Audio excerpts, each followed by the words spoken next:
Chapter 1. When the young gentleman, strolling through the park with his gun on his shoulder and an elderly spaniel at his heels, came within sight of the house, it occurred to him that the hour must be farther advanced than he had supposed, for the sun had sunk below the great stone pile, and an autumnal mist was already creeping over the ground. Amongst the trees the mist had been scarcely perceptible, but when the gentlemen emerged from their shelter onto an avenue which ran through the undulating lawns to the south front of the mansion, he perceived that the vista was clouded, and became, for the first time, aware of a chill striking through his light nankeen jacket. He quickened his steps a little, but instead of pursuing his way to the main front with its handsome colonnade of the Corinthian order and cupola surmounting the central compartment, he turned off the avenue, and, traversing an elegant flower garden embellished with various classical statues, approached a side entrance in the east wing. The house, which occupied the site of an earlier building destroyed by fire half a century before, was a comparatively modern edifice, designed in the classic style, and executed in stone and stuccoed brick. A 450-foot frontage made it impressive, and its proportions being extremely nice and its situation agreeable, it was held by every traveller's guidebook to be worth a visit of inspection on such days as its noble owner allowed it to be thrown open to the public. The inquiring traveller was informed that while the park and the pleasure grounds were sumptuously adorned with works of art, these embellishments were not obtrusive, scarcely any object occurring to violate the principles of modern taste in garden arrangement. The park, very richly timbered, was also adorned by water. It measured above 10 miles in circumference, and was traversed by an avenue 3 miles in length. The gardens, which were varied and extensive, bespoke the attentions of an extremely skilled gardener, with underlings who permitted no weed to show its head, and no hedge or border to grow ragged. Formal beds were arranged with propriety of taste, and even the wilderness beyond the Italian garden and the shrubbery was kept under decorous restraint. Sale Park, read the guidebook, the principal seat of His Grace the Duke of Sale, is a spacious and handsome structure, with colonnades connecting the wings with the central elevation, and a grand portico supporting a richly ornamented pediment. The visitor was then adjured to pause a while to admire the ornamental water, the luxuriant growth of noble trees, and the view to be obtained from the south, or main front, before turning his gaze upon the stately mansion itself, and absorbing all the glories of Corinthian columns, pediments, cupolas, which rendered it worthy of study. The guidebook bestowed some very warm praise upon the Grecian temple, erected at enormous expense by the 5th Duke, but the young gentleman in the fustian pantaloons and nankeen shooting jacket passed it without a glance. Indeed, he seemed to be quite indifferent to the beauty and the grandeur of his surroundings, treading rather carelessly over neat grass borders, and permitting his spaniel to stray onto the flower beds at will. In his person, as much as in his dress, which besides being of great simplicity included a shot-belt, an article of attire not at all in favour with gentlemen aspiring to elegance, he scarcely accorded with his stately setting. He was slightly built, and of rather less than medium height. He had light brown hair, which waved naturally above a countenance which was pleasing, without being in any way remarkable. The features were delicate, the colouring rather pale, and the eyes, although expressive and of a fine grey, not sufficiently arresting to catch the attention. He carried himself well, but without any air of consequence, so that in a crowd it would have been easier to have passed him over than to have distinguished him. His address was well-bred, and a certain dignity attached to his bearing, but either from the circumstance of his being only 24 years of age, or from a natural diffidence, his manner, without being precisely shy, was quiet to the point of self-effacement. In fact, tourists to whom he had occasionally been pointed out generally found it impossible to believe that such an unassuming figure could really be the owner of so much wealth and magnificence. But he had owned it for 24 years, together with Sale House, his town residence in Curzon Street, and 8 other country seats, ranging from Somerset to a draughty castle in the Highlands. He was the most noble Adolphus Gillespie Vernon Ware, Duke of Sale and Marquis of Ormsby, Earl of Sale, Baron Ware of Tame, Baron Ware of Stoven, and Baron Ware of Rufford. And all these high-sounding titles had been his from the moment of his birth, for he was a posthumous child, the only surviving offspring of the 6th Duke and of the gentle unfortunate lady who, after presenting her lord with 2 stillborn children and 3 who did not survive infancy, expired in giving birth to a 7-month male child of such tiny size and sickly appearance that it was freely prophesied of him that he would join his little brothers and sisters in the family vault before the year was out. But the wise choice of a wet nurse, the devotion of the chief nurse, the unremitting attention of his doctors, the strict rule of his uncle and guardian, Lord Lionel Ware, and the fond solicitude of his aunt, had all combined to drag the 7th Duke through every phase of infantile disorder, and although his boyhood was rendered irksome by a delicacy of constitution that made him liable to take cold easily and to succumb with alarming readiness to every infectious disease, he had not only survived, but had grown into a perfectly healthy young man, who, if not as stout as could have been wished, or of such fine physique as his uncles and cousins, was yet robust enough to cause his physicians very little anxiety. The chief of these had more than once asserted his belief that the little Duke had a stronger constitution than was supposed, since his hold on life had throughout been so tenacious. But this was an opinion not shared by the anxious relatives, tutors, and attendants who had the Duke in their charge. It was some years since he had suffered any but the most trifling ailment, but his entourage still laboured under the conviction that he was a being to be cosseted and protected against every wind that blew. It was therefore not with surprise that the young Duke, as he reached the east wing of his house, found that his approach had evidently been watched for. The door was flung open before he had set his foot upon the first of the stone steps that led up to it, and various persons were seen to have assembled in the passage to receive him. Foremost amongst these was his butler, an impressive individual, whose demeanour gave the initiated to understand that if his Grace chose to demean himself by entering his house by a side door, giving on to a narrow passage, it was not for him to criticise such eccentric behaviour.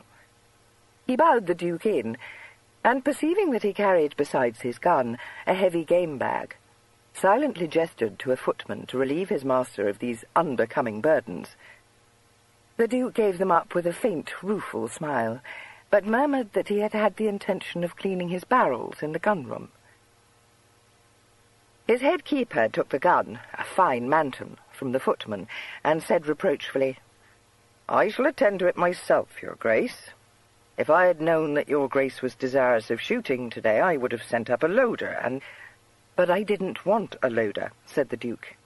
Mr. Padbury shook his head forbearingly. "I think," added the Duke, "that I might now and then, just now and then, you know, Padbury, clean my guns for myself."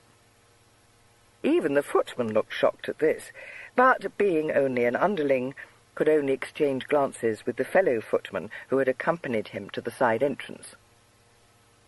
The butler, the steward, and the keeper all directed looks of deep reproach at the Duke, and the middle-aged man in the neat garb that proclaimed the valet exclaimed, "Clean your guns for yourself, your Grace? I should think not, indeed. And your Grace wet through, I dare say, with only that thin jacket." "Oh, no," said the Duke. He looked down at the muddied spaniel and added, "But Nell must be rubbed down well." He was assured that this should instantly be done. The keeper began to say that he should lose no time in treating the damp gunstock with a particular preparation of his own, and the steward, prefixing his intervention with a discreet cough, informed his master that my lord had been asking if he was not yet come in. The Duke had listened rather absently to his valet's and his keeper's remarks, but this had the effect of claiming his attention. He appeared to abandon his intention of going to the gun-room, and asked in a slightly apprehensive tone if he were late for dinner. The butler, who, although officially the steward's inferior, was a man of far more commanding personality, replied somewhat ambiguously to this question that my lord had gone upstairs to change his dress above half an hour ago. The Duke looked startled, and said that he must make haste, whereupon the butler, relaxing his severity, assured him benignly that dinner would be held for him, and went in a stately way down the passage to open the door that led into the main hall of the house. But the Duke again disappointed him, this time by electing to run up the secondary staircase at the end of the passage. His bedroom was an immense apartment, opening out of the upper hall, and as he crossed this to his door, he encountered his uncle, a fine-looking gentleman in the early 50s, with an aristocratic cast of countenance, and rather fierce eyes, set under strongly marked brows. Lord Lionel Ware, who prided himself on belonging to the old school, had changed his customary country habit of buckskins and top boots for the knee breeches considered de rigueur in his younger days, and carried an enamelled snuff-box in one hand and a lace handkerchief. When he saw his nephew, his brows shot up, and he enunciated in a sort of bark. "Ha! So you are come in, are you, Gilly?" The Duke smiled and nodded. "I beg pardon, sir. Am I late? I shall not keep you waiting above 20 minutes, I promise you." "No such thing," said Lord Lionel testily. "Dinner will await your convenience. But you are a great fool to be staying out after dusk at this season. I dare say you will have taken one of your chills." "Oh, no," replied the Duke in the same sweet, absent tone he had used to his valet. Lord Lionel ran a hand down the sleeve of that nankeen jacket, and appeared to be not dissatisfied. "Well," he said, "I don't wish to be forever coddling you, boy, but I desire you will make haste out of those clothes. You will have got your feet wet in those half-boots. You had better have worn gaiters. Nettlebed, has his Grace no gaiters to wear out shooting?" "His Grace will not wear his gaiters, my lord," said the valet in condemnatory accents. "And his Grace did not send for me to lay out his clothes, nor apprise me of his intention to go shooting," he added, less in self-exculpation than in sorrowful blame of his young master's imprudence. "I am glad you do not wish to be waited on hand and foot," said Lord Lionel severely. "But this habit you have of slipping off without a word said is nonsensical, Gilly. One would suppose you were afraid someone might prevent you." A gleam of humour lit the Duke's eyes. He said meekly, "I think I must have a secretive disposition, sir." "Nothing of the sort," said his lordship. "It is high time you realized that you are of age and may do as you please. Now be off, and don't neglect to change your stockings. I hope you have been wearing flannel ones, and not—" "Lamb's wool," said the Duke, more meekly still. "Very well, and now make haste, if you please, unless you wish to keep town hours at sale." The Duke disclaimed any such desire, and vanished into his bedchamber, where Nettlebed had already laid out his evening dress.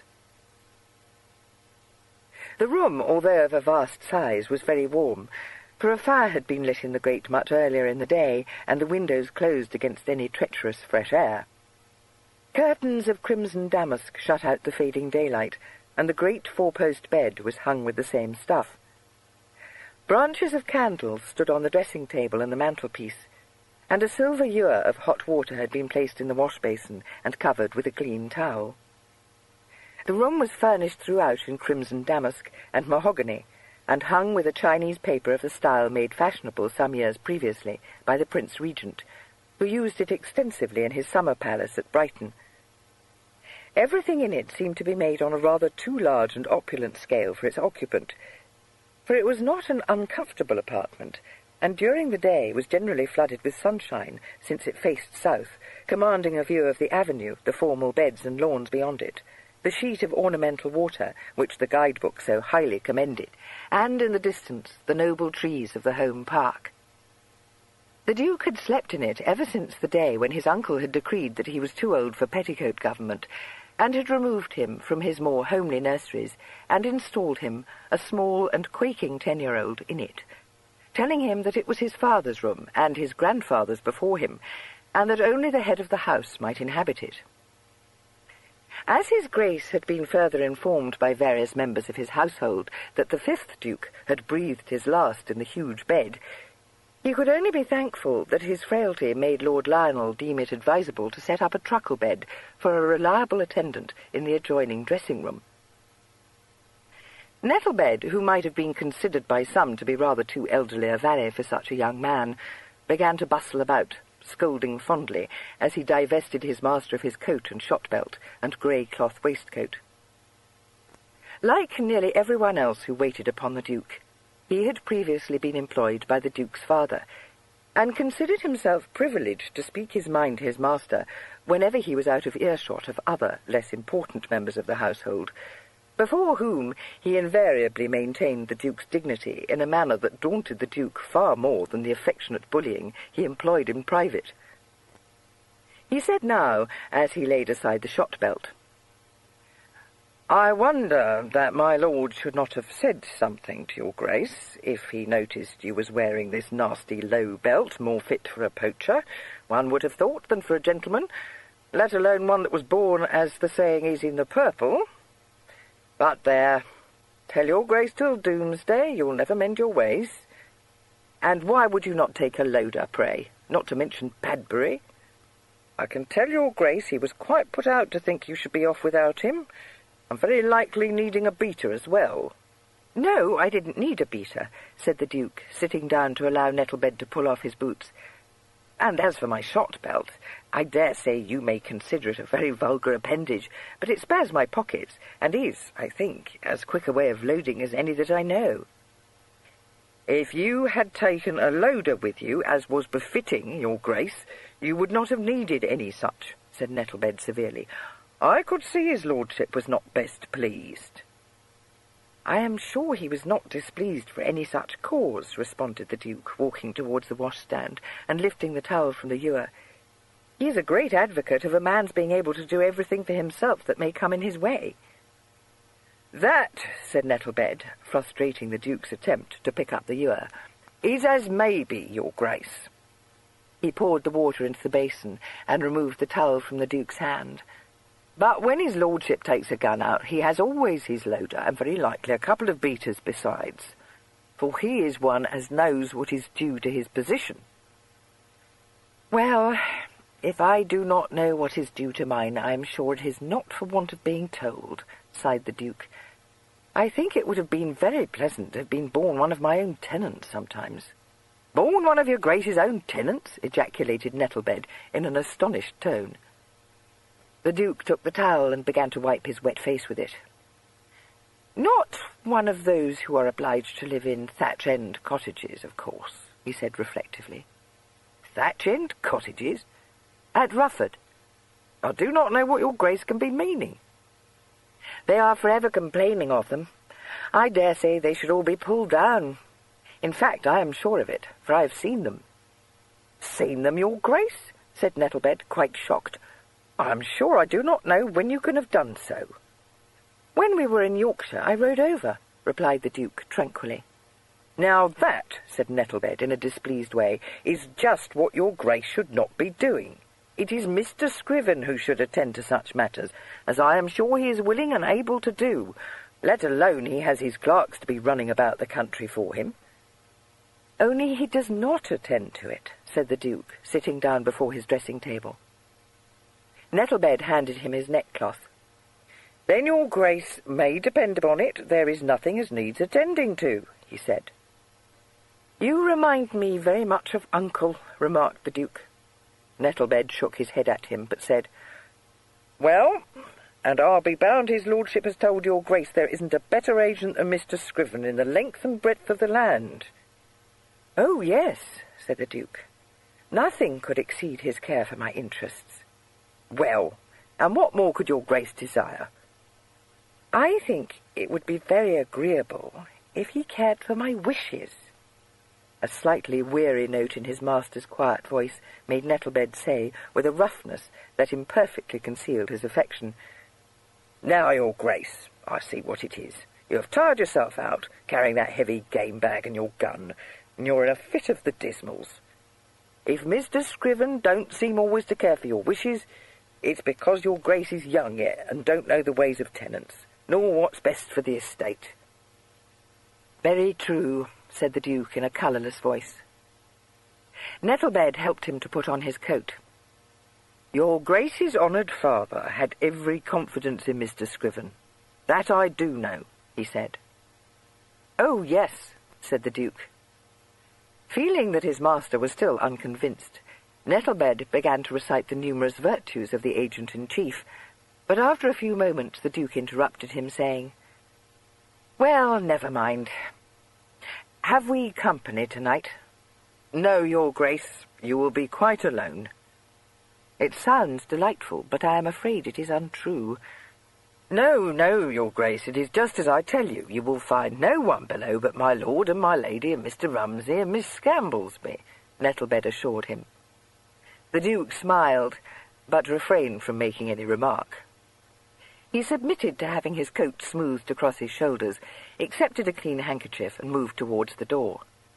Nettlebed opened this for him, and nodded to an individual hovering in the hall outside, who at once withdrew, apparently to spread the news of the Duke's coming. He was the groom of the chambers, and although more modern households might have abolished this office, at Sale Park a pomp belonging to the previous century was rigidly adhered to, and the groom continued to hold his post.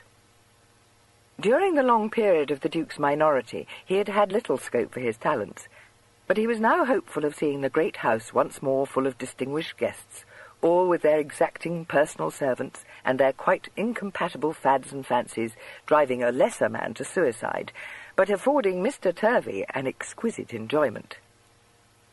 The Duke walked down the stairs and crossed a vast marble-paved hall to the double doors that led into the gallery.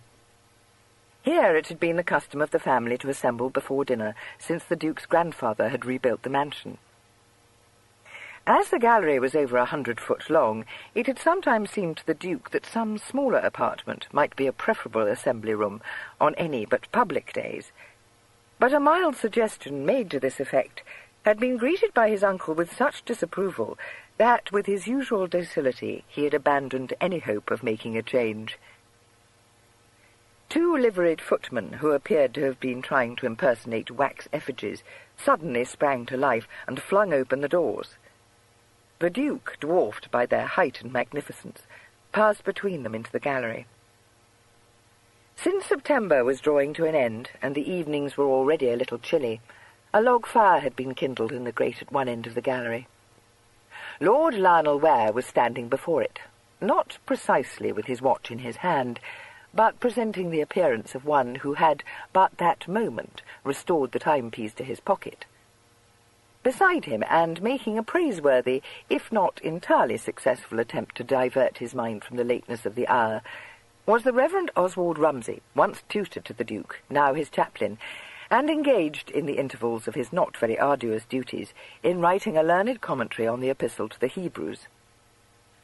On a straw-coloured brocade sofa, wholly shielded from the fire's warmth by her husband's stalwart form, was disposed the Duke's aunt, a lady fashioned in a generous mould, which the current mode of high waists and narrow skirts could not have been said to have flattered, and sitting primly upright in a chair suitably withdrawn from the intimate circle was Miss Scamblesby, a spinster of uncertain age and nebulous relationship, who was always referred to by Lady Lionel as "my cousin," and had been an intimate of Sale Park for as long as the Duke could remember, performing the duties of a lady-in-waiting.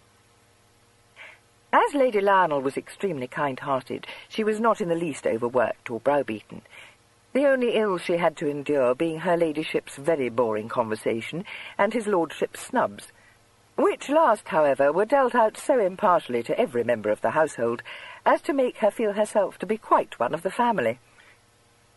But the Duke, who had, his uncle frequently told him, too much sensibility, could not rid himself of the notion that Miss Scamblesby's position was an unhappy one, and he never neglected to bestow on her a distinguishing degree of attention, or to acknowledge a relationship which did not, in fact, exist, by addressing her as Cousin Amelia.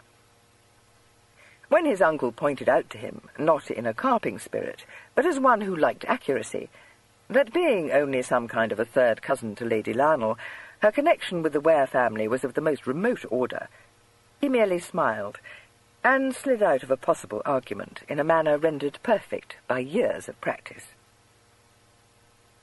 As he walked down the gallery, he smiled at her, and inquired after the headache she had complained of earlier in the day, while she blushed, thanked, and disclaimed, Lord Lionel crushingly remarked that he did not know why people should have headaches, since he himself had never suffered such an ill in his life, and Mr. Rumsey pleased nobody by saying, "Ah, my Lord Duke has a fellow feeling, I dare say. I am sure no one has suffered more from an affliction that we more hardy mortals are exempt from." "Stuff and nonsense," said Lord Lionel, who very much disliked to have his nephew's delicacy of constitution mentioned by anyone other than himself. Mr. Rumsey's well-meaning, if unfortunate, remark had the effect of arousing Lady Lionel from her customary lethargy, and she began to enumerate with a surprising degree of animation all the more shocking headaches her nephew had endured during his sickly boyhood. The Duke bore this patiently, but Lord Lionel pshawed and fidgeted, and finally broke in on a discourse that threatened to be never-ending, saying crossly, very well, ma'am, but this is all forgotten now. We do not wish to be reminding Gilly of it. Were you hedgerow shooting, my boy? Had you any sport?" "3 brace of partridges only, and some wood-pigeons, sir," responded the Duke. "Very well indeed," said his uncle approvingly. "I have frequently observed that for all it may not be real game, as we understand it, the wood-pigeons gives us some of the hardest shots of all. What shot did you use?" 7, said the Duke. This made Lord Lionel shake his head a little, and point out the advantages of a 4 or a 5. His nephew, having listened politely, said that he would grant him an accidental shot at long distance with his heavier shot, but that a well-breeched and properly bored gun would shoot number 7 better than any other. As the Duke was a very pretty shot, Lord Lionel allowed this to pass with no more than a glancing reference to new-fangled fads, and asked him if he had taken one of his birdies out. "No, a Manton," said the Duke. "I have been trying Joseph Manton's new patent shot." "I have bought my shot from Walker and Maltby any time these 30 years, declared his lordship. "But the old ways will never do for you young men. I suppose you will tell me this new patent has some particular virtue." "I think the shot is more compact, and it is certainly cleaner to handle," replied the Duke. "I hope, Gilly, that you did not get your feet wet," said Lady Lionel. "You know, if you were to take a chill it will go straight to your throat, and I was thinking only the other day that I cannot recall the name of that very obliging physician who recommended electricity. You were only a child, so I dare say you might not remember, but it was very excellent, though your uncle disliked it very much." "Does Borrowdale not know that you are ready for dinner?" demanded Lord Lionel loudly. "It will be 6 o'clock before we sit down to it." "There was quite a fashion for electricity at that time," pursued his wife placidly. "I am sure I know of a dozen persons who took the treatment." "It was what the captain calls all the crack," said Miss Scamblesby, prefixing her remark with the titter which never failed to irritate his lordship. End of Side 1. Side 2.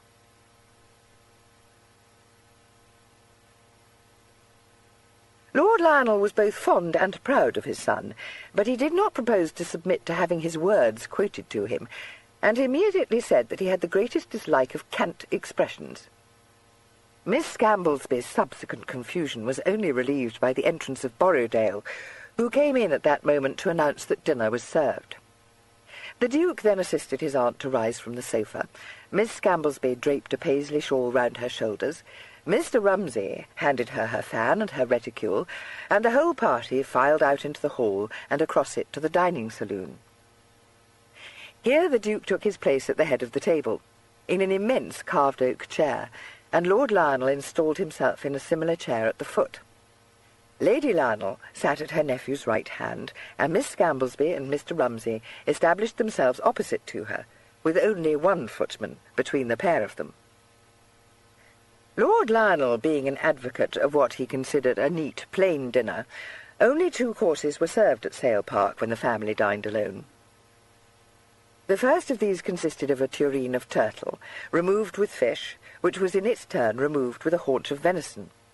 Several side dishes, such as pork cutlets with Rober sauce, larded fillets of beef, tenderons of veal and truffles, and a braised ham, graced the board. But since his lordship was a moderate trencherman, and the Duke had a notoriously small appetite, the only person who did justice to the spread was Miss Scamblesby, who had, so his lordship had more than once remarked to his nephew, the inordinate appetite of all poor relations. While the first course dragged on its way, conversation was of a desultory nature. The Duke looked tired.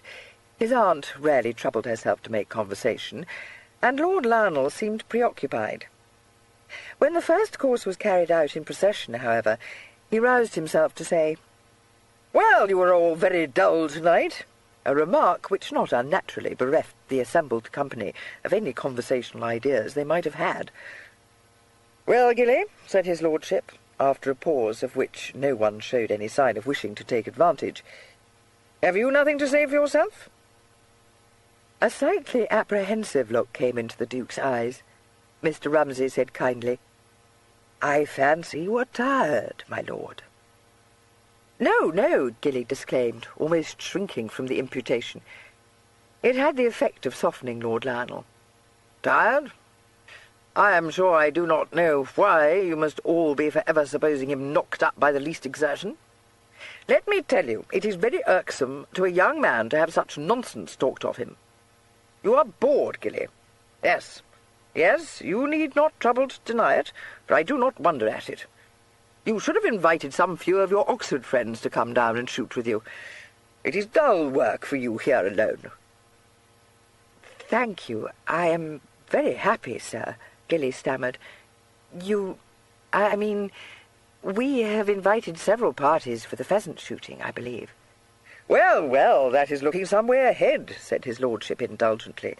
"You will scarcely wish for any large shooting parties until November." The second course here made its appearance, and a fresh array of silver dishes was set out. Some pigeons and a hare constituted the main features, but there were, besides, a quantity of vegetables, and several creams, jellies, and cakes, including, as Miss Scamblesby was quick to perceive, a gâteau mellifleur to which she was extremely partial. Lady Lionel helped herself from a dish of artichoke bottoms in sauce. "I have been thinking," she said, "if you should care for it, Gilly, we could get up a rubber of whist after dinner. I dare say we might prevail upon our good Mr. Rumsey to take a hand, and if he does not care to, Amelia does not play so very ill." Her husband set his wine-glass down rather hurriedly and said, with more haste than civility, that she must know that Gilly disliked whist. Then, perceiving quadrille in her eye, he added, "Or any other game of cards.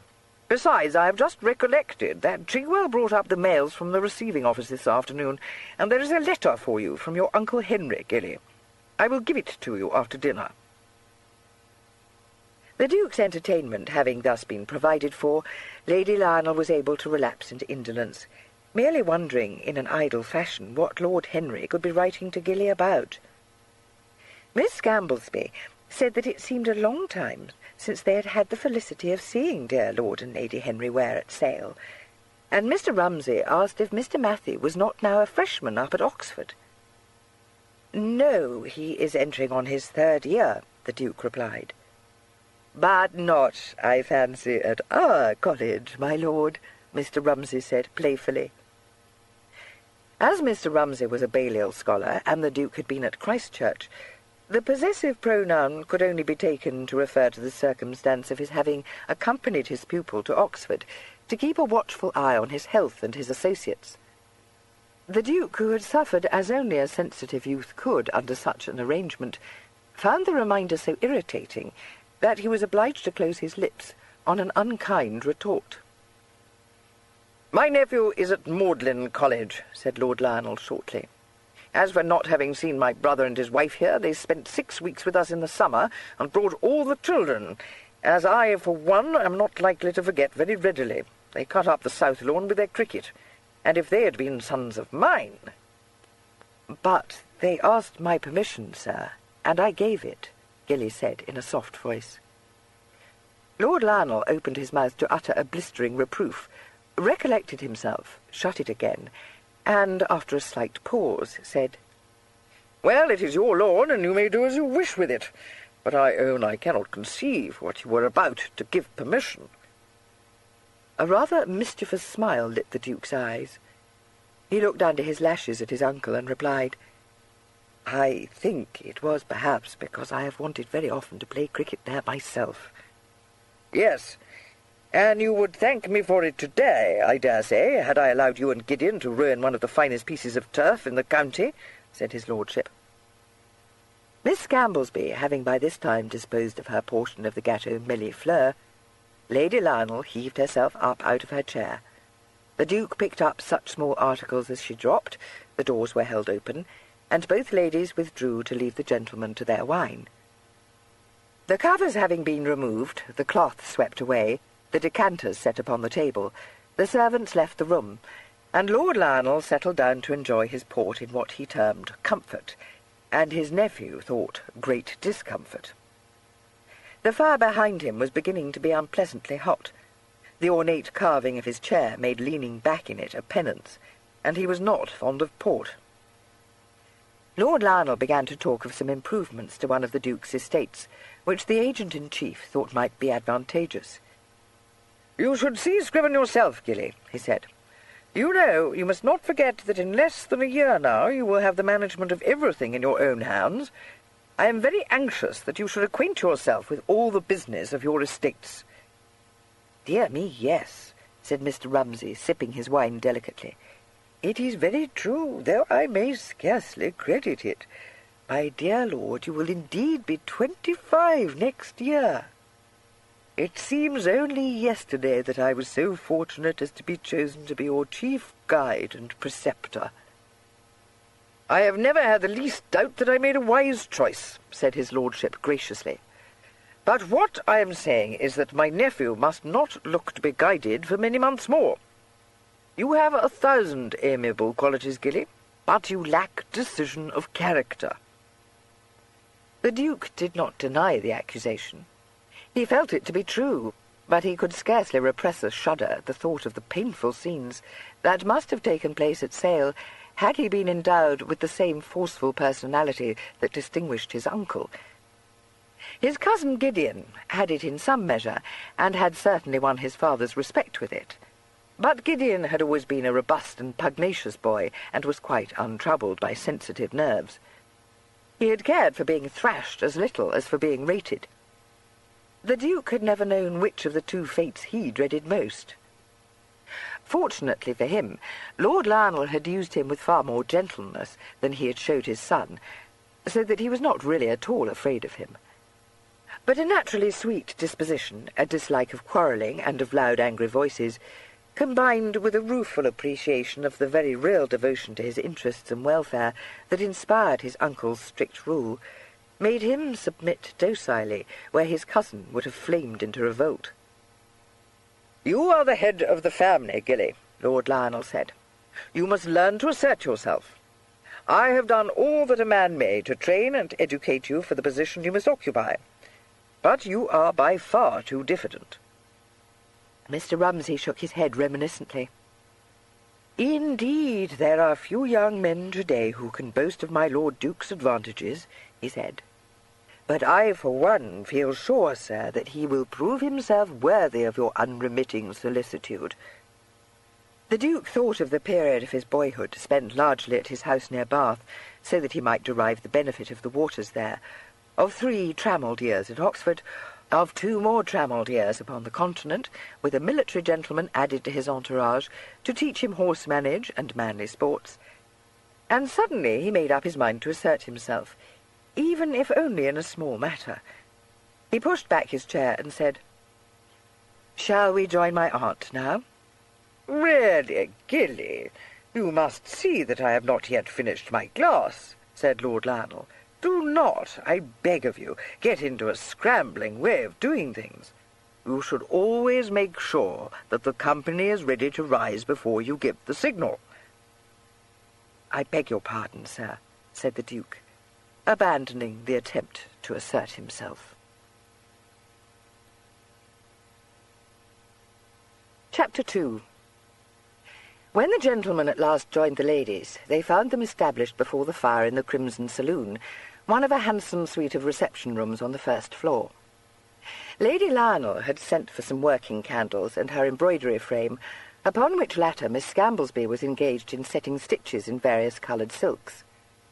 Her ladyship rarely occupied herself with anything more fatiguing than the knotting of a fringe, but by constantly desiring to have her embroidery brought to her, choosing the silks and criticising the design, she was easily able to persuade herself that she was an indefatigable worker, and would receive compliments upon her skill with perfect complacence. Mr. Rumsey went over to Miss Scamblesby's side to observe what progress she had made, and while Lady Lionel informed him, for perhaps the 10th time, that the work was destined to form an altar-cloth for the chapel, her husband gave Gilly the letter from his younger uncle, and waited expectantly for it to be handed over to him when Gilly had finished his perusal of it. Gilly read it in some little surprise.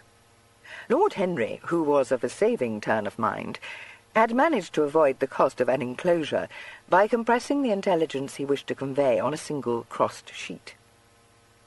He wrote to inform his nephew of a very desirable connection he was about to form through the betrothal of his eldest daughter to a scion of a distinguished family. He contrived to squeeze a number of details into his single sheet, and ended by expressing the hope that the proposed alliance would meet with his nephew's approval. The Duke gave up this letter to Lord Lionel in a mechanical way, and his lordship, casting his eye over it, said, "Ha! I suspected as much. Yelverton's son, eh? Pretty well for a chit not out of the schoolroom." "I cannot conceive why he should write to tell me of it," remarked the Duke. Lord Lionel looked up from the letter to direct an admonishing frown at him. "Naturally he would do so. It is a very proper letter. You will write your felicitations, of course, and say that you are very well pleased with the connection." "But he will not care a button whether I am pleased or not," objected the Duke, with a touch of impatience. "Pray do not let me have these odd humours," begged his lordship irascibly. "One would suppose you do not attend to anything that is said to you, Sale. I have been telling you for ever that you are the head of the family and must learn to take your place as such, and now you talk rubbishing stuff to me of your uncle's not caring a button for your approval. If you are so lost to the sense of what is due to your position, you must perceive that he is not. A very pretty letter he has written to you, expresses himself just as he ought. I must say I had not thought he would have contrived such an eligible match for that girl. Not but what it is not precisely what I should have cared for myself." "No," agreed Gilly, taking his letter again. "My cousin is not yet 17, and I'm sure Alfred Thirsk must be 40 if he's a day." "Well, well, that need not signify," said Lord Lionel. "The thing is that I have never fancied that brood of Yelvertons. There's a damned vulgar streak in them all. Came into the family when the old man, Yelverton's father, I mean, you would not recall, married some rich Sitz heiress. However, it is none of my business." The Duke said a little impishly, "Very true, sir, but if it is mine, I think I should inform my uncle that I do not like the match. Poor Charlotte! I am sure she cannot wish for it." Lord Lionel audibly drew a breath. In the voice of one restraining himself with a strong effort, he said, "You will not, I trust, be guilty of such a piece of impertinence, Sale. Pray, what should a young man of your age know about the matter?" "But you told me, sir, that I must learn to assert myself," said the Duke meekly. "Let me assure you, Gilly, that that kind of nonsense is beyond the line of being pleasing," said Lord Lionel sternly. "You must be perfectly well aware that this very proper letter of your uncle's is the merest formality, and not to be taken as an excuse for you to be putting yourself forward in a very unbecoming way. A fine state of affairs it would be if a man of your uncle's age and experience is to be told how he is to manage his household by a young jackanapes of a nephew. You will write to him as I have directed, and mind you write it fair, and not in one of your scrawls. You had better let me see the letter before it is sealed." "Very well, sir," said the Duke. Perceiving that he had quite banished the smile from his nephew's eyes, Lord Lionel relented, saying in a kindlier tone, "There is no need to be cast into a fit of dejection because I am obliged to give you a scold, boy. There, We shall say no more about it.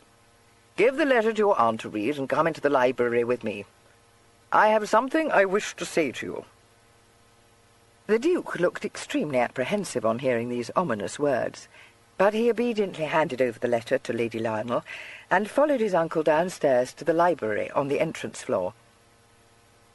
Since the candles had already been lit and the fire made up, it was apparent to him that this interview had been premeditated. Insensibly he braced himself to meet it with becoming fortitude, wishing that he dared light one of the cigarillos which his cousin Gideon had very reprehensively bestowed on him. But as Lord Lionel objected strongly to the vice of smoking, both on the score of its being a vulgar, dirty habit, and of its being excessively injurious to the lungs, he did not dare. "Sit down, Gilly," said Lord Lionel, treading over to the fire and taking up his favourite position before it. This command was less unnerving than earlier ones, delivered in ferocious accents, to stand up straight and put his hands behind his back. But the prospect of having to sit in a low chair while his uncle loomed over him was almost equally daunting. The Duke's apprehensive look deepened, and although he did sit down, it was with obvious reluctance. Lord Lionel, who did not include the taking of snuff amongst the vulgar and dirty habits engendered by the use of tobacco, helped himself to a generous pinch and shut his box with a snap. "You know, Gilly," he said, "that letter of your uncle's comes remarkably pat." The Duke's eyes lifted quickly to his face. "Yes, sir?" "Yes, my boy. You will be of full age in less than a year now, and it is high time we were thinking of settling your affairs comfortably." The Duke was aware of a sinking sensation in the pit of his stomach. He kept his eyes fixed on his uncle's face. "Yes, sir?" For once in his life, Lord Lionel seemed disinclined to come speedily to the point of his discourse. He opened his snuff-box again and said, "I have always tried to do my best for you, boy. I dare say you may sometimes have thought me harsh." "Oh, no," said the Duke faintly. "Well, I am happy to hear you say so, for I am very fond of you, Gilly, and always have been. I have no scruple in telling you that, apart from your health and a want of spirits in you, you have never caused me anxiety." The Duke, feeling that a response was expected, stammered, "Thank you, sir." "I don't say that you are as wise as I could wish," said Lord Lionel, tempering his praise, "or that you have not a great many faults, but on the whole I fancy your poor father might not have been dissatisfied with his son, had he lived to see you today." Here he took another pinch of snuff. As Gilly was unable to think of anything to say, an uneasy silence prevailed. Lord Lionel broke it. "Your father left you to my guardianship," he said, "and I think that I may say that I have in every way open to me followed out what I knew to be his wishes. I even had you christened Adolphus," he added, a slight sense of grievance overcoming him, "although it is one of these newfangled German names that I very much dislike. However, that was a small thing, and you know I have never called you by it. And I have never permitted your Uncle Henry to interfere in your education, for all he has been one of your trustees. I have nothing to say against your uncle, and no doubt his notions do very well for his own sons, but they will not do for me, and they would not have done for your father either. And 1,000 pities it was that his name should have been included in the trust. But there is no sense in repining over that, and I hope I know how to deal with my own brother." The Duke, drawing upon his recollection, could not feel that this hope was misplaced, but he did not think himself called upon to say so. Instead, he uttered, in an indistinguishable murmur, "There is no reason why you should be treated like a child, Gilly," said Lord Lionel in a burst of candour, "so I shall not conceal from you that I have a very poor opinion of your uncle's judgment. He does not want precisely for sense, but you must know that he never partook of your father's and my sentiments, as one could have wished he might have done. And when he married that foolish woman— but I do not wish to dwell upon that, and if he chose to ally himself with a female out of a canting Methodist family, and to breed a pack of ill-conditioned brats who can think of nothing better to do than to ruin a lawn it has taken 50 years to bring to perfection, I am sure it was not for me to gabble, Although, mind you," he added admonishingly, "I told him how it would be at the outset, that Henry was never one to listen to those who might be supposed to be a little wiser than himself. I trust you will not turn out to be the same, Gilly." The Duke assured him that he would not. "No, well, I fancy I've drilled a few proper notions into your head," agreed his uncle. "But all this has nothing to do with what I have to say to you." He bent his austere gaze upon Gilly's downcast face, and was silent for a moment. "I am speaking of your marriage, Gilly," he said abruptly. The Duke looked up, startled. "My marriage, sir?" "There is nothing to be surprised about in that, surely," said Lord Lionel. "It is not, I fancy, unknown to you that I have already made certain arrangements on your behalf. I do not believe in making a secret of a very ordinary business, and since I am quite as much concerned with the question of your future comfort and happiness as with the very important one of securing the succession, I have been careful to choose for you a bride who will bring you, besides the necessity of advantages of birth and fortune, a reasonable chance of harmony in your future life. In this I hope you will realize, my boy, that I have had all these modern notions, with which I make no doubt you are imbued, in my head. You are not to suppose that my mind was irrevocably fixed upon the first and most obvious choice. I have had several young females in my eye, but I believe they will not do for you, and it is now some years since I have entertained any other idea than that you should, as soon as you had come of full age, marry Lady Harriet Prestine." The Duke got up suddenly and said in some little agitation, "Yes, no, it has not been unknown to me. But the succession cannot be in danger, sir, while my cousin Gideon, and indeed my Uncle Henry's 5 sons—" "Do not talk to me of your Uncle Henry's sons," commanded Lord Lionel wrathfully.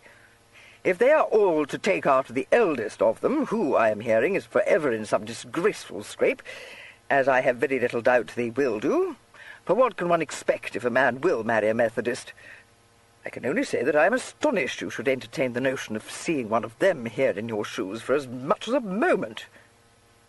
"But I should not see them in my shoes," pointed out the Duke reasonably. "And really, you know, sir, Matt's scrapes cannot be called disgraceful, and in any event I am sure that Gideon would fill my shoes far better than I could ever do. Surely—" "You may put that out of your head once and for all," said Lord Lionel in his sternest voice. "Understand me, Gilly. I have never thought to see my son in your place, and nothing could more distress me than the knowledge that it must come to that in the end. I venture to say that Gideon shares my sentiments to the full. I do not know what cause he can have given you to suppose—" "None. Oh, none," Gilly said hurriedly. I only wished to say that it cannot be thought necessary for me to marry so soon." "So soon?" repeated his uncle, raising his brows. "My dear boy, it has been an understood thing between myself and Ampleforth any time these 5 years. I make no doubt that the young lady herself is fully aware of it, for her mother is a woman of great good sense, and will have made it her business to prepare the girl for the position she is destined to occupy." "You think that Harriet herself knows of it?" the Duke said in a stunned voice. "Certainly. Why should she not?" replied his uncle. "If you have some romantic notion in your head, I advise you to rid yourself of it, boy. Romantic notions do very well in a trashy novel, and I dare say they may not come amiss amongst the lesser ranks of society, but they are not for persons of our order, and that you may depend upon. Yes, you think me very unfeeling, I dare say. But you may believe me when I tell you that I have seen more unhappiness arising out of a so-called love match than from any other cause in this world. I dare swear you, at 24, and with your head full of nonsense, have not half as much idea of what will suit you as I have. But don't imagine, Gilly, that I would tie you up to someone for whom you feel the least degree of dislike. You cannot have failed to notice that your aunt and I have taken every opportunity of inviting the Ampleforths to sail. I have encouraged you to visit them, and you have not been backward in accepting invitations to Ampleforth. I have made it my business to observe you narrowly, and I own that I shall be surprised to learn that you are wholly indifferent to Lady Harriet." The Duke grasped the back of a chair. He looked even paler than was natural in him, and acutely unhappy. "No, indeed. I have the greatest regard. She has always been most amiable. But marriage—" "Come, Gilly," said Lord Lionel a little impatiently. "You do not mean to tell me that you have never considered the question? You knew very well that the matter was arranged?" "Yes," the Duke said in a hollow tone. "Yes, I did know. Only I hoped, I thought—" "Well, what did you think and hope?" "I don't know," said the Duke helplessly. "Only that perhaps something would occur, or some other man offer, or that it might not be quite yet." His uncle looked shrewdly at him. "Have you a tendre for some other female, Gilly?" he asked. The Duke shook his head. "Well, I thought you had not. You have never been in the petticoat line, but you need not scruple to tell me so if I have been mistaken." He waited, but the Duke only shook his head again. "Then what is the matter? Be open with me, I beg of you." The Duke took out his handkerchief and pressed it to his lips. "I hardly know. I do not mean to say anything in Harriet's disparagement. I have always been excessively attached to her, ever since we were children. She is everything that is amiable and obliging. Indeed, she is all compliance and good nature, and is very pretty besides. But I had thought that when I came to marry I should choose a wife for myself, a lady for whom I felt, with whom I might be in love, sir." End of Side 2. Side 3.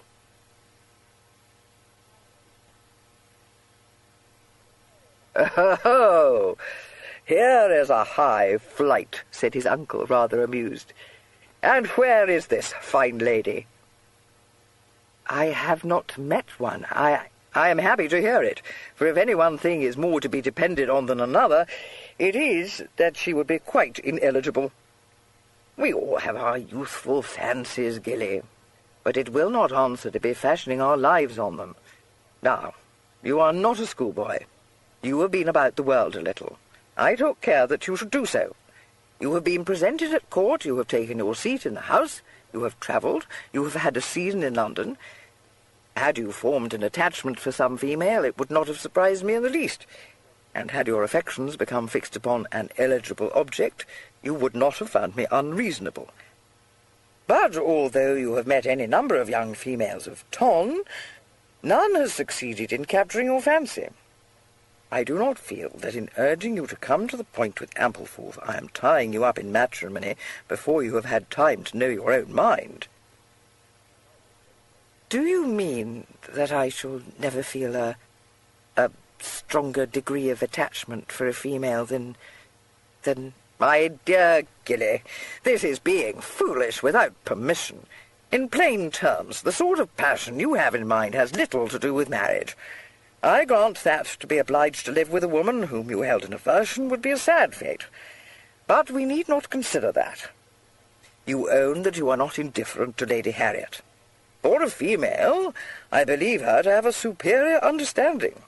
Her disposition is amiable, and if you mean to object that there is a want of spirit in her, I would point out to you that you have very odd humours yourself, and would find less rational comfort with a woman of more vivacity than with a quiet girl who would, I am persuaded, partake of many of your sentiments, and study to please you." "Oh, yes, interrupted Gilly, "but—" Lord Lionel held up his hand. "No, listen to what I have to say to you, my boy. You think I do not enter into your feelings upon this occasion, but you are mistaken. I shall be plain with you. In Lady Harriet, you will not find yourself saddled with a wife who will expect more from you than you are inclined to give. She is a very well-brought-up gal, and while, on the one hand, I am satisfied that she will conduct herself as Duchess of Sale with propriety and discretion, she will not expect you to be always at her side. If you choose to mount a mistress, she will know how to look the other way, and you will not be obliged to face the reproaches which might be levelled at you by a woman of lesser breeding. In short, you may be assured of a well-conducted household with an amiable woman at its head, and may indulge what romantic fancies you please out of it." "Do you suppose, sir," said Gilly in an extinguished tone, "that it is with such sentiments as these that Harriet thinks of marriage with me, or with another?" "I have been acquainted with Augusta Ampleforth any time these 20 years," responded Lord Lionel readily, "and I entertain no fears that Harriet has been allowed to fill her head with romantical stuff and nonsense. I dare say Lady Ampleforth may have some faults." "I have always thought her the most unfeeling woman I have ever met," the Duke said. "Well, well, now you are in your high ropes again. She is an ambitious woman, but she has a great deal of common sense, after all." The Duke released the chair back and took a turn about the room. He was evidently agitated, and his uncle allowed him to walk about for a few minutes before saying, "If you dislike it so very much, Gilly, you should have told me of it earlier. To draw back at this late date will be as bad as to declare off." The Duke turned a startled face towards him. "Oh, no, surely not." "It has been understood between the two families for some years, and from what I hear, the announcement of your engagement is pretty widely expected." The Duke looked quite horrified. "But it cannot be. I have never offered, never said a word to Harriet, or given anyone the least reason to suppose that my affections had become fixed." "My dear boy, in our world these affairs are generally known. Ampleforth has refused one offer for Harriet's hand already, and I have little doubt that her ladyship will have dropped a hint or two abroad. It would be a great piece of folly to pretend that you are not a splendid matrimonial prize, Gilly, so we will not indulge ourselves with any humbug about that. In fact, except for Devonshire, who must be nearing 30 by now, and seems to be a settled bachelor, besides he is extremely deaf, I do not know of one to equal you. Depend upon it, Augusta Ampleforth will not have been able to resist the temptation of telling her friends, in the strictest confidence, of course, that she has such large expectations for her daughter. She must be the envy of her acquaintance." The Duke passed a hand through his fair locks. "I had no idea of this. Do you tell me that the Ampleforths, Harriet, have been expecting me to declare myself?" "Oh, well, no, I do not say that," replied Lord Lionel. "In fact, I told Ampleforth I would not have you established too early in life. Your health was too uncertain, and I wished you to have time to look about you before making your choice." "My choice?" Gilly ejaculated. "It seems I have none at all, sir." "You have certainly made none," said his uncle dryly. There was a defeated silence. After a few moments, Gilly said, "I do not know what to say. I must see Ampleforth, and Harriet, too. Until I am persuaded that she does indeed expect me to offer, well, I must see her." "Not before you have spoken with her father," exclaimed Lord Lionel. "Oh, no," Gilly said wearily. "There is no need for you to be in a hurry," said Lord Lionel. "I believe the Ampleforths are in London at present, but they will be removing into the country at any moment now, I should suppose. Ampleforth is bound to invite you to one of his battues, and you may then—" No, I would rather by far visit him in town," Gilly said. "I had been thinking that I would go up to see my cousin. If you do not object, sir, I will do so." "Object? Pray, why should you always be supposing that I may object to what you wish to do, Gilly?" demanded Lord Lionel. "But you will find London very thin of company at this season, and I own I do not like the fogs for you, and they will soon be starting, you know. However, if you like to go for a few days, it can very well be arranged. I will send an express to Scriven, to warn him to have Sale House in readiness for you. Rumsey may accompany you, and—" "I should like to go alone, and to an hotel," said the Duke desperately. "Alone? And to an hotel?" repeated his uncle, thunderstruck. "Next I shall be told that you would like to travel to town on the stage-coach." "No, I do not wish to travel on a stage-coach, but I do not want Rumsey." Lord Lionel eyed him speculatively. "Now, what mischief are you up to, Gilly?" he asked, not displeased. "Do you mean to go raking in town?" The Duke smiled rather perfunctorily. "No, sir, but I find Rumsey very tedious, and I am sure he will find me a dead bore, for I mean to see a good deal of Gideon, and you know that they could never agree, and I thought I might shoot at Mantons and look in at Tats besides, and that sort of thing is not in Rumsey's line at all." "No, very true," agreed Lord Lionel. "So you mean to buy another horse, do you? What is it you want? Something showy to lionize a bit, eh? You had best find out Belper and desire him to go with you. Not that I mean to say you are not able to judge a horse for yourself, but Belper can advise you." The Duke, who was too thankful to have escaped the company of his clerical tutor to jeopardize his position by demurring at having his other bear leader thrust upon him. Captain Belper might override him in the matter of choosing a horse, but he was not likely to moralize, and he would not be staying under the same roof as his erstwhile pupil, and so would not be able to keep his movements under strict surveillance. "You will tell Scriven to draw on trials for whatever money you may require," said Lord Lionel. "No need to trouble yourself about that. But as for staying in an hotel, certainly not, Gilly. I would not vouch for the way they air the sheets, even at the Clarendon. And when you have a very good house of your own, it would be the height of absurdity not to use it. Borrowdale may go to London ahead of you." "I do not mean to entertain largely. Should Borrowdale not remain with you, sir?"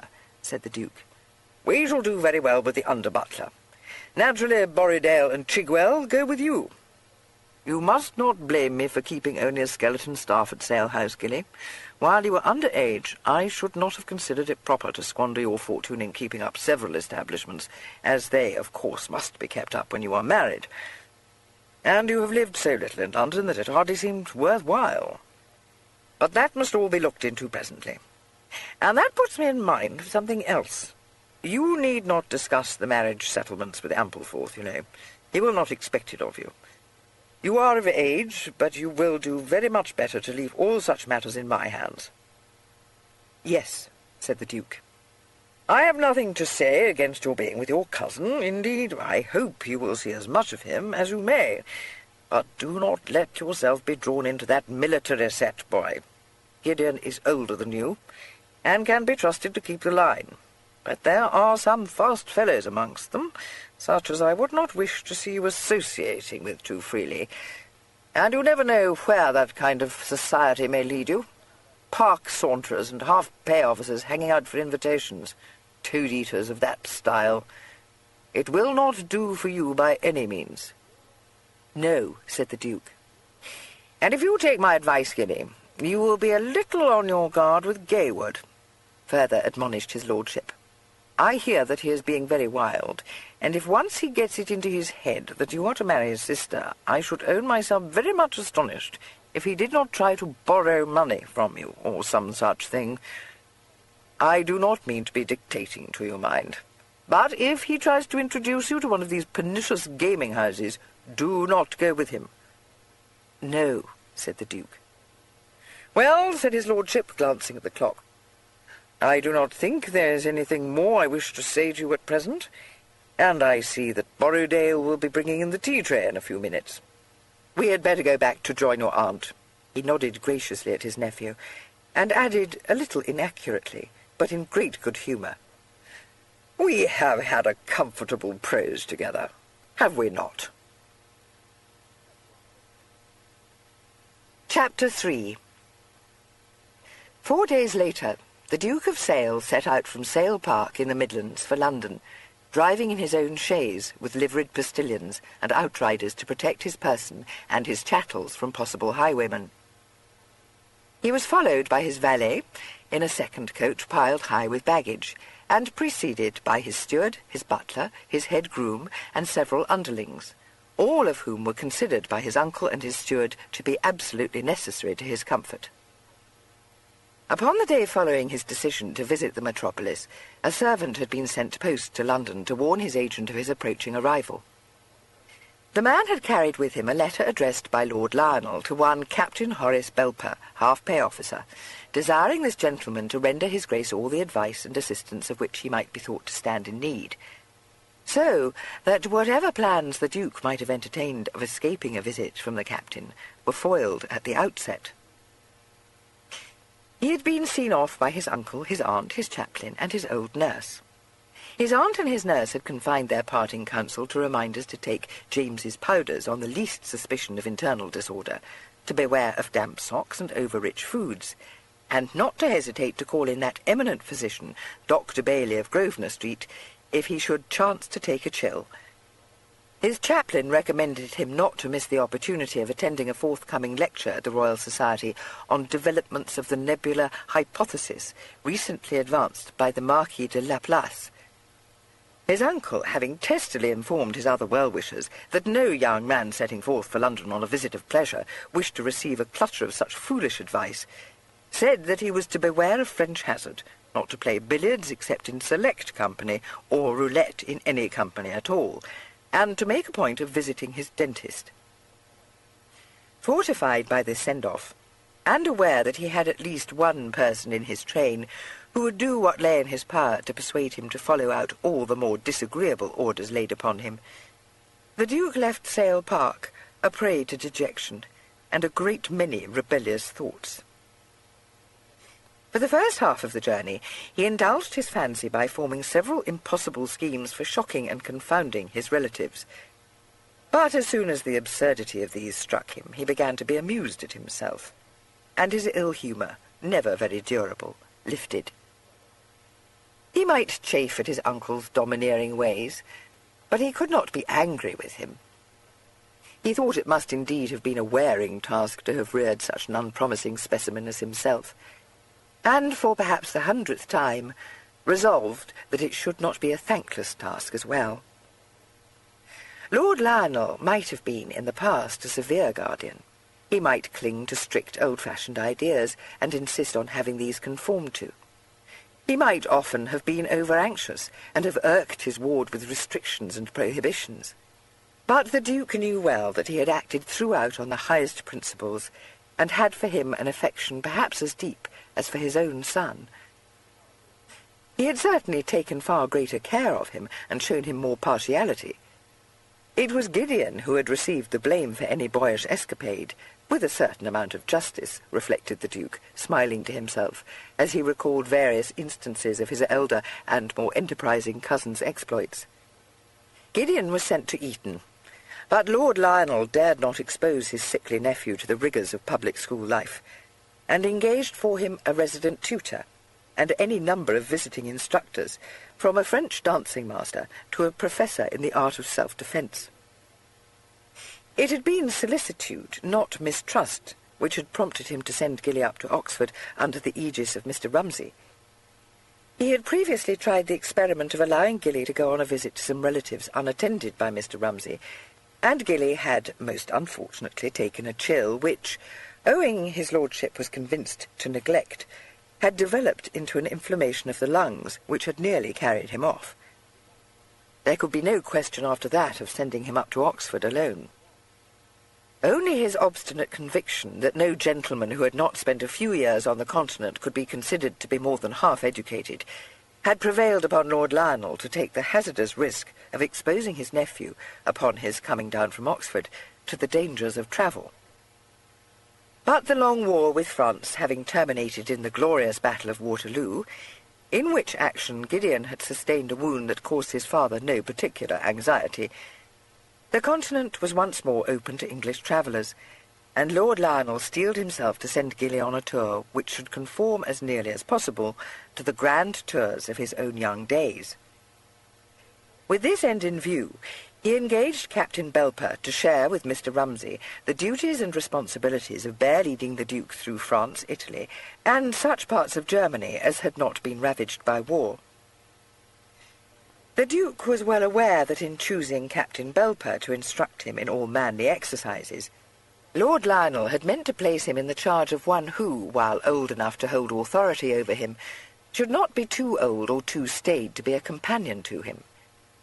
Unfortunately, the quiet young nobleman found that he had little in common with the bluff soldier, sometimes came near to disliking him, and never accorded him more than the gentle courtesy he used towards Mr. Rumsey. He had spent 2 years abroad, and although these had not been altogether enjoyable, they had certainly done much to improve the state of his health.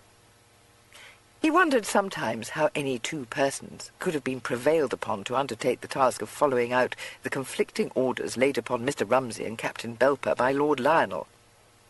He commanded them to indulge any reasonable wish their charge might express. He warned them to teach my Lord Duke to study economy, and on no account to keep him short of money. He forbade them to coddle him, but instructed them to discover the name and direction of the best doctor in any town they might chance to visit, never to allow my lord to play tennis or to ride after dinner, or to neglect to change his clothes after taking exercise. They were to encourage him to mingle freely in society, but they were to remove instantly from any town in which he seemed to be in danger of forming acquaintances not of the highest ton. He was to be initiated into the mysteries of gaming, but kept away from the Palais Royal. They were to remember that he was not a schoolboy, but a young man, and they were to keep his lordship informed of every detail of their tour.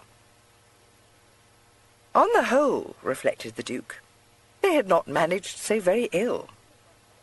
Mr. Rumsey had been the more zealous to conform to my lord's instructions, but Captain Belper had been the better guide for a young gentleman setting foot on a foreign shore for the first time, and since they were mutually antagonistic and very jealous of each other besides, their charge had not experienced much difficulty in winning the support of one of them when he wished to run counter to the other's judgment. Upon his return from his travels, the Duke had been a good deal taken aback by his uncle's proposal to install Mr. Rumsey as chaplain at Sale. He did not dislike his tutor, but he had certainly hoped to be rid of him at last, and had supposed that one of the many livings in his gift would be bestowed on him. But Lord Lionel said that none of these was vacant, and that when old Mr. Gunnerside, who had been the chaplain for so many years, had died, he had purposely kept the post free, so that Rumsey might fill it in reward for the years of his faithful services. "You would not wish to be ungrateful, Gilly," had said his lordship.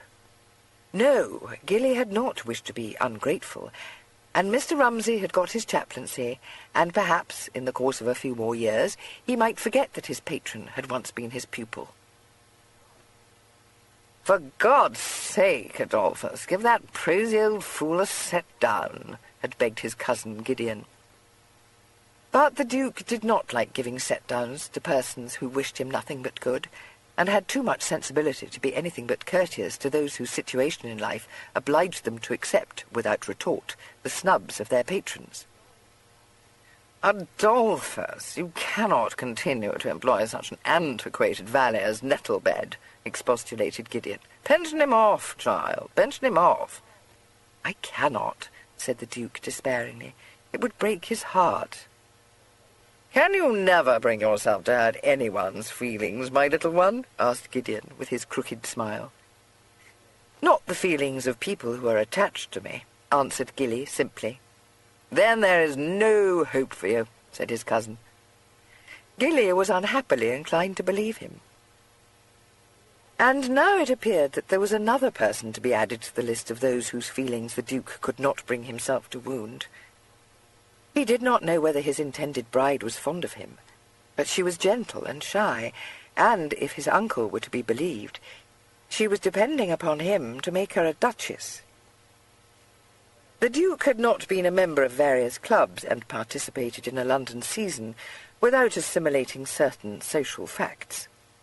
He had very little doubt that Lady Harriet's chances of securing him for a husband were being freely betted upon at White's, and to blast all her hopes, to set her up to be the butt of every ill-natured wit in town, would, he realized, be conduct wholly unbefitting a gentleman. His mood of dejection deepened. Lying back in one corner of his chaise, his eyes on the bobbing forms of the postilions, he tried to think about Lady Harriet, and found it difficult. She had been so very correctly brought up, had been of late years so zealously chaperoned, that he could not feel that he knew very much about her. There had been a great deal of intercourse between his family and hers. She had very often stayed at Sale Park, or at Cheney, his house near Bath, and when they had been children he had liked her very well, better, in fact, than the more assertive children of his acquaintance. He still liked her very well, But the easy intercourse they had once enjoyed had latterly dwindled, perhaps from his own consciousness of the future laid down for them both, perhaps from the lady's increasing shyness. He had squired her to the opera and danced with her at Almack's. He found it easier to talk to her than to any other lady of his acquaintance. But she was not the bride of his independent choice, and although he had no very clear idea of what this imaginary damsel might be like, he felt sure that she did not resemble poor little Harriet. But since he knew naturally that he must marry a lady of impeccable lineage, he was forced to own that Harriet would suit him decidedly better than any other marriageable young female of his set. Only it was all very dull, and without having the least ambition to marry to disoblige his family, as the saying was, he did wish that he could have found a wife for himself, and that not a lady whom he had known from his cradle. He wondered what it would have been like not to have been born in the purple, but to have been some quite unimportant person. Not of too lowly a degree, of course, for that would certainly have been uncomfortable. He might have been obliged to live in thatch-end cottages, for instance, with a leaking roof, or have been snapped up by the press-gang, or even, perhaps, since he had always been undersized, have become the slave of a chimney-sweep. It was undoubtedly better to be the 7th Duke of Sale than a sweep's apprentice, but he was much inclined to think that to have been plain Mr. Dash, of nowhere in particular, would have been preferable to either of these callings. He began to picture the life of plain Mr. Dash, and was still lost in a pleasant, if slightly ill-informed reverie, when his chaise swept into the forecourt of his house in Curzon Street. He came down to earth with a thud. Mr. Dash inhabited one of those cosy little terrace houses in a quiet quarter of the town, and when he returned to his dwelling after a convivial evening spent with his cronies, playing French hazard and getting his feet wet, he let himself into his house with his own key, and found no one at all who cared a button where he had been, or what he had been doing. None of his servants had ever known his father. In fact, he had very few servants. Just a cook and a housemaid or two, supposed the Duke. And, stretching a point, possibly a groom to look after his horses. Stewards, butlers, footmen, and valets were encumbrances unknown to Mr. Dash, nor had he any relatives, or had he one or two cousins. The Duke could not make up his mind on this point, for although the right style of cousin would undoubtedly be a comfort to Mr. Dash, cousins carried uncles in their wake, and Mr. Dash had no uncles, not even an uncle who lived a very long way from London, and never stirred out of his own house. And, thought the Duke, warming to his theme, Mr. Dash had no chaplain and no agent, no tradition to uphold, no dignity to maintain. It was at this moment that the Duke returned to earth. His chaise had drawn up, and he found himself looking not at a cosy little house in a terrace, but at the imposing portico of Sale House. As he blinked at it, the great doors were opened by unseen hands. His butler's portly form appeared, and 2 footmen and the porter came down the steps to open the door of the chaise, let down the steps, remove the rug from across his Grace's knees, and assist his Grace to alight. They were followed by Mr. Chigwell, the steward, who kept a sharp eye on their movements, and was the first to offer a respectful welcome to his Grace. The Duke began to laugh. The elder of the 2 footmen, who figured on Mr. Scriven's account-books as the Duke's footman, continued to stand with his arm crooked for his master to lean upon as he descended from the coach, and his face rigidly impassive. But the younger footman found the Duke's low laughter so infectious that he so far forgot himself as to grin in sympathy. Mr. Chigwell, himself a trifle startled, made a mental note of this, and silently rehearsed the words of stern reproof he would presently utter. The Duke picked up his ebony cane, ducked his head to avoid knocking his tall, curly-brimmed beaver against the roof of the chaise, and jumped lightly down, ignoring both the steps and the proffered arm. Mr. Chigwell and the porter both surged forward to prevent a possible fall, uttering in shocked accents, "Your Grace!" "Oh, don't, pray," besought the Duke in a shaking voice. "You will set me off again." Mr. Chigwell bowed politely, but in a good deal of bewilderment. He said doubtfully, "I am glad to see your Grace is in spirits. Will your Grace enter the house? You will be tired after the journey, I make no question. Refreshments have been laid out for your Grace in the blue saloon." "Thank you," said the Duke. He trod up the steps, smiled mechanically at Borrowdale, who bowed him in, and found that 3 more persons were waiting to welcome him. These were the groom of the chambers, the agent-in-chief, and a stalwart, smartly attired gentleman, who darted forward with his hands held out, exclaiming joyfully, "My dear, dear lord, you must let me be amongst the first to bid you welcome to London. How do you do? But I can see for myself that you are in good health." End of side 3. Side 4.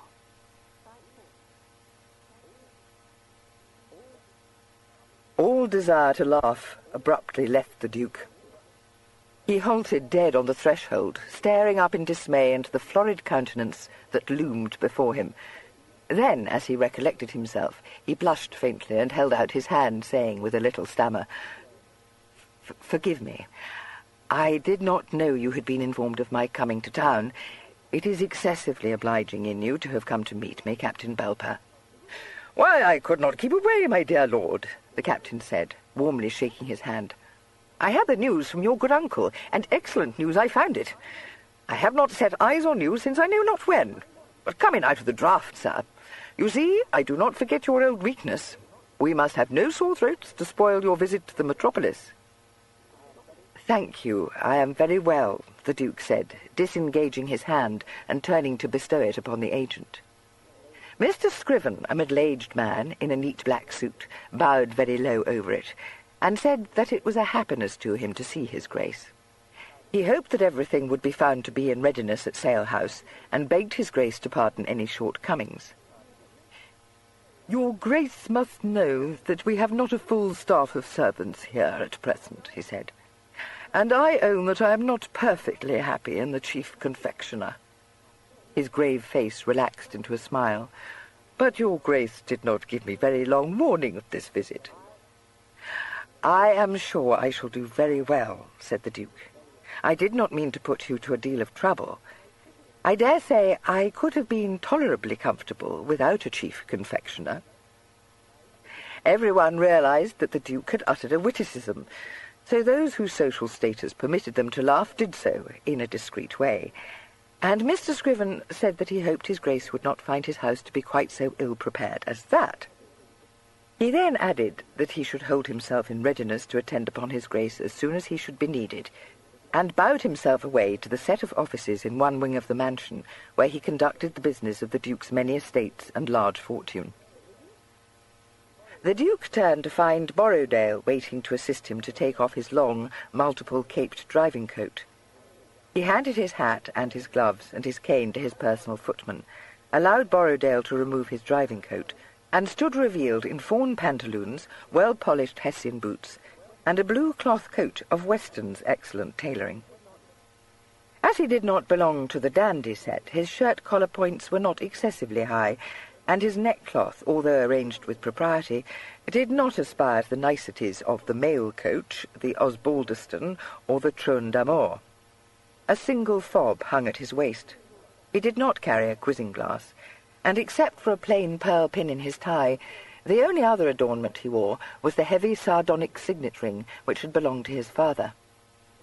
The shank had had to be made smaller to fit his finger, and the ring seemed to be a trifle too large for so delicate a hand, but the Duke was fond of it, and rarely wore any other.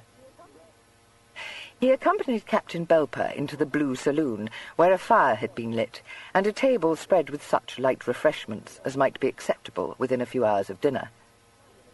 The captain declined food, but took a glass of Madeira. He said, "Well, and what brings you to town, my lord? Your uncle writes that you mean to buy a horse." "Yes, I think I may do that," replied the Duke. The captain lifted quizzical brows. "I think I know you a little too well to stand upon ceremony with you," he said. Thought I to myself, "Aha! That is a tale for Lord Lionel. Is he still as careful, shall we say, as ever?" "Oh, yes, but I need a new hunter," replied the Duke tranquilly. "You know I shall be happy to give you my advice. It will quite bring back old times. And for the rest, you mean to do a little junketing about the town, eh? But the high ton parties are at an end, I fancy. Everyone has gone out of town. I hope to see something of my cousin. Of course, he is stationed here. I think I caught sight of him the other day. Devilish smart in his regimentals. These lifeguardsmen, Hyde Park soldiers, we Peninsular men used to call them. He laughed heartily as he spoke, but as the Duke had heard this pleasantry a good many times before, he did not accord it more than a perfunctory smile. The captain crossed one leg over the other, with the air of one who had no immediate intention of removing, and said, "Well, my lord, and what is the news with you? I did not see you at Eckham races, although they tell me Lord Lionel was there. I was sorry to have missed the chance of paying my compliments to him." "Yes, my uncle was staying at Oatlands. He does so every year." "But still does not take you along with him?" "I was in Yorkshire." "I should have known it, indeed. You would not miss the grouse shooting, I'll wager." "I dare say you would not have been amused as well at Oatlands. Nothing but whist, and the company rather elderly nowadays. Très polissant, moreover, not at all what his lordship would wish for you." He drank some of his wine and set the glass down on the table at his elbow. "Well, you are wanting to hear all the town gossip, I expect. There is very little to tell you. The old Queen seems to have recovered from the spasm she suffered in the spring. They say it was provoked by hearing that the Duchesses of Cambridge and Cumberland had met and embraced. Her physicians thought her rage would have carried her off. Then we had Clarence's marriage in July, a shabby affair. Lord, what laughing-stocks they do make of themselves, the royal dukes. 3 of them bolting into matrimony helter-skelter, one after the other. Entering for the heir to the throne stakes, I call it. No doubt we shall be celebrating 3 interesting events next year. What else is there to tell you? Upon my word, I know of no particular titbit of scandal. The Regent drives his Tilbury in the park every day, with his groom sitting up beside him. It doesn't take very well. The sober-sides think he should have more dignity. You did well to stay out of town for the general election. You know Castlereagh got pelted. A bad business. Came near to rioting in some parts. But you will have heard all that." In this fashion the captain rattled on until interrupted by Borrowdale, who came into the room to inquire if it would suit his grace to dine at 8 o'clock, or whether he wished to visit a theatre. The Duke had meant to call at his cousin's chambers that evening, but he knew that the captain hoped to be asked to dine with him, and he could not bring himself to disappoint him. Upon receiving the invitation, the captain protested half-heartedly that he was wearing his morning clothes, but allowed himself to be easily persuaded into remaining. The Duke, feeling that a whole evening of his conversation could not be borne, said that they would dine early and go to the theatre. This necessitated ordering the town carriage, selecting the play to be seen, and dispatching a footman to procure a box, arrangements which the Duke found pompous, and the captain, who was generally obliged to attend to all such details himself, agreeably luxurious. They did not part until the captain had wrung an assignation for the following morning out of the Duke, but a decided hint that they should also spend the afternoon together was countered by the Duke saying that he had some calls he must make. At breakfast next day, the Duke bethought him of his agent, and desired one of the footmen to carry a message to him. Mr. Scriven, who had been expecting the summons, speedily presented himself in the library, bringing with him a formidably bulging briefcase, and the next hour was spent by the Duke in glancing perfunctorily over accounts, listening to suggestions for the improvements of several of his estates, and having it respectfully explained to him why his own ideas could not possibly be put into execution. Mr. Scriven was very kind to him, indeed almost fatherly, and said that it was a gratification to him to find his young master taking such a proper interest in his affairs, but he contrived to make him feel very ignorant. The interview ended with his saying that in anticipation of the Duke's needs he had drawn a cheque on Child's Bank, and would his Grace care to take all or part of the money into his own charge at once. The Duke thought that he would not need more than £100 for the present, so this was counted out in bills, and the sovereigns, that still seemed so very new and strange, and the Duke went off to Manton's shooting gallery to meet Captain Belper. Here he did some very pretty shooting at a wafer, and fell in love with a handsome pair of duelling pistols, which he purchased. The captain cut several sly jokes about this, affecting to believe that he must have come to London to fight a duel over some unknown fair one, and offering himself as a second. The Duke received these in good part, and by dint of employing evasive tactics, managed to shake him off without making any definite arrangements for a further meeting. The captain said he should wait upon him next day. The Duke made plans for leaving his house at an early hour, and not returning to it until late at night. Chapter 4. An hour later, the Duke had formally offered for Lady Harriet Prestine's hand in marriage, and had been accepted. He had been lucky to have found his future father-in-law at home, he was told. The family was on the point of leaving town. The household, in fact, was in a pucker with the business of packing up already. For while Lord and Lady Ampleforth, with the younger children, were off to Staffordshire, Lady Harriet was going to pay her annual visit to her grandmother in Bath.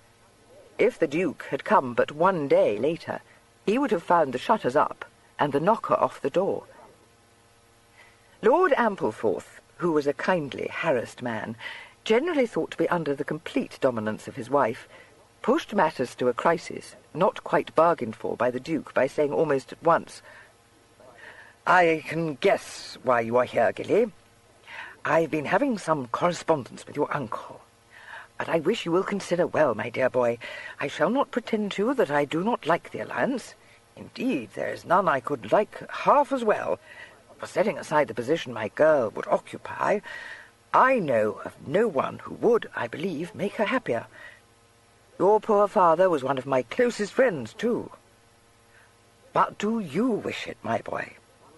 Are you quite sure you have not been pushed into it by your uncle? I know Lionel well, an excellent fellow, and means nothing but good, but overbearing, very overbearing." Taken aback, and at a loss for anything to say, the Duke flushed hotly and stammered, No, I mean, you see, Gilly," said Ampleforth, fidgeting about the room, "I am very much attached to you, both for your father's sake and for your own, and I should not like to think... Well, I was always very much against arranging such a thing before either of you were out of the nursery. And what I wish to say to you is this. If your heart is not in the business, I would not have you go a step farther in it. You need not regard anything but your own inclination, and I beg of you not to allow yourself to be swayed by considerations that do not matter a button. If expectations have been raised, they were not raised by you. I have always deprecated Harriet's being encouraged to suppose, but I need not say more upon that head." He had certainly said enough. The Duke pulled himself together, and in a composed voice said that he entertained the deepest regard for Lady Harriet, and should think himself fortunate indeed if his suit were accepted.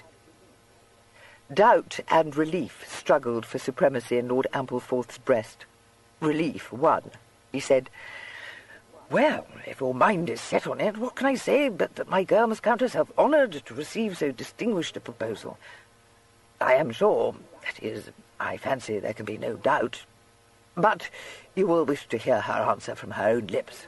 Do but sit down, Sale, while I discover if my lady is able to see you. I know she will wish to do so, but with the house at 6s and 7s, but I will not keep you waiting above a little while." He almost thrust his guest into a chair by the fire and hurried off in search of his wife. He found her in her dressing-room in conference with the housekeeper and surrounded by a litter of bandboxes. She was a handsome woman, dressed in the first style of elegance, in a Rutland half-robe, with a striped zephyr shawl and a somewhat formidable turban. Her nose was high-bridged, and her blue eyes at once penetrating and cold. One glance at her spouse sufficed to make her dismiss the housekeeper, and as soon as this portly dame had curtsied herself out of the room, she said, "Well, Ampleforth, what is it? "I have Sale downstairs," he said. "He has been with me this past half hour." "Sale?" she exclaimed, her eyes narrowing. "My love, he has made me an offer for Harriet's hand. He expressed himself with the greatest propriety. I think you would have been pleased to have heard him." "I was beginning to think he meant to cry off," she said, in the outspoken way which always made her lord wince. "So he has offered at last. He could not have chosen a more awkward moment. The drawing-room is under Holland covers already, and it is quite out of the question for us to be asking him to dine.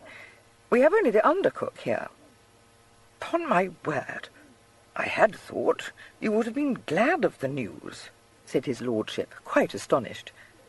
"Pray do not talk to me in that foolish manner, Ampleforth. You know very well that I am excessively glad of it.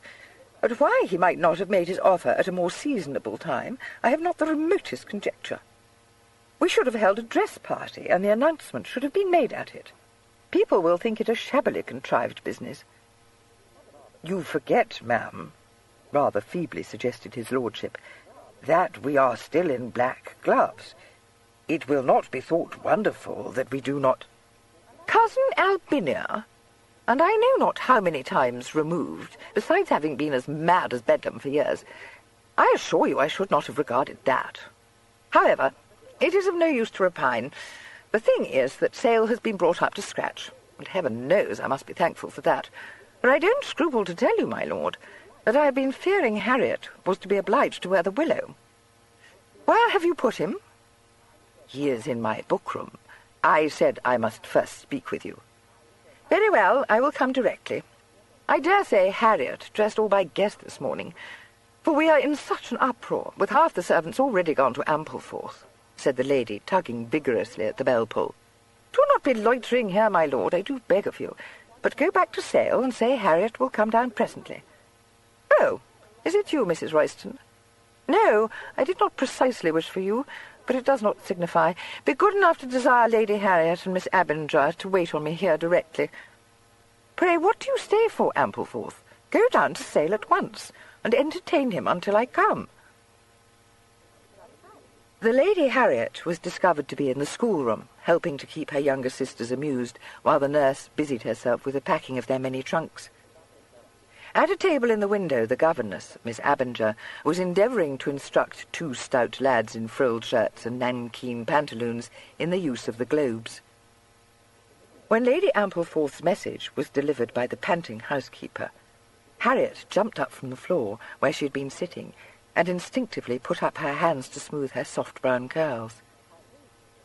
"Mamma wants me," she said in a scared voice. "Oh, what is it, Royston, dear?" The housekeeper beamed at her knowingly. "Ah, that is for her ladyship to tell you, my lady. But what would you say to a lovely young gentleman's being closeted with your papa?" Lady Harriet's large blue eyes dilated. She said faintly, "Oh, no." Miss Abinger, a sensible-looking woman in the late 30s, rose from her seat, saying in a commonplace tone, "Lady Harriet will come to her ladyship directly. You will do well to tidy your hair, my dear. Come into your bedchamber and let me draw a comb through it. You know how your mamma likes you to be neat in your appearance." "Harry, don't be gone forever," begged Lady Maria, a buxom 12-year-old. 10 to 1, it's only one of mamma's fusses." "Oh, hush, love," Harriet whispered. "Good gracious, Harry," exclaimed Lady Caroline, who at 16 bade fair to resemble her mother very nearly. "You don't suppose it is Sale, do you?" Harriet, blushing furiously, ran out of the room. Miss Abinger said severely, "You will oblige me, Caroline, by writing out in your fairest hand, and without blots, 50 times, 'Whoso keepeth his mouth and his tongue keepeth his heart from troubles.'" She waited for a moment to be sure that her pupil dared not venture on any retort, and then followed Lady Harriet out of the room and down one pair of stairs to a bedchamber at the back of the house.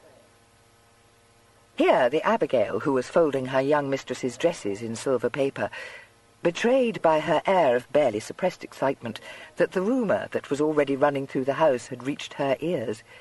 She greeted the governess with a gasp and an involuntary question.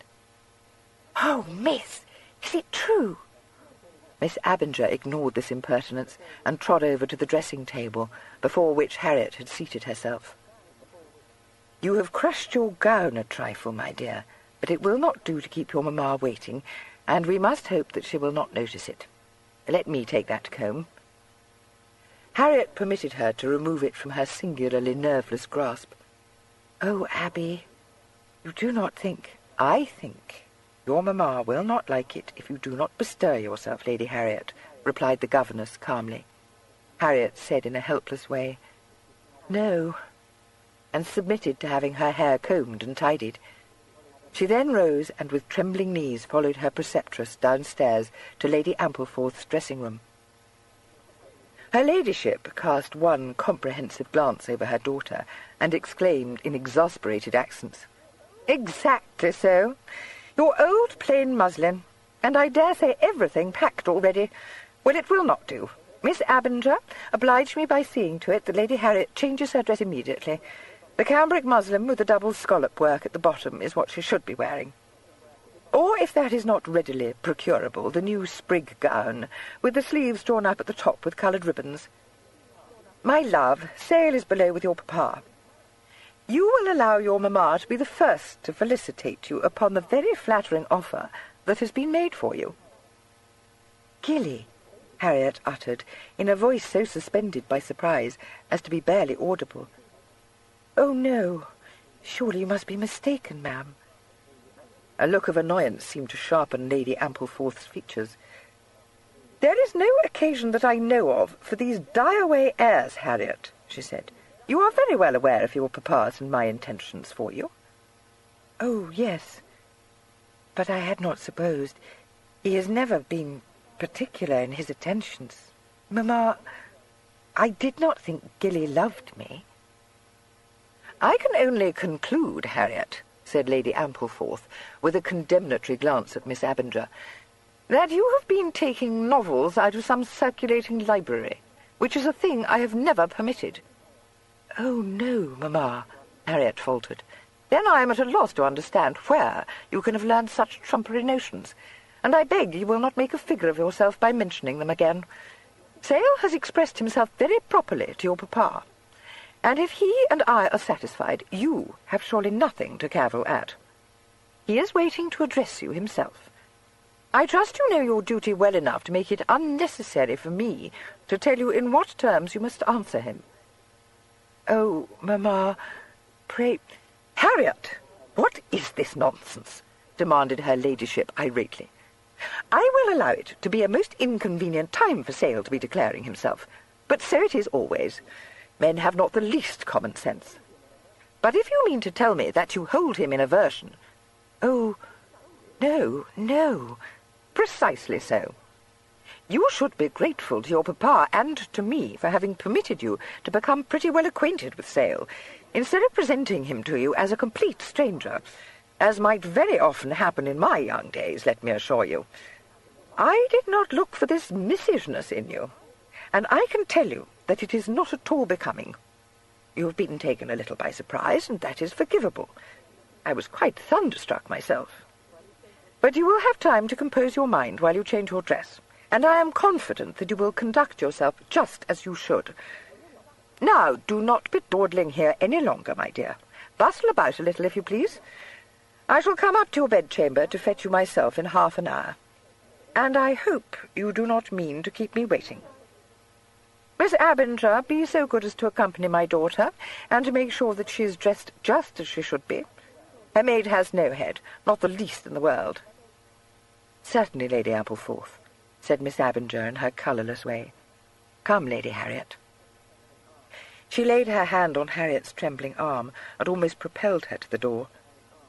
When she had firmly closed this behind them, she said in a warmer tone, My dear, try to compose yourself. What is the matter? Oh, Abby, I don't know, Harriet replied in some agitation. Only I did not look for this, and I do not think, forgive me, but I had not supposed that you were indifferent to the Duke. Not indifferent, no, Harriet said, averting her face, but he...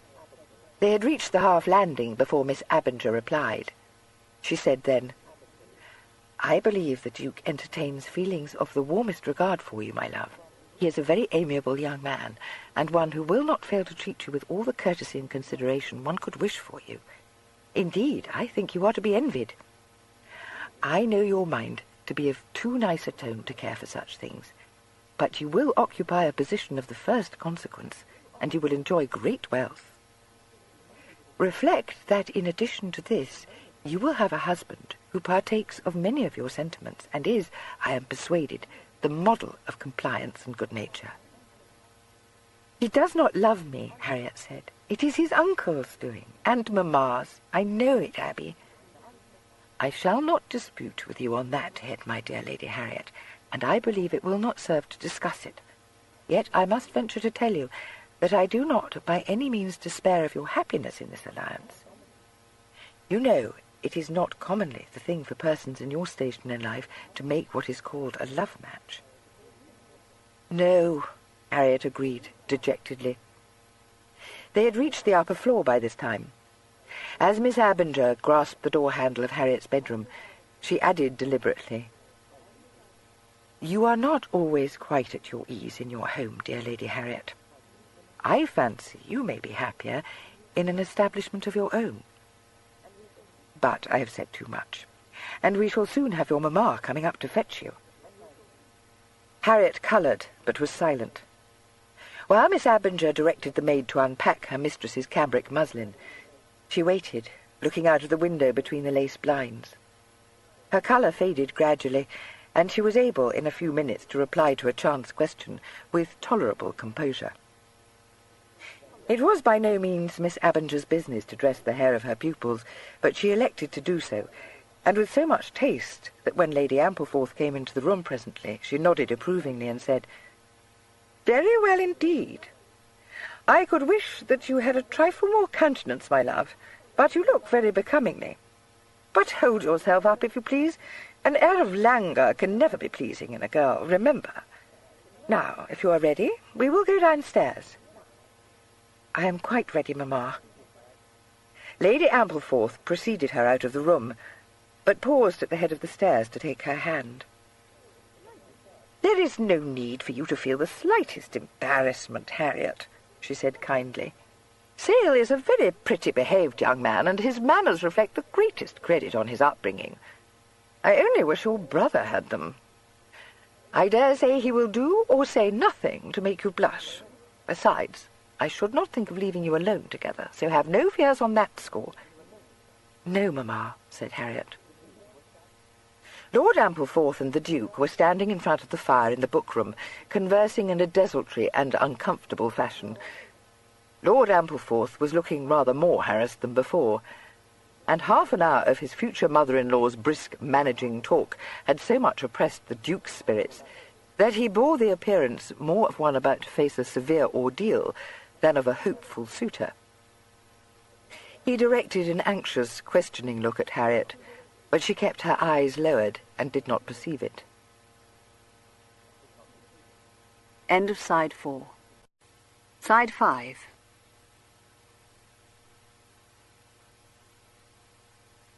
"Ah, my child," said Ampleforth, going to meet her. "I think your mamma has told you that I have just received a very flattering offer for your hand." He took it as he spoke, and gave it a fond squeeze. "But I have told Gilead that I will not have you constrained, and you shall give him your own answer." He drew her forward. The Duke, miserably tongue-tied, managed to utter a few formal sentences, and Harriet, ready to sink, curtsied and whispered a reply of which, "Very much obliged," and "Most truly sensible of the honour," were the only audible words. Her father, apparently taking these to mean consent, held out her hand to the Duke, who took it in his own ice-cold one, and kissed it. He said, "You have made me very happy. I beg you to believe that I shall do everything in my power to make you happy too, Harriet." "No one who knows you could doubt that, Gilly, I am sure," Ampleforth said. "I don't scruple to say that you are two very fortunate young persons. I am sure I do not know which of you has the better disposition. Lady Ampleforth, I have something I wish to say to you. We will beg Gilly to excuse us for a minute." Her ladyship was so much astonished at having such tactics employed against her that she could think of nothing to say, except what she was too well bred to say in front of a guest. Her husband was holding open the door, and she saw nothing for it but to leave the room with him. The Duke and his betrothed were left shyly confronting one another. Neither of them spoke for a moment. Then the Duke saw how pale Harriet was, and how much her hands trembled, and compassion made him forget his own ill ease, and he said, "I hope you do not dislike it very much. I shall do my utmost not to give you cause for any unhappiness. You won't find me exacting, I promise, or... "No, I do not dislike it," Harriet answered in a low voice. "I shall try to be dutiful and to behave just as you would wish. I have always had a great regard for you, Gilly." "And I for you, dear Harriet," he responded at once. "I do think we may suit very well. It shall not be my fault if we do not." She looked up at that. I hope it may never be mine. Forgive me, I find myself a little overcome. I had not the expectation, that is, I did not think you were in London, or that you entertained for me those feelings which—" She broke off in confusion. He possessed himself of her hand again. "Indeed, I am excessively attached to you," he stammered. "I wish you were not going out of town immediately. It must have been my earnest endeavour to show you. But I may come to Bath, and you will allow me to squire you to all the dress balls," he added, with an attempt at lightness. A smile trembled on her lips. "Oh, yes. You know how well our steps suit." "Yes, indeed.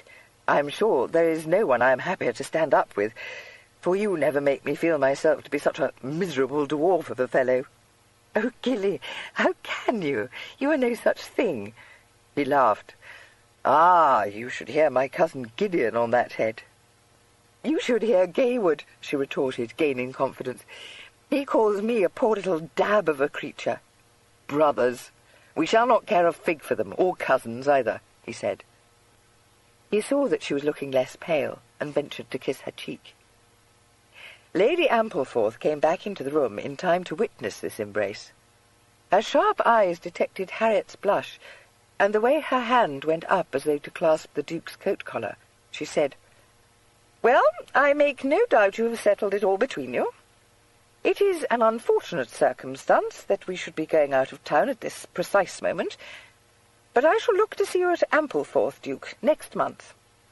Harriet must go to Bath, there is no getting out of that, for old Lady Ampleforth expects her, and we must not cast her into one of her pets, you know."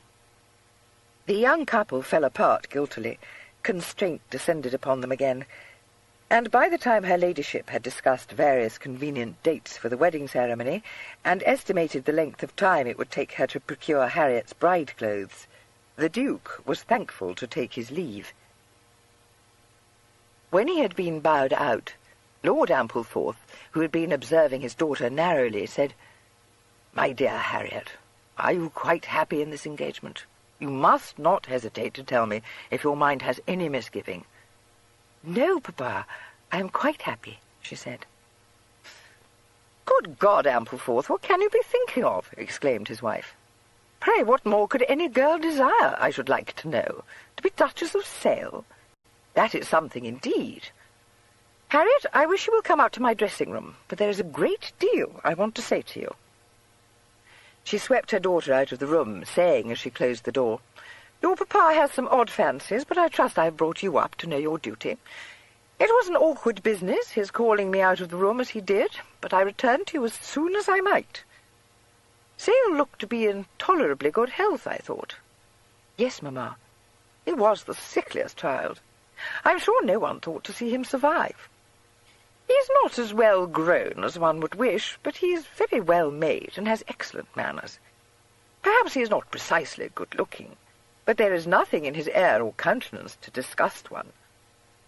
"I think him very good-looking, Mamma," Harriet said in a subdued voice. Lady Ampleforth entered the dressing-room, thrust an empty bandbox off a chair, and sat down. "Yes, very likely, my love, and that brings me to what I wish to say to you. Shut the door. Now sit down and attend to me a little." She waited until this command had been obeyed, and then said, twitching her shawl round her shoulders, "I have often observed, Harriet, that you have just a little nonsense in you which will not do.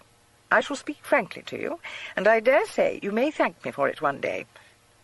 I did not quite like to see you hanging so upon sale, as you were when I came into the book-room just now. You know, my dear child, he will not be looking for you to wear your heart upon your sleeve. In fact, I can think of nothing more likely to disgust him.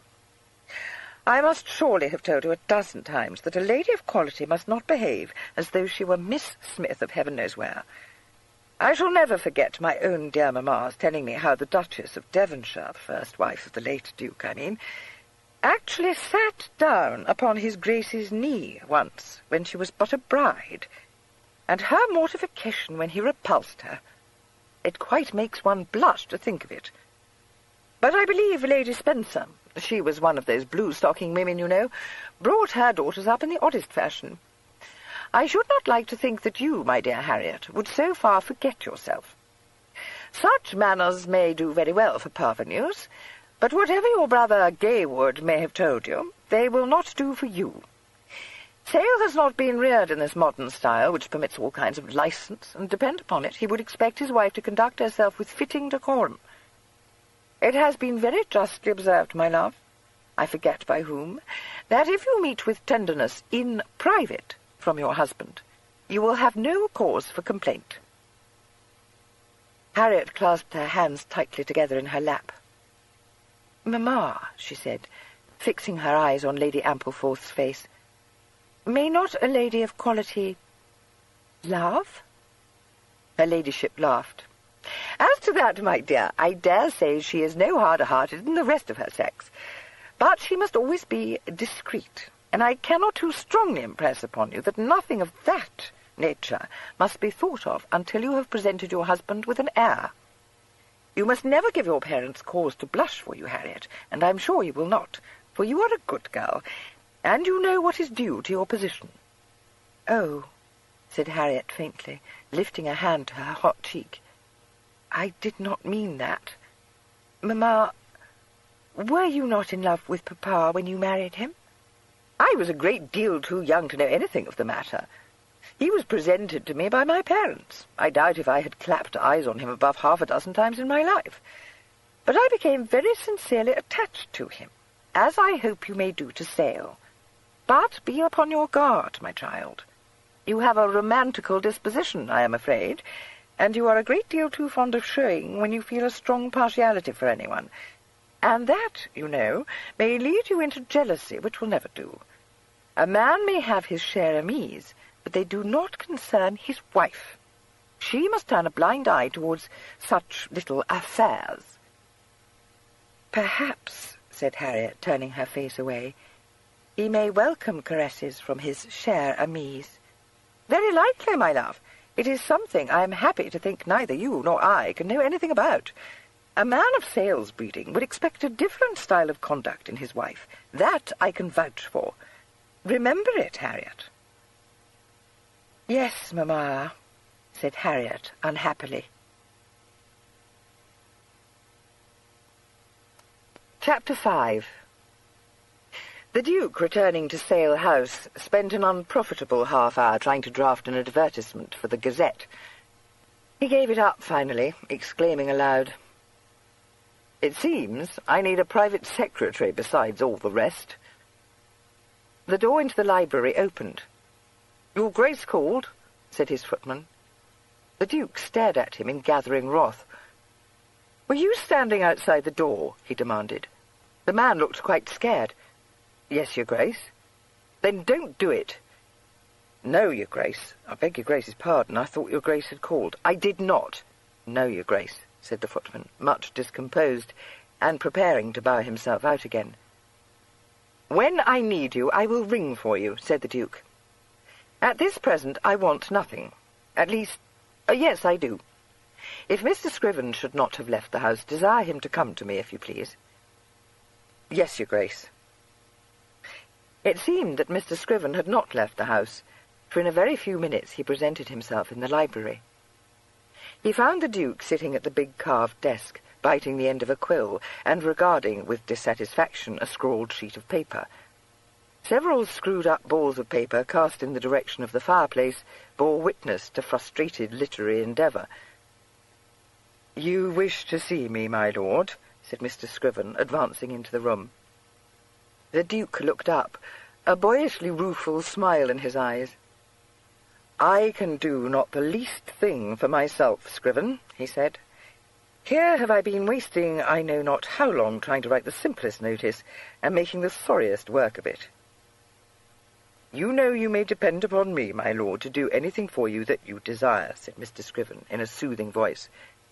"May I know what it is that is giving you so much trouble?" "Merely the notice of my engagement for the Gazette.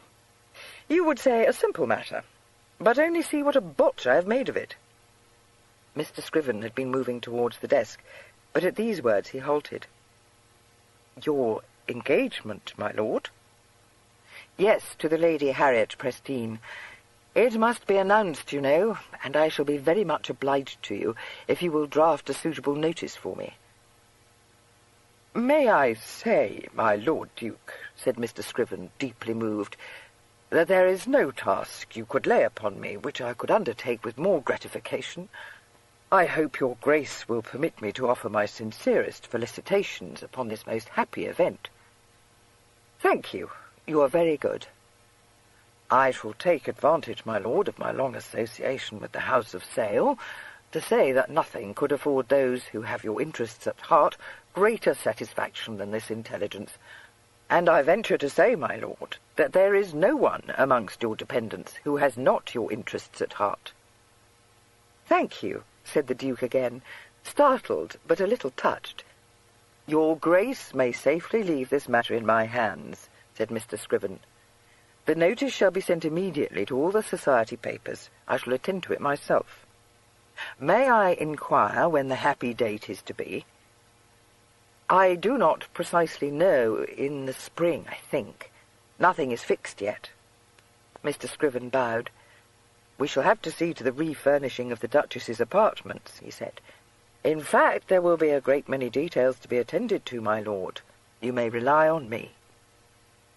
The Duke, who felt that he had listened to enough plans for his marriage for one day, said hastily that he was sure of it, but that there was time and to spare. Mr. Scriven thereupon bowed again, and went off to enjoy himself very much in drafting an advertisement in terms grandiloquent enough to satisfy his sense of what was due to his noble employer's dignity. The Duke, who had previously ascertained that his cousin was on guard duty that day, thought that he might perhaps be dining at White's, and determined to seek him there. He did not succeed, however, in leaving the house without encountering a good deal of opposition, first from his valet, who took it amiss that he did not mean to change his pantaloons for knee-breeches and silk stockings, then from Borrowdale, who had not supposed that his Grace meant to dine from home, and thought that it looked like rain, and lastly from Chigwell, who, forbidden to send a message to the stables, was horrified, and exclaimed, "But your Grace will have the carriage." "I do not need it. I am only going to White's," replied the Duke, taking his cane and gloves from his footman's hands.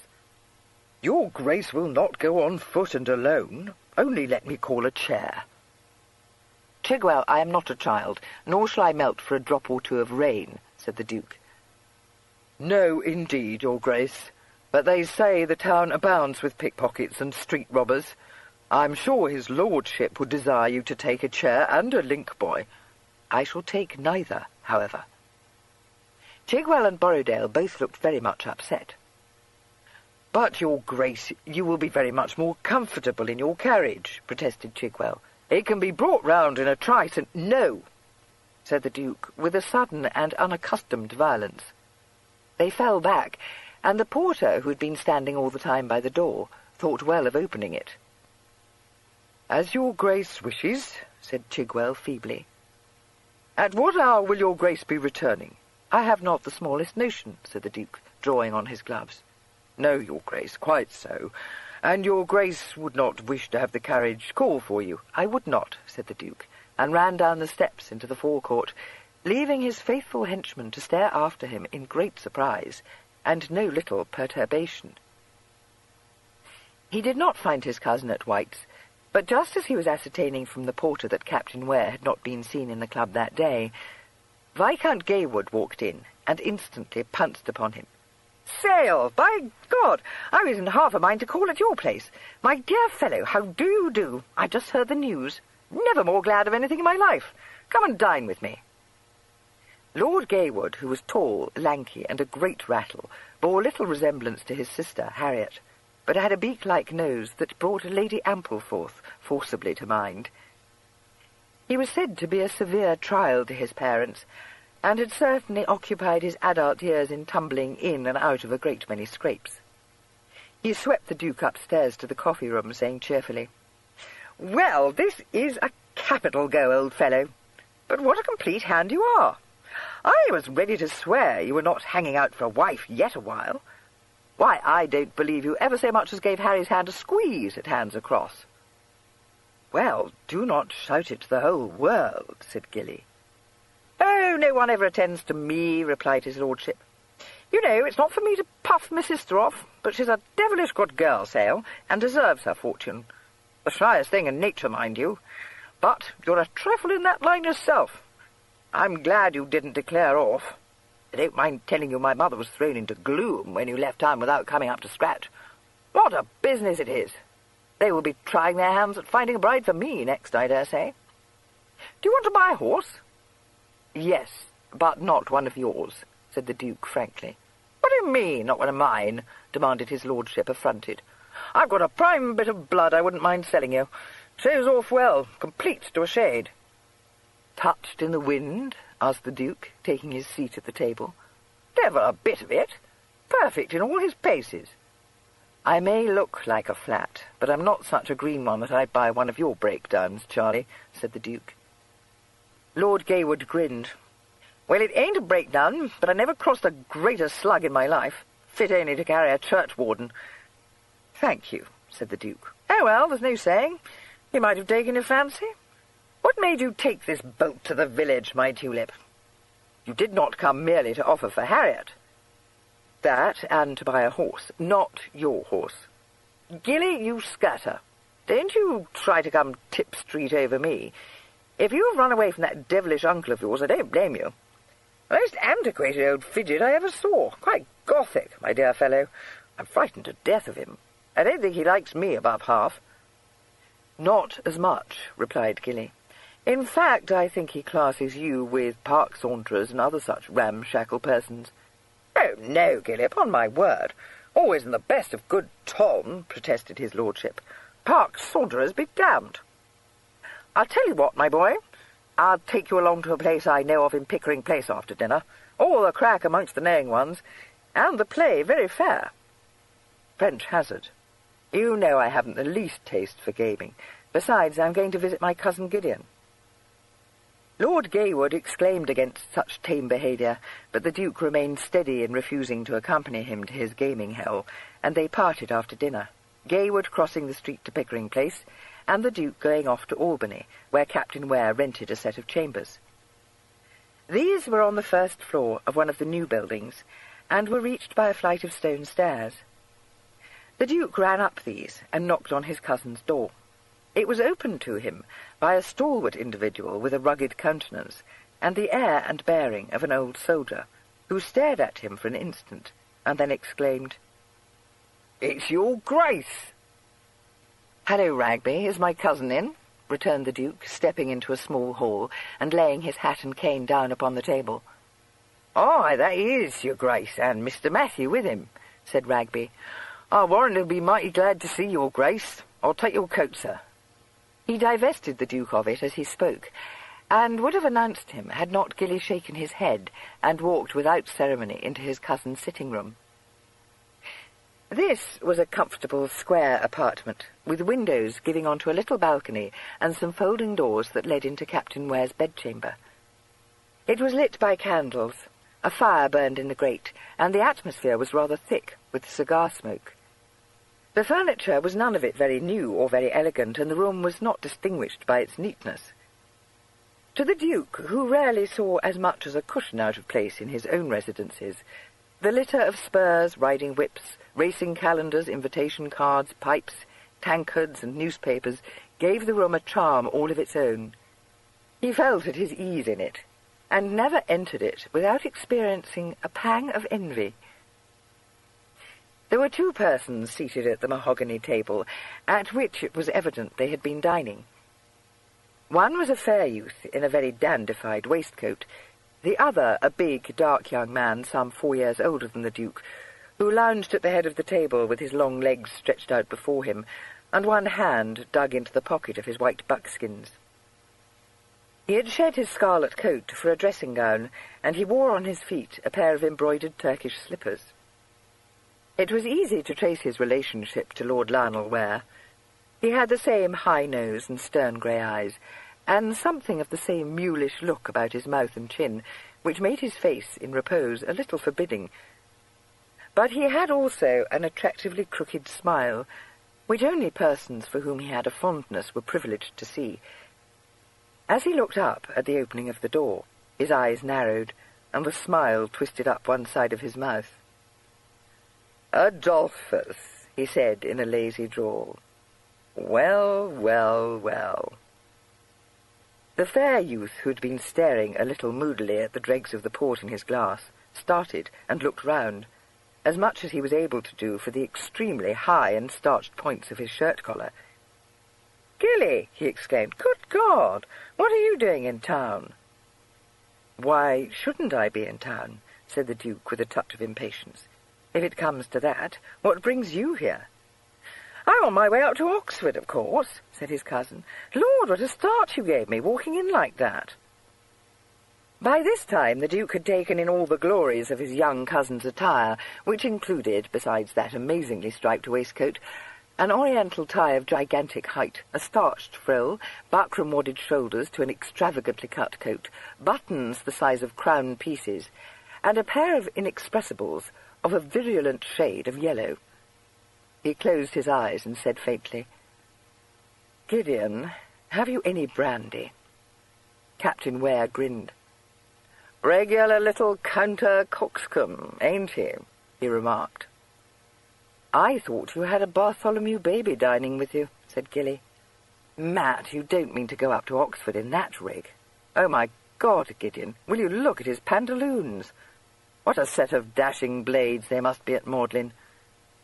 "Gilly," protested Matthew, flushing hotly, "because you are never in the least dapper dog yourself, you need not quiz me. It's the pink of fashion, bang up the nines. You should have a pair yourself." "Above my touch," said the Duke, shaking his head. He looked up at Gideon, who had dragged himself out of his chair and now stood towering above him, and smiled. "Gideon," he said with satisfaction. "Oh, I think I was charged with a great many messages for you, but I have forgotten them all." "Do you mean to tell me, Adolphus, that you have slipped your leash?" demanded Gideon. "Oh, no," said Gilly, sighing. "I did think that perhaps I might, but I was reckoning without Belper and Screven and Trigwell and Borrowdale and Nettlebed and—" "Enough!" commanded Gideon. "This air of consequence ill becomes you, my little one. Is my revered father in town?" "No, I am alone, except, of course, for Nettlebed and Turvey and—" "But you don't like me to puff off my state." "This," said Gideon, lounging over to the door and opening it, "calls for a bowl of punch. Ragby? Ragby, you old rascal. Rum, lemons, kettle, bustle about, man." He came back to the fire. "Tell me that my parents are well, and then do not let us talk about them any more," he invited. "They are very well, but I am going to say a great deal to you about your father. I think I came for that very purpose. Yes, I'm sure I did." "You have never given Uncle Lionel the bag," exclaimed Matthew. "Oh, no, he saw me off with his blessing and an adjuration to visit the dentist. I have never yet succeeded in giving anyone the bag," said Gilly. Gideon looked at him under his brows. "Hipped, Adolphus," he said gently. "Blue-devilled," replied the Duke, meeting his look.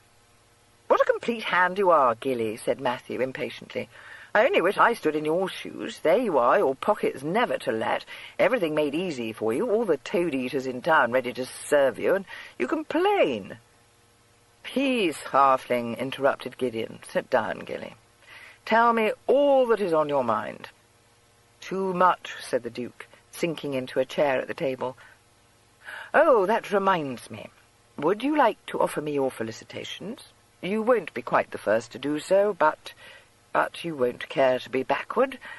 I have this day fulfilled the expectations of my family, not to mention those of every busybody in town, and entered upon a very eligible engagement.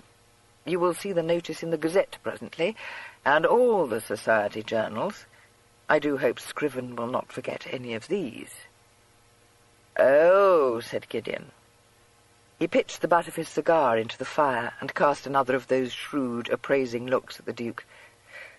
"Well, that certainly calls for a bowl of punch," he said. "Harriet, eh?" The Duke nodded. "I don't wish to enrage you, my little one, but you have my felicitations. She will do very well for you." The Duke looked up quickly. "Yes, of course, what a fellow I am to be talking in such a fashion. Don't regard it. She is everything that is amiable and obliging." "Well, I'm sure I wish you very happy," said Matthew. "Of course, we all knew that you were going to offer for her."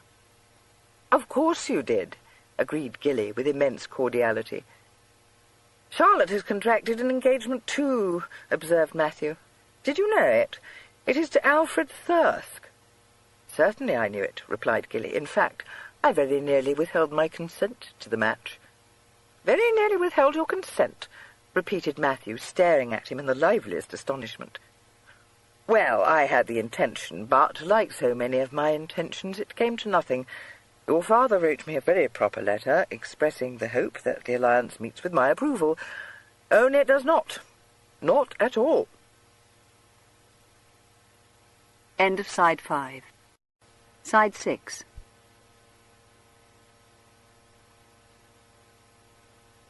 Matthew burst out laughing. "Much my father would care. Stop bamming, Gilly." "Bamming? You forget yourself, Matt," Gilly retorted. "Let me tell you that I am the head of our family, and it is time that I learned to assert myself." Gideon smiled. "Have you been asserting yourself, Adolphus?" No, I am not yet beyond the stage of learning. I am so bird-witted, you know, that I can never tell what is asserting myself and what is putting myself forward in a very pert fashion that will not do at all." Gideon dropped a hand on his shoulder and gripped it. But as Ragby came in just then with a laden tray, he said nothing. The Duke lifted his own hand to clasp that larger one. "Oh, gammon," he said jerkily. "I told you I was blue-devilled." Gideon smiled down at him in his lazy way and shook him gently to and fro. "Wretched little snurp," he said.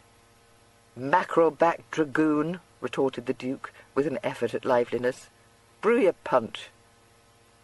Matthew seized one of the lemons and sliced it in half, chanting, "1 sour, 2 sweet, 4 strong, and 8 weak. Shall you add a dash of pink champagne to it, Gideon?" "I shall not," replied Gideon, releasing the Duke's shoulder and beginning to measure out the rum. "Arrack, my child, nothing but arrack." "Only rustics use arrack instead of champagne," said Matthew in a lofty way, which he instantly regretted. "Listen to our rasher of wind," Gideon recommended, with a nod at Gilly. "Proceed, Matt. Any more airs of the exquisite to play off?" Young Mr. Ware's ready colour surged up again.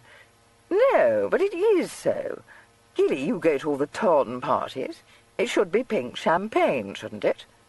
"Yes, of course, only Gideon has such nip-cheese ways," responded the Duke, lifting a spoonful of well-pounded sugar from the bowl and letting it shower back again. "Does Charlotte really wish to marry Thirsk, Matt?" "Lord, yes, she's in high gig," replied Matthew cheerfully. "Good God." "Well, She will have a very creditable establishment, you know. Oh, you are thinking that Thirsk is a bit of a loose screw. She won't care for that as long as he don't spy too closely after her, and I dare swear he won't, for he's got a mistress in keeping, and has had for years. At least that's one of the oddities of town, and I should think it would be true, wouldn't you? But what a charming match, said the Duke. Oh, well, said Matthew charitably. No one could blame my father for nabbling Thirsk, after all. Devilish plump in the pocket, you know, and there's the title besides, and 4 more of my sisters to be provided for.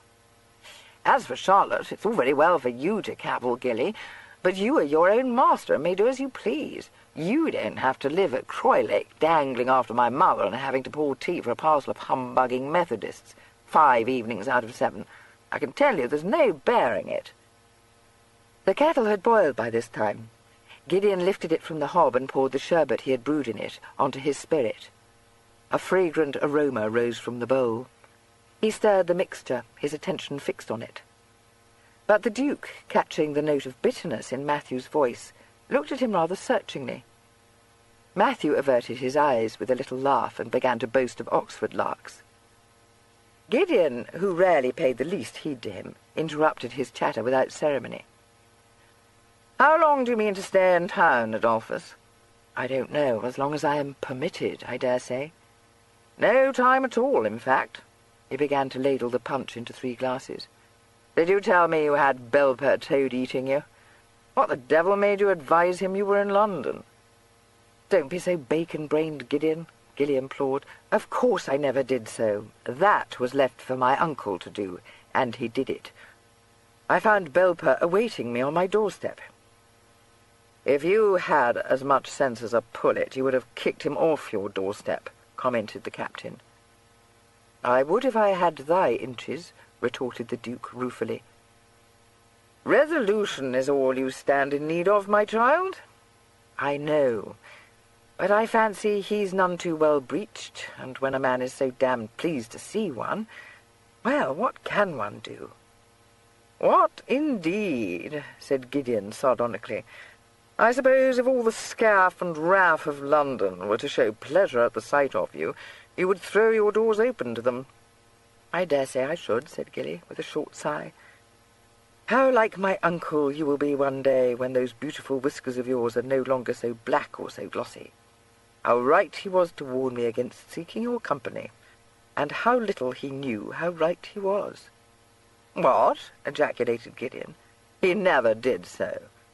"Well, no," admitted Gilly, "but he did warn me against letting myself be drawn into the sort of company you keep. Very justly, I dare say. You lifeguards, Hyde Park soldiers, Belper calls you. Did you know? You're such a fast set of fellows, and one never knows where military society may lead one, does one? He warned me against Gaywood, too. He said he might lead me into gaming hells, and that is precisely where he did try to lead me, only I was mindful of my orders, and I didn't go with him." "Humdudgeon, Adolphus! You didn't go with him because gaming don't amuse you. No playing off your tricks to me, little cousin."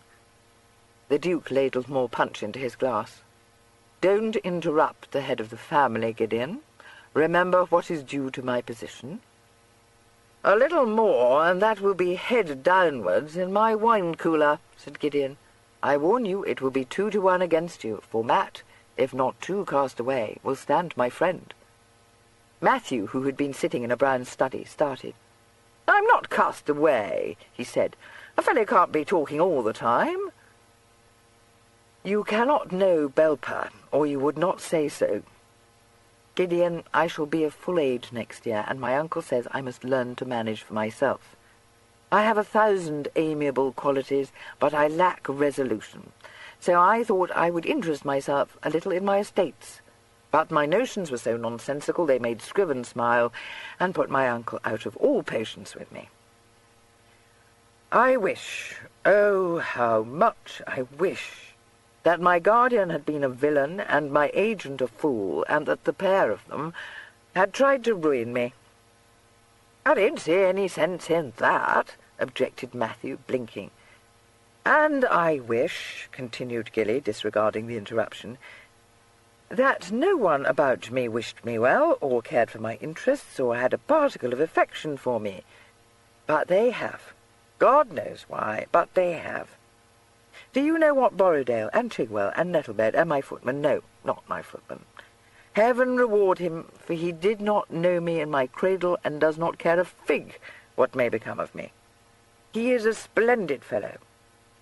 I wonder what wage I pay him. It must be doubled. But the rest of them, oh yes, and Turby too. How came I to forget him? The rest of them are waiting for me to come home and fretting themselves to flinders because I would not have my carriage ordered, and so may have been set upon by footpads or taken a chill. They will all be sitting up for me, you know. Borrowdale will offer me a hot posset, I dare say, and I am quite sure that Nettlebed will give me a scold. He jumped up and began to stride restlessly about the room. Gideon, I have been wondering what it would be like to be plain Mr. Dash of nowhere in particular. Try it, recommended his cousin. How can I? We're not living between the covers of a romance, but in this dead bore of a polite world. And I am going to be married. Give me some more punch. Or had you better perhaps warn me that my digestion was never of the strongest, and it may be very likely to set up some disorder, for which it will be necessary to summon Dr. Bailey. Go to the devil, said Gideon, refilling his glass. You may be as ill as you please, as long as you are not ill in my chambers. I shall bundle you into a chair and tell 'em to carry you home. I like you so much, sighed the Duke. And there is no virtue in you. You lie, Gideon. You lie. You would have half the faculty here within an hour of my collapse. Not I. I wish you will stop twaddling for ever, suddenly exclaimed Matthew, sitting up with a jerk. I can tell you this, Gilly. It would do you a deal of good not to be a duke, and not to have all the money you need and scores of servants to wait on you, and not to have a stable full of blood cattle, or a pair of 60-guinea mantons, or people to manage your affairs, or any of the things you have got, and don't so much as think about. Yes, I think it would, agreed Gilly, arrested by this outburst. Would you like to change places with me? By God, I would. Well, you can't, said Gilly, sitting down again. I've suddenly bethought me that if we changed places I should have Uncle Henry for my father, and although I don't wish to offend you, Matt, I don't want him. Adolphus, you are 3 parts disguised, said Gideon severely. The Duke smiled at him, but shook his head. No, I am quite sober, but Matt is right. I have twaddled enough. Matt, escort me home through our perilous streets. Where are you putting up? Reddishes, but I don't mind going along with you, replied Matthew, draining his glass. The Duke went out into the hall to pick up his coat. Gideon accompanied him and helped him to put it on. Come and dine with me tomorrow, Adolphus, he said. I'll have none of our cousins to meet you. Yes, I wanted to find you alone, said Gilly. You shall, my little one. 8 o'clock. Do not cut your throat before then. Gideon, Gideon, you don't suppose that I shave myself, do you? Riposted Gilly, much shocked. Chapter 6. For some few minutes after he and Gilly had left Albany, Matthew kept up a flow of alarmingly light-hearted conversation. It did not deceive his cousin, and at the first opportunity he broke in on the chatter and said, Are you troubled about anything, Matt? The flow ceased abruptly. After a moment, Matthew said, Troubled? Why should I be? Well, I don't know, but if you are, I think you might tell me. Oh, now you are back at that head-of-the-house stuff, replied Matthew, with an unconvincing laugh.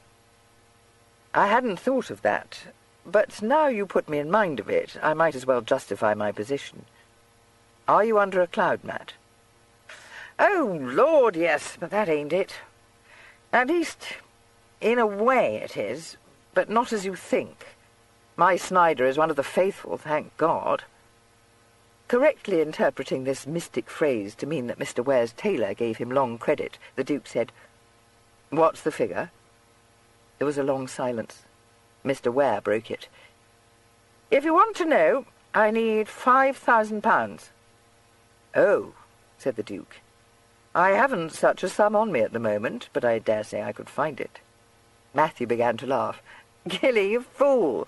As though my uncle would let you. He has never kept me short of money. In any event, since I was 21, I have been at liberty to draw what I please. It is only my principal I may not tamper with." "Well, if he would not let you, I would not. I'm not such a sponge. I was only bamming." "Matt, what is it?" Another long silence followed this question, but the sympathy in his cousin's voice won Matthew's confidence. "Gilly, I'm run off my legs. All to pieces," he said, sounding very much more like a scared schoolboy than a young gentleman about to enter on his 3rd year at the university. The Duke tucked a hand in his arm.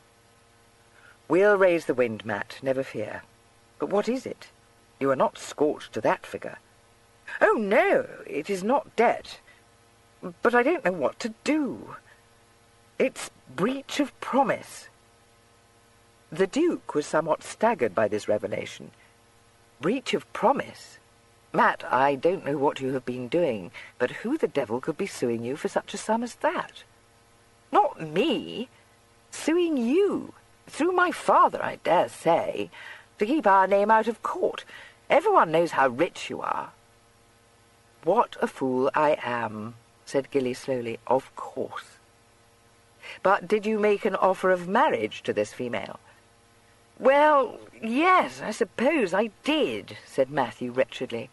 "You know how it is when one writes a letter." "Did you write her letters?" "Yes, I did, but I never thought, and she did not answer one of them," said Matthew, on a note of ill usage. "Matt, has she many of your letters?" "It isn't she. It's a fellow who says he is her guardian. He says he has half a dozen of my letters. I do not know how I came to write so many, for in general, you know, I am not much of a dab in that line. But she was so excessively beautiful. You can have no notion, Gilly." "Where did you meet her? Not in London?" "Oh, no, in the High. She was looking in at a shop window, and there was a lady with her. Well, I thought she was a lady, but when I came to know her better, of course, I saw that she was not quite the thing, but that didn't signify, and she said she was her aunt, and her name was Mrs. Dovercourt. But I dare say it was not. Anyway, Belinda dropped her reticule, and of course I picked it up, and that is how it all began." The Duke, feeling a trifle bewildered by this not very clear account of his cousin's entanglement, suggested that they should thrash the matter out in the privacy of his library at Sale House. Matthew agreed to do this, but said with a heavy sigh that he did not see what could be done about it. "I won't let you pay, Gilly, and that's an end to it. It's all very well to say you may draw what money you please, but what a flutter there would be if you drew such a sum as that. It would be bound to come to my uncle's ears, and he would tell my father, and then I should have nothing to do but to jump into the river, and that would not answer, because I'm a pretty strong swimmer, and I dare say I shouldn't drown at all. Of course, if I were like you, and I could afford to keep my own phaeton or curricle or some such thing, I could drive to the devil and break my neck. But I should like to see anyone driving a job horse and gig to the devil. Why, you couldn't do it. Job horses are all slugs. I suppose I could blow my brains out, but it would mean purchasing a good pistol, and I'm not too well blunted at this present, and to tell you the truth, Gilly, I don't above half fancy the idea." The Duke, realizing that Captain Ware's punch had something to do with this despairing utterance, replied in soothing terms, agreeing that among his own many advantages must be ranked the means of putting a period to his life in an expensive way, and drew his young relative on towards Curzon Street. The walk did much to clear Mr. Ware's clouded intellect, but nothing to lift his depression. When he entered Sale House in Gilly's wake, he made an effort to appear sprightly and at his ease. but achieved such an alarming result that had the Duke's upper servants had eyes to spare for anyone but their master, they must have noticed it, and have wondered what could be in the wind.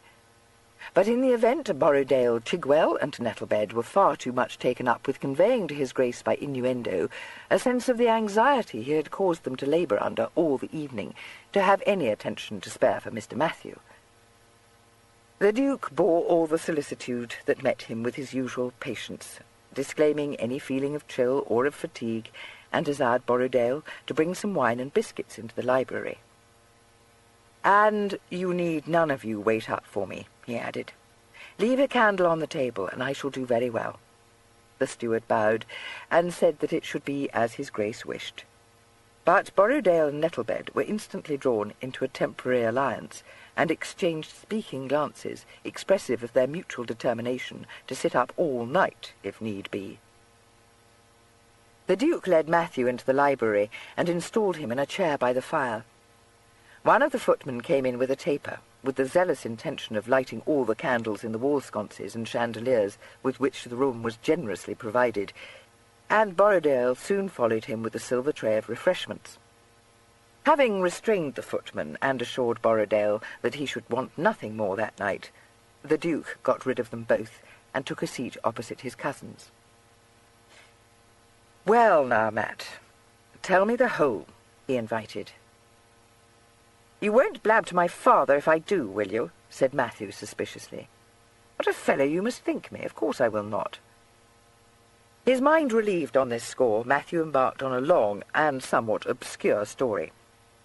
It came haltingly at first, and with a good many rambling excuses, but when he found that his cousin had apparently no intention either of exclaiming at his folly or of blaming him for it, he abandoned his slightly pugnacious and extremely self-exculpatory manner, and became very much more natural, unburdening his troubled soul to the Duke, and feeling considerably the better for it. The tale was not always easy to follow, and in spite of its length and wealth of detail, there were several gaps in it. But the salient points were not difficult to grasp.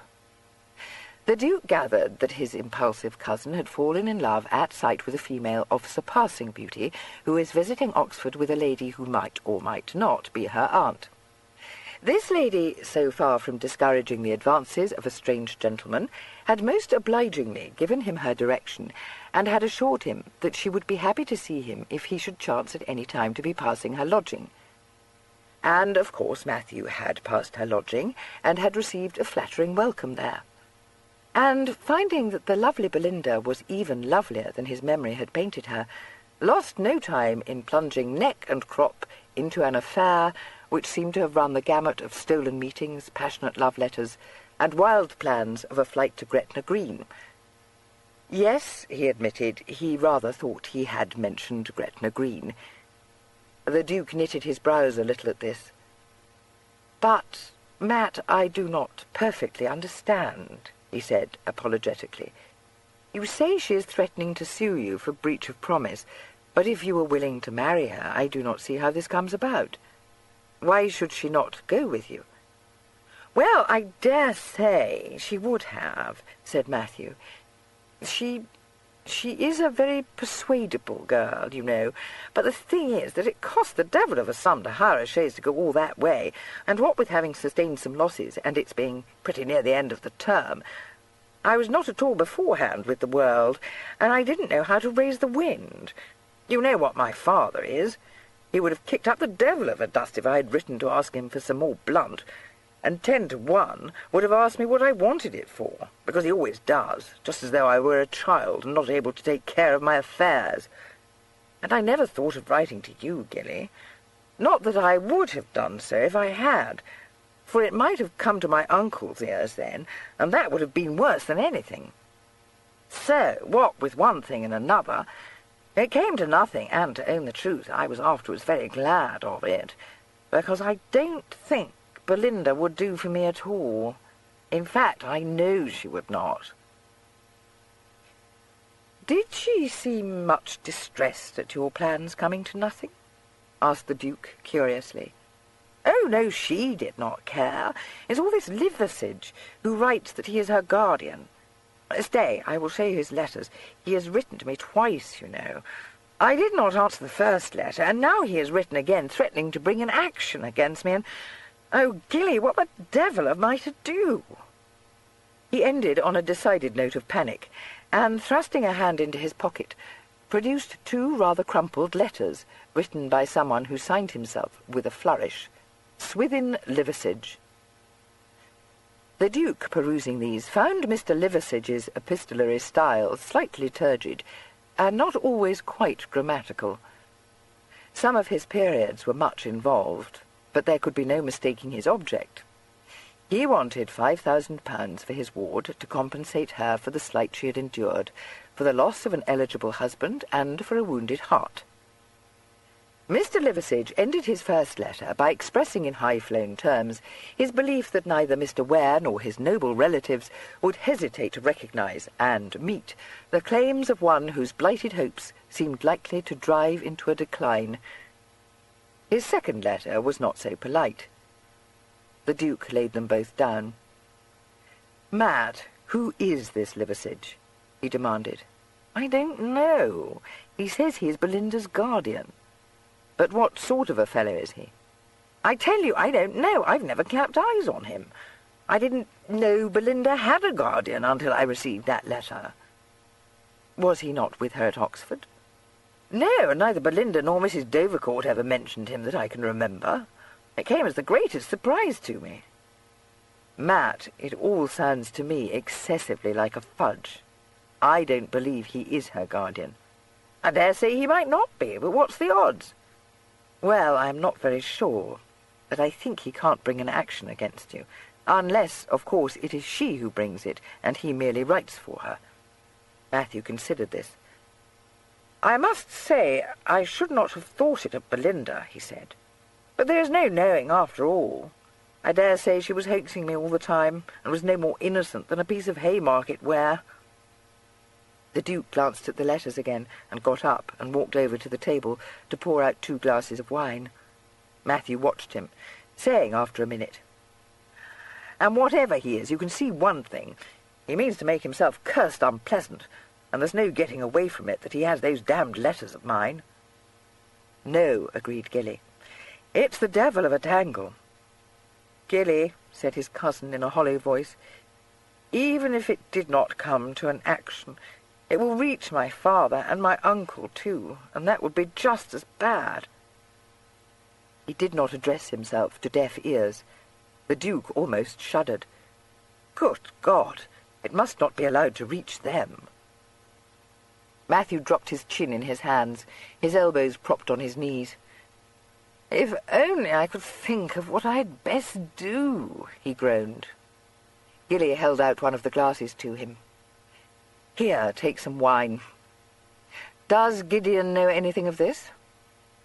Matthew accepted the wine and drank some. "No, I did mean, that is to say, I half thought that I might, if all else failed. But you know what Gideon is." He saw a surprised look on the Duke's face and added, "Oh, well, I dare say you don't, for he likes you.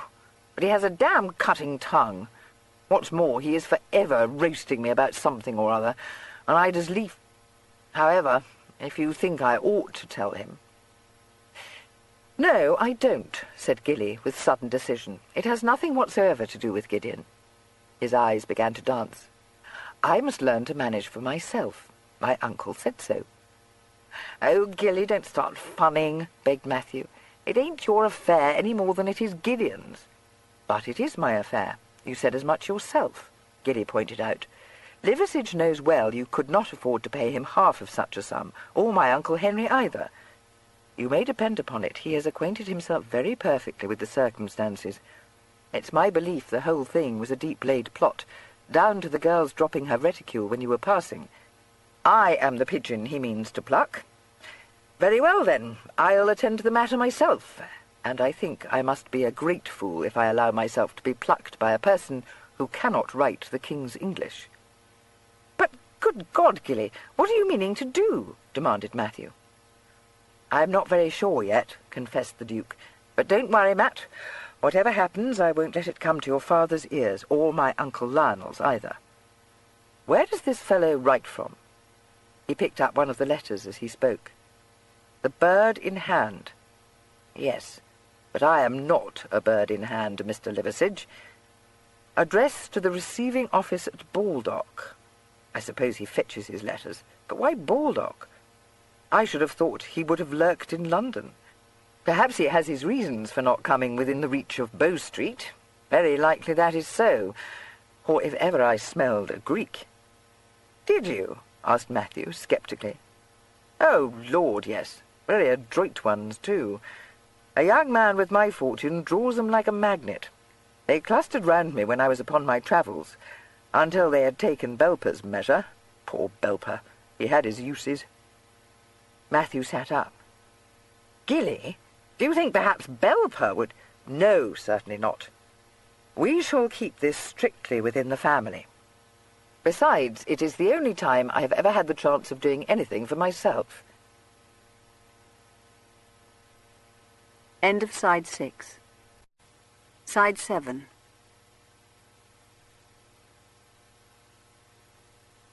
"I do wish you will tell me what you have in your head," Matthew said. "I am going to pay a call on Mr. Swithin Liversidge, if I can find him." "Gilly, for God's sake!" exclaimed Matthew, now seriously disturbed. "I must know what sort of a fellow it is we have to deal with." "But you must be mad. If you go to see him, he will know you mean to buy him off, and he will very likely double his price." "But he won't know I'm Sale," replied the Duke, his face alive with mischief. "I shall be the Honourable Matthew Ware. You said you had never clapped eyes on him, so he won't know it's a hoax." "Gilly, you are mad. Even if he don't know what I look like, he must know I don't drive about the country in a chaise with crests on the panels and half a dozen servants. And, oh, I wish you will be serious." "I am serious. Of course I don't mean to travel like that. I shall go by the mail or the stage or some such thing. It's famous. I have never driven in anything but my own carriage in all my life." "Well, you need not think there is anything so vastly agreeable in going by stagecoach," said Matthew with some asperity. "If you had done it as many times as I have. But I have not, and I should like to find out for myself what it is like to rub shoulders with the world. Nettlebed would send off an express to my uncle on the instant." "I make no doubt he would, and so he may, but he won't know where I have gone to, so much good may it do him." "You would not go without your valet?" "Without anyone. Plain Mr. Dash, of nowhere in particular. Gideon told me to try it, and by God I will." "No, Gilly, you must not. I wish I had not said a word to you about it." The Duke laughed at him. "Mad, you fool! I am not going into a lion's den. Besides, it will only be for a day or two. I don't mean to be lost forever, you know." "No, but what if Liversidge recognises you? He might well." The Duke frowned over this for a moment or two. "But I don't think he will," he said at last. "If he was prowling round Oxford when I was up, he may have seen me, but I have altered considerably since then, you know. And I only came back to England last year, and have been at Sale for the better part of my time since then." "You were in London in the spring?" "To be sure I was, but not in any company that Liversidge keeps, I'll swear. If you saw me once in the street, would you know me again, beyond question? Now, if I were a big, handsome fellow like Gideon— But I am not, Matt. You must own I am not. Has not your father said times out of mind that it is a sad pity I am such an insignificant figure of a man?" "Yes, but I know," Matthew corrected himself hastily. "And in any event—" "In any event, I mean to go." "When do you go up to Oxford?" "I did mean to go tomorrow, but term hasn't begun, and now that you've taken this crazy notion into your head, I think I'd best stay in town." "Gilly, Uncle Lionel would tear me limb from limb if he knew of this." "Well, he shan't know, and you had best go to Oxford, so that nobody may suspect you of having anything to do with my having slipped my leash," recommended the Duke. "I'll write to you there, to let you know how I've fared. But don't get into a pucker, either on my behalf or your own. If I have to buy Liversidge off, I'll do it, and as for the rest, what in the name of all that is wonderful do you imagine can befall me?" "I don't know." said Matthew uneasily. "But I have the horridest feeling something will befall you." Chapter 7. The Duke awoke on the following morning with a pleasurable feeling that something agreeable lay before him. When he remembered what it was, he was obliged to own to himself that to negotiate with Mr. Swithin Liversidge might not prove to be an altogether delightful experience, but the prospect of escaping from his household for as much, perhaps, as 3 or 4 days was attractive enough to make him feel that any possible unpleasantness with Mr. Liversidge would be more than compensated for. He felt adventurous, and while he waited for Nettlebed to bring the hot chocolate, with which inmates of any house under Lord Lionel's direction still regaled themselves before getting out of bed in the morning, he lay revolving in his head various plans for his escape. It was plainly impossible to divulge to Nettlebed the least particle of his intentions, for Nettlebed would certainly insist on accompanying him on any journey which he might undertake, and if he refused to allow Nettlebed to go with him, Nettlebed would assuredly inform his uncle of his revolutionary behaviour without a moment's loss of time. How Nettlebed was to be prevented from telling Lord Lionel of his nephew's disappearance, he had no very clear idea, but he trusted that one would present itself to his mind during the course of the day.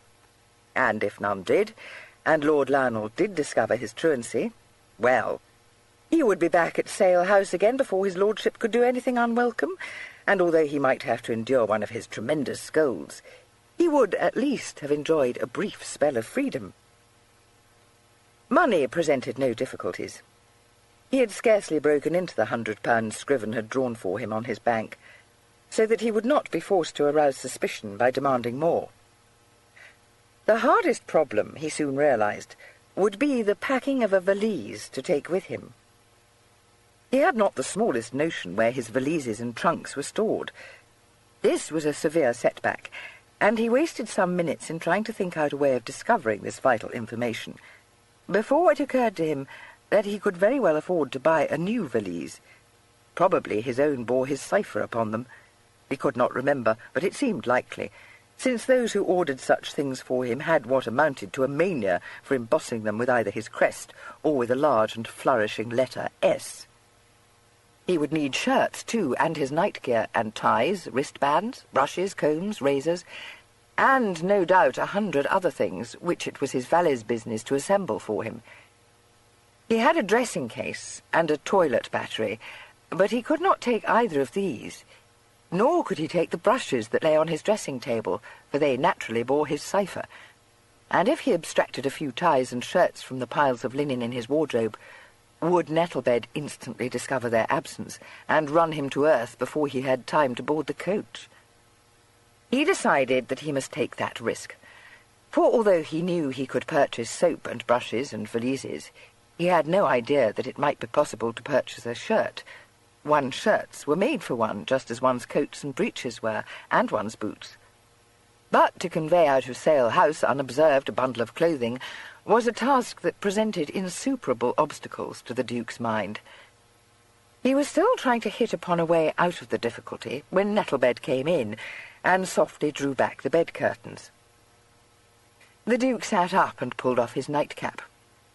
He looked absurdly small and boyish in the huge bed, so that it was perhaps not so very surprising that Nettlebed should have greeted him with a few words of reproof for the late hours he had kept on the preceding evening. "I never thought to see your Grace awake. Not for another 2 hours, I did not," he said, shaking his head. "The idea of Mr. Matthews sitting up with you forever and keeping you from your bed until past 3 o'clock." The Duke took the cup of chocolate from him and began to sip it. "Don't be so foolish, Nettlebed," he said. "You know very well that during the season I was seldom in bed before then, and sometimes much later." "But this is not the season, my lord," said Nettlebed unanswerably. "And what is more, you was often very fagged, which his lordship observed me when we left town, and it was his wish you should recruit your strength and keep early hours, and well I know that if he had been here, Mr. Matthew would have been sent off with a flea in his ear. Forbear with Mr. Matthew's tiresome ways, his lordship never has, and never will." and I think it is my duty to tell you, my lord, that the piece of very gratifying intelligence your grace was so obliging as to inform me of last night, in what one might call a confidential way, is known to the whole house, including the kitchen maids, who have not above £6 a year and do not associate with the upper servants." "No, is it indeed?" said the Duke, not much impressed, but realizing from long experience that Nettlebed's sensitive feelings had received a severe wound. "I wonder how it can have got about. I suppose Scriven must have dropped a hint to someone." "Mr. Scriven," said Nettlebed coldly, "would not so demean himself, your grace, being, as I am myself, in your grace's confidence. But what, your grace, can be expected when—" "Nettlebed," said the Duke plaintively, "when you call me your grace with every breath you draw, I know I have offended you. But indeed I had no notion of doing so, and I wish you will forgive me, and let me have no more graces." His henchman paid not the least heed to this request, but continued as though there had been no interruption. "But what, your grace, can be expected when your grace scribbles 8 advertisements of your grace's approaching nuptials, and leaves them all on the floor to be gathered up by an under-servant who should know his place better than to be prying into your grace's business?" "Well, it doesn't signify," said the Duke. "The news will be in tomorrow's Gazette, I dare say, so there is no harm done."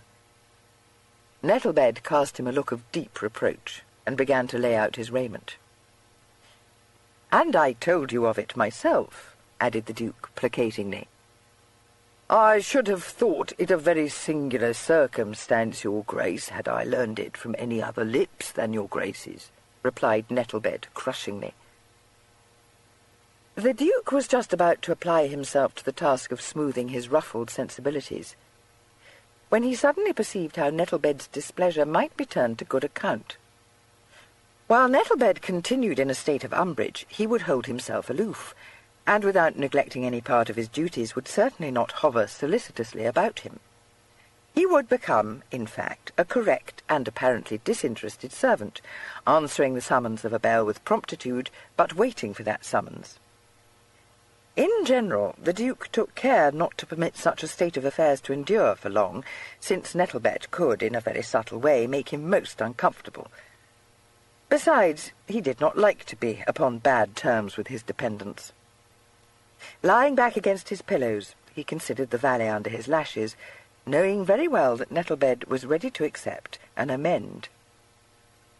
Nettlebed had just laid his blue town coat tenderly over a chair, and was now giving a final dusting to a pair of refulgent Hessian boots. The Duke let him finish this, and even waited until he had selected a suitable waistcoat to match this attire before, apparently, becoming aware of his activities. He yawned, set down his cap, and said, "I shall wear riding dress today." At any other time, such wayward behaviour in one whom he had attended since his 12th year would have called from Nettlebed a rebuke. He would, moreover, have entered into his master's plans for the day, and have sent down a message to the stables for him. But today he merely folded his lips tightly, and without uttering a word, restored the town raiment to the wardrobe. This awful and unaccustomed silence was maintained throughout the Duke's toilet. It was only broken when the Duke rejected the corbeau-coloured coat being held up for him to put on. "No, not that one," said the Duke indifferently. "The olive coat Scott made for me." Nettlebed perceived that this was deliberate provocation, and swelled with indignation. Scott, who made Captain Ware's uniforms, and was largely patronized by the military, was an extremely fashionable tailor, but the Duke's father had never had a coat from him, and Nettlebed had disliked the olive coat on sight. But he only permitted himself one glance of censure at his master before bowing stiffly and turning away. "I shall be out all day, and don't know when I may return," said the Duke carelessly. "I shan't need you, so you may have the day to yourself."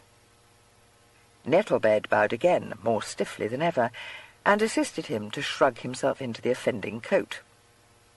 The Duke pulled down his wristbands, straightened his cravat, and went down to the breakfast-parlour, feeling very like his own grandfather, who was widely reported to have been a harsh and exacting master, who bullied all his servants, and thought nothing of throwing missiles at any valet who happened to annoy him. But his cruelty attained its object. When he ventured to go upstairs again to his bedchamber, there was no sign of Nettlebed. The Duke trod over to his wardrobe and opened it. He seemed to have so many piles of shirts stacked on one of the shelves that he thought it unlikely that Nettlebed would notice any depredations, provided he took a few from each pile. He took 6 to be on the safe side, and began to hunt for his nightshirts and caps. By the time he had made a selection amongst these, and had added a number of ties and other necessaries to the heap on the bed, this had assumed formidable proportions, and he surveyed it rather doubtfully. By dint of asking an incurious under-footman for it, he had been able to procure some wrapping paper and a ball of twine without incurring question. But he began to think that it was not going to be an easy task to tie up all these articles of apparel into a neat bundle. He was quite right. By the time he had achieved anything approaching a tolerable result, he was slightly heated and a good deal exasperated. And when he looked dispassionately at his bundle, he realized that it would be quite impossible for him to walk out of his house carrying such a monstrous package. Then he bethought him that if he did not leave his house quickly, he would very likely fall into the clutches of Captain Belper, and fright sharpened his wits. He sent for his personal footman, that splendid fellow who did not care a fig for what might become of him. When the man presented himself, he waved a careless hand towards the bundle and said, "Francis, you will oblige me, please, by carrying that package round to Captain Ware's chambers, and giving it into his man's charge. Inform Ragby that it contains some things I promised to send Captain Ware. Perhaps I'd best send the captain a note with it." "Very good, Your Grace," said Francis, with a gratifying knack of either surprise or of interest. The Duke pulled out his tablets from his pocket, found a pencil, and scrawled a brief message. "Gideon," he wrote, "pray keep this bundle for me until I come to you this evening. Sail." He tore off the leaf from his tablets, twisted it into a screw, and gave it to Francis. "And, Francis," he said, rather shyly. "Your Grace?" "Do you think," said the Duke with a faint, rueful smile, "you can contrive to leave the house without Nettlebed seeing you, or Borrowdale, or anyone?"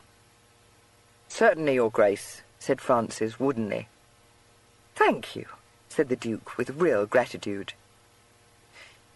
He would have been surprised had he been privileged to read the thoughts in his footman's head. This impassive individual had not been a year in the employment of the gentlest mannered master he had ever served, without developing a lively sympathy for him. It was his opinion, freely expressed to his intimates over a heavy wet, that there was never a lad so put upon as the little Duke, and that it fair made a man's blood boil to hear old Gundyguts and Muffin-Face a worriting him, not to mention my Lord Stiff-Rump, treating the lad to enough cross and jostle work to drive him into bedlam. So far from not caring a fig for what became of the Duke, he was extremely curious to know what mischief he was up to, for mischief he would go bail it was.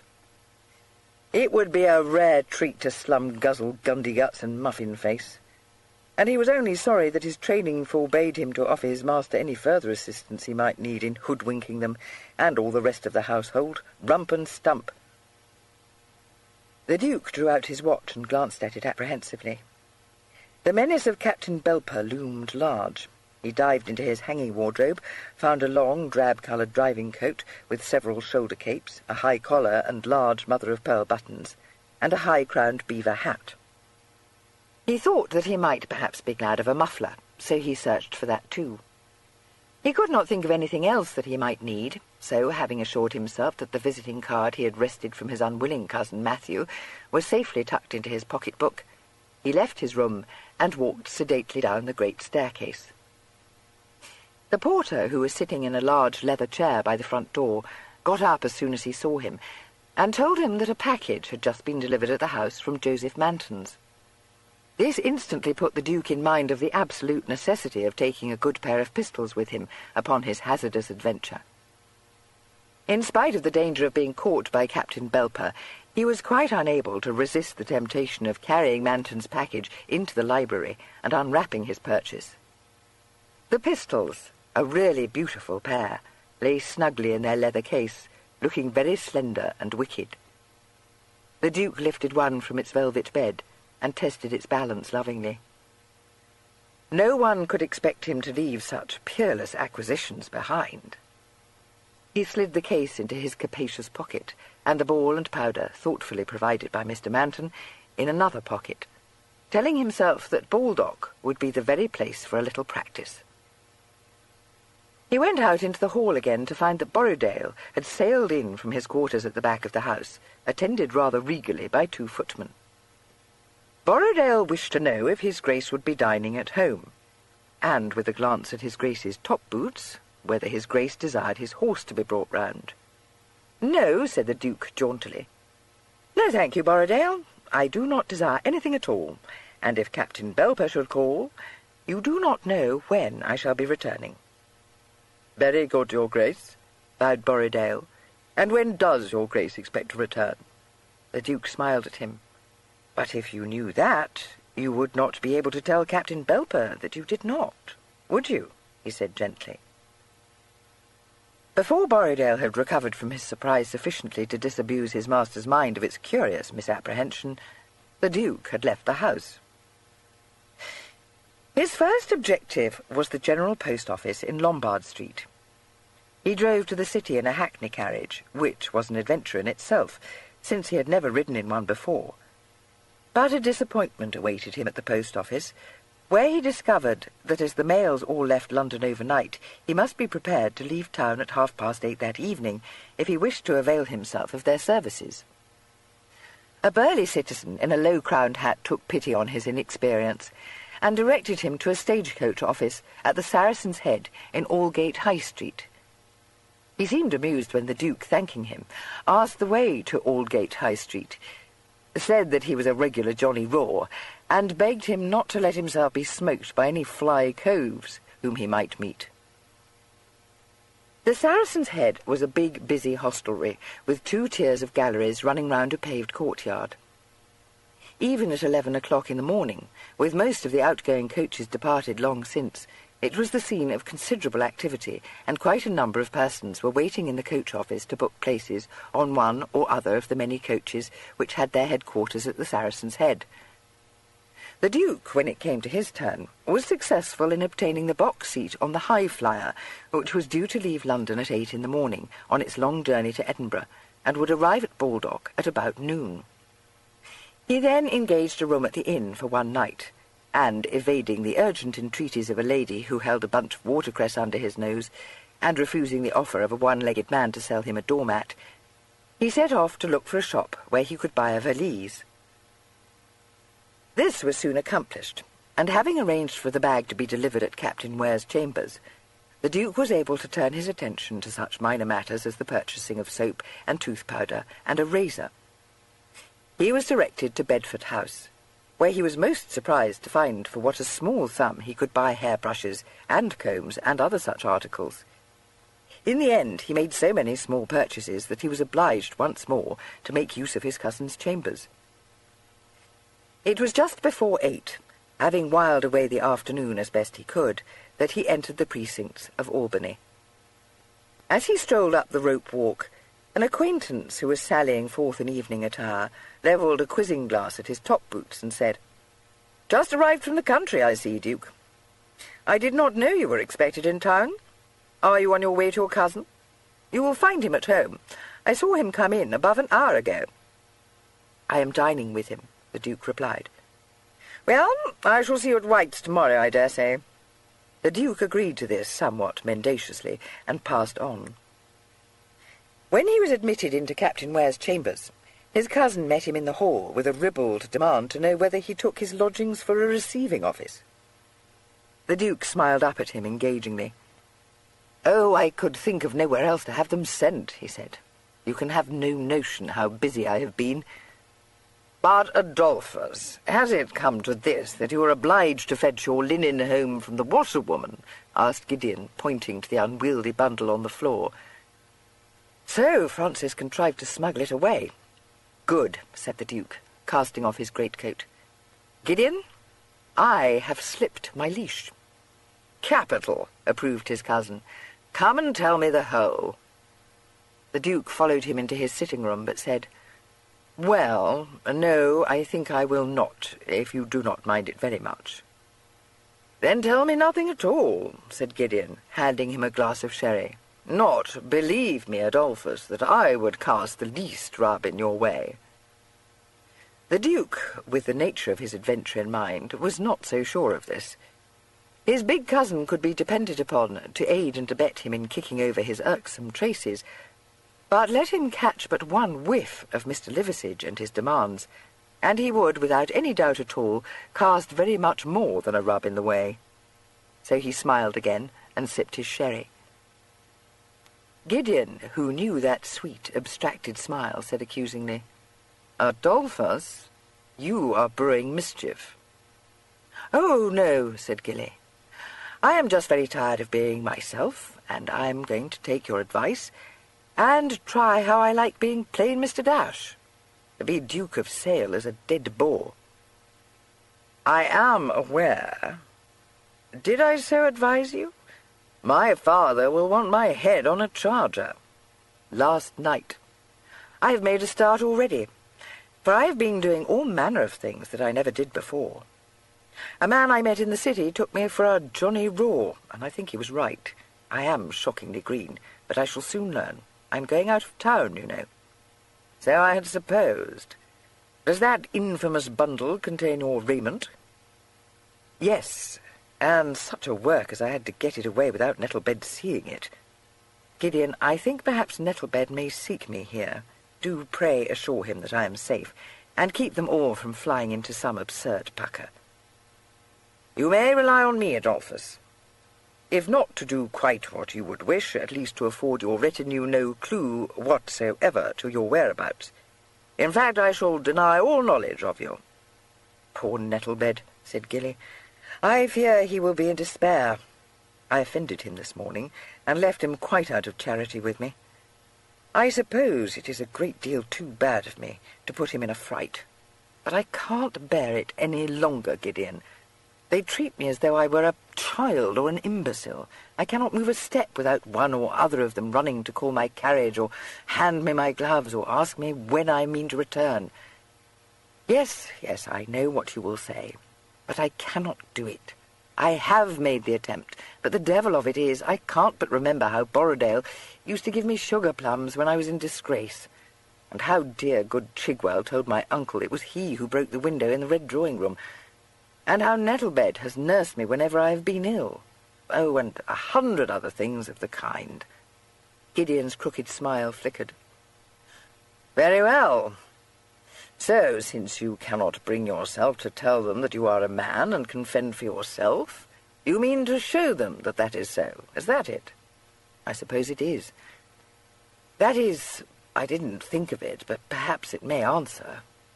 I only thought how much I wished to be free. But I own, if the chance had not offered, I should still be talking fustian about being blue-devilled, and making not the least push to assert myself. I must be the dullest, most spiritless dog alive. Oh, without doubt, agreed Gideon. But has this humdrum age suddenly offered you adventure, Adolphus? I had not believed it to be possible. A very small adventure, the Duke said, laughing. I have found something to do for myself, and perhaps I can do it, and perhaps I cannot. But at all events I mean to try. And for once in my life I am going to see how it would be not to be a duke, with servants puffing off my consequence wherever I go, and toad-eaters agreeing with every ill-considered word I utter, and innkeepers bowing till their noses touch their knees, and the common world saying nothing but, yes, your grace, and no, your grace, and as your grace pleases. Do you think I shall make a sad botch of it? No, my little one. I think you have a very good understanding, and will manage tolerably well for yourself. But whether you will enjoy the experience of having none to wait on you is another matter. grinned Gideon. "It won't harm you, however. You have been kept well wrapped in lamb's wool for too long. I hope you will have very exciting adventures, and slay a great many giants and dragons. I wish I might see you." End of Side 7. Side 8.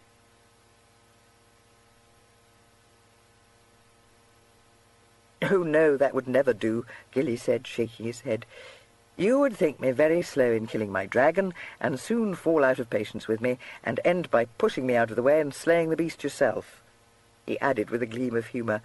"And I have a melancholy suspicion that if I had you within call, I shouldn't take the trouble to think of anything for myself." "Oh, I am sure I should wait for you to tell me what I must do next. For that is always what I used to do, and habits, you know, are damnably hard to break. And you are a very peremptory, autocratic, and overbearing fellow, Gideon." "Alas! Shall you give me a sharp set-down when you come back from your adventure?" "Very likely," said Gilly, putting down his empty glass. Ragby came into the room to set the dishes on the table. His master told him that he need not wait, and the Duke said as he took his seat, "How snug this is! Shall I carve this bird? I can, you know. My uncle says a man should know how to carve anything that is set before him.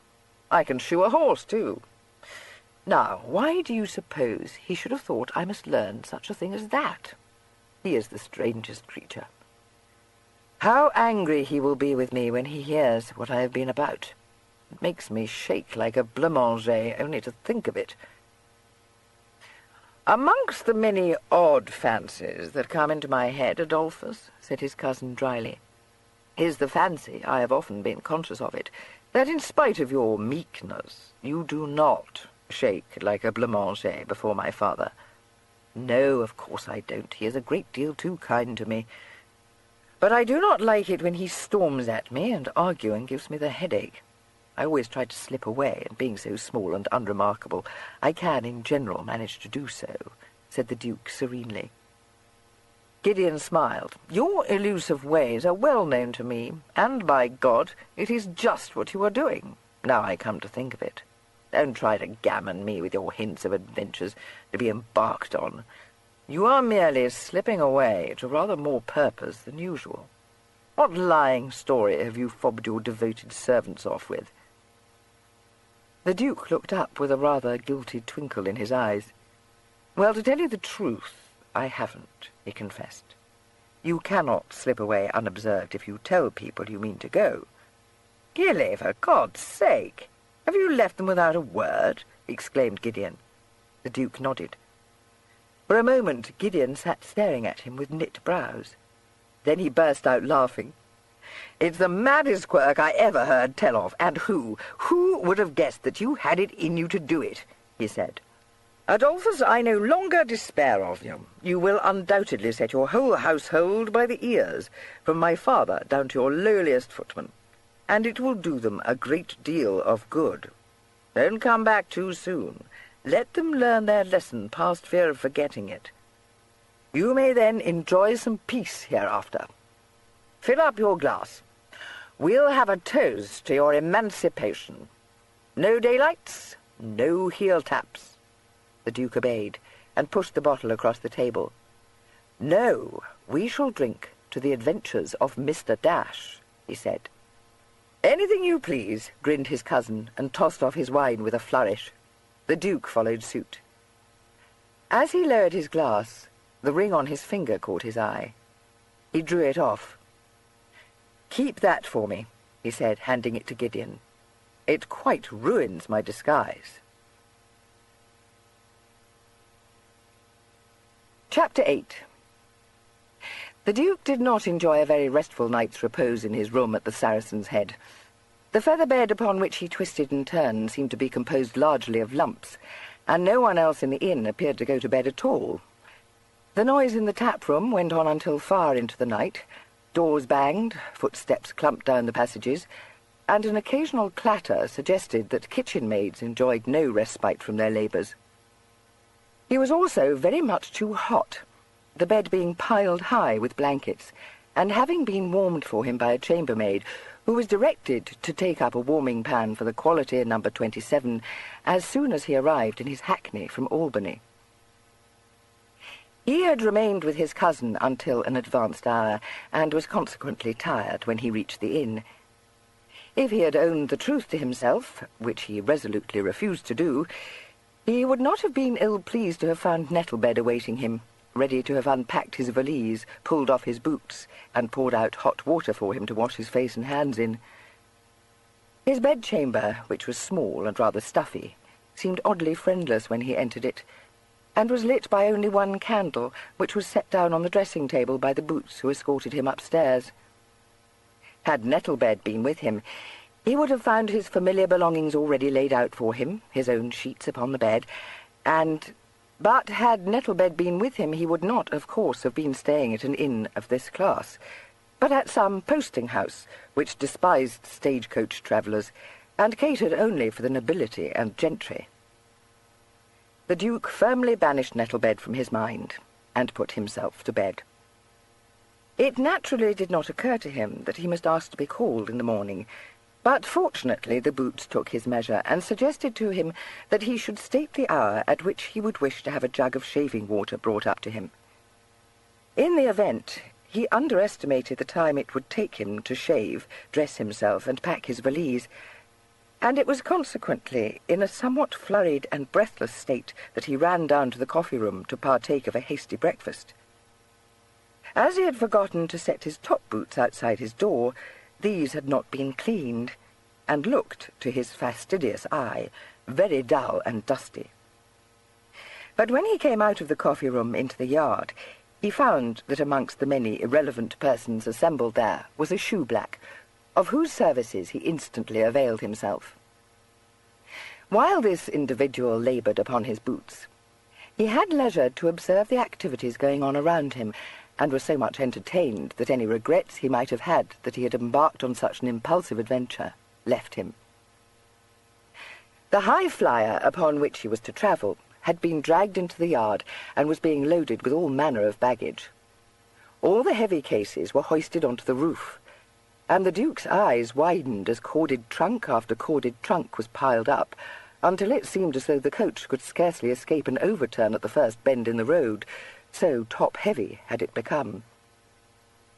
While this was going forward, several persons were assisting the guard to stow into the boot all manner of smaller packages, including the Duke's valise. When this was full, all the articles which still littered the yard, such as a basket of fish, several band-boxes, and some parcels done up in paper, were lashed to the hind axle-tree or to the lamp-irons. Meanwhile, the coachman, a burly gentleman in a multiplicity of coats, and with an enormous nosegay in his buttonhole, stood at one of the doors leading into the inn enjoying a flirtation with a housemaid. He paid no heed to the equipage he was about to drive until the ostlers led out from the stables a team of chestnuts, when he ran his eye critically over them and delivered himself of various scraps of advice and instruction, which included an alarming command to take care not to let the near wheeler touch the roller bolt. The passengers were most of them engaged in arguments with the guard, and in fretfully waving away half the street cries of London, who, for reasons which the Duke was unable to fathom, had assembled in the yard for the purpose of offering travellers every imaginable comfort upon their journey, from holland socks at only 4 shillings the pair to hot spiced gingerbread. He had himself been obliged several times to refuse a rat-trap, a bag of oranges, and a paper of pins. One or two of the travellers, notably a thin man muffled in a greatcoat, muffler, and a plaid shawl, seemed inclined to be querulous, and 2 elderly ladies were fast driving the guard to distraction by their repeated and shrill inquiries as to the exact location of a number of bandboxes and string bags. 2 of the gentlemen proposing to travel had not found the time to shave, and another was engaged in an acrimonious altercation with the jarvey who had driven him to the inn in a hackney. The horses having been pulled up, the coachman took a regretful leave of the housemaid and rolled into the centre of the yard, casting an indulgent eye over his waybill. The Duke thrust a silver coin into the shoeblack's hand and mounted onto his seat on the roof. The thin man besought the coachman to assure him that the near-wheeler was not an arrant kicker. The two elderly ladies were cast into a flutter of agitation, and the guard warned everyone to make haste, as they were about to be off, and the high-flyer didn't wait for no one. The coachman, having cast an experienced eye over his cattle, and warned an ostler in corduroy breeches and a greasy plush waistcoat not to take off the twitch from the young oss's nose until he gave him the word, crammed the way-bill into his pocket, and mounted ponderously onto his very uncomfortable box-seat, and gathered up the reins.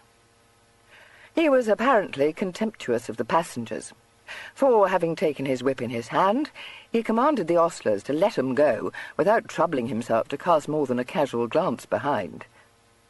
A brief recommendation to the passengers to look out for themselves was all the notice he deigned to bestow upon them, and it was left to the guard to warn them to mind their heads as the coach passed under the archway into the narrow street. The morning was damp and misty, and the Duke was rather sorry that he had not had the forethought to provide himself with a rug. But the coachman, who, after a sidelong scrutiny, had decided that he would be good for half a guinea, assured him genially that the day was going to be a rare fine one by the time they reached Islington Green. While the coach wended its way through the London streets, the coachman was too much taken up with avoiding collision with market carts and occasional droves of cattle that were still coming into town to have leisure for conversation. But when they began to draw out of the metropolis, he responded to the incessant fire of nervous questions from the thin man, who was seated just behind the Duke, saying with great good humour that he had worked a coach for 30 years and never had an upset. The thin man said severely that if he should attempt to race any other coach encountered upon the road, he should report him to his proprietor, and informed the company at large that it was his usual practice to travel upon the mail, in which excellent service armed guards were provided, and the dragsman very strictly watched for any infringement of the rules.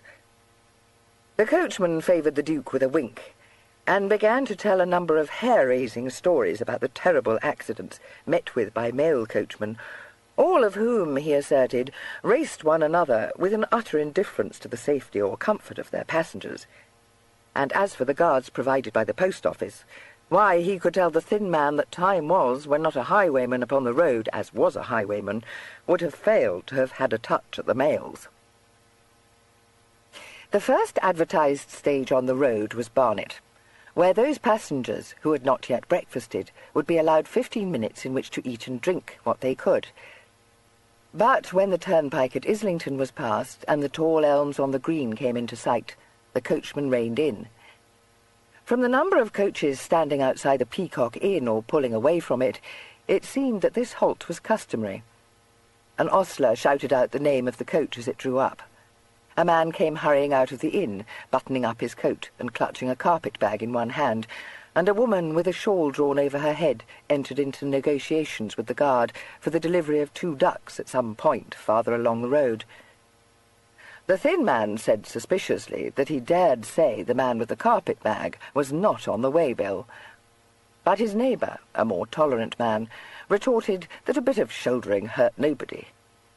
This led the coachman into a bitter dissertation on the ways of informers, who, if he was to be believed, lurked at every point on the road, spying on honest coachmen and trying to snatch the bread from their mouths.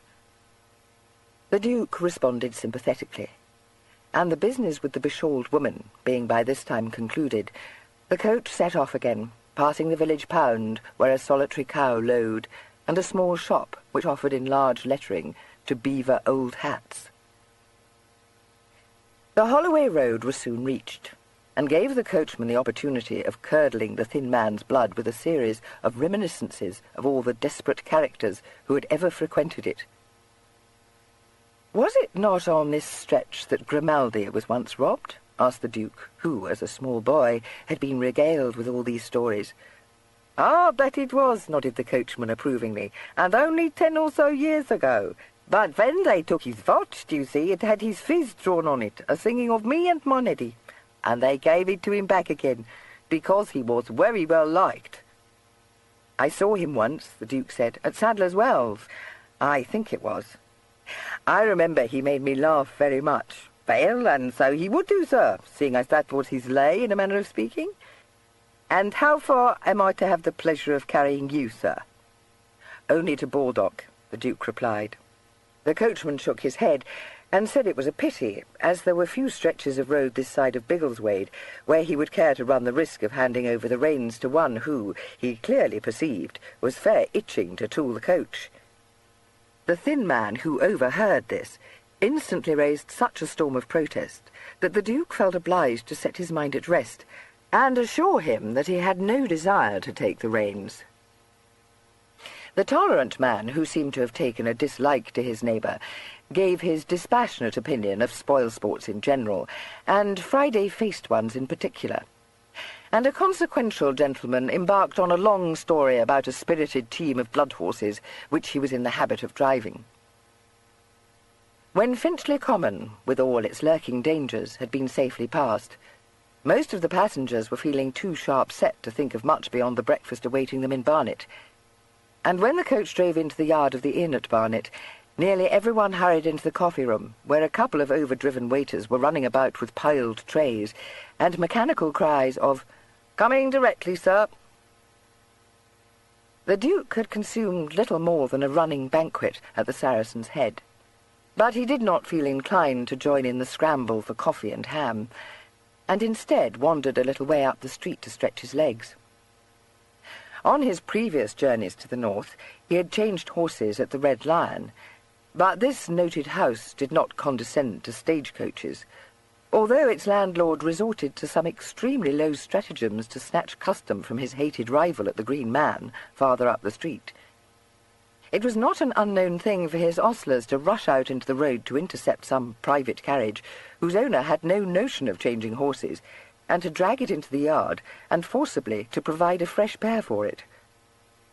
The Duke had the good fortune to witness a spirited bout of fisticuffs between two of the yellow-jacketed postboys hired by the Red Lion against three blue-habited ones from the Green Man, and watched, with amused appreciation, the efforts of an old gentleman in a chaise and pair to convince the ostlers of the Red Lion that, since he was only travelling as far as to Welwyn, he stood in no need of fresh horses.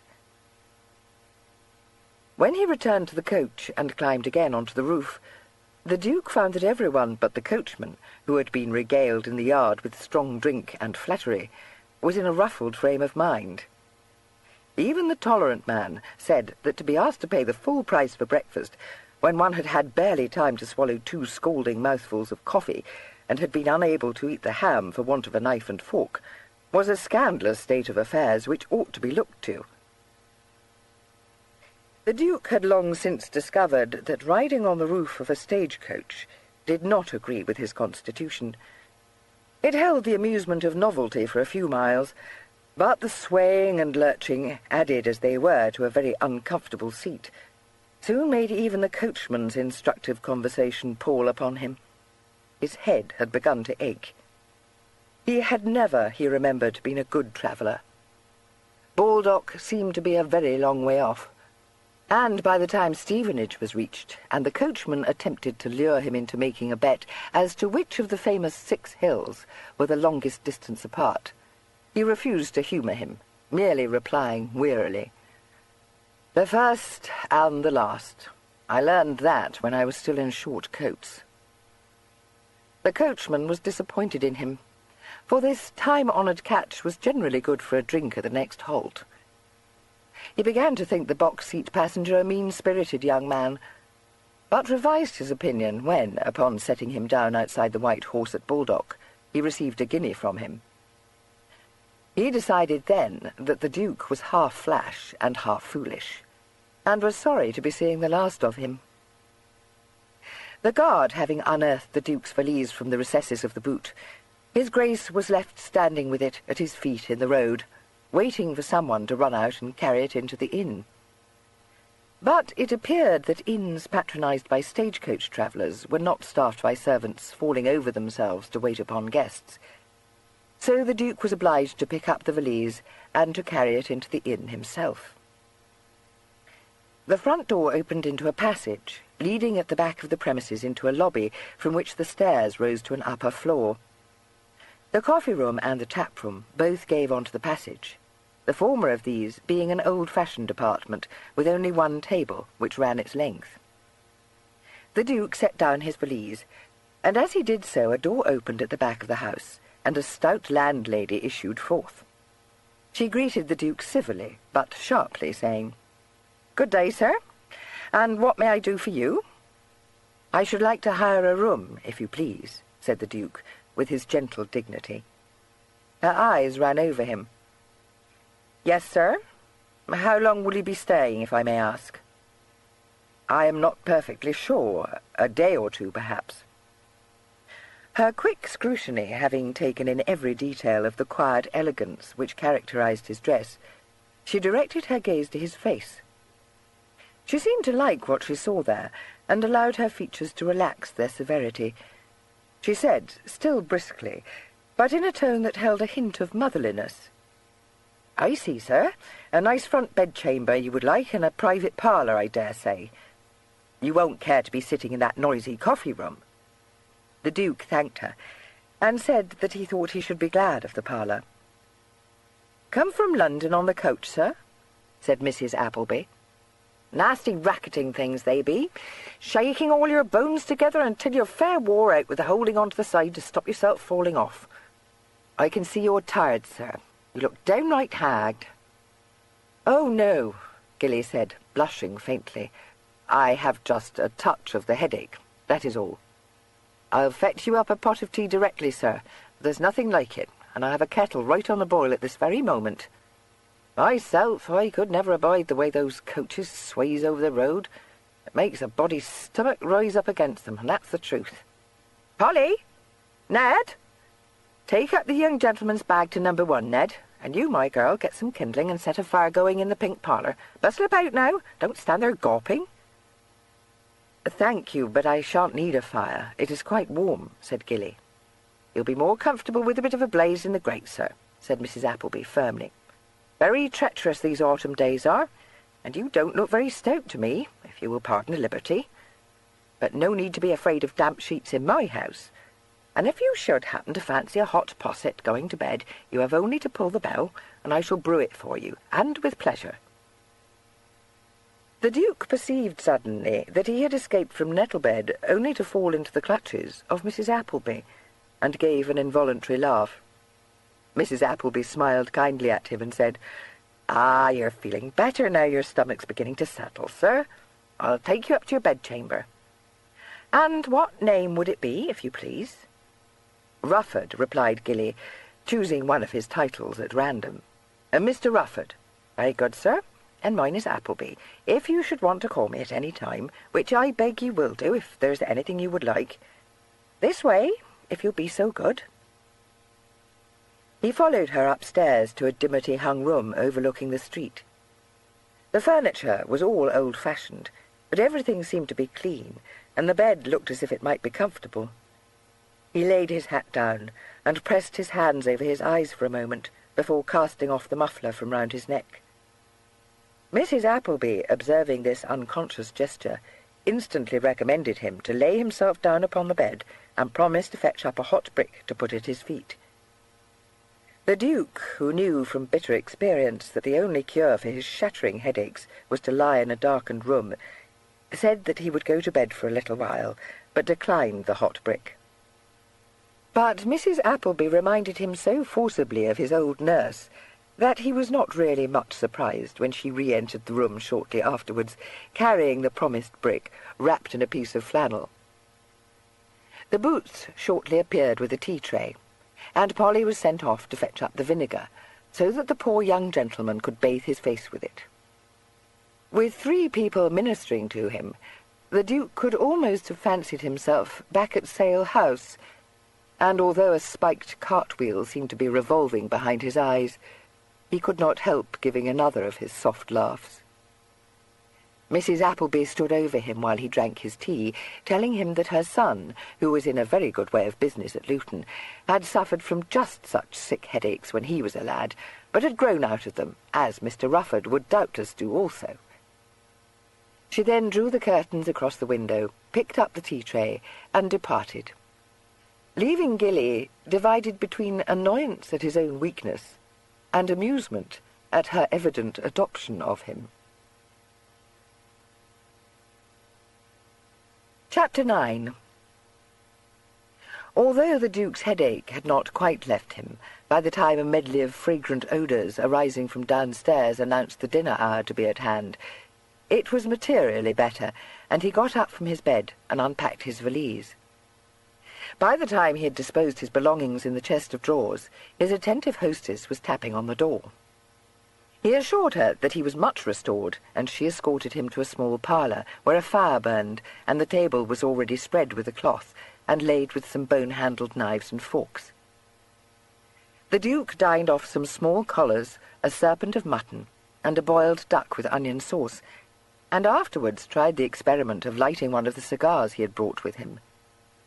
The waiter, who had been about to bring him a spill, watched with deep interest the kindling of a match with Promethean fire from the machine which the Duke carried in his pocket, and ventured to say that he had heard tell of those things, but had never before seen one.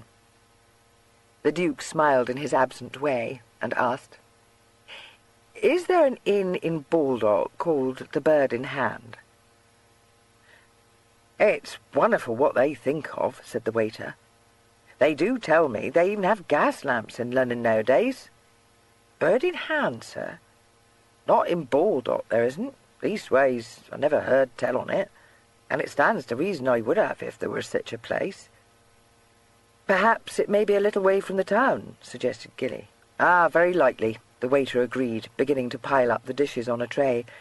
"There's no saying but what it mightn't be so." "And perhaps," further suggested Gilly patiently, "there may be someone in the tap-room who may know of it, if you were to ask them." The waiter said that he would do this, and went away with his tray. He was gone for some time, and when he came back, although he had collected a quantity of information about a bird in the bush, a partridge, and a feathers inn, he had not discovered anyone who knew the Bird in Hand. Gilly rewarded him suitably for his efforts, and said that it did not signify. He did not feel equal to pursuing his inquiries further that evening, so when the waiter had withdrawn, he stretched his legs out before the fire, and opened the book his cousin Gideon had given him to read upon his travels. The preface somewhat quellingly advertised the work to exhibit the amiableness of domestic affection and the excellence of universal virtue. But Gideon had warned him not to allow himself to be daunted by this unpromising start. The book was anonymously published, and had, of course, been cut by the Quarterly. It was entitled Frankenstein, or The Modern Prometheus. The Duke blew a cloud of smoke, crossed one foot over the other, and began to read. The candles were guttering in their sockets, and the fire was burning very low when the Duke at last tore himself from the tale and went to bed. He saw on consulting his watch that it was past midnight, and when he opened the door of the parlour he found the inn in darkness.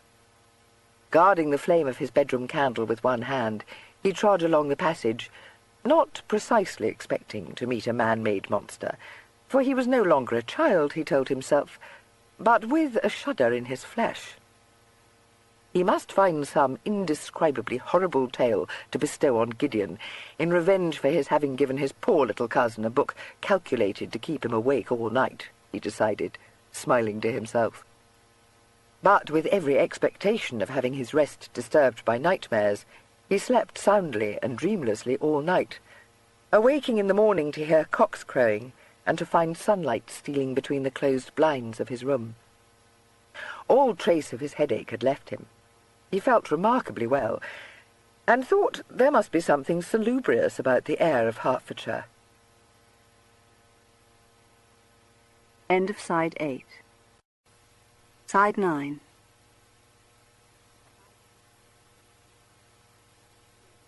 He had told the Boots he would have his shaving water brought to him at 8 o'clock, but when this worthy came into his room to waken him, he found him standing by the window in his greatcoat, interestedly watching a herd of bullocks being driven down the street.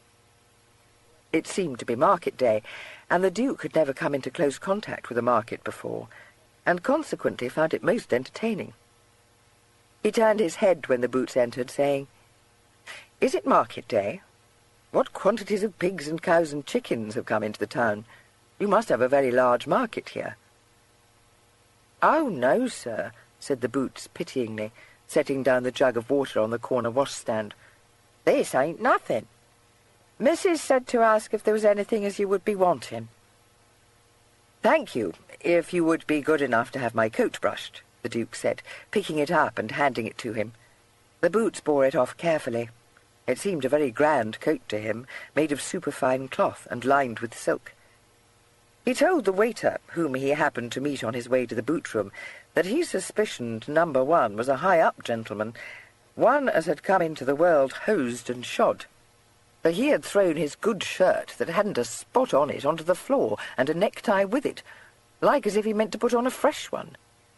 Which is a thing, Fred, as none but the nobs does. And what queers me is what brings him to this house." "Perhaps the runners is after him," said the waiter. "He's killed his man in a bloody duel, that's very likely what he's done, and he's a-hiding of hisself." "Gammon," said the Boots scornfully. "He no more killed no one in no duel than a babe unborn."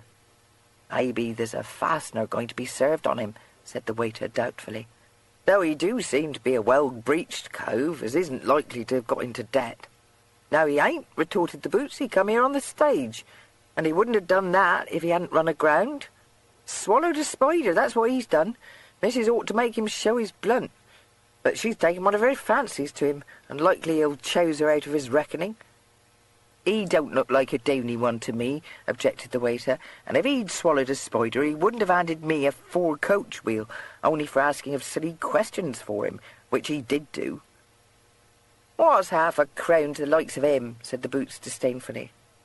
But he was impressed by this proof of open-handedness in the Duke, and made up his mind to give his top boots an extra polish before carrying them upstairs.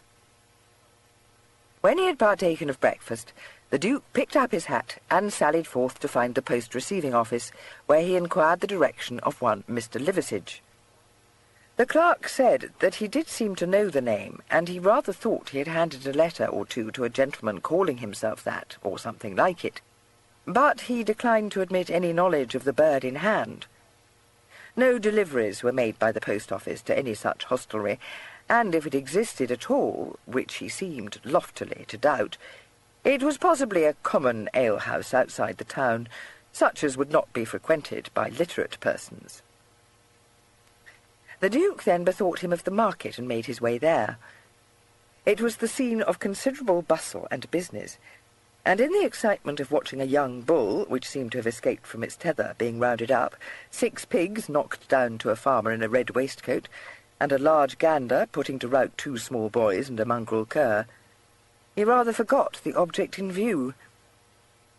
But when he had been strolling about the market-place for some time, he remembered it, and asked a man who was meditating profoundly over some fine cabbages whether he knew where the bird in hand was to be found.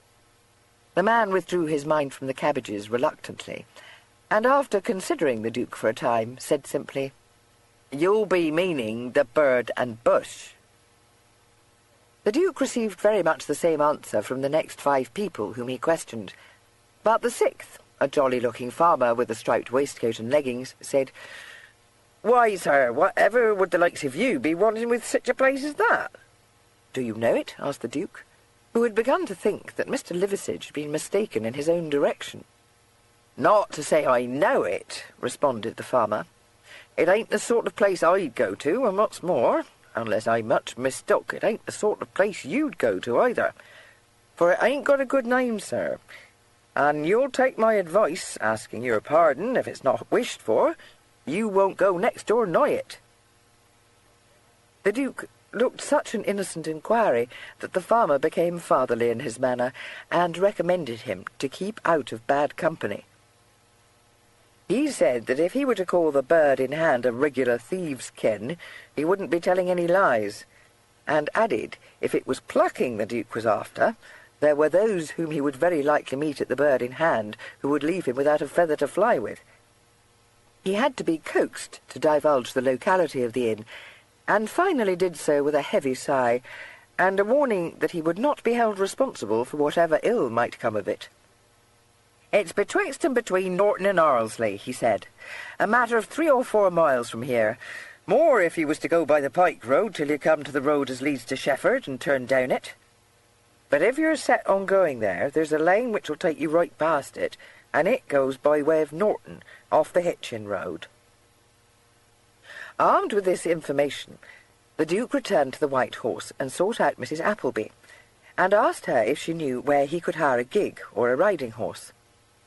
It then transpired that if only he had told her earlier that he would be wanting a gig, he could have had hers, and with pleasure, and old Mrs. Fawley, to whom she had lent it, might have gone to visit her daughter any other day, and not a mite of difference which.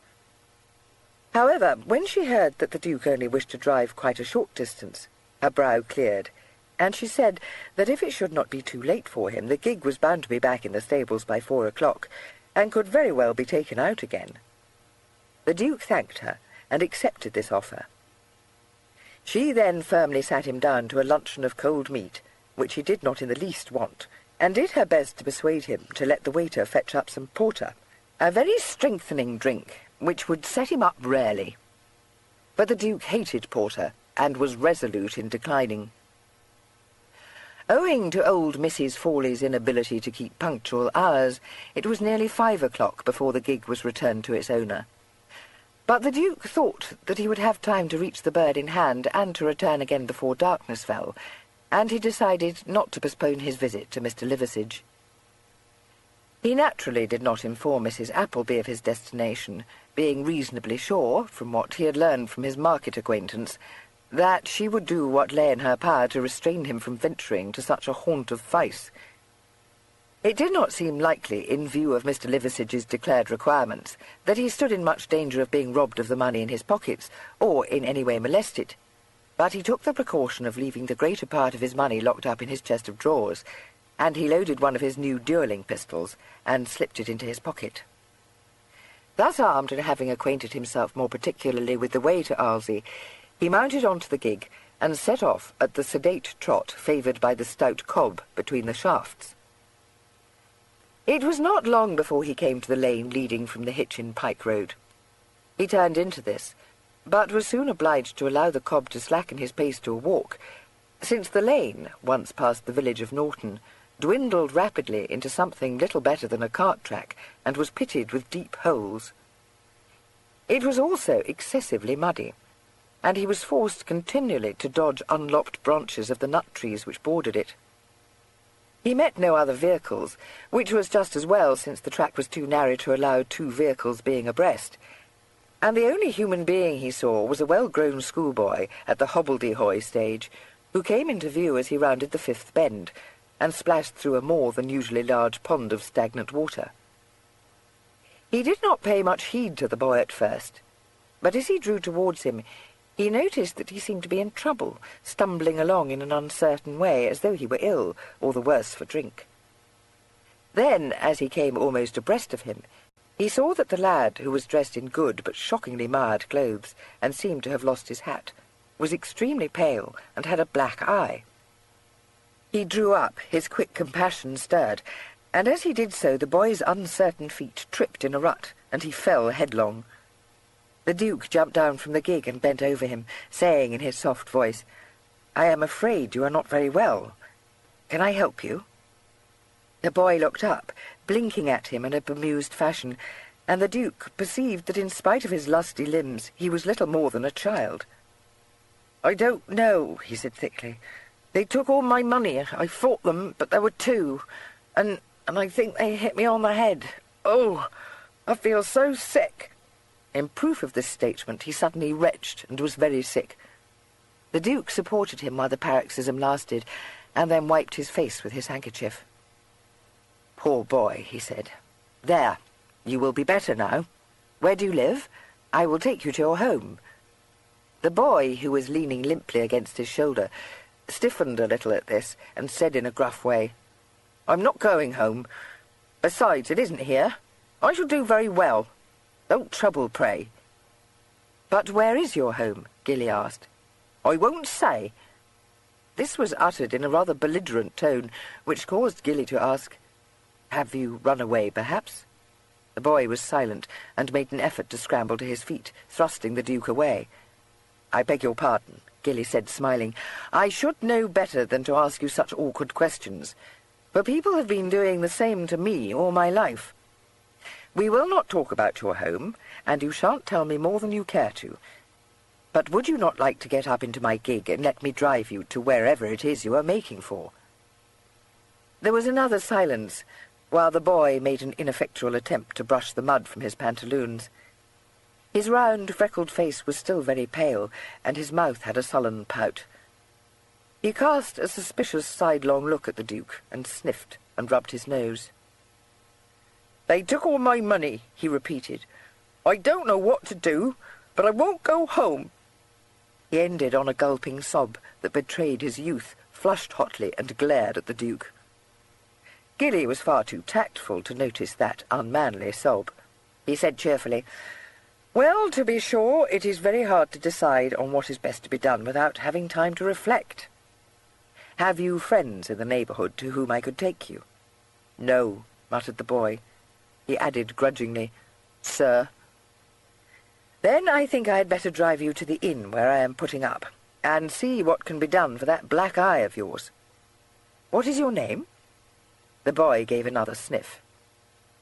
"Tom," he divulged reluctantly. "I want to go to London, and I would have gone too, only that I asked those men the way to Baldock, and they said they would put me on the road, and then, he ground his teeth audibly, and said in a kind of growl, "I suppose I was a regular green one, but how was I to tell?" "No, indeed, it is the kind of thing that might happen to anyone," the Duke agreed, propelling him gently towards the gig. "Up you get." "And I landed one of them a couple of whisty casters," Tom told him, allowing himself to be helped into the gig. "Only they had cudgels, and that is how it came about, and they took my £5 and my watch, which Pa gave me, and when I came to myself they were gone. I don't care for having my canister milled, but it is too bad to have taken all my money. If I could catch them, Pa would have them transported." The Duke, having put him safely into his seat, went to the cob's head, and began to turn the gig in the narrow space available for the manoeuvre. He was not at all inclined to take his youthful protégé to an inn of such apparent ill fame as the Bird in Hand, even though it seemed highly probable that Tom might there realize his wish of catching his assailants, and he decided that his business with Mr. Liversidge would have to be postponed until the next day. Having turned the gig, he mounted onto the box seat, gathered up the reins, and gave the cob the office to trot homewards. Tom sat slumped on the seat beside him, sunk in depression, sniffing at intervals, and wiping his nose with a grubby handkerchief. After an interval, he said with would-be civility, "I don't know why you should put yourself to this trouble, sir. I'm sure you need not. I dare say I shall do very well when my head stops aching." "Oh, you will be as right as a trivet," Gilly said. "Had you a bag with you, and did the thieves steal that as well?" Tom fidgeted rather uncomfortably. "No, that is... well, the thing is, I couldn't bring my portmanteau, sir, because... well, I couldn't bring it. But then, you know, I had my money, and I thought I could buy anything I might need." The Duke, feeling that he had much in common with his young friend, nodded understandingly, and said that it did not signify. "I expect one of my nightshirts will not fit you so very ill. How old are you?"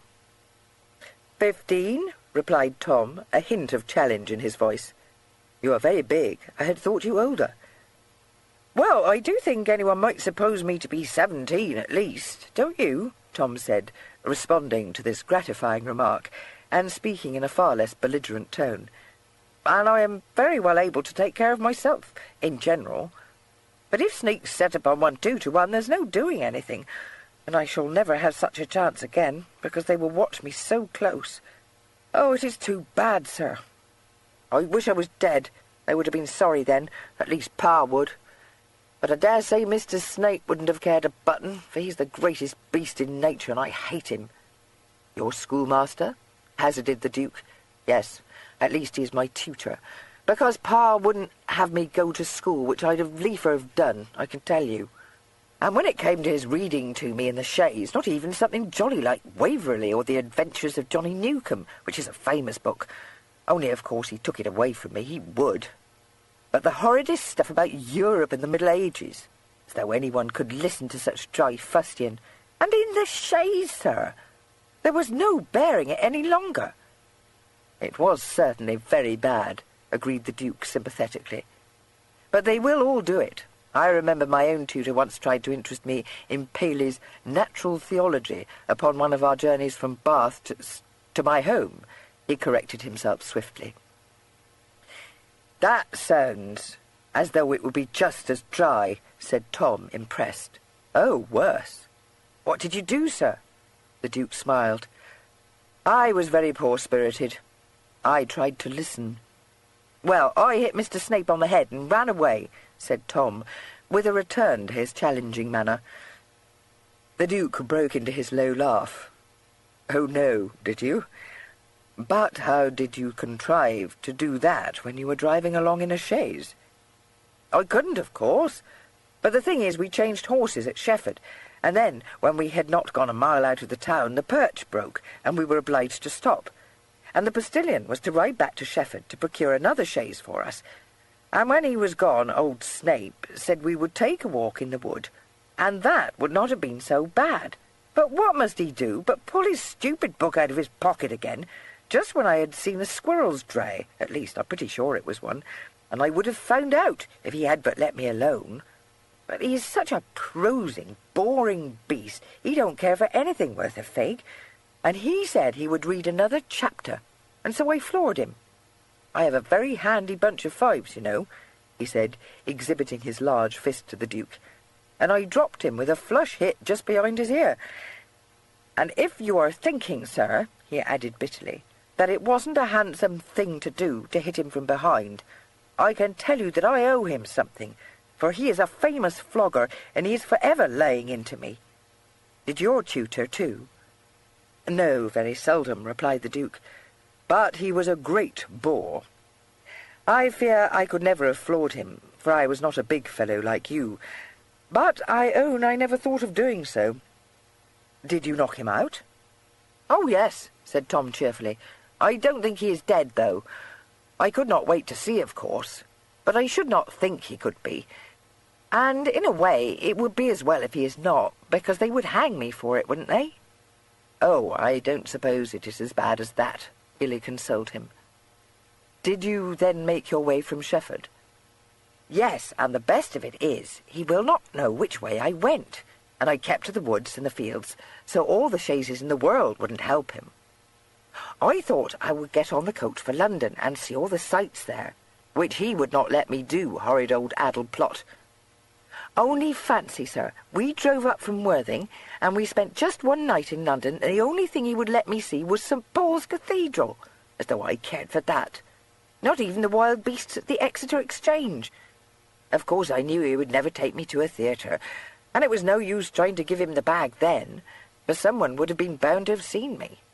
But when the perch broke, and such a chance offered, I do think I should have been a regular clodpole not to have seized it. And now I haven't got a meg, and it's all for nothing. But one thing is for sure, I won't go tamely home. If I can't get to London, but very likely I shall think of a way to do so, I shall make for the coast, and sign on a bark as a ship's boy. If there had been any pirates left, I should have done that, rather even than have gone to London, though I would like to see the sights and kick up some larks, he added wistfully. Don't despair, said Gilly, much entertained by this ingenuous history. Perhaps we can contrive that you shall go there. An eager face was turned towards him. Oh, sir, do you think I might indeed? But how? Well, we will think about that presently, promised the Duke, emerging from the lane onto the Hitchin road. First, however, we must lay a piece of steak to that eye of yours. Sir, you are a regular Trojan, Tom said, in a rush of gratitude. I beg your pardon for not being civil to you at first. I thought you was bound to be like all the rest, jawing and moralizing. But I see you are a bang-up person, and I do not at all mind telling you what my name is. It's Mamble, Thomas Mamble. Pa is an ironmaster, and we live just outside Kettering. Where do you live, sir? Sometimes in the country, sometimes in London. I wish we did so, Tom said enviously. I've never been south of Kettering until they sent me to Worthing. I had the measles, you know, and the doctor said I should go there. I wish it had been Brighton. That would have been something like. Only not with old Snape. You can have no notion what it's like, sir, being Pa's only son. They will not leave me alone for a minute, nor let me do the least thing I like, and everything is wretched beyond bearing. But I know exactly what it is like, Gilly said. If I did not, I suppose I should have been just like all the rest, and should have handed you back to your tutor.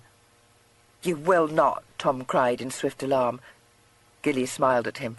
No, not quite immediately. But I think you must go back to your father in the end, you know. I dare say he is very much attached to you, and you will not like to cause him too much anxiety. No, agreed Tom, rather grudgingly. Of course, I shall have to return, but I won't do so until I've been to London. That would be worth anything. He will be in one of his grand fusses, I suppose, and I shall catch it when I do go back, but— You might not, the Duke said. You do not know Pa, sir, replied Tom feelingly, or Snape. Very true, but it is possible that if he knows that you have been my guest, and if I meet your papa and talk to him, he may not, after all, be so very angry with you. Tom surveyed him doubtfully.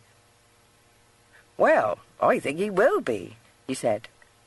I don't care, mind you, for I can stand a lick or two, but Pa is the biggest ironmaster in all our set, and as rich as Crassus, and he has the deuce of a temper. And he's forever wanting to bring me up a gentleman, and he won't have me do anything vulgar and jolly, or know the out-and-out fellows in Kettering, and he is bound to be in a rage over this. Well, that would be very terrible, said the Duke in his tranquil way. Perhaps you had best return to Mr. Snape after all. No, that I won't do, declared Tom with great resolution. It was not long after this that they reached Baldock and drove into the yard of the White Horse. Tom, although much revived in spirit, was physically a good deal shaken still, and was glad of the support of the Duke's arm into the inn.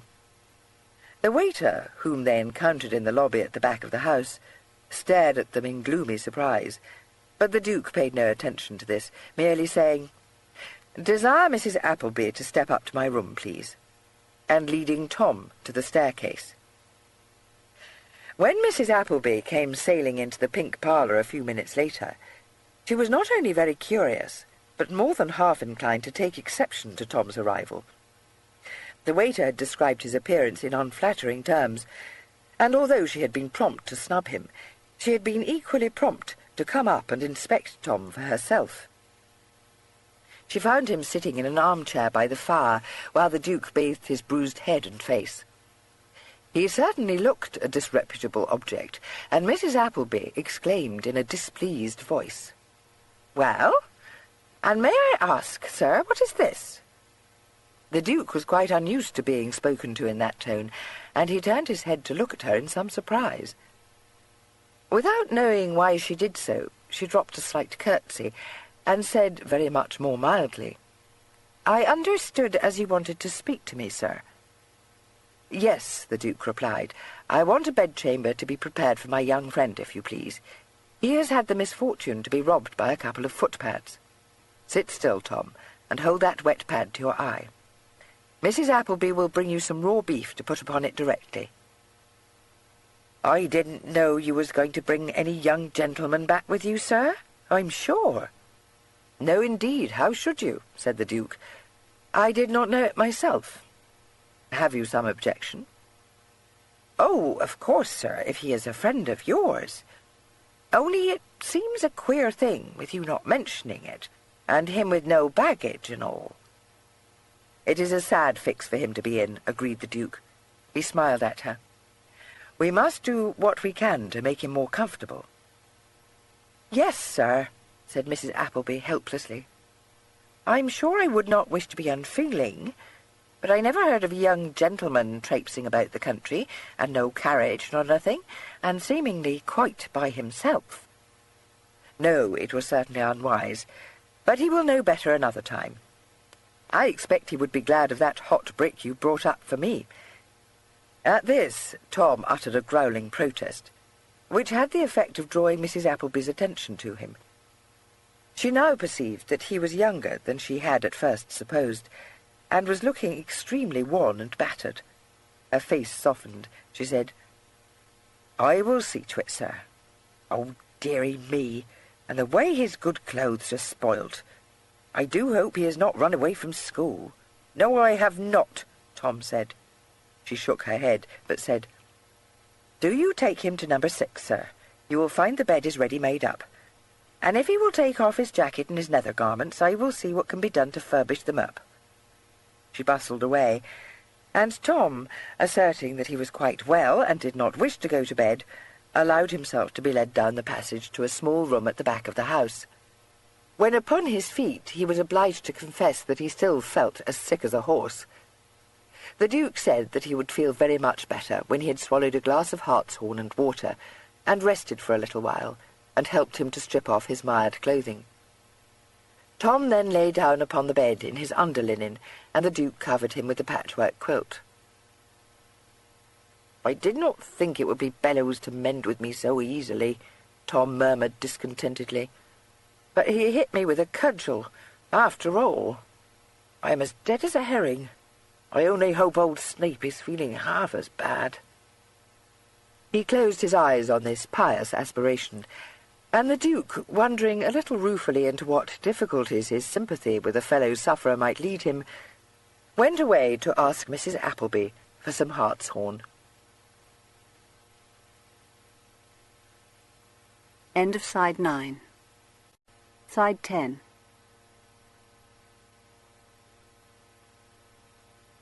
Chapter 10. The Duke did not borrow Mrs. Appleby's gig again until the following afternoon, for the morning was fully taken up with purchasing such articles of apparel and toilet as he considered necessary for his protégé's comfort and respectability. His notions did not always jump with Tom's, since he laid what that young gentleman considered to be undue stress on the indispensability of soap and tooth-powder and other such frivolous luxuries. Nor did Tom perceive the necessity of carrying with him on his travels more than one shirt. But the Duke was firm on these points, and after dealing patiently with a sudden and alarming fit of independence in young Mr. Mamble, in which he was informed that Pa would not like his son and heir to be beholden to anyone, he led him forth on a tour of the Baldock shops, assuring him that he would keep faithful tally of his expenditure, and present Pa with his bill in due course. Mr. Mamble, whose resilient constitution Gilly could not but envy, had very soon recovered from his malaise, and had got up from his bed on the previous evening in time to work his way steadily through 2 glazed veal olives, a collop of beef, part of a leg of pork, 2 helpings of ratafee pudding, and a jelly. He told Gilly after this repast that he was now in bang-up form, and after selecting 2 apples from a dish on the side table, which he set aside to be consumed when pangs of hunger should attack him later in the evening, he settled down before the fire and poured forth a jumbled history of his life and its trials to his sympathetic host. From this recital, Gilly gathered that his mother had died when he was still in short coats, and that his remaining parent, who seemed to have prospered exceedingly in his business, had set his heart and his considerable energy onto the task of turning his heir into an out-and-out gentleman. To this end he had engaged Mr. Snape, whose unenviable duty it was to instruct Tom in every branch of a gentleman's education, to keep him out of mischief and low company, and to guard him from the chances of chills or infection. Mr. Snape appeared to be a joyless individual, whom the Duke found no difficulty at all in disliking. He very soon perceived that Tom's lot was worse than his own had been, for whereas Lord Lionel was naturally untroubled by considerations of gentility, and had been quite as determined that his nephew should learn to clean his own guns, saddle and bridle his horses, and even shoe them, carve joints and protect himself with his fists, as that he should acquire a proper knowledge of the humanities. Mr. Mamble was morbidly anxious that Tom should engage on no occupation which might lead supercilious persons to suppose that he was not born into the haute ton. Consequently, poor Tom, himself unaffected by social ambitions, had been fenced in on all sides, his natural bents frowned upon, and his overflowing spirits curbed. The Duke, listening to him, felt real pity stir his heart, and thought that if he could lighten the lot of this oddly likeable boy, he would have performed the first meritorious action of his life. Whatever the outcome of his interview with Mr. Liversidge, he would, he supposed, be journeying back to London within 2 days. If the zealous Mr. Snape had not by that time tracked his pupil down, he would take him to London, and from Sale House write a letter to Mr. Mamble, informing him that, having picked Tom up on the road, he had carried him to town, and would render him up to his parent whenever that busy gentleman could spare the time to visit the metropolis. The Duke knew the world well enough to be sure that the knowledge that his son had fallen into noble company would suffice to allay Mr. Mamble's wrath, and he had little doubt that if he chose to put himself to the trouble of doing it, he could persuade Mr. Mamble to dismiss Mr. Snape and send his son to school. If, on the other hand, Mr. Snape arrived in Baldock before he had left for London, the Duke, who had never made the least push to deal with his own tutor, anticipated no difficulty in dealing with Tom's. As for the desirability of setting an anxious parent's mind at rest without loss of time, he dismissed this without compunction. It would ill become him, he thought, to waste any consideration on Tom's father, when he had none for his own far more estimable uncle. If Lord Lionel stood in need of a lesson, so, in greater measure, did Mr. Mamble, and he should have it.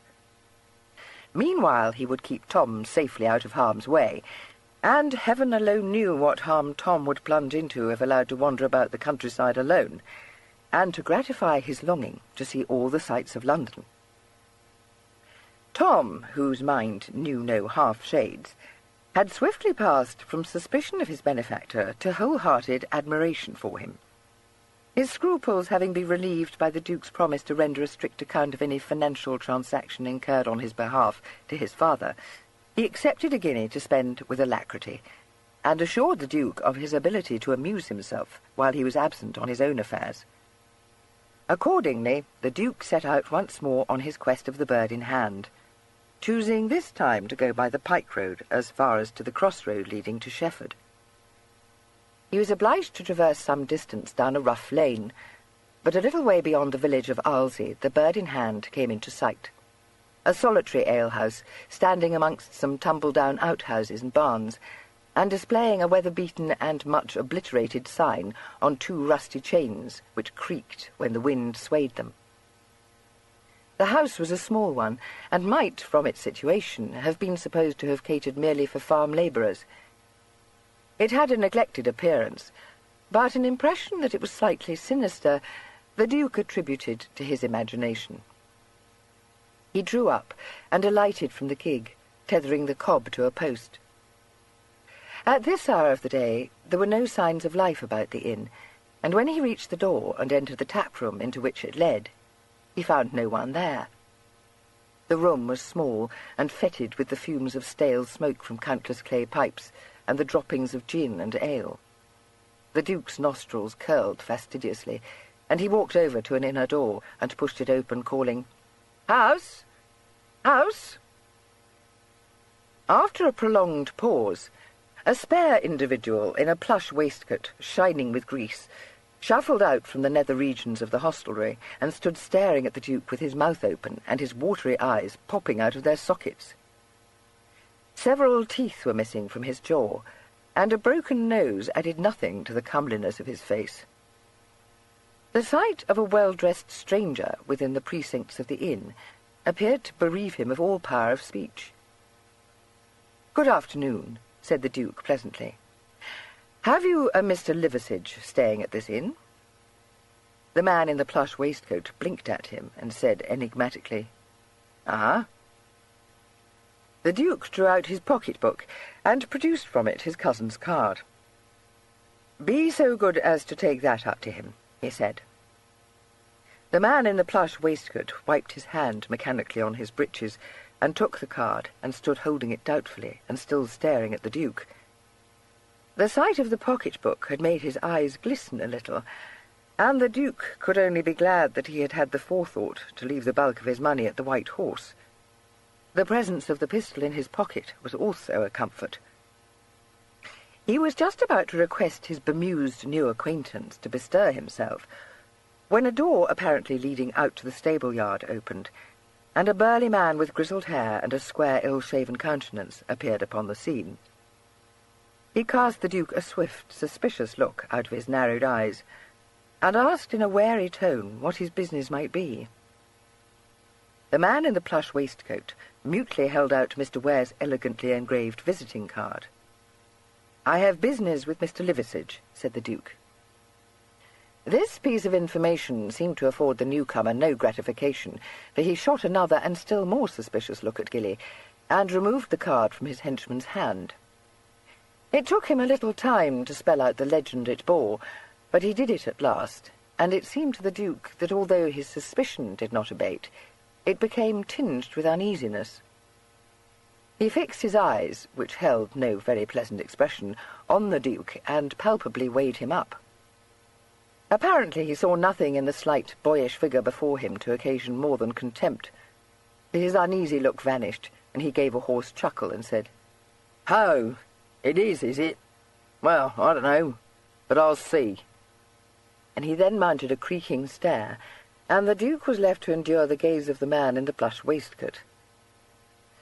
After a prolonged interval, the landlord reappeared. The Duke had caught the echoes of his voice raised in argument in some room above, and it seemed to him when he came downstairs that his uneasiness had returned. The Duke should have been able to sympathize with him. He was feeling a little uneasy himself. "You'll please to come up, sir," said the landlord, with the air of one repeating a hard-learned lesson. The Duke, who had slid one hand unobtrusively into the pocket of his drab Benjamin, and closed it round the reassuring butt of Mr. Joseph Manton's pistol, drew a breath, and trod up the stairs. He was led down a passage to a room at the back of the house. The landlord thrust the door wide, and announced him in simple terms. "Here he is, sir," he said. The Duke found himself upon the threshold of a square and not uncomfortable apartment, which had been fitted up as a parlour. It was very much cleaner than the rest of the house, and it was plain that efforts had been made to achieve a semblance of elegance. The curtains, though faded, had lately been washed. The table in the centre of the room was covered with a red cloth, and one or two portable objects seemed to indicate that the guest at present inhabiting the room had brought with him various articles of furniture of his own. Standing before a small fire was a middle-aged gentleman of somewhat portly habit of body and a bland, pallid countenance, surmounted by a fine crop of iron-grey hair, swept up into a fashionable Brutus. He was dressed with great propriety in a dark cloth coat and light pantaloons. The points of his shirt-collar brushed his whiskers, his cravat was arranged with nicety, and it was only upon closer examination that the Duke perceived that his elegant coat was sadly shiny, and his shirt by no means innocent of darns. There was a strong resemblance between him and the landlord, but his countenance had an air of unshakable good humour, which the landlord's lacked, and nothing could have exceeded the gentility with which he came forward, holding out a plump hand and saying, "Ah, Mr. Ware, I am very happy to receive this visit from you." The Duke had by this time visualized the possibility of his corpse being cast into the evil-smelling pond beside the inn, but he could see no obligation on him to take Mr. Liversidge's hand, and he merely bowed. Mr. Liversidge, whose eyes had been running over him shrewdly, smiled more widely than ever, and drew out a chair from the table, and said, "Let us be seated, sir. Alas, you have come upon a very painful errand. I assure you I feel for you, sir, for I have been young myself, but my duty is to my unfortunate niece. Ah, Mr. Ware, you little know the pain and grief I may say, the chagrin you have inflicted on one whose tender heart has been so undeservedly smitten." Overcome by the picture his own words had conjured up, he disappeared for a moment or two into a large handkerchief. The Duke sat down and laid his hat on the table. He said in his diffident way, "Indeed, I am sorry for that, Mr. Liversidge. I should not wish to cause any female pain or grief." Mr. Liversidge raised his bowed head. "There," he said, much moved, "speaks a member of the quality. I knew it, Mr. Ware. True blue. When my niece has wept upon this bosom, declaring herself forsaken and betrayed, my love, I have said, depend upon it, a scion of that noble house will not fail to do you right. I thank God, Mr. Ware, that my faith in humanity is not to be rudely shaken." "I hope not, indeed," said the Duke. "But, you know, I had no notion that your niece's affections were so deeply engaged." "Sir," said Mr. Liversidge, "you are young. You do not yet know the depths of a woman's heart." "No," agreed the Duke. "But will money allay the pangs of grief and chagrin?" "Yes," said Mr. Liversidge simply. The Duke could not help smiling at this. He said in a meek tone, "Forgive me, Mr. Liversidge, but is not a transaction of this nature repugnant to a man of your sensibility?" "Mr. Ware," said Mr. Liversidge, "I shall not conceal from you that it is deeply repugnant. I am, as you have divined, a man of sensibility, and it is with profound reluctance that I have compelled myself to take up the cudgels on behalf of my orphaned niece." "At her instigation?" murmured the Duke. Mr. Liversidge surveyed him, a calculating look in his eye. "My niece," he said, "has been put to great expense on account of expectations raised, Mr. Ware. I need not enumerate, but bride clothes, you know, sir, and—" £5,000, said Gilly, in bewildered accents. They looked at one another. "I am persuaded," said Mr. Liversidge reproachfully, "that you would not wish to do anything unhandsome, sir. Considering the elevated nature of my niece's expectations, £5,000 cannot be considered an extortionate figure." "But I am quite unable to pay such a sum," said Gilly. Mr. Liversidge spread out his hands. "It is very disagreeable for me to be obliged to remind you, sir, that you are nearly related to one who, I am persuaded, would not regard such a trifling sum any more than you or I would regard a crown piece." "Sale," said the Duke. "Oh, he would never pay it." Mr. Liversidge said in a shocked voice, "I cannot be brought to believe, sir, that his Grace would grudge it." The Duke shook his head sadly. "I do not stand next to him in the succession, you know. I have 2 uncles and a cousin before me, and my father, Mr. Liversidge, is not a rich man." "I cannot credit that his Grace would permit his name to be dragged through the mire of the courts," said Mr. Liversidge with resolution. "And I am sure," said the Duke gently, "that you would shrink from dragging your niece's name through that mire." "Shrink? Yes," acknowledged Mr. Liversidge, "but I shall steel myself, Mr. Ware. That is, I should do so if his Grace were to prove adamant. But what a shocking thing if the head of such a noble house should have so little regard for his name." "I wonder what course you had the intention of pursuing if I had fled to Gretna Green with your niece," said the Duke thoughtfully. "For I cannot suppose that an alliance for her with anyone so lacking in fortune and expectation as myself was what you had in mind." "Certainly not," replied Mr. Liversidge without a blush. "But she is a minor, after all, little more than a child. The marriage might have been set aside at a price." The Duke laughed. "Come, we begin to understand one another better. You may as well own, sir, that your object is to squeeze money from my noble relative, no matter on what pretext." "Between these 4 walls, Mr. Ware," said Liversidge cheerfully, "between these 4 walls, How much it must disgust a man of your sensibility to be reduced to such straits, observed the Duke. Liversidge sighed. It does, sir. In fact, it is quite out of my line. What is your line? Inquired the Duke curiously. Mr. Liversidge waved an airy hand. Cards, sir, cards. I flatter myself I had established myself with every prospect of success. But fate singled me out to be the object of vile persecution, Mr. Ware.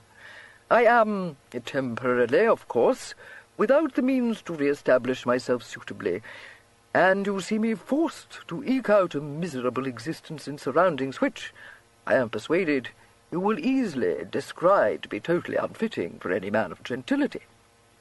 You, Mr. Ware, who are putting up, I make no doubt, in the comfort of the George, an excellent hostelry, can have little notion— No, no, above my touch, murmured the Duke demurely. The white horse. The white horse, said Mr. Liversidge feelingly, may not aspire to the elegance of the George, but compared with this hovel in which I am compelled to sojourn, Mr. Ware, it is a palace.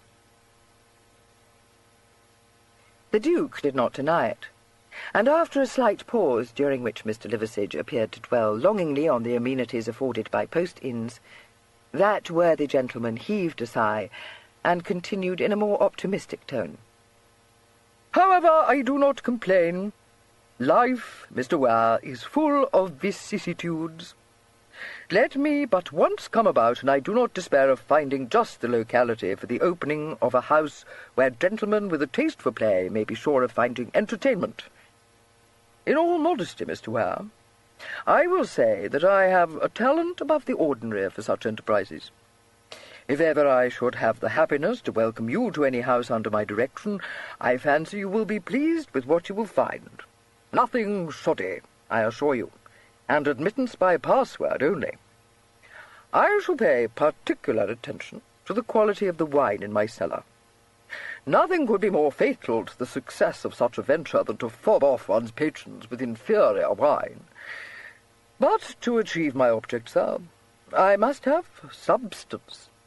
Without substance, the result, if any, must be shabby, and, as such, too far beneath me to be considered.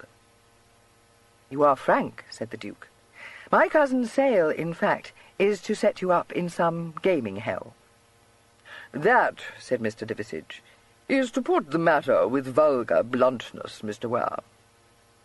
I fear I must wound your susceptibilities more deeply still.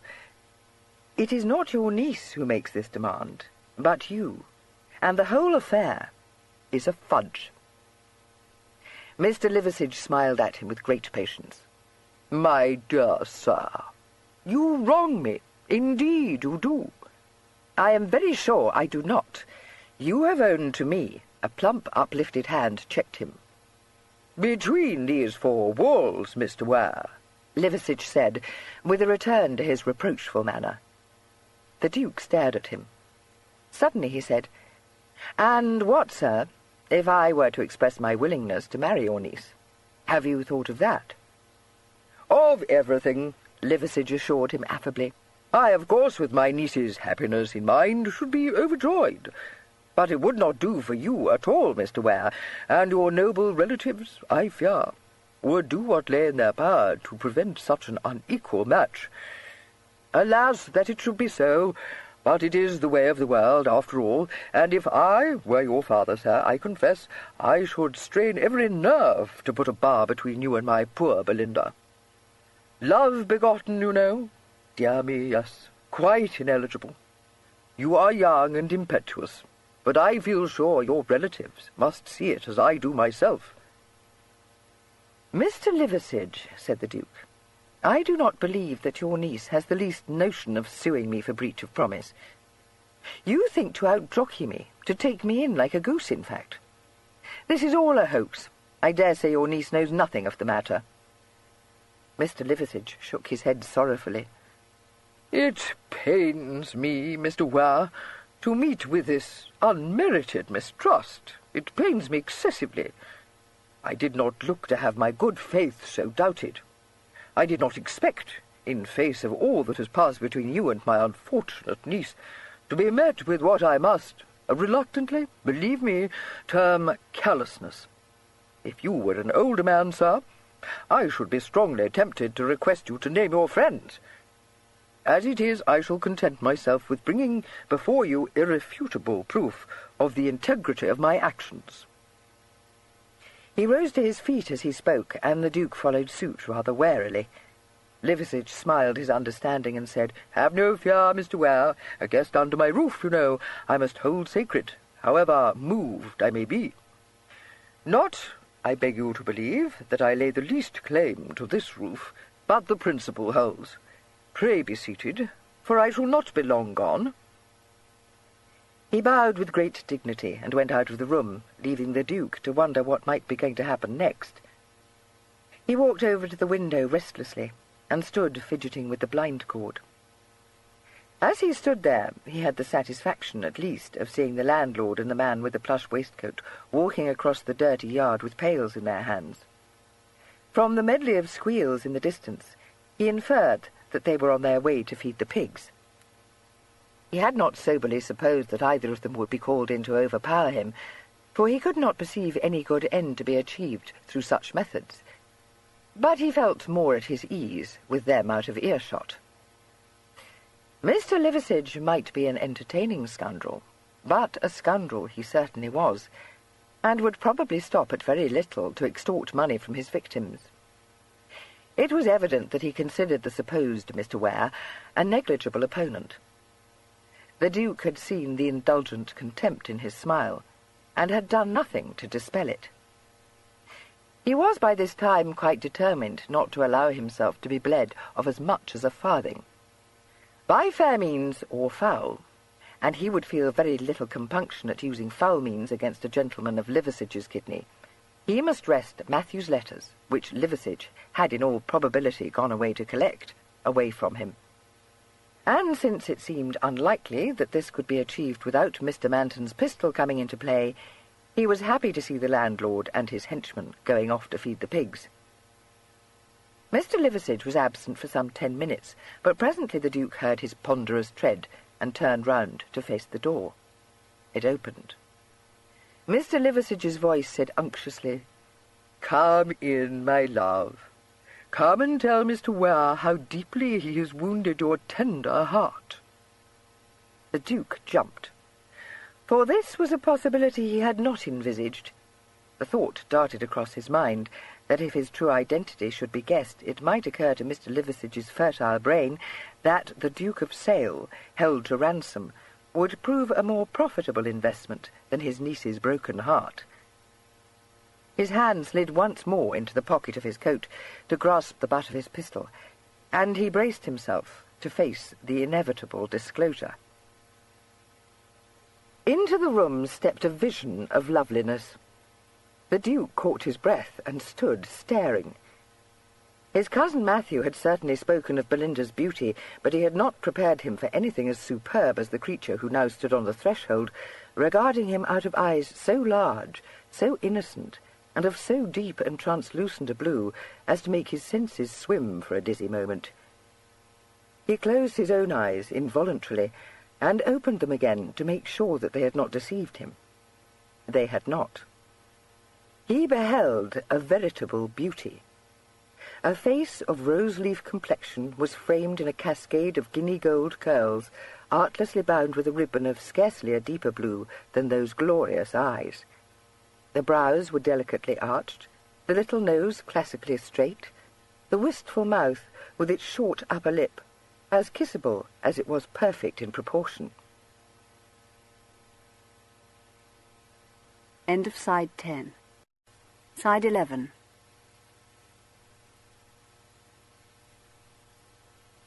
The Duke swallowed once and waited. That melting gaze widened a little as it rested on him, but the lady said nothing. "Did not Mr. Ware promise you marriage, my love?" said Mr. Liversidge, closing the door and bending solicitously over the vision. "Yes," said the vision in a soft West Country voice. "Oh, yes." If the Duke had been dizzy before, His senses now reeled. He could think of nothing to say.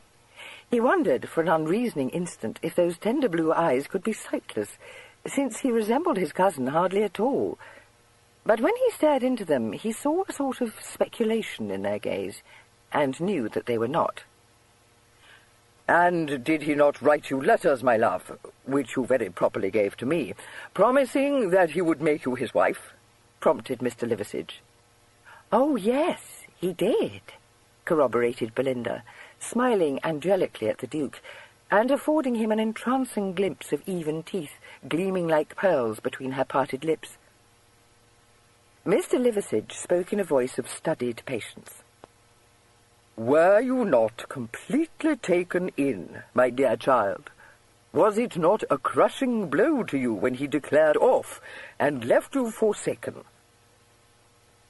Under the Duke's bemused stare, the smile left Belinda's face, and 2 large tears welled over and rolled down her cheeks. "Yes, it was," she said, in a voice that would have wrung pity from Herod. "He said I should have a purple silk dress when we was married," Mr. Liversidge interposed rather hastily, patting one dimpled hand. "To be sure, yes, and other things too. And now you have none of them." "No," agreed Belinda dolefully. "But I shall be paid a vast sum of money for being so taken in, and then I may have a—" "Yes, my love, yes," interrupted Mr. Liversidge. "You are upset, and no wonder. I would not have brought you face to face with Mr. Ware, who has so grossly deceived you, but that he doubted the depth of the wound he had dealt you. I will not compel you to remain another instant in the same room with him, for I know it to be painful to you. Go, my love, and trust your uncle to care for your interests." He opened the door for her, and after another of her wide, innocent looks at the Duke, she dropped a curtsy and withdrew. Mr. Liversidge shut the door upon her, and turned to find the Duke standing still rooted to the spot, and lost in astonishment. He said, "Ah, Mr. Ware, I perceive that you are confounded." "Yes," said Gilly faintly. "That is— Good God, sir, what are you about to keep such a lovely creature in this noisome alehouse?" "No one," said Mr. Liversidge, "could regret the unhappy necessity more than I do. Alas, sir, when the pockets are to let, one has little choice of domicile. But I feel it. I assure you that I feel it profoundly. Your solicitude does you honour, Mr. Ware, and I trust it will be unnecessary for me to say more in prosecution of—" "Mr. Liversidge," interrupted the Duke, "you ask me to believe that you hold some 2 or 3 letters I was mad enough to write to your niece, and for these you are demanding the preposterous sum of £5,000. I may deplore your choice of domicile, but this cannot affect the point of issue between us." "5 letters, Mr. Ware," sighed Mr. Liversidge deprecatingly, "and each of them worth the very moderate price I have set upon them. I dare say your memory may not be quite perfect, and so prettily expressed as your billets are, I will refresh your memory if you will permit me. Pray be seated, sir. I should not wish you to feel that there was the least deception. 5 letters, and you recalled but 3. Now, if I were not a man of honour, Mr. Ware, I might have allowed that to pass. You would have bought them from me, and thought yourself rid of the whole business, and I might then have driven a bargain with you for the remaining 2. I know of those who would have done so. Yes, indeed, sir. I assure you there are many such shabby tricksters in the world. But Swithin Liversidge is not to be counted amongst them. Do but take your seat, and you shall see the letters with your own eyes. You may have them for a paltry sum. I will engage myself to give them up to you on receipt of bills for £5,000. The Duke sat down again at the table opposite to his host, in a drooping posture that, while it might deceive Liversidge into believing him to be overcome by consternation, enabled him to get his hands under the table edge undetected. "You have the letters?" he uttered. "Yes, Mr. Ware, yes," beamed Liversidge. "You shall count them." He put his hand into the breast of his coat as he spoke, and as he glanced down, the Duke gripped the ledge of the table and drove it violently forward. It caught Mr. Liversidge all unawares and full in the midriff. He uttered a sound between a grunt and a shout, tried to save himself, and failed. His chair tipped backwards, and he fell, snatching fruitlessly at the red tablecloth. In the same instant, the Duke, releasing the table, whipped the pistol from his pocket and thumbed back the hammer. "Now, Mr. Liversidge," he said, panting a little, for the table was a heavy one, and had taken all his strength to thrust forward. "Don't move. I am held to be a very fair shot." But the command was unnecessary. As he looked down at the portly frame at his feet, he saw that Mr. Liversidge was incapable of moving. His head had struck against the iron fender, and not only was a sluggish trickle of blood oozing from his scalp, but he was insensible. Mechanically, the Duke's left hand went to his pistol and grasped the hammer. He pressed the trigger, as Captain Belper had taught him to do, and gently released the hammer, easing it down. Still holding the pistol in his hand, he dropped on his knee beside Liversidge and slipped his left hand into the breast of his coat. A slim package had been already half drawn from an inner pocket. He pulled it out, and swiftly assured himself that it did indeed contain some 6 letters directed in Matthew's hand. It was characteristic of him that before he rose to his feet, he slid a hand over Mr. Liversidge's heart. It was beating rather faintly, but there was no doubt that its owner still lived.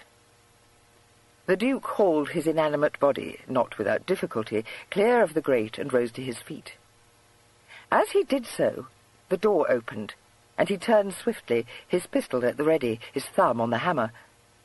But he did not pull it back a second time.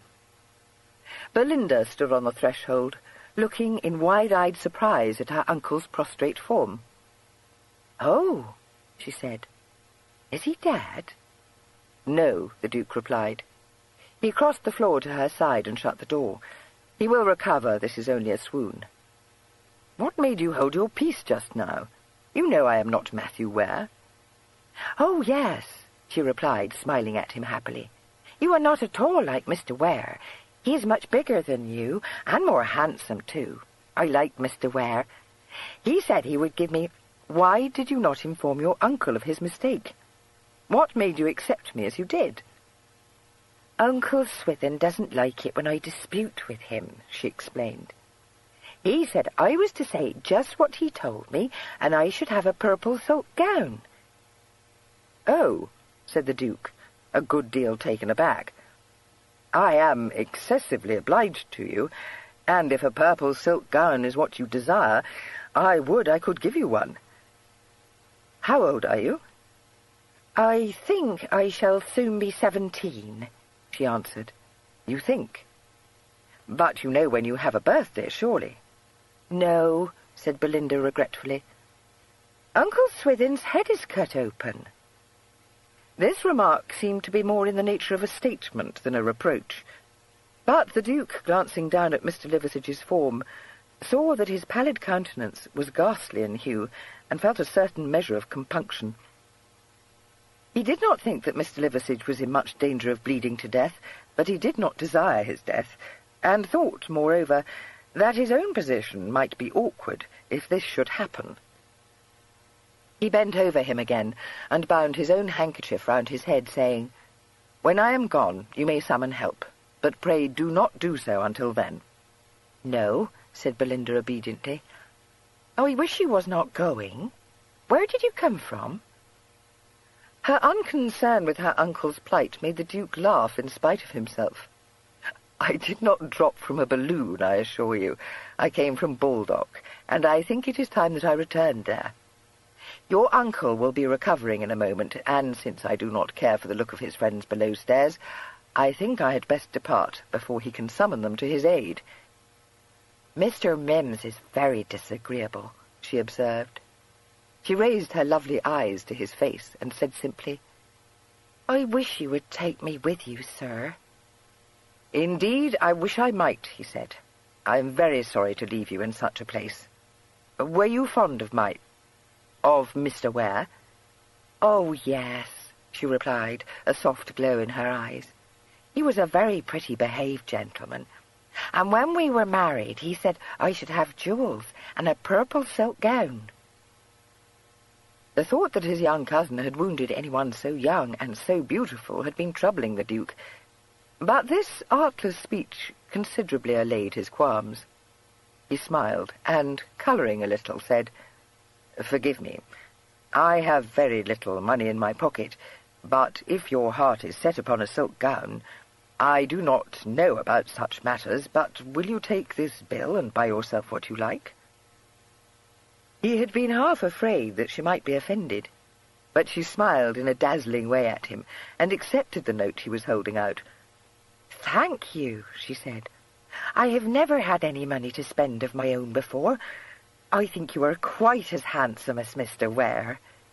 He laughed. "Oh, no, that is flattery, I fear. But I must not stay. Goodbye. Pray do not let your uncle use you again as he has done." He caught up his hat from the table, cast a final glance at Mr. Liversidge, who was beginning to recover his complexion, and went swiftly out of the room and down the stairs. Belinda sighed regretfully, and looked in a doubtful way at her guardian. In a few more moments he groaned and opened his eyes. They were blurred at first, but they cleared gradually. He put a hand first to his cracked skull, and then, instinctively, to his inner pocket. Then he groaned again, and enunciated thickly, "Lost." Belinda, a kind-hearted girl, perceiving that he was striving to pick himself up, helped him into a chair. "Your head is broke," she informed him. "I know that," said Mr. Liversidge, tenderly feeling his skull. "That I should have been floored by a greenhorn. For God's sake, girl, don't stand there with your mouth half-cocked. Fetch me the brandy bottle from the cupboard. Why did you not call Joe, silly wench? £5,000 gone in the flash of an eye." Belinda brought him the brandy, and he recruited his strength by a generous pull at the bottle. His colour was by now much more healthy, but his spirits were sadly overborne. "Done by a gudgeon," he said gloomily. "Done by a miserable, undersized sapskull that has no more wits than to talk of marriage to the first pretty wench he meets. I was never more bewattled in my life. If I could but get my hands on your precious Mr. Matthew Ware." "Oh, it wasn't Mr. Ware," said Belinda sunnily. Mr. Liversidge raised his aching head from between his hands and stared at her in blear-eyed surprise. "What?" he demanded. "Did you say it was not Mr. Ware?" "Oh, no. Mr. Ware is a much prettier young gentleman," said Belinda. "He is tall and handsome and—" "Then who the devil was he?" interrupted Mr. Liversidge incredulously. "I don't know. He did not say what his name was, and I didn't think to ask him," replied Belinda rather regretfully.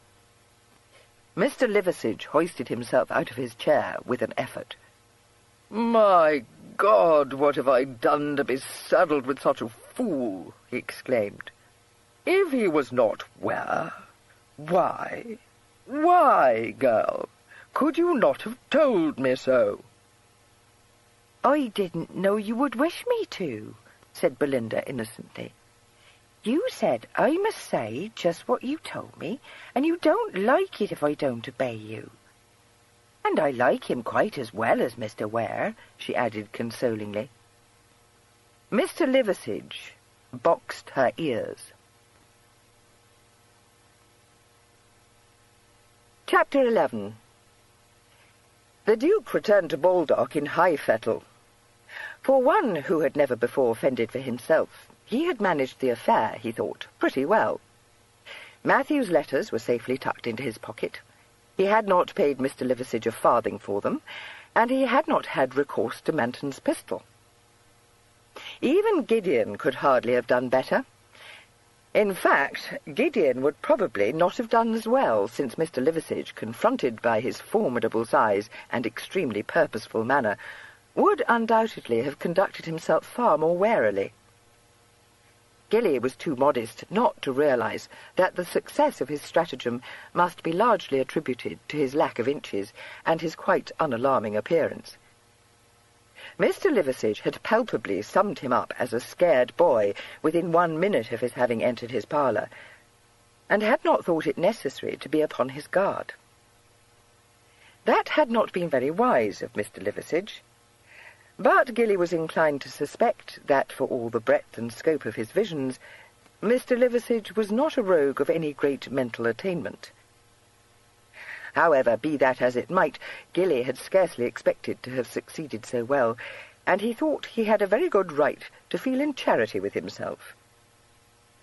Nothing now remained to do but to burn Matthew's letters, set Matthew's anxious mind at rest, and go back to London with Tom next day. In his present mood, he was rather sorry to have no excuse for absenting himself any longer from his household. Certain aspects of his stolen journey had not been altogether comfortable, but on the whole he had enjoyed himself very well, and he had derived a good deal of satisfaction from the discovery that he was not as helpless as he had feared he might be. This mood of gentle elation suffered a setback upon his arrival at the White Horse. The inn appeared to have become the focus of interest in the town, for a large and motley crowd was gathered before it, in the centre of which the impressive figure of the town beadle seemed to be haranguing heated and flustered Mrs. Appleby. Then the Duke perceived that one of the beadle's ham-like hands was grasping young Mr. Mamble by the coat-collar, and a sense of foreboding crept over him. He drew up and prepared to step down from the gig. Nearly everyone was too much absorbed in the strife raging between the beadle, Mrs. Appleby, a weedy man in a black suit, a farmer with a red face, and a stout lady in a mob-cap, whose voice was even shriller than Mrs. Appleby's, to have any attention to spare for the arrival of a gig. But the melancholy waiter, who had been surveying the scene with the gloomy satisfaction of one who has foreseen trouble from the outset, chanced to look up as the Duke rose from the driving seat, and exclaimed, "Ah, here is the gentleman." The effect of these simple words was slightly overwhelming. Tom, taking advantage of an involuntary slacking of the grip on his collar, twisted himself free and thrust his way through the crowd, crying thankfully, "Oh, sir! Oh, Mr. Rufford!"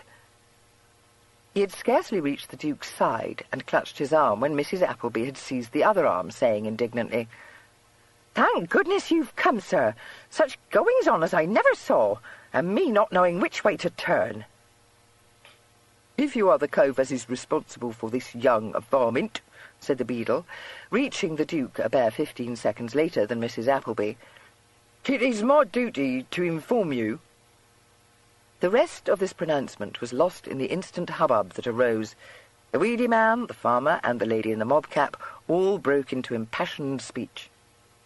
The Duke, stunned by Mrs. Appleby's voice in one ear and Tom's in the other, begged them to speak to him one at a time, but was not attended to. Various members of the crowd thought it incumbent upon them to take sides in the dispute, and for a few minutes the fragments of their observations reached the Duke in a confused medley. Such phrases as he caught could not be regarded as other than ominous. The words, "lock-up house," "upsetting of the mail," and "a smashing of Mr. Badby's good cart" were being freely bandied about, and whereas one half of the crowd seemed disposed to take a lenient view of whatever it was that Tom had done, the other and more vociferous half was urgent with the beadle for his immediate transportation. "I did not," Tom asserted passionately. "Oh, sir, pray tell them I did not." "Sir," began the beadle portentously. "Mr. Rufford, sir, do you make him attend, for listen to me, he will not," besought Mrs. Appleby. A sudden lull fell, and the Duke realized with dismay that everyone, with the exception of the beadle, was looking at him in the evident expectation that he would instantly take command of the situation. He had never regretted the absence of his entourage more.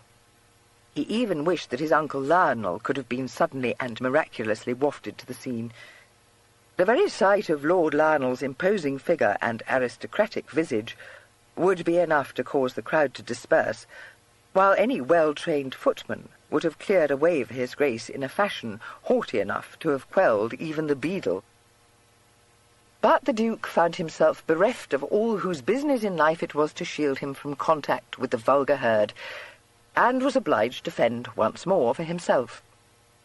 He contrived to shake off the two frenzied grips on his arms, and to say in his usual gentle way, "Pray, let us go into the house. And do not, I beg of you, all talk to me at once, for I can distinguish nothing that you say." His soft voice, falling upon the ears of the crowd in striking contrast to the strident accents of the combatants, seemed to have an instant and sobering effect. Even the beadle was not unaffected by the indefinable air of dignity which wrapped the Duke round, and raised no objection to withdrawing into the coffee-room of the inn. "Come, Tom," the Duke said. He saw one of the ostlers standing nearby and added, "You there, take the gig into the yard, if you please."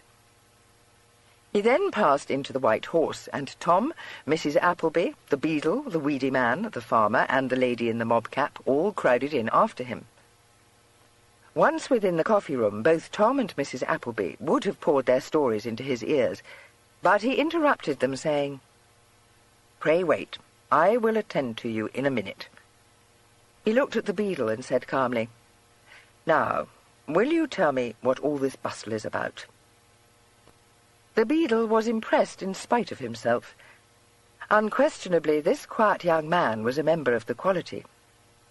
His experience had taught him the value of civility in dealing with such, and it was in moderate accents that he informed the Duke that 4 varmints, of whom young Mr. Mamble was the ringleader, had not only caused obstruction upon the King's highway, but had effected the ruin of an honest citizen's new cart, and had been guilty of the frightful crime of delaying and seriously incommoding the mail, the penalty for such offence, as Mr. Rufford was no doubt aware, being no less than the sum of £5.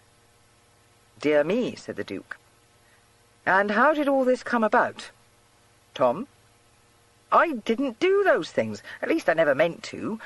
And how was I to know the mail was approaching?" said Tom, deeply aggrieved. "You told me I might amuse myself." By this time another person had edged himself into the room, a nervous-looking man in a muffler, who awaited no invitation to describe to the Duke in detail the damage suffered by his new cart through the young cob's rearing up in alarm, and subsequently kicking in the front of the vehicle, at the unprecedented sight of 2 donkeys, a cow, and Mr. Datchet's old bay gelding being ridden backwards down the main street. "It was a race," explained Tom. The beadle here took up the tale, and from his recital the Duke gathered that just as the entrance for this particular race reached the corner of the road, the mail swept round it, coming from the opposite direction, and narrowly escaped an overturn. One of the leaders, in fact, got a leg over the trace. The coachman had the greatest difficulty in controlling his team, and all the passengers had suffered severe shocks to their nerves. After recounting the exact circumstances of the crime, the beadle attempted to outline to the assembled company the ultimate fate of the sporting young gentlemen, and the immediate and awful penalties they had incurred. He was at once interrupted by the lady in the mob-cap, who asserted tearfully that her Will had always been a good boy, as well Mr. Piddinghoe knew, until led astray by evil companions. She was seconded by the weedy man, who stated that nothing short of the most violent pressure could have induced his Fred so to demean himself, and by the farmer, who said loudly and belligerently that it was no but a boy's prank, and he would dust Nat's jacket for him, and no more said. However, a great deal more had to be said before the Duke could settle the affair. Mrs. Appleby very unwisely demanded to be told what should get into the boys to make them take and run a race backwards, and this encouraged Tom to explain indignantly and at length the difficulties of handicapping fairly 2 donkeys, 1 cow, and an old horse. He seemed to think that he deserved congratulation for having hit upon so novel a solution to the problem, and dwelled so insistently on the excellent performance of the cow under these conditions, that everyone but the Duke and the beadle allowed themselves to be diverted from the main point at issue, and either exclaimed several times that they would never have thought it, or argued that it stood to reason that the cow would have as good a chance as the horse, particularly seeing as the horse was that broken-down old brute of Mr. Datchett's. The Duke, meanwhile, detached the owner of the ruined cart from the circle, and settled his claims out of hand. Much mollified, Mr. Badby stowed away the money which the Duke had paid him for the repair of his cart, and said that he had been young himself, and was never one to create a to-do over a trifle. It then transpired that the driver and the guard of the mail coach had very handsomely forborne to lodge an official charge against Tom, so that, with Mr. Badby's retirement from the lists, the beadle was left without any very powerful weapon to use against the miscreants. The Duke was then inspired to suggest that after so much alarm and excitement, everyone must stand in need of such revivifying cordials as could be found in the tap-room, and invited the assembled company to refresh themselves there at his expense. The idea took well, and after the Duke had sternly dismissed Tom to the pink parlour, and had promised the beadle that he should be suitably dealt with, the whole party repaired to the tap-room, where liberal potations of ale, gin, or porter very soon induced even the beadle and the weedy man, who proved to be Baldock's leading tailor, to look upon the late disturbance as a very good jest. The Duke's shy smile and quite unconscious charm were not without their effect, and since he was found to have not the least height in his manner, it was not long before his obvious quality was forgotten, and he was being confided in on all manner of topics, from the spasms endured by the lady in the mob-cap to the shocking prices of serges, corduroys, shalloons, and tammies. By the time the Duke judged that he could bid farewell to his guests without causing them to think that he fancied himself above his company, Mrs. Appleby had 3 times whispered to him that his dinner was spoiling in the oven. He took his leave at last, and went upstairs to the parlour, where he found Tom awaiting him in a mood of almost equally matched penitence and vainglory. Tom was ready to justify himself at length, but as his protector, instead of rating him, succumbed to a fit of pent-up laughter as soon as he had fairly shut the door, his aggressive manner left him abruptly, and he offered up a handsome apology for having been the cause of so much trouble and expense. "Indeed, I perceive clearly that you will soon ruin me," the Duke said, still laughing. "I don't know what you deserve should be done to you." "Sir, you won't send me back to Pa and Mr. Snape, will you?" Tom demanded anxiously. "No, no, nothing short of transportation will do for you," the Duke told him. End of side 11. Side 12.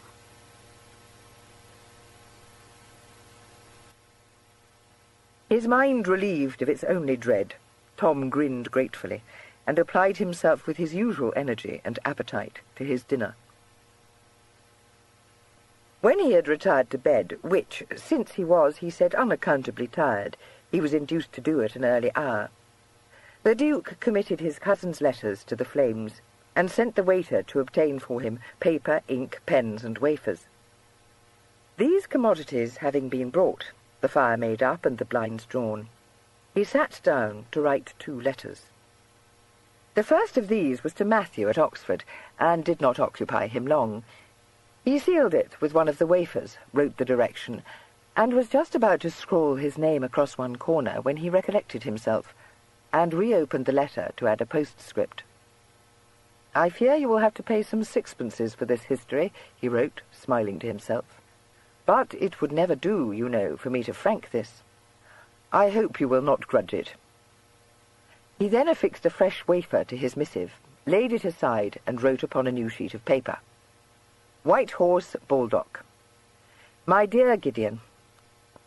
Here the letter came to a sudden halt, it having just occurred to the Duke that he would in all probability see his dear Gideon before a letter could reach him. However, after biting the end of his quill reflectively for a few minutes, he decided that since he had nothing to read and did not wish to retire to bed, he would write to Gideon after all. The urge to confide some part, at least, of his amazing new experiences to Gideon was irresistible.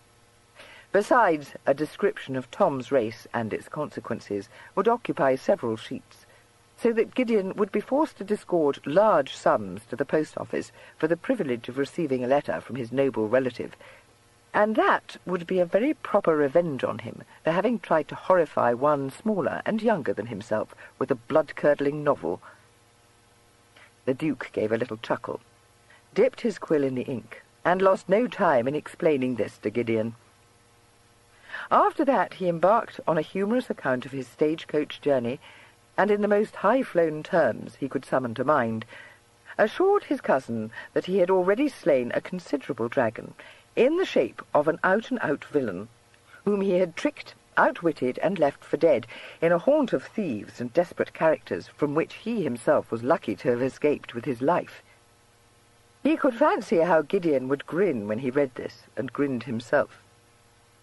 "And if you should wonder, my dear Gideon," he continued, "why I should put myself to the trouble of writing to inform you of this, when I have the intention of returning to London tomorrow, I must further inform you that I have engaged myself as bear-leader to a youth of tender years, whose fertile mind suggests to him such ways of amusing himself as seem likely to keep me too fully occupied during the coming week to have leisure to spare for a visit to your chambers." He then favoured his cousin with the whole story of the backward race, told him that his circle of friends had been enlarged to include a tailor, a lady who kept a pastry-cook's shop, a beadle, and 3 farmers, and was just about to end his letter when he remembered something else, which Gideon must certainly be told about. "By the by," he wrote, "if you never hear of me again, you will know that I have fled the country, taking with me the most beautiful creature I ever beheld in my life. Alas, that the notice of my engagement must by now have appeared in the Gazette. I would I could describe my inamorata to you, but no words could do even faint justice to her loveliness. The heart left my bosom in one bound. Ever your most affectionate Adolphus." He closed his letter and directed it, reflecting that it would undoubtedly bring Gideon round to Sale House at the first opportunity. It was still quite early in the evening, and the rumble of voices in the tap-room came faintly to the Duke's ears. He was just wondering whether or not to seek entertainment there, when a knock fell on the door, and the waiter came in, and, bending a look upon him, compound of curiosity and disapproval, informed him that there was a young person below stairs who was desirous of seeing him. "Leastways," he added, "I dunno who else it could be, for there ain't no one else here like what she says you are. Not in this house, there ain't." "A young person to see me?" echoed the Duke blankly.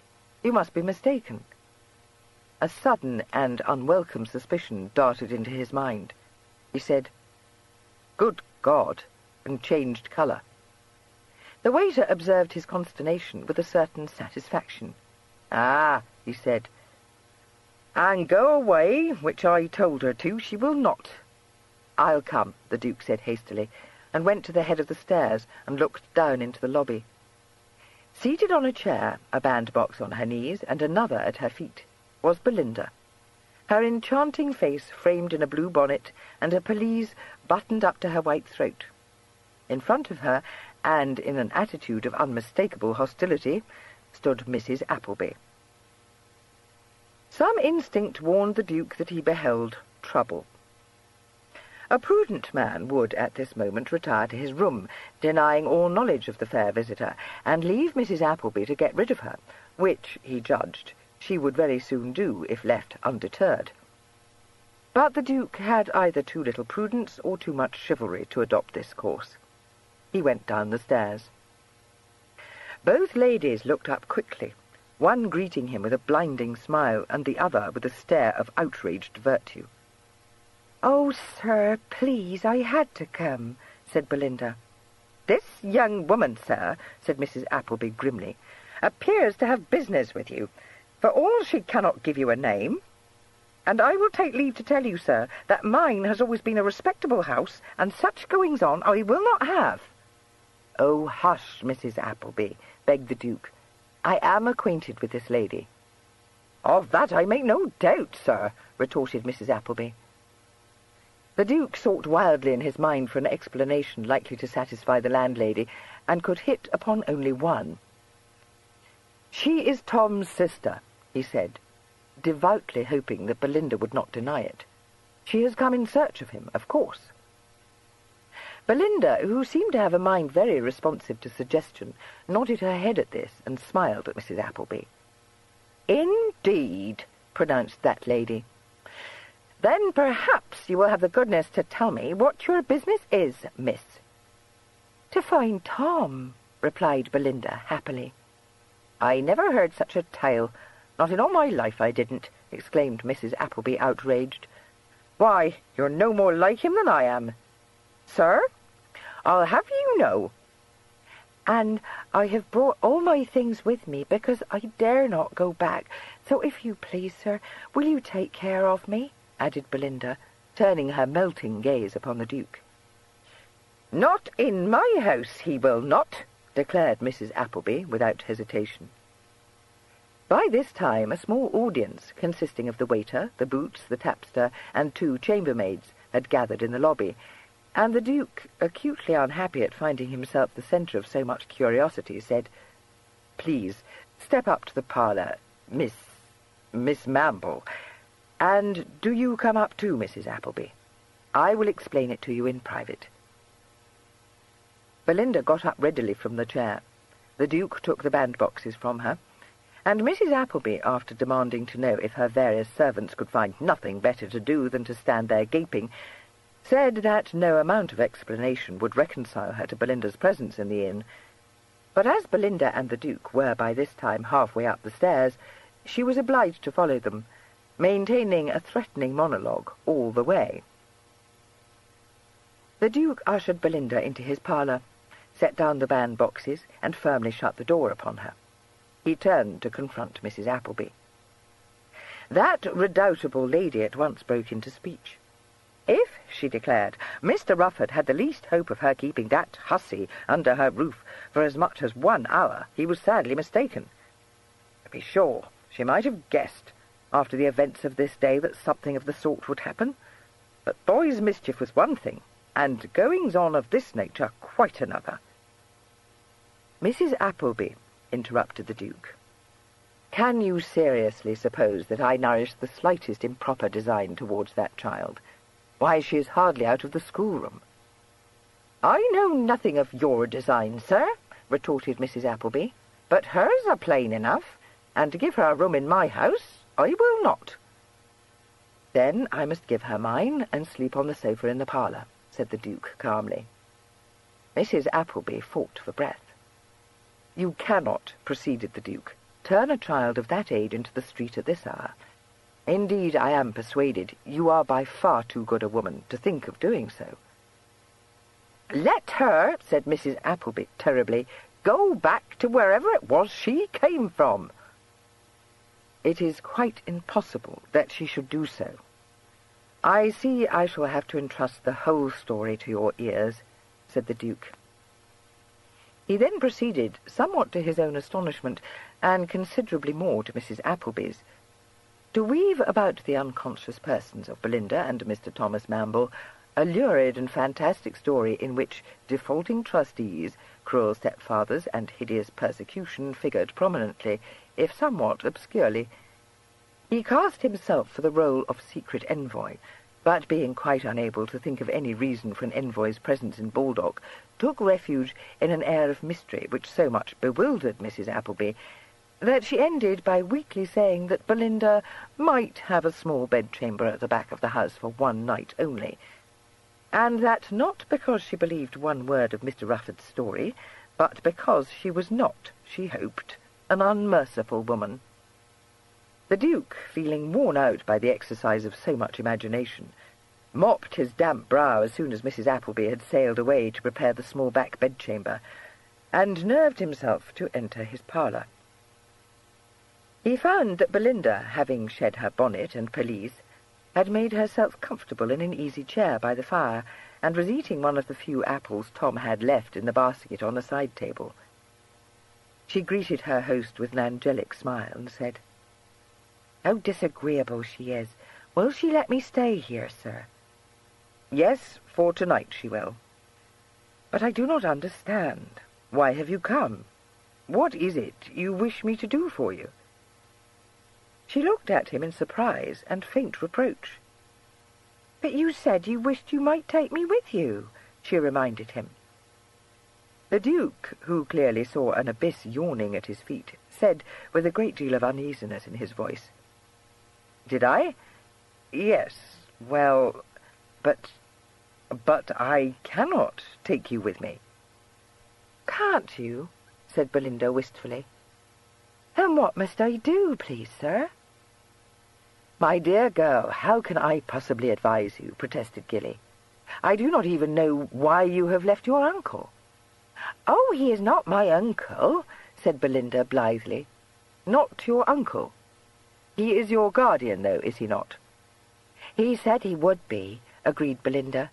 "But he never gave me any of the things he promised me, and besides, I don't like it at that horrid little inn, so perhaps I won't have him for a guardian any more.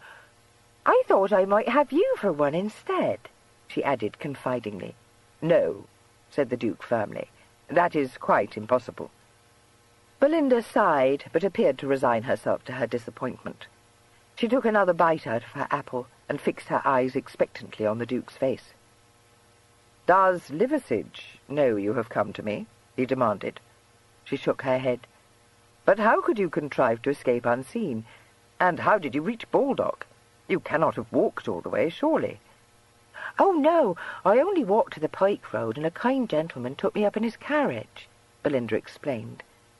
"And he said that he would be very glad to take me to his house, only that perhaps his wife would not like it.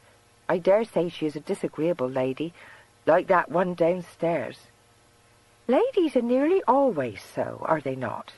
I like gentlemen better." The Duke did not find this difficult to believe. He refrained from comment, however, merely repeating, "How did you contrive to escape from that place?" "Well, Uncle Swithin's head hurt him, so he went to lie down upon his bed, and everyone else was gone into the tap-room. Besides, Mr. Mims would not care if he saw me go, because he doesn't hold with females." "I see. But what made you run away? Did Liversidge blame you for what happened at the inn this afternoon? Was he perhaps angry with you?" "Oh, yes. He said he wished he had not saddled himself with me, for I am too stupid to be the least use to him, and he says he will send me back to Mrs. Pilling," replied Belinda, large tears gathering in her eyes. "Pray do not cry," begged the Duke. "Who is Mrs. Pilling?" "She is a very cross lady, not at all kind to me, and she will very likely put me in prison," said Belinda, the tears welling over.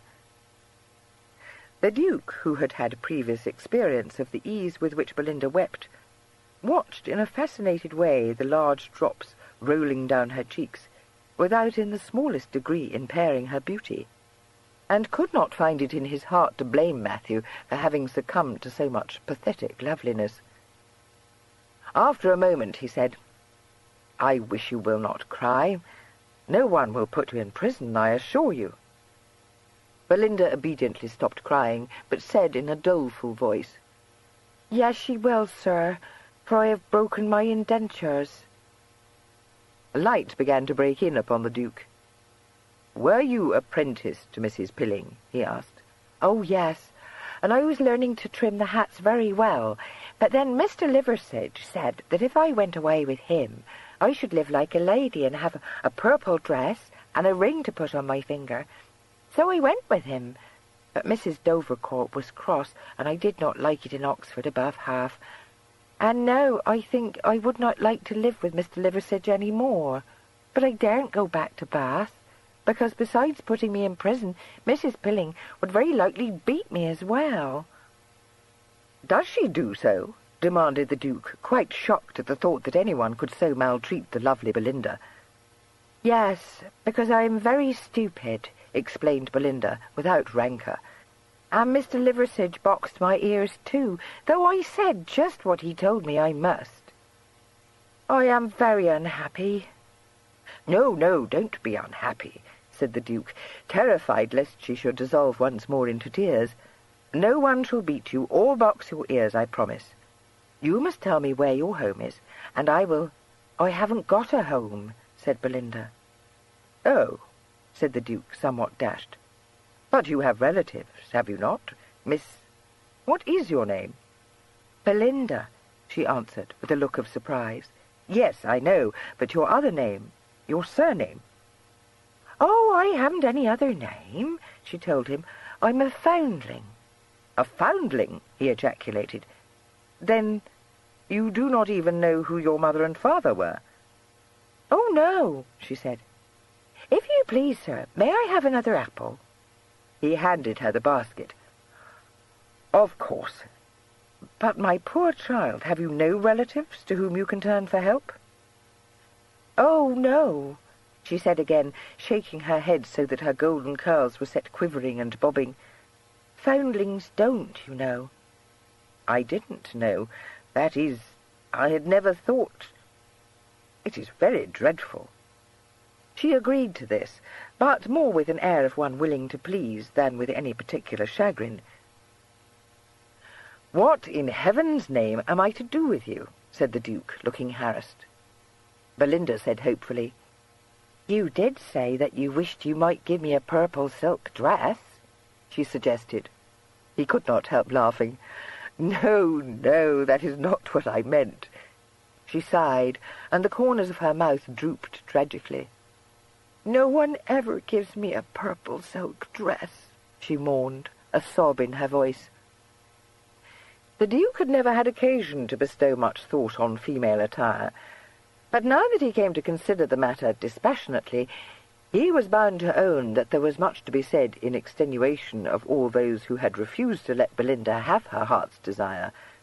The combination of those bright gold curls and a dress of purple silk would be shocking enough, he imagined, to stun all beholders. He made haste to divert her thoughts. "Belinda, have you no friend to whom you might go?" She appeared to bend her mind seriously to this question, and after staring with a wrinkled brow at the Duke for a moment or two, suddenly dazzled him with one of her brilliant smiles and said, "Oh, yes, I have a friend that was used to work at a mantua-maker's, only she was married and went away from Bath.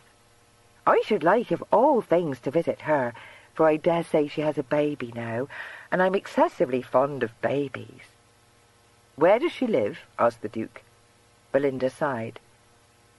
"She went to a place called Hitchin, but I don't know where that is, and I only recall it because it sounds like kitchen, and I think that is very droll, don't you, sir?"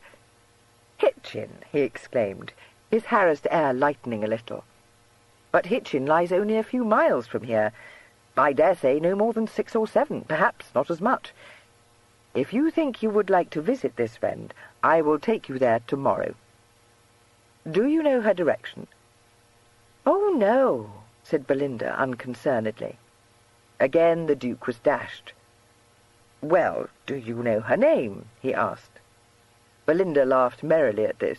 "Why, of course I know her name. It's Maggie Street."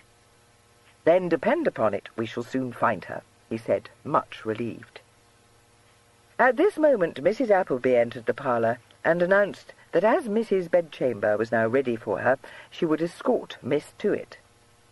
"Yes, please do so," said the Duke. "And perhaps you would be so good as to bring up a glass of milk to her, for I fear she is rather hungry." "Very good, sir," replied Mrs. Appleby stiffly. "Come with me, miss, if you please." She picked up the bandboxes and swept them and Belinda inexorably out of the room, leaving the Duke feeling extremely exhausted, but not a little thankful that he was not to be saddled with Belinda for the rest of his life, as at one moment he had feared that he might be. Chapter 12. Upon the following morning, the Duke thought it wisest to visit Tom before that young gentleman had emerged from his room, to warn him that he had acquired a sister overnight. Tom was inclined to take this in bad part, giving it as his opinion that girls spoiled everything. When he learned that Belinda's presence had made it necessary for the Duke to change his plans, his face fell perceptibly, and it was only an assurance that he should eventually be taken to London that enabled him to meet his new sister without overt hostility. He evinced little curiosity, which was a relief to the Duke, and, not having reached an impressionable stage in his career, was quite unmoved by the loveliness that presently burst upon him. He ate his breakfast in unusual silence, occasionally shooting a darkling look at Belinda, and lost no time in effacing himself when he had finished. The Duke sent him off to discover where he could hire a post-chaise and pair to carry the whole party to Hitchin that morning, for not only was he extremely anxious to hand Belinda over to her friend as soon as possible, but Belinda herself was troubled by fears that Mr. Liversidge might pursue and recapture her. It was in vain that the Duke explained to her that since Mr. Liversidge was neither her uncle nor her guardian, he had no hold over her, and would scarcely dare to coerce her. She appeared to listen to his words, but it was apparent that they conveyed little to her intelligence. "Tell me," he said, "when you were in Oxford with Mrs. I don't recall the name, but the lady who was thought to be your aunt." "Oh, she was not my aunt," Belinda said. "I did not like having to live with her at all, for she was so bothersome and very often cross with me."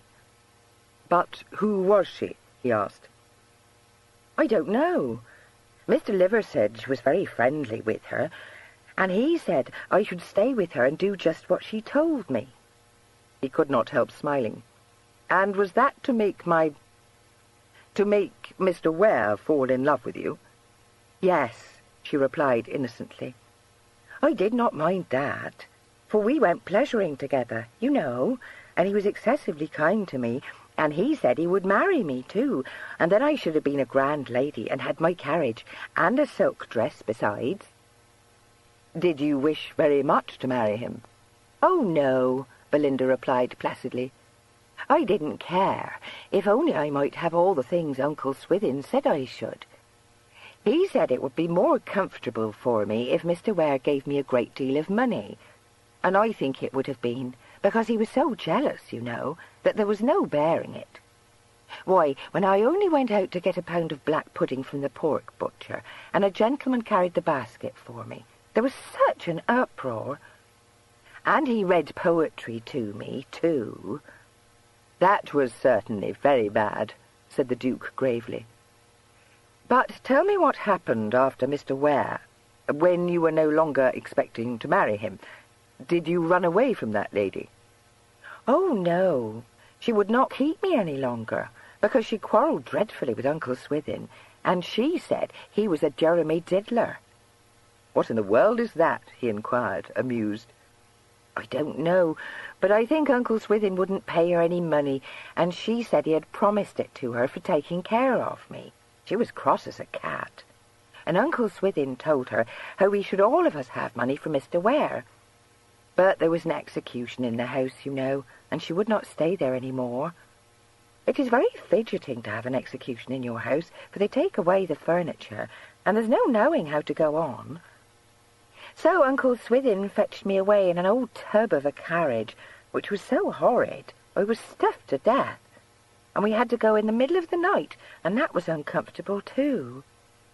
"He took you to that inn? Is it possible that he meant to keep you there?" "Well, he could not help doing so," explained Belinda.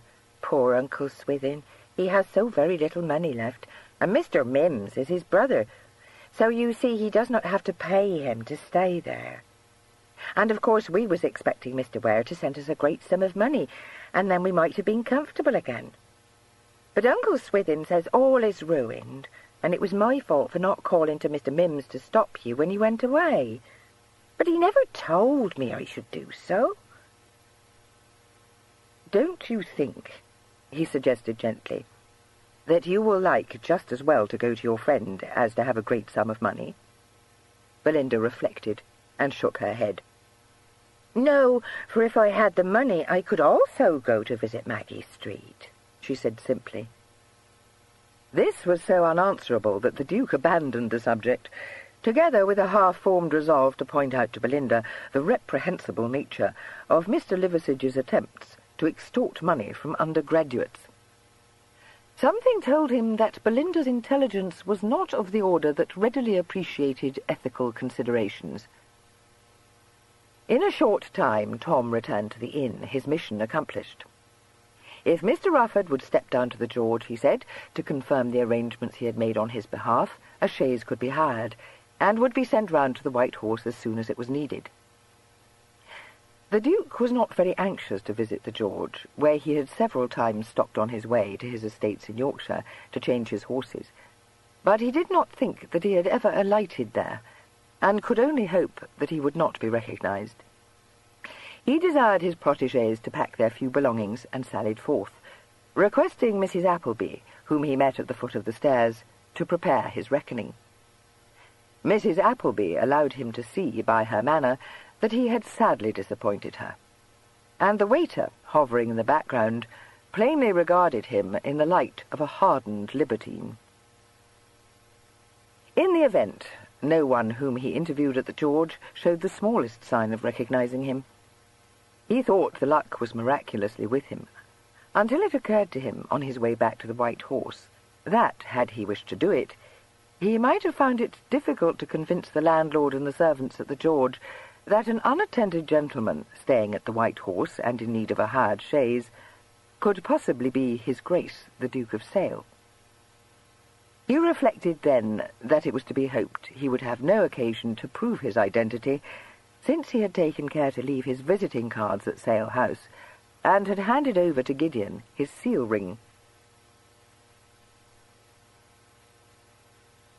End of side 12. Side 13.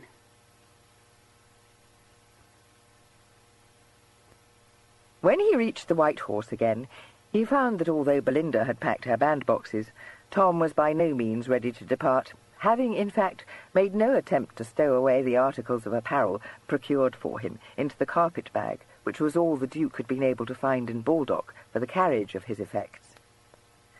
Tom had expended some part of the guinea the Duke had given him on the acquisition of a fascinating new toy, called, not without reason, Diabolo. He had already succeeded in breaking a water bottle and a cherished vase of unsurpassed hideousness, which Mrs. Appleby stated had belonged to her husband's grandfather and was quite irreplaceable. The Duke was greeted on his arrival with a strongly worded complaint from Mrs. Appleby and a simple request from Belinda to buy her a Diabolo too. However, Tom, who found that he did not excel in manipulating the toy, said loftily that it was a stupid thing, and very handsomely made Belinda a present of it. But the Duke was obliged to do his packing for him, and by the time he had left Tom to strap up the carpet-bag, and had dealt with his own effects and settled his reckoning with Mrs. Appleby, the hired chaise was at the door. He saw his charges into it, directed the postboy to take them to the Sun Inn at Hitchin, and turned to take his leave of Mrs. Appleby. "Mark my words, Mr. Rufford, sir," she said bodingly. "You will live to regret it, for if ever I saw a light skirt, which I never thought to soil my lips with such a word, I see one this day." "Nonsense," said Gilly, and sprang up into the chaise. "This," declared Belinda buoyantly, "is beyond anything great, sir. To be jauntering about in a private chaise like a real lady, as fine as a star. If Mrs. Pilling were to see me now, she would not credit her eyes, I dare say. Oh, if only Mr. Liversidge does not find me and take me back again." "Mr. Liversidge," said Gilly, "has a great deal of effrontery, but hardly enough, I dare swear, for that. Let us put him out of our minds." He saw that she was still looking vaguely scared, and smiled. "There is nothing more he can do, Belinda, after all. 10 to 1 he is by this time turning his mind into other channels." But, little though he knew it, he had wronged Mr. Liversidge. That gentleman had found himself so very far from well on the previous evening that he had been quite unable to bend his powerful mind to any more difficult problem than how he could most expeditiously cure the shocking headache that nearly blinded him. He had gone to lie down upon his bed, and had responded to a suggestion that he would be better for a bite of supper only by a hollow groan. Mr. Mims, regarding him with a scornful eye, offered him consolation in the form of a reminder that he had warned him that no good could come of flying at game too high for him. "You leave them swell bleaters be, Sam," he adjured the prostrate sufferer. "Then maybe you won't have no broken head another time." Mr. Liversidge opened a bloodshot eye. "Swithin," he found strength to utter. "Sam, you was christened, and much good it done you to go a-giving yourself a silly flash name like Swithin," said Mr. Mims severely. "Well, if you don't want no peck and booze, there'll be more for them as does. That's one thing." On this cheering thought he departed, leaving his afflicted brother to spread a cold compress over his head and to take another pull at the brandy bottle. It was some hours later before Mr. Liversidge felt able to rise from his couch and to totter downstairs to the kitchen. He still wore the Duke's handkerchief knotted round his head, and he had by no means recovered his complexion, but the pangs of hunger had begun to attack him. He pushed open the kitchen door and found that his brother was entertaining a guest, a thin, wiry gentleman who wore a riding-suit of sober-coloured cloth and a pair of well-fitting boots that seemed to have seen much service.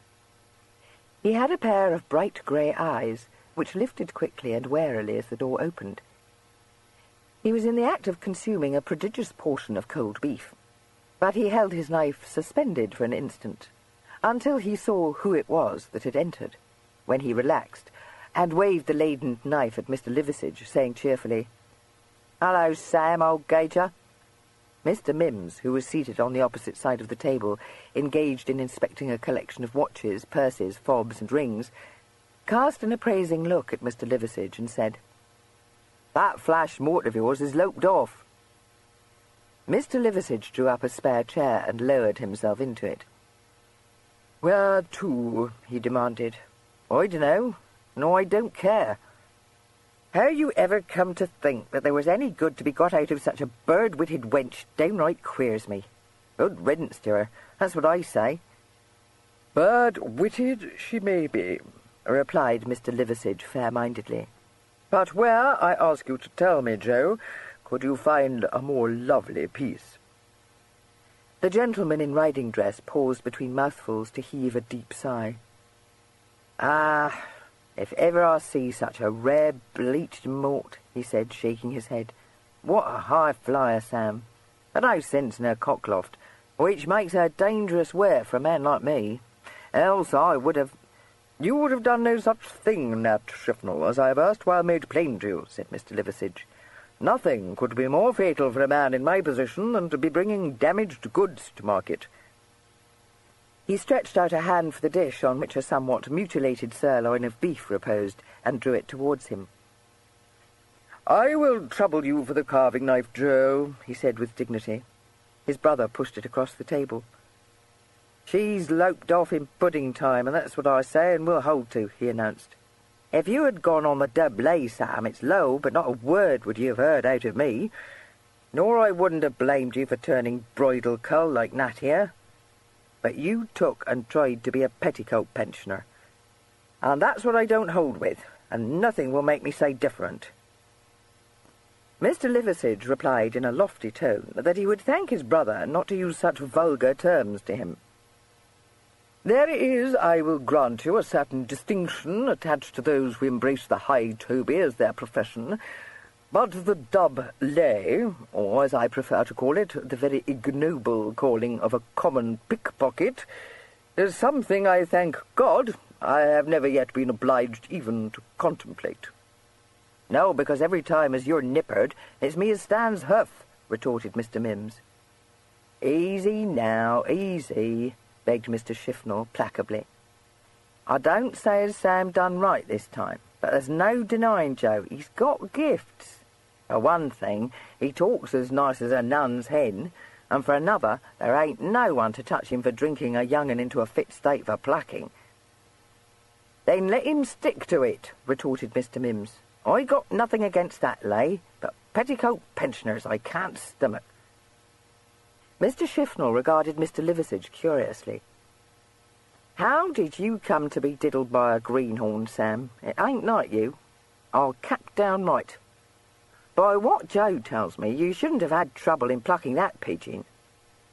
Mr. Liversidge described an airy gesture with one white hand. "The greatest amongst us must sometimes err. I own that I erred.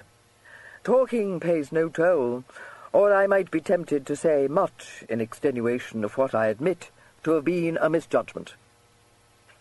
"It wouldn't be no use talking them break-teeth words than that," said Mr. Mims caustically. "He ain't had your advantages, Sam, but all he is able to pay his shot, and don't have to come down on me for the very bread he puts in his mummer." Mr. Liversidge's bosom swelled perceptibly, but after looking hard at his brother for a moment, he apparently decided to ignore his lapse from good taste. He said, "What I ask myself is, who was he?" "If you was to be asking yourself how you was to set about making a living, there'd be some sense in it," commented the aggressive Mr. Mims. "It don't matter to none of us who that downy young'un was. I'll allow he looked like a flat, but he knocked you into horse-nails, which I hope and pray as it will be a lesson to you not to meddle with swells again." He perceived that he was not being attended to, Mr. Liversidge having fallen into a brown study, and added bitterly, "There you go, a-thinking up some more of your cock-brained lays. You won't be happy till you've got yourself into the wit, and me along with you." "Be silent, Joseph," commanded Mr. Liversidge. "I must and shall make a recover." He passed a hand across his brow as he spoke, and rather impatiently tore off the Duke's handkerchief. "That young addle-plot was perfectly acquainted with all the circumstances of this affair," he said. "In a word, he was deep in Ware's confidence. I hold to my original conviction that his purpose in coming here was to treat with me. Had I not, for a fatal instant, lowered my guard, I fancy I should now be in possession of a substantial sum of money, of which you, Joe, would have had your earnest, I assure you." "That's handsomely said, Sam," approved Mr. Shifnal. "What's more, Joe don't doubt you'd have paid him in earnest, nor no one that knows you." "No, I don't," said Mr. Mims, "because I'd have seen to it you did. But not one meg have I had out of you, Sam, and all I got is you borrowing from me to take and hire a shay to fetch that silly wench here, which I never wanted, nor don't hold with." Mr. Liversidge disregarded him. "He was well breeched," he said slowly. "I perceived it at the outset. That olive coat. I caught but a glimpse of it beneath his Benjamin, but I flatter myself I am not easily deceived in such matters. Was only made by a tailor, patronized by members of the haute ton. Not a dandy, no, but there was an air of elegance. How shall I put it? He was a flash cowl," suggested Mr. Shifnal helpfully. Mr. Liversidge frowned.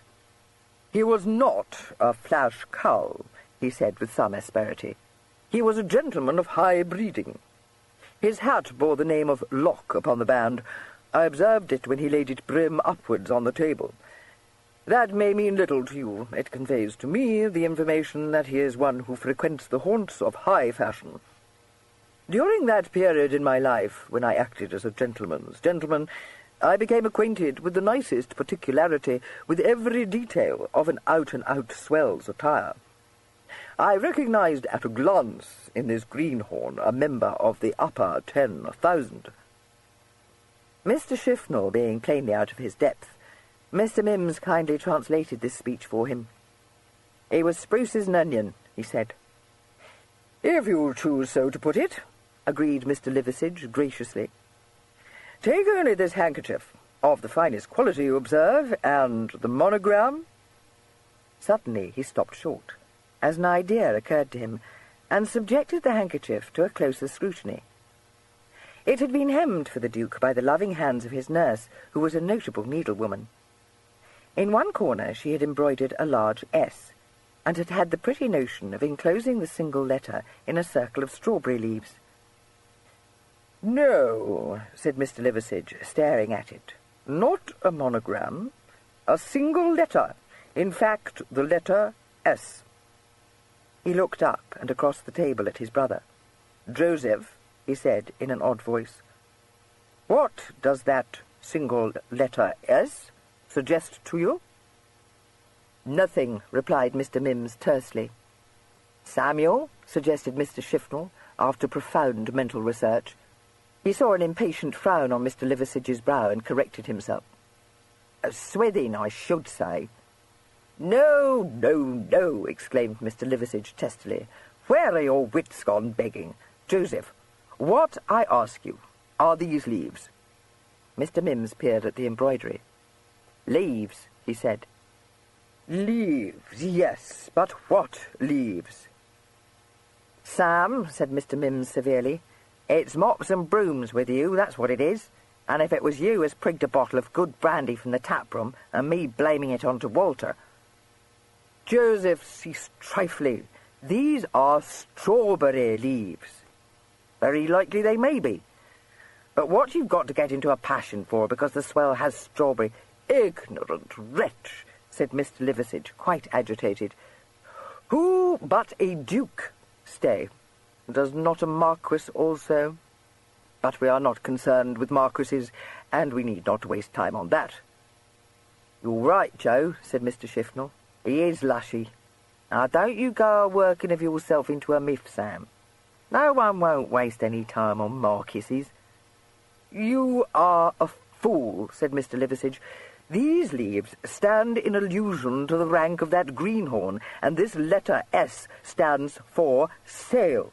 That greenhorn was none other than his Grace the Duke of Sale, whom Joseph, by his folly in leaving this hovel to feed a herd of grunting swine, has let slip through his bungling fingers." Mr. Mims and Mr. Shifnal sat staring at him in blank amazement. Mr. Mims found his tongue first. "If you ain't lushy, Sam, you're dicked in the knob," he said. Mr. Liversidge paid no attention to him. A frown wrinkled his brow. "Wait," he said. "Let us not leap too hurriedly to conclusions. Let me consider. Let me ponder this." Mr. Mims showed no desire to leap to any other conclusion than that his relative had taken leave of his senses, and said so. He filled up his glass and recommended Mr. Shifnal to do the same. For once, Mr. Shifnal did not respond to this invitation. He was watching Mr. Liversidge, quick speculation in his sharp face. When Mr. Mims would have broken in rudely upon his brother's meditations, he hushed him, requesting him briefly to dub his mummer. "You let Sam be," he said. "Up to every rig and row in town he is." "To whom?" demanded Mr. Liversidge suddenly. "Would young Ware turn in his dilemma? To his father? No. To his cousin, Joseph. To his noble and affluent cousin, the Duke of Sale. You saw him, you even conversed with him. Was not his amiability writ large on his countenance? Would he spurn an indigent relative in his distress? He would not." "I don't know what he done to no relative," responded Mr. Mims, "but I know what he done to you, Sam." Mr. Liversidge brushed this aside. "You are a sapskull," he said. "What he did to me was done for his cousin's sake. I bear him no ill will, not the smallest ill will. I am not a man of violence, but in his shoes I might have been tempted to do as he did. But we run on too fast. This is not proved. And yet, Joseph, it comes into my mind that he told me he was putting up at the White Horse, and this gives me to doubt. Would he do so if he were indeed the man I believe him to be? One would say no. Again, we go too fast. He did not wish to be known, a very understandable desire. For what must have been the outcome had he come to me in his proper person? What, Joseph, if a chaise with a ducal crest upon the panel had driven up to this door? What if a card had been handed to you bearing upon it the name and style of the Duke of Sale? What then? I'd have gone and put my head under the pump, same as you ought to, this very minute, replied Mr. Mims without hesitation. Possibly, possibly. But I, Joseph, being a man of larger vision, would have raised my price. Very likely I would have demanded not £5, but £10,000 from him. And so he knew. Are you telling us, Sam, that young greenhorn was a duke? Asked Mr. Shifnal incredulously. Look at the handkerchief. And if Joseph had but stayed within the house. If I had known he was a duke, which sounds to me like a bag of moonshine anyways, I'd have had more sense than to meddle with him, declared Mr. Mims. That would be the way to get dished up, that would. Why, if I'd have bored in on him, we'd have very likely gone to Rumbo, the pair of us. I dunno but what it wouldn't mean the nubbing cheat. Mr. Liversidge sat staring before him, his ingenious mind at work. I may be wrong, all men are fallible. It may be that I am right, however. And am I the man to let the opportunity slide? That shall never be said of Swithin Liversidge. This matter must be sifted. But he may already have departed from this neighbourhood. He had recovered the fatal letters. What should keep him longer at such a hostelry as the White Horse? Mr. Shifnal shook his head. Nothing wouldn't keep him any longer, Sam, he said. Mr. Liversidge brought his gaze to bear on his friend's face. Nothing, he said, in a damped tone. I am bound to confess. No, he sat up with a jerk. Belinda, he ejaculated. Where else did she go but to the man whom she allowed, for aught I know, encouraged, to fly from this place, leaving her protector for dead upon the floor? She'd lope off with anyone, she would, commented Mr. Mims dispassionately. You had only to get talking to her when you see her at Bath, and she upped and loped off with you. An unaccountable game pullet she is. It is my belief, said Mr. Liversidge, that she has cast herself upon his generosity. She has appealed to his chivalry. Will he thrust her away? Will he refuse to aid her? He will not. Not unless he's a bigger noddy than any I ever heard on, said Mr. Shifnal. No one wouldn't thrust a wench like that away. That, said Mr. Liversidge, I knew the moment I clapped eyes on her. Nat, it may well be that he tarries at the inn, dallying with Belinda. For he will not, I fancy, take her to London. He is hedged about by those who would wrest her from him. Who should know, if I do not, how close a guard they keep about that young man? There is no coming near him, never was. I must go to Baldock in the morning. Mr. Mims stared at him. It won't fadge if you do, he said. I'll allow I didn't take much account of him, for a proper greenhorn he looked to me. But he couldn't be such a goose-cap as not to burn them letters he took off you, Sam. You ain't got nothing left to do but to bite on the bridle. Mr. Liversidge cast him a look of ineffable contempt. If you, Joseph, had ever had 1/10 of my vision, you would not today be keeping a low thieves' ken, he declared. That's the dandy, retorted Mr. Mims bitterly. Go on, and insult poor Nat, as never did you a mite of harm. Mr. Liversidge waved his hand. I intend nothing personal, he said. But the fact remains that you are a hick, Joseph. Those letters no longer interest me. If all is as I think it may be, there is a fortune in it. Let me but once ascertain that that young man was indeed the Duke of Sale. Let Providence ordain that he has not yet driven away to the metropolis. Let me but hit upon some stratagem to get him into my hands, and we shall not regard the £5,000 I was once hopeful of acquiring as more than a flea-bite. Mr. Mims could only look at him with a dropping jaw, but Mr. Shifnal's sharp face grew sharper still. He watched Mr. Liversidge intently and nodded, as though he understood. Go on, Sam, he encouraged him.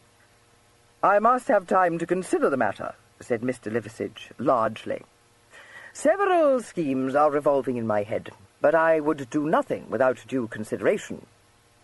The first step must be to ascertain whether the young man is still to be found in Baldock. Joseph, I shall be requiring the cart tomorrow.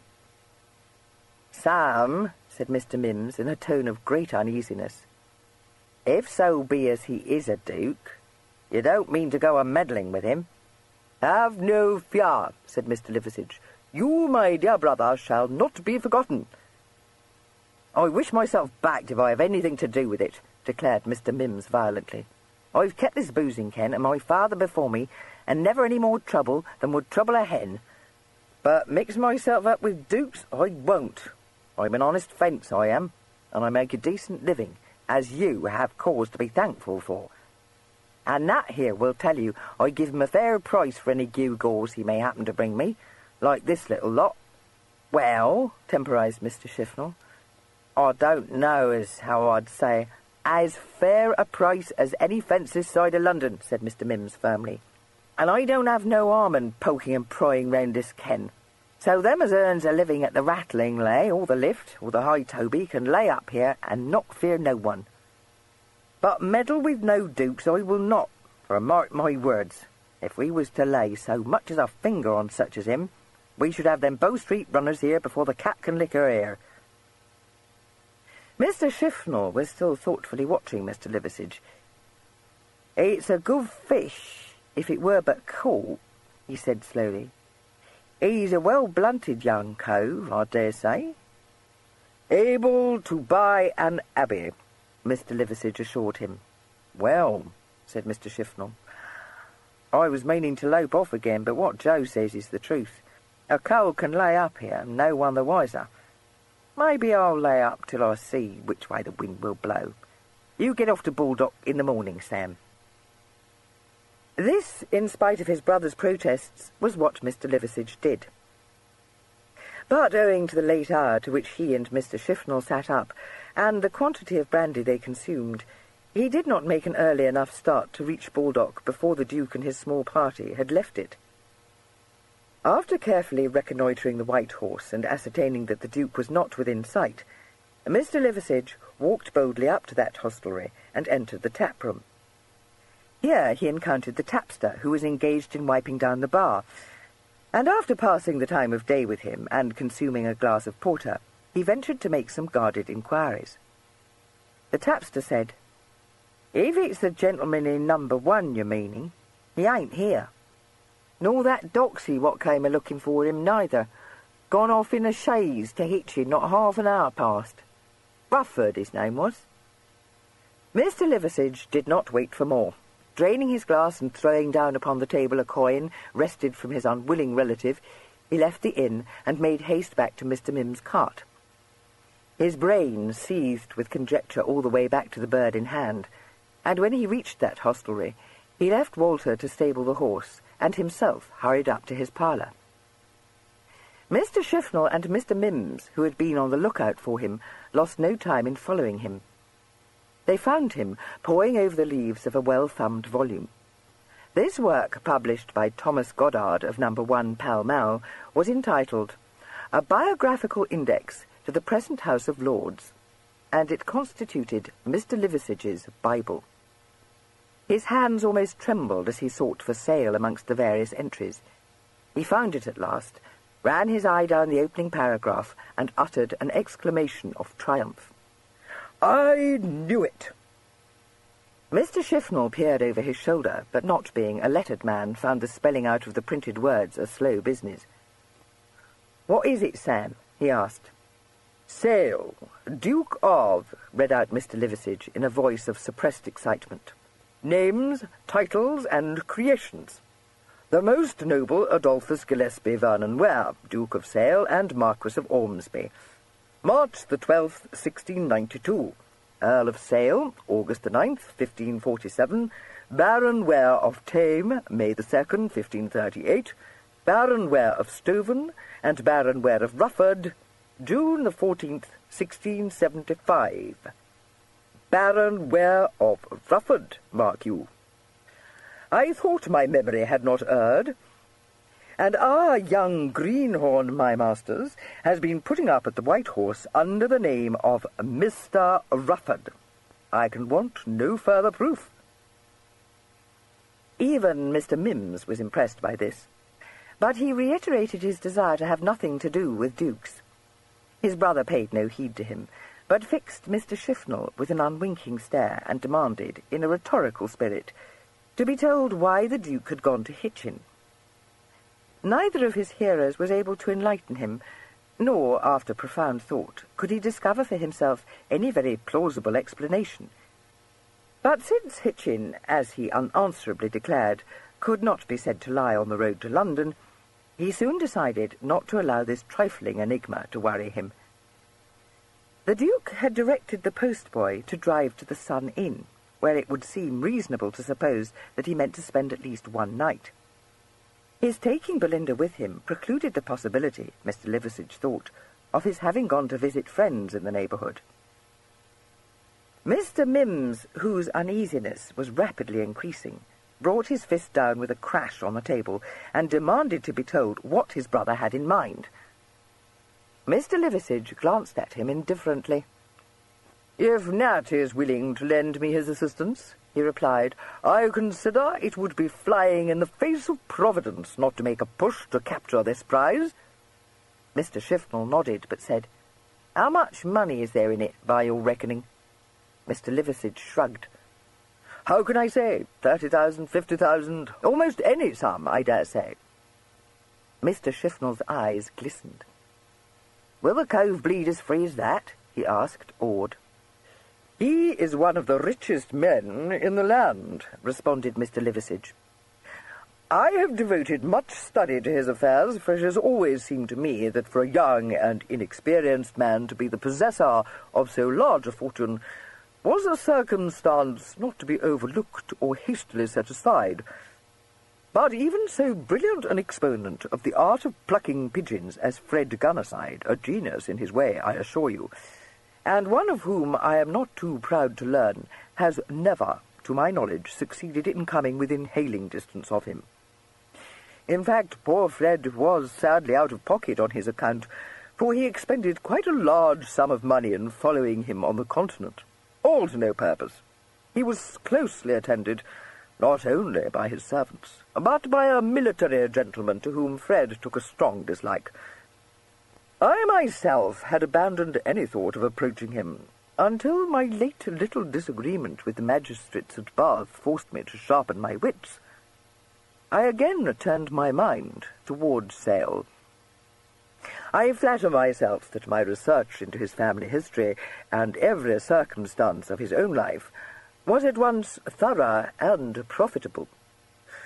To have laid a snare for his cousin was a subtle stroke, and one that must have succeeded but for a slight error which I freely admit to have made."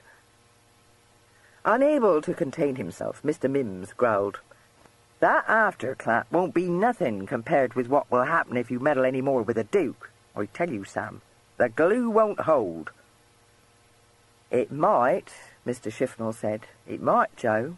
By God, if there's £30,000 in the game, it's worth a push. Is it ransom you have in your mind, Sam?" It was evident from the visionary look in his eye that large ideas were fast gaining possession over Mr. Liversidge's brain. He replied grandly, "I might consider the question of ransom, and yet who shall say that there may not be a still more profitable way of turning this Duke to good account? Had either of you ever looked beyond the narrow confines of the bare existence which you eke out in ways which I, frankly, consider contemptible, you would know that this Duke is an orphan, and one, moreover, who has neither brother nor sister to bear him company. His guardian, and indeed his present heir, is his uncle." He paused. "I have considered the question of approaching Lord Lionel Ware, and it may be that this is the course I shall decide to pursue. One cannot, however one might wish to, doubt that Lord Lionel, a very worthy gentleman, I dare say, is too stiff-necked or possibly too bacon-brained to perceive where his best interests lie. He might, one would have supposed, have found the means in all these years to have disposed of his nephew had he had the least common sense. I am forced, therefore, to assume that for the particular purpose I have in mind, his lordship would be of little or no assistance to me. But his lordship has a son." He paused impressively. "A son, gentlemen, who stands next to him in the succession to a title and to vast wealth. I am not myself acquainted with this young man. It did not appear to me that there could be much profit in seeking him out. But the horizon has broadened suddenly. Immense possibilities present themselves to me. This Captain Ware is in the Life Guards. I dare say an expensive young man. All guards' officers are so. What, I put it to you, might he be willing to pay to a man who would ensure his succession to wealth and honours which it would be idle to suppose he does not covet? Consider his position. In fact, the more I consider it myself, the more convinced do I become that in seeking merely a ransom I should be acting foolishly. He exists upon a paltry pittance. The future can hold little for him beyond an arduous military career, for he cannot doubt that his cousin will shortly marry and beget heirs of his own body. He must think his chances of succeeding to the dukedom so slim as not to be worth a farthing. Picture to yourselves what must be his sensations when suddenly a way is shown to him whereby he can rid himself of his cousin without the least suspicion falling upon himself. Really, I do not know why I permitted myself to waste as much as a moment on such a paltry notion as a mere ransom." Mr. Shifnal, who had followed this speech with some difficulty, interrupted at this point. "Sam, are you saying as you mean to put that young cove away?" he demanded. "That," said Mr. Liversidge, "must rest with Captain Ware." "I won't have nothing to do with it," said Mr. Mims forcibly. "I got nothing to say against putting away coves as won't be missed, but putting away a duke is coming it too strong, and that's my last word. Mark my words, Sam, you'll catch cold at this." Mr. Shifnal stroked his chin. "I'm bound to say it seems like a havey-cavey business to me," he admitted. "But there's no denying Sam's got big notions in his head, and it don't do to let a fortune go a-begging. I'll allow this duke is a regular honeyful, and if you don't want your earnest out of £50,000, and very likely more, if Sam works the trick proper, as I don't doubt he will, it'll be the first time I ever knew you to hang back, Joe Mims. But though I sees as the game's in view, it don't do to act hasty. This duke of yours, Sam, by what you tells us, has a sight of servants and such like hanging about him, and it ain't to be looked for that they don't know he's in Bulldog. If we goes a-putting of him away quiet, what's to say we won't have the old pack of them, and the runners as well, nosing around these parts a-looking for him? Joe wouldn't want for them to come poking into his ken." Mr. Mims, who had been containing himself by a strong effort, here interposed to corroborate this reading of his state of mind with all the eloquence at his command. Mr. Liversidge waited patiently until he paused for breath, and then said, "Very true, Nat, very true. I had myself given some thought to this matter. It is my belief that the Duke has escaped from his household, and that no one knows where he is to be found. You ask me why? For several reasons. If he had divulged his purpose in coming here, there must have been many persons who would have thought it their duty to prevent him. If he had not left town secretly, depend upon it, he could never have shaken off those servants who invariably accompany him on any journey that he undertakes. I well remember poor Fred Gunnerside's very moving words on this very point. The young man is surrounded by a set of elderly men who seem all of them to be devoted to his interests to a degree which one must consider to be excessive. No, I am strongly of the opinion that the Duke has taken this journey unbeknownst to anyone. Very likely he looks upon it as an adventure. Young men are apt to take such fancies into their heads." Mr. Shifnal, with the vision of untold wealth dazzling him, was not hard to convince. Mr. Mims continued, however, to be inimical to the project, and it was long before he could be brought to view the matter in a reasonable light.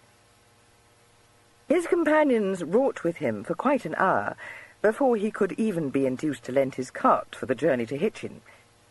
Indeed, only the reflection that if he refused to enter into the plot he would forfeit all right to a share of the reward caused him grudgingly to pledge a measure of support. The other two then laid their heads together, reaching certain decisions, prominent amongst them being one that Mr. Liversidge should remain as much as possible in the background, leaving Mr. Shifnal, who was unknown to the Duke, to undertake the preliminary encounter. Chapter 13. The Duke, serenely unconscious of the design being hatched against him, occupied himself for the greater part of the drive to Hitchin in coaching his young companions in the roles he had decided they had better assume. He had no desire to run the gauntlet of any more criticism from innkeepers and servants, and he realized that the presence of a beautiful and unattended young lady in his company would need some explanation. The best explanation that offered itself to him was that Tom and Belinda, once more brother and sister, should be travelling to visit friends under the escort of Tom's tutor and, of course, Belinda's maid, who must have contracted some illness on the road and been left behind. The idea of having Mr. Rufford for a tutor struck Tom as so irresistibly humorous that for some time he would do nothing but giggle. But when he had recovered a little, he bethought him that as Hitchin was uncomfortably close to Shefford, where he had escaped from his real tutor, it would be best for him to adopt some name other than his own. He and Belinda thereafter beguiled the tedium of the journey by quarrelling over the various names that suggested themselves to them. A compromise had barely been reached by the time the chaise drove up to the Sun Inn. The landlord of the Sun accepted the Duke's story with only faint surprise. Possibly the sotto voce altercation which was still going on between Tom and Belinda helped him to believe that they were indeed brother and sister. The Duke bespoke a private parlour, and was just congratulating himself on having cleared the first of his fences, when Tom, who had wandered off to confer with one of the ostlers, came running in with the news that a fair had come to Hitchin, with a performing bear, a fat woman, a dwarf, and all manner of attractions from pony racing to bobbing for oranges. No sooner had she heard this than Belinda clapped her hands, and turning her sparkling eyes upon the Duke, begged him to take her there, since never in her life had she been allowed to visit a fair. It was in vain that the Duke reminded her of their errand in Hitchin. She cared nothing for Maggie Street while she could dance for ribbons, or watch the sterner sex wrestling for a cheese. Tom added his voice to hers. "Oh, pray let us go, sir. It is a splendid fair, the ostler says, with matches at single stick and jumping in sacks and a grand firework display when it is dark. And we are quite safe here, because, only fancy, the ostler said there had been a stout gentleman here searching for me, and of course that was Snape. At least the ostler didn't say it was for me, because he didn't know that. Only I could tell. And the best of it is that he did not find me here, and so now he is gone. And why should he come back? It is a famous fudge." The Duke was quite unable to resist the pleading looks of his protégés, and very weakly agreed to let them visit the fair while he pursued a strict search for Maggie Street. He enjoined Tom to take care of Belinda and not to fail to return to the Sun in time for dinner at 5 o'clock, and allowed them to go. The rest of the day was spent, as far as he was concerned, in a singularly profitless fashion. He was quite unable to discover any trace of Maggie Street, and when he returned to the inn to dine, he was obliged to hire a room there for Belinda, alleging as the reason that the friends to whom he had said he was escorting her were all too full of measles to admit her into the house. After that, it soon became apparent to him that if he wished to see his young friends at the dinner table, he would have to plunge into the hurly-burly of the fair to find them. He was feeling rather too tired to be amused by the noise and the fun there, and was forced to admit to himself that amongst the advantages of rank must be reckoned an immunity from being jostled by merrymakers who all seemed to be very much too hot and by far too friendly. He found Belinda watching a blindfold wheelbarrow race, in which Tom was taking part for the guerdon of a whalebone whip. She was sucking a large lollipop, and closely attended by 2 rustic swains, who seemed to be acting as porters, since they carried a motley collection of ribbons, oranges, sweetmeats, and toys, which they made haste to deliver up to her as soon as the Duke joined the party. Belinda thanked them sweetly, and informed the Duke that she was enjoying herself very much, her only disappointment having been the disagreeable behaviour of Tom, who had offered to draw the cork of a kind gentleman who would have taken her into one of the booths to witness a theatrical performance. End of side 13. Side 14.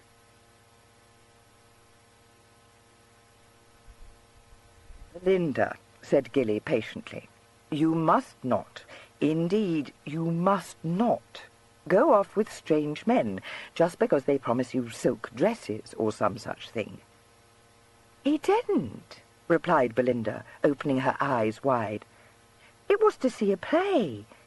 "Yes, that is what I mean." "Oh," said Belinda, thoughtfully licking her lollipop. The Duke could not feel that he had made much impression on her, but as her attention had become fixed on the closing stage of the race, it was plainly of no use to persevere. She did not seem to bear Tom any ill will, for as soon as it was apparent that he would win the blindfold race, she dropped all her fairings to clap her hands in delight. He soon came over to them, brandishing the whip, and with his face smeared with the treacle which had coated a number of buns hung on strings, for which competitors had been expected to bob. He said that it was the jolliest day of his life, and that he would come back to the inn as soon as he had collected his various purchases and prizes. "And we may come back to see the fireworks, may we not?" he begged. "Yes, yes, and the dancing," cried Belinda, clasping her hands ecstatically. With 2 pairs of imploring eyes fixed on him, the Duke found himself quite unable to say no, much as he would have liked to. He had seen many firework displays and had not the smallest desire to see this one. He was tired from walking about the town in the search for Mrs. Street, and he disliked crowds. He realized, with a slight feeling of shame, that between himself and Mr. Dash of Nowhere in particular, there were several points of difference. He told himself that he was by far too nice in his tastes, and did his best to respond to Tom's suggestion with becoming enthusiasm. Tom then darted away to retrieve his prizes, and the Duke drew Belinda's hand through his arm and led her out of the fairground towards the inn. Neither of them noticed the unobtrusive figure of Mr. Shifnal, and this sapient gentleman took care never to place himself in the line of Belinda's vision.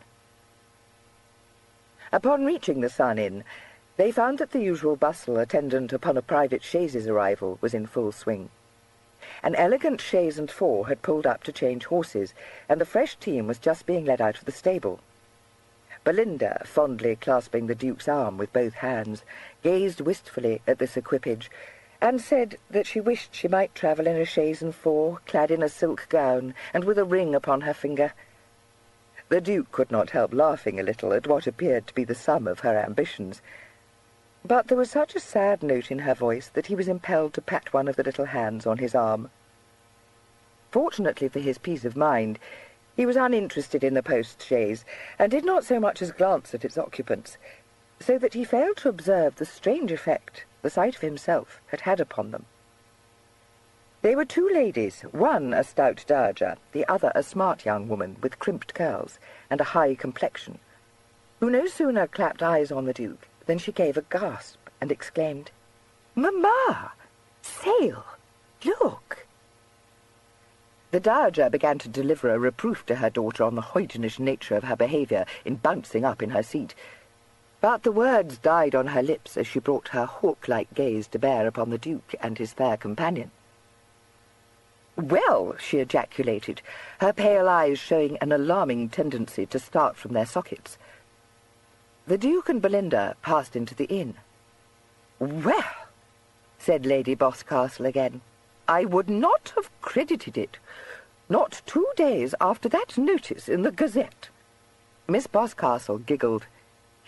"Poor dear Harriet. I wonder if she knows of this. Did ever you see such a lovely creature, Mamma? Poor dear Harriet. One can only trust, said Lady Boscastle obscurely, that it will be a lesson to Augusta Ampleforth with her odious pretensions. I always said, and I always shall say, that Sale was entrapped into it, for I am sure no man would look twice at Harriet, for she is nothing out of the ordinary, indeed a squab little figure of a girl, and with far too much reserve in her manner. What a shocking thing it would be if Sale were to declare off now. Both ladies dwelled beatifically for some moments on this thought. Miss Boscastle said inconsequentially, "Well, we shall be seeing Harriet in Bath, Mamma, for she has gone to stay with old Lady Ampleforth, you know." By this time the change of horses had been effected, and the chaise was on the move again before Lady Boscastle had time to prosecute any inquiries at the Sun Inn. She resettled herself in the corner of the chaise, remarking that she hoped Harriet would not be found to be putting on airs to be interesting, and that Augusta Ampleforth would be all the better for a sharp set-down. Meanwhile, the Duke and Belinda had mounted the stairs to his private parlour, and Belinda had cast off her bonnet and run her fingers through her luxuriant ringlets, saying, with a grateful look at her protector, "I am so very glad you took me away from Mr. Liversedge, sir. I wish you was my guardian. I am so happy." He was too much touched to point out to her the slight inaccuracy contained in this speech. "My poor child, I wish indeed that you had some guardian to take care of you, or that I could find your friend, Mrs. Street. But I have inquired at the receiving office, and at upwards of 20 shops, and no one can give me the least intelligence of her. In fact, the only Street living in Hitchin is an old man who is stone-deaf and knows nothing of your Maggie. Can you not—" He was interrupted. Belinda broke into a peal of merry laughter. "Oh, but she is not Mrs. Street," she told him. "How came you to think she was, dear sir? She was Maggie Street when she worked at Mrs. Buttermere's establishment, but then, you know, she was married." For one horrifying moment, the Duke recognized in himself an affinity with Mr. Liversedge, who had boxed Belinda's ears. Then the absurdity of it most forcibly struck him, and he began to laugh. Belinda regarded him in faint surprise, and Tom, entering the room at that moment, instantly demanded to be told what the jest might be. The Duke shook his head. "Nothing. Tom, if you would please me, go and wash your face." "I was just about to do so," said Tom, with great dignity and even greater mendacity. "By Jupiter, I never wanted my dinner more. I'm quite gut-foundered." On this elegant expression he vanished, leaving the Duke to ask Belinda in a failing voice if she knew what her friend's surname might now be. He was by this time sufficiently well acquainted with Belinda to feel no surprise at her reply. "Oh, no, I dare say she may have told me, but I did not attend particularly, you know, for why should I?" "Then what," demanded Gilly, "are we to do?" He had no very real expectation of receiving an answer to this question, but Belinda, assuming an expression of profound thought, suddenly said, "Well, do you know, sir, I think I would as lief marry Mr. Mudgley after all." The introduction into his life of this entirely new character slightly staggered the Duke. He said, "Who, Belinda, is Mr. Mudgley?" Belinda's eyes grew soft with memory. "He is a very kind gentleman," she sighed.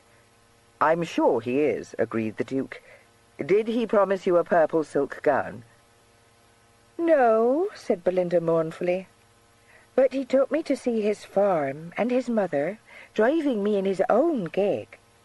And he said he was wishful to marry me, only Uncle Swithin told me I should go away with him and be a real lady, and so of course I went." "Of course," said the Duke. "Did you know Mr. Mudgley when you lived in Bath?" "Oh, yes, and he had the prettiest house, and his mother was kind to me. And no, I am sorry that I went with Uncle Swithin, for Mr. Ware didn't marry me, and he didn't give me a great deal of money either. I was quite taken in." Here the door opened to admit both Tom and the waiter. While the latter laid the covers for dinner, Tom plunged into an animated account of his activities at the fair, and displayed for the Duke's admiration the Belcher handkerchief he had won in the sack race. He was with difficulty deterred from knotting this about his neck at once. The waiter set the dishes on the table and withdrew, and the Duke was again able to touch upon the question of Belinda's destination. He asked her if Mr. Mudgley lived near Bath. She replied after her usual fashion, "Oh, yes," but seemed unable to supply any more detailed information. Tom, surprised, demanded enlightenment, and upon being told that Belinda had forgotten Maggie Street's married name, said disgustedly, "You are the most hen-witted girl. I dare say she don't live in Hitchin at all, but at Ditchling or Mitcham or some such place."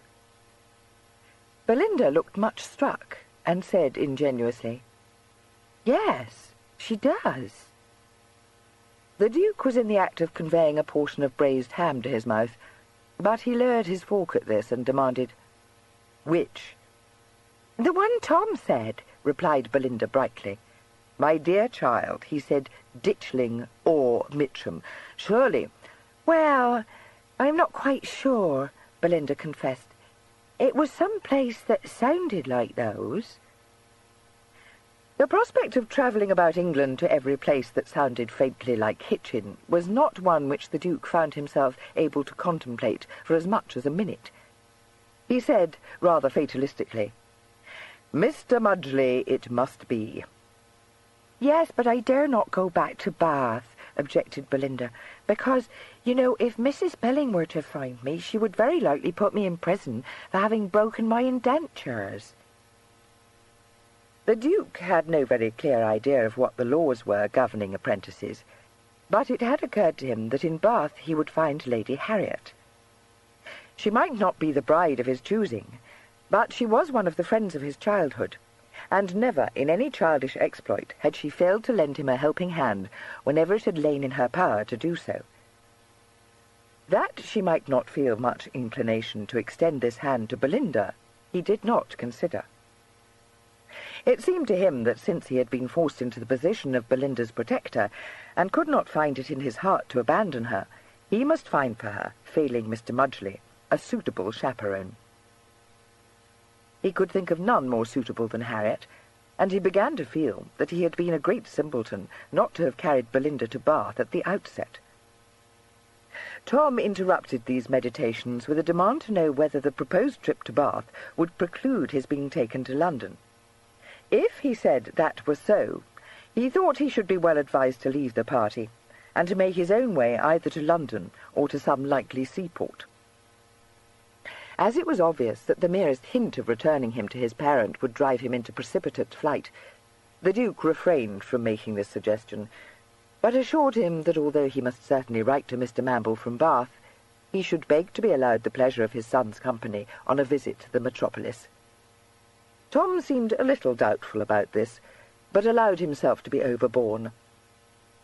Belinda reiterated her fear of Mrs. Pilling, and the Duke wondered whether his Harriet would also be able to deal with this awe-inspiring lady. He was just about to say that he would hire a post-chaise to take them all to Cheney on the morrow, when it suddenly occurred to him that his arrival at any one of his houses, accompanied by Belinda, would give rise to more scandalous comment than he felt at all able to face. He decided to seek out the quietest inn in Bath, and to lose no time in calling upon Harriet in Laura Place. While he and his young friends were eating their dinners, Mr. Liversidge and Mr. Shifnal were taking counsel together.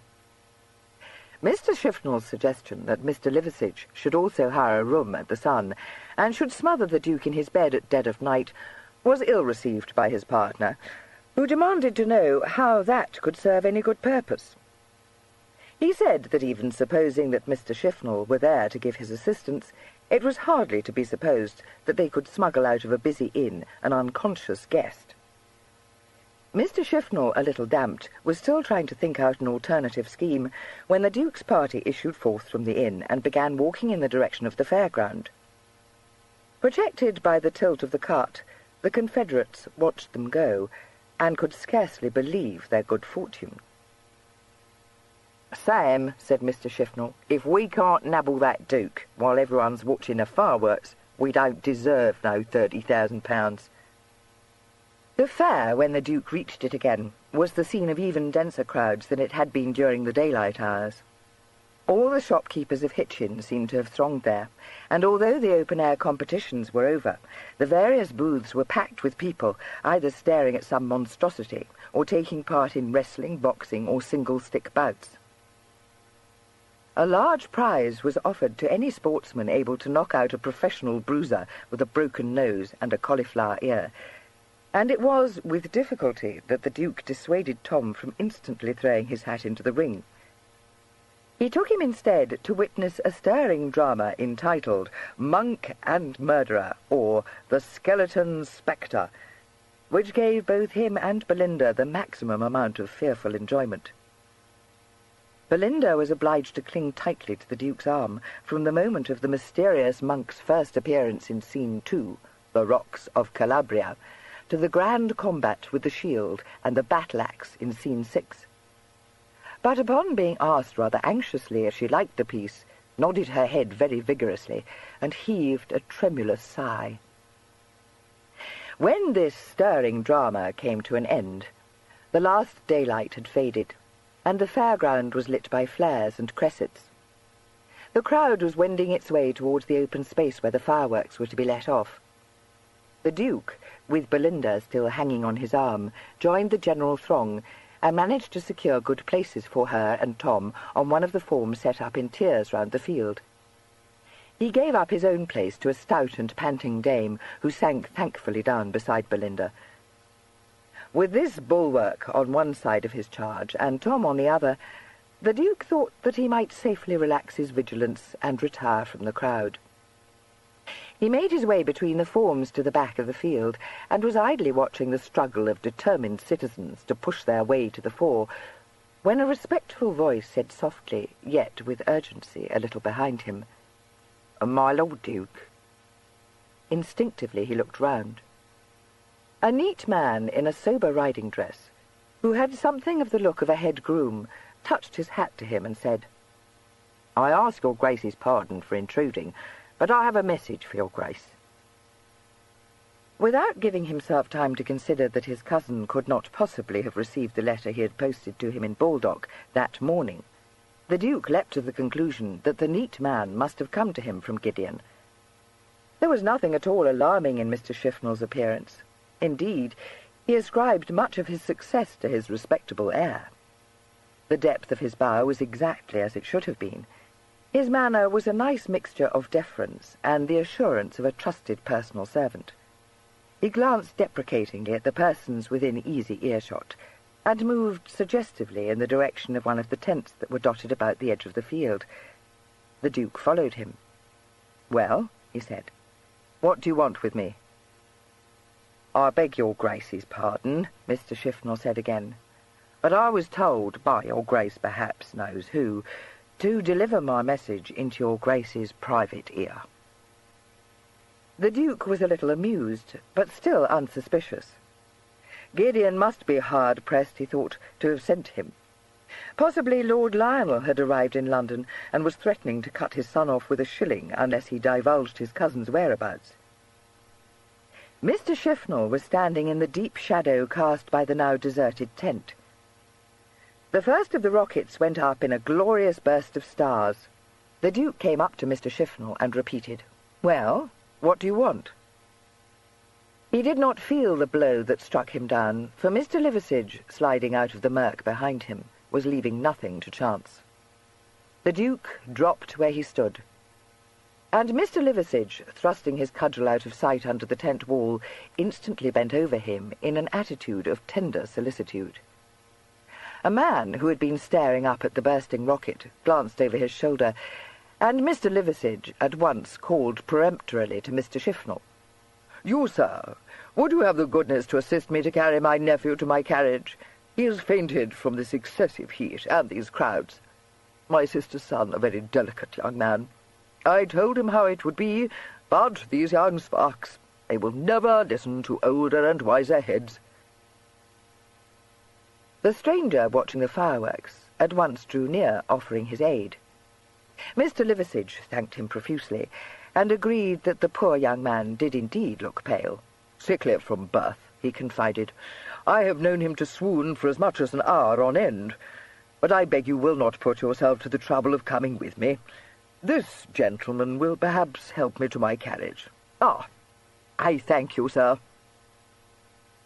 Mr. Shifnal, who had picked up the Duke's hat and Malacca cane, here joined his confederate, and offered to take the poor gentleman's legs.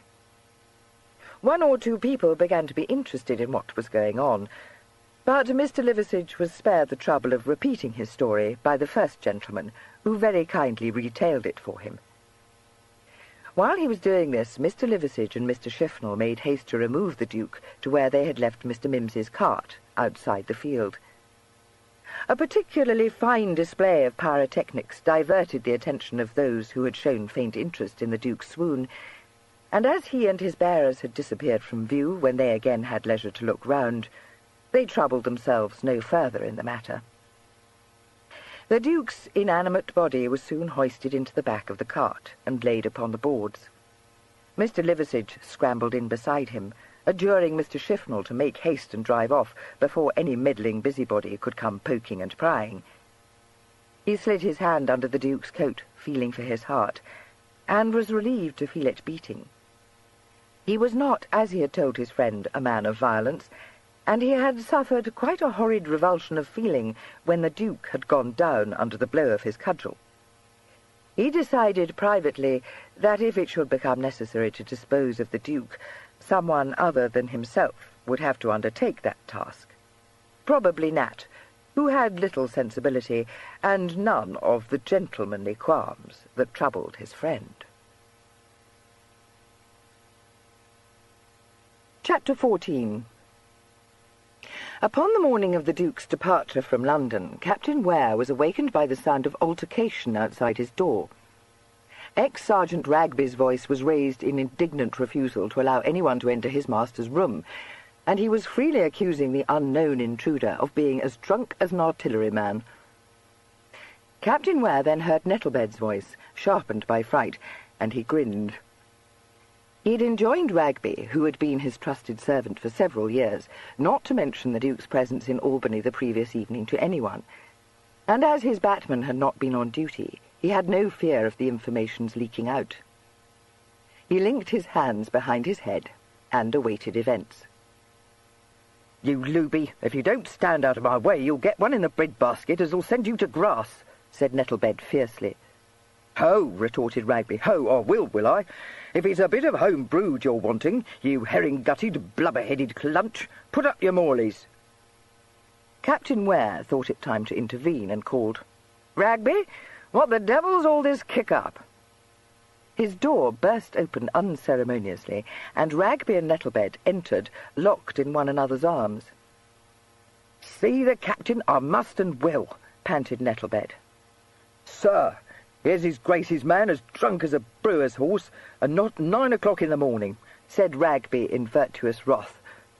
"How monstrous," said Gideon. "Nettlebed, how dare you?" Nettlebed succeeded in wrenching himself free from Ragby's grip.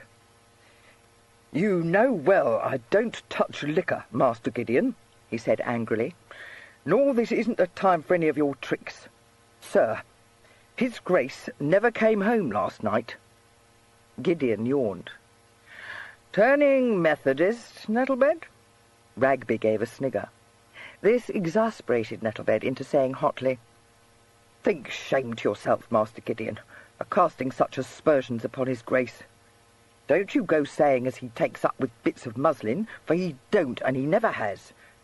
His Grace left his house yesterday morning, and he hasn't been seen since." "Ah, slipped his leash, has he?" said Gideon.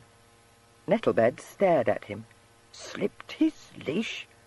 I don't know what you mean, sir." Bring me my shaving water, Ragby, will you? Said Gideon. I mean, Nettlebed, that I'm surprised he hasn't done it before. And why should you come to me? Master Gideon, the only hope I had was that his Grace maybe spent the night here. Well, he didn't. Nor do I know where he is. I dare say he will return in his own good time. Sir, said Nettlebed, staring at him in horror, never did I think to hear you, as was always the first to have a care to his Grace, speak in such a way. You fool, how should I speak? His Grace is not a child. For all you and that precious crew he has about him treat him as though he were. I hope it may be a lesson to you. For how he has borne it all these years, I know not. Master Gideon, have you thought that his Grace may have been murdered? Nettlebed demanded. I have not. His Grace is very well able to take care of himself. Nettlebed wrung his hands. Never in all the years I've served him has he done such a thing. Oh, Master Gideon, I blame myself, I do indeed.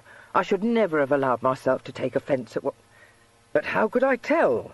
And he went out not telling Borrowdale when he meant to come back, and we waited and waited, and never a sign of him. Borrowdale and Chigwell and Turvey and me, we were sitting up all night, not knowing what to think or what to do. Then I thought as how he might have been with you, and I came round on the instant. Master Gideon, what am I to do?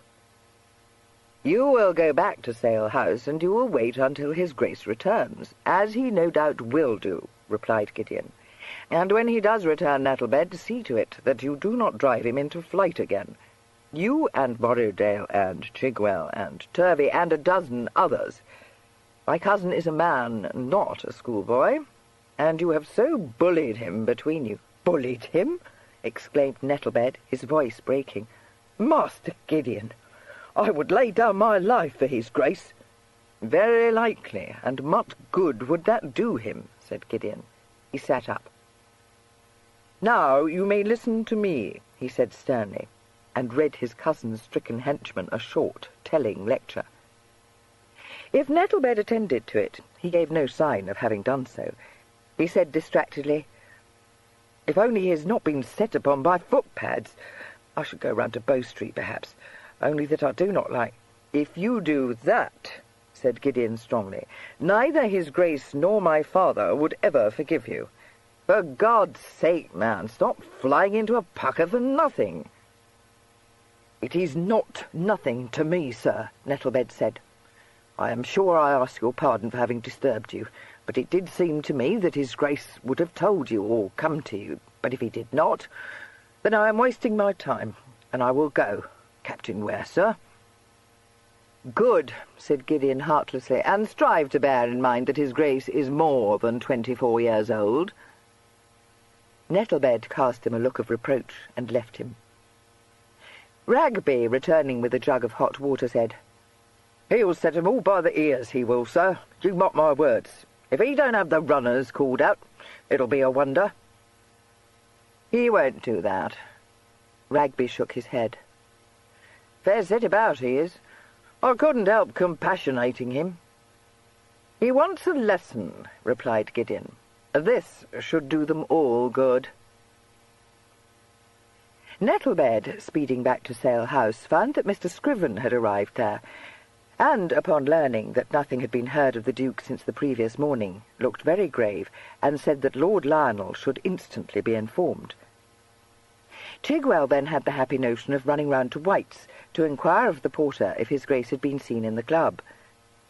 The porter said that he had not set eyes on the Duke since he had dined at the club with Lord Gaywood, and, perceiving Chigwell seemed strangely chagrined, asked what had happened to put him so much out of countenance. At any ordinary time, Chigwell would have treated this curiosity in a dignified and quelling way, but his anxiety, coupled with a sleepless night, had robbed him of his poise. He told the porter that he feared his Grace had met with an accident or fallen a victim to footpads. The porter was suitably shocked and sympathetic, and was soon in possession of all the facts of the story. Chigwell, recollecting himself, said that he was so much worried he hardly knew what he was about, but felt sure that he could trust the porter not to mention the matter. The porter assured him that he was not one to blab, and upon Chigwell's departure told one of the waiters that it looked like the young Duke of Sale had been murdered. He then asked every member who entered the club if he had heard the news of his Grace of Sale's disappearance, so that in a remarkably short space of time a formidable number of persons were discussing the strange story, some taking the view that there was nothing in it, some postulating theories to account for the Duke's disappearance, and others offering odds on the nature of his fate. Chigwell, returning to Sale House, found that Captain Belper had called there in the hope of finding the Duke at home, and had, of course, been regaled by the porter with the story of his strange disappearance. He listened to it at first with incredulity, and then with a look of dismay. In an agitated voice, he requested the Agent-in-Chief's presence. When Scriven joined him in one of the smaller saloons on the ground floor of the mansion, he found him pacing the floor in great perturbation of spirit. Upon the agent's entrance, he wheeled about and said, without preamble, "Scriven, this news has disturbed me prodigiously. I believe I may hold the answer to the enigma." "Then I beg, sir," said the agent calmly, "that you will tell me what it may be, for I must consider myself to be in some measure responsible for his Grace's well-being, and, I must add, safety." "Scriven," said Captain Belper impressively, "I was with the Duke when he purchased at Mansions a pair of duelling pistols." They stared at one another, incredulity in Scriven's face, a certain dramatic satisfaction in the captain's. "I cannot believe that his Grace has become embroiled in any quarrel," at last pronounced Scriven, "much less in a quarrel of such a nature as you suggest, sir." "Were those pistols delivered at this house?" demanded the captain. "And if they were so delivered, where are they, Scriven?" There was a pause, while the agent appeared to consider the matter. Then he bowed slightly and said, "Give me leave, sir, and I will investigate this matter." "Do so," begged the captain, "for my heart much misgives me. I remember that I cracked some idle jest to the Duke when he bought the pair. God forgive me, I had no suspicion, not an inkling, that my words might be striking home." Mr. Scriven, who had no taste for the dramatic, refrained from comment and left the room. He returned a few minutes later and said gravely, "I cannot admit that the very serious suggestion you have made, sir, may be correct, but I am obliged to own to you that a package was indeed delivered at this house yesterday, and that his Grace—" He paused and regarded his fingernails. "And that his Grace," he resumed in an expressionless tone, "appears to have taken its contents with him." Captain Belper clapped a hand to his brow, ejaculating, "Good God!" He took a pace or two about the room. "He did not confide his purpose to me," he said, "had he done so. Yet it struck me that he was not himself. There was something of constraint in his manner. And then his avoidance of a further meeting with me. Ah, I see it now, too late. He feared that I, knowing him as well as I flatter myself I do, must have divined his terrible purpose. Scriven, if any mischance has befallen the Duke, I dare not hold myself guiltless." "I do not anticipate, sir, that his Grace left his house with any such purpose in mind," said Mr. Scriven precisely. "And if it were so, I would suggest that his skill with all manner of firearms would make it more likely that a mischance should have befallen his adversary." "Very true," said the captain, much struck. "It was, after all, I who taught him that skill. And yet how daunting is the thought that you now present to me. Can it be that the Duke has killed his man and fled the country to escape arrest?" Mr. Scriven, who in common with most of the Duke's dependents cordially disliked Captain Belper, was extremely loath to admit the possibility of any of his theories being correct, but it was evident from his sudden look of consternation that this suggestion carried weight with him. After a moment he said, "I prefer not to consider such a shocking event, sir."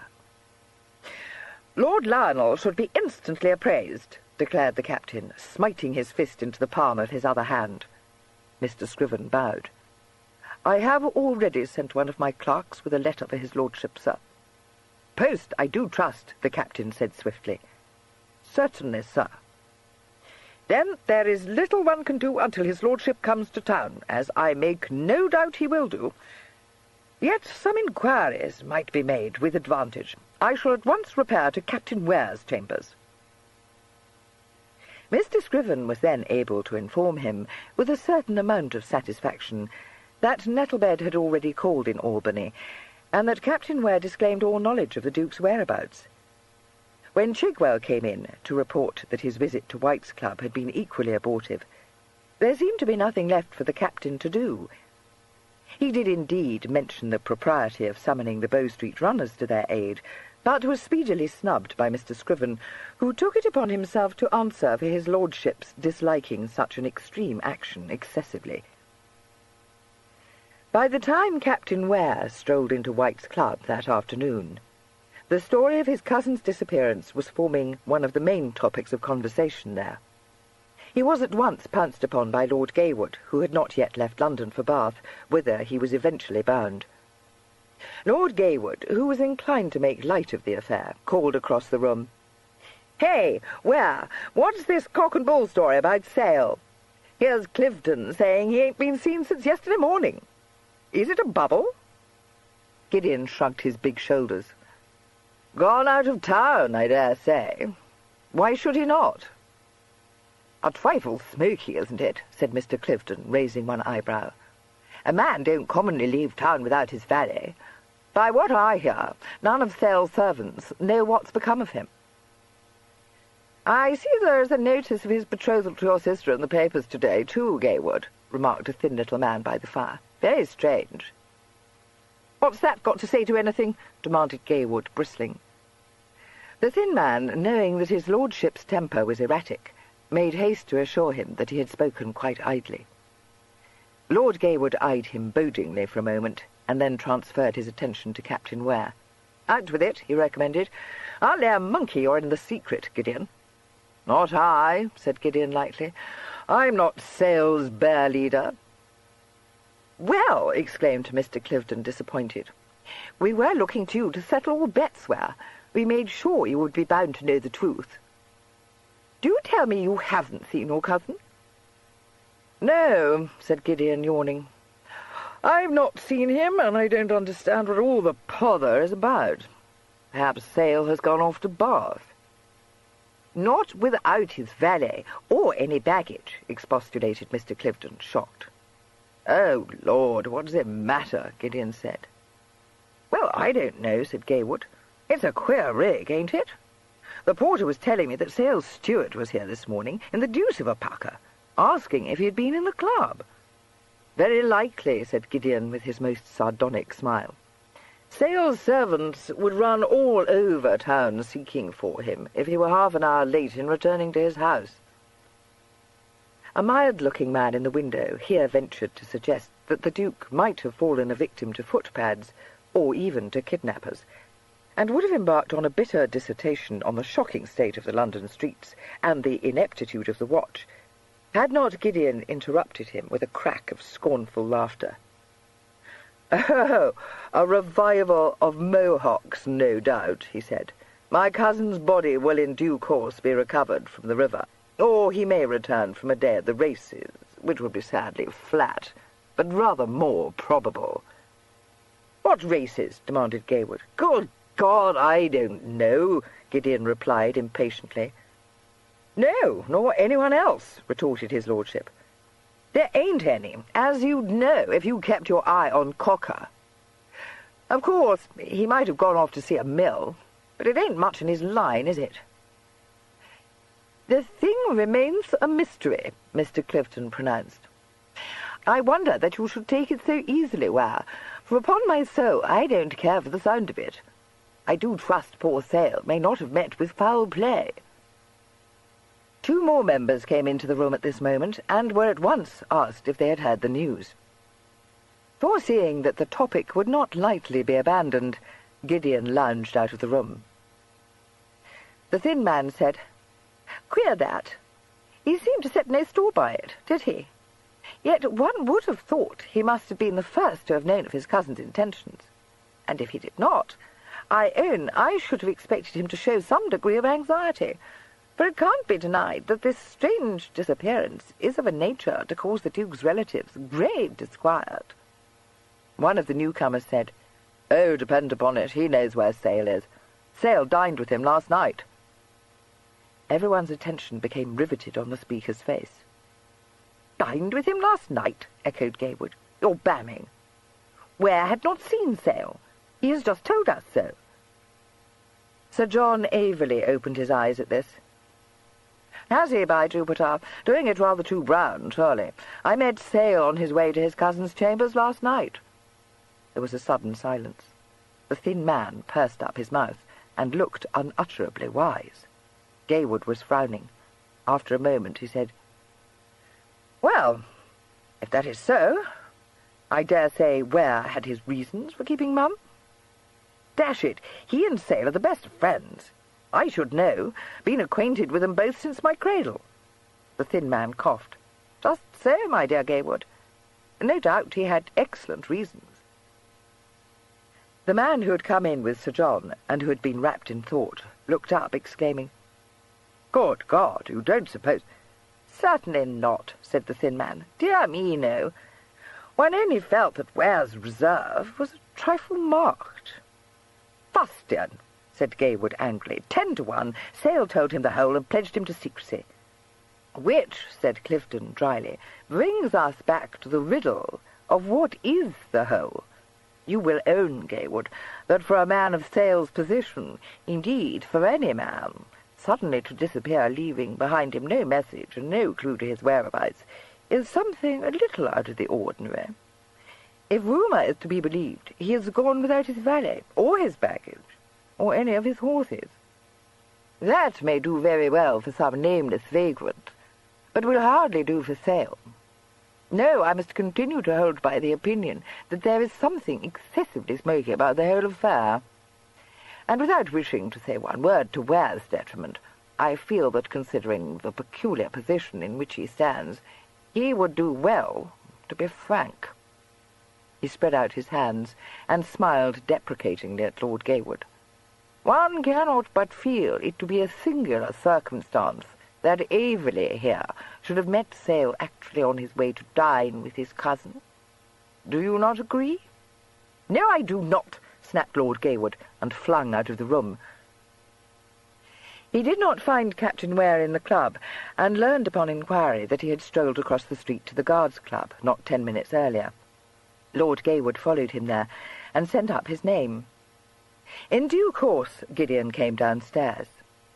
Some imp of malice was grinning in his eyes, and it struck Lord Gaywood, watching him descend the staircase, that he looked rather saturnine. But he was so dark that it was, after all, easy for him to look saturnine. A smile flickered on his mouth. He said in innocent surprise, "Now what, Charlie?" Lord Gaywood had come in search of him in the spirit of impetuosity which had more than once precipitated him into awkward situations, and he suddenly found it hard to say what was in his mind. However, it was clearly impossible to withdraw, leaving it unsaid, so he drew a breath and said abruptly, "I want a word with you, Gideon." Captain Ware looked more than ever amused. "By all means," he said, and led the way to a small room, which at this hour of the day was deserted.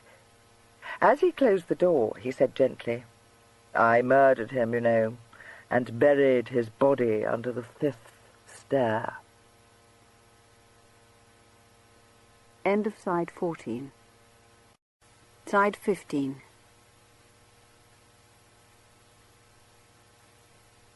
Lord Gaywood jumped and coloured hotly. "Damn you, Gideon! I never had such a thought in my head. Stop bamboozling." "But where is Gilly?" "I have not the most distant guess," replied Gideon. "Well, if you say so, of course I believe you. But the thing is, people have begun to talk, and it ain't pleasant. I thought I would warn you. Clivden's been saying that you're mighty cool over the business, and there's no denying that it's queer, whichever way one looks at it. Naturally, if Gideon took you into his confidence, there's no reason why you should be worrying. But if he did not—" He paused, but Gideon only shook his head. "Well, if he did not, don't you think he may have met with foul play?" "No, I have a better opinion of Gilly's ability to take care of himself." "But, Gideon, what should take him to go off like that?" objected Gaywood. "Perhaps he found life a dead bore," suggested Gideon. "That's a loud one," remarked Gaywood scornfully. "Why the devil should a man with sales fortune find life a dead bore?" "I think it conceivable that he might." "I know there never was such a fellow for being hipped," agreed Gaywood. "But, dash it all, he's but this instant become engaged to my sister, and if you mean to tell me that has cast him into a despondency—" "Oh, take a damper, Charlie," recommended Gideon. "Gilly was never a gabster, and no doubt but that he had some very good reason for leaving town, which he has not seen fit to divulge to any of us. For anything I know, he has gone to Bath in a spirit of knight-errantry." "Well, I shall soon discover that," said Gaywood. "I am going there myself." He hesitated, casting Gideon a sidelong look. "Let me know the worst," said Gideon. His lordship took the plunge. "Gideon, Avely is saying that he met Gilly last night, on his way to dine with you." "Is he, indeed?" said Gideon. "It seemed to me that I could do no less than to tell you of it," explained Gaywood, defensively. "I thank you, Charlie, but I have nothing to add, you know." "Oh, very well," said Gaywood, "but I'll tell you this, the town will be in an uproar soon."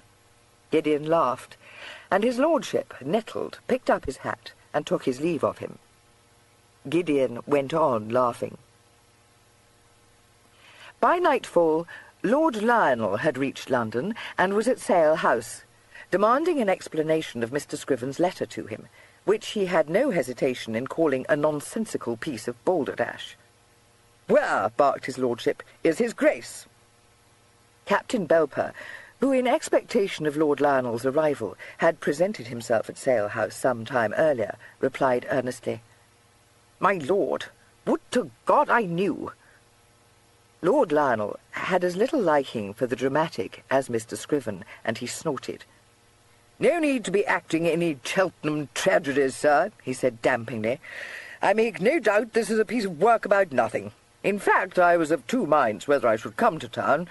I depended upon your having comfortable tidings by this time, and to be running about the country after my nephew is the outside of enough." Everyone wilted a little at this testy speech. It was left to Mr. Scriven to say, "Only we have no comfortable tidings, my lord." "Well, well," said his lordship in a tone of displeasure, "I don't know why you should find it so wonderful that a young man should choose to go off on some business of his own without admitting all of you into his confidence.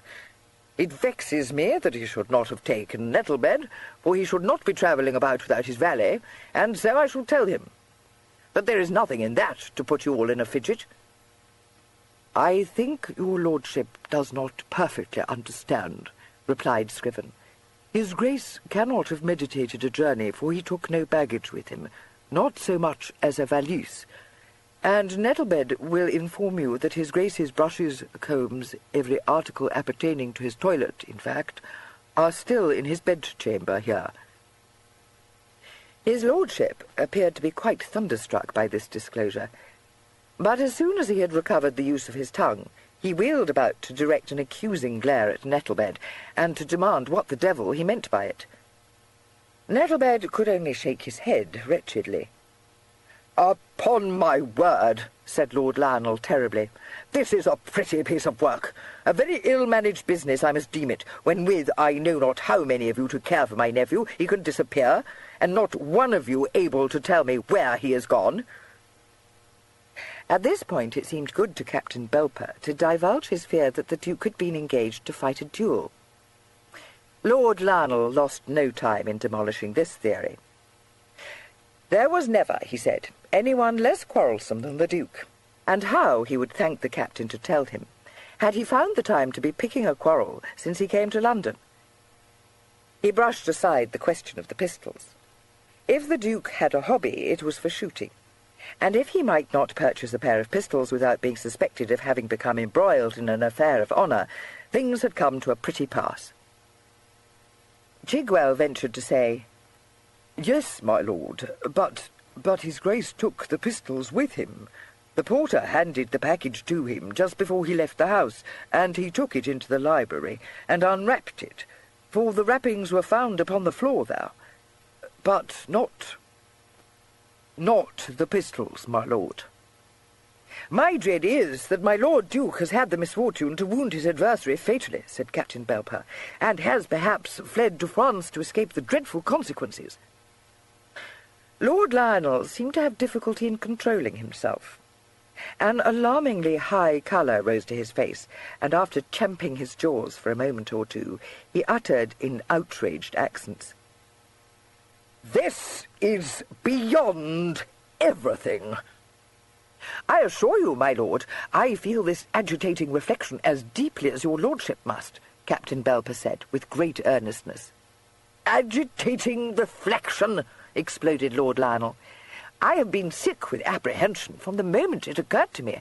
The thought that I might, perhaps, have prevented—" "Never," interrupted Lord Lionel, "have I listened to such fustian rubbish. I declare I am vexed to death. And if my nephew were fool enough to do any such thing, which I do not admit, mark you, pray do you suppose that his seconds would have left us in ignorance of the event?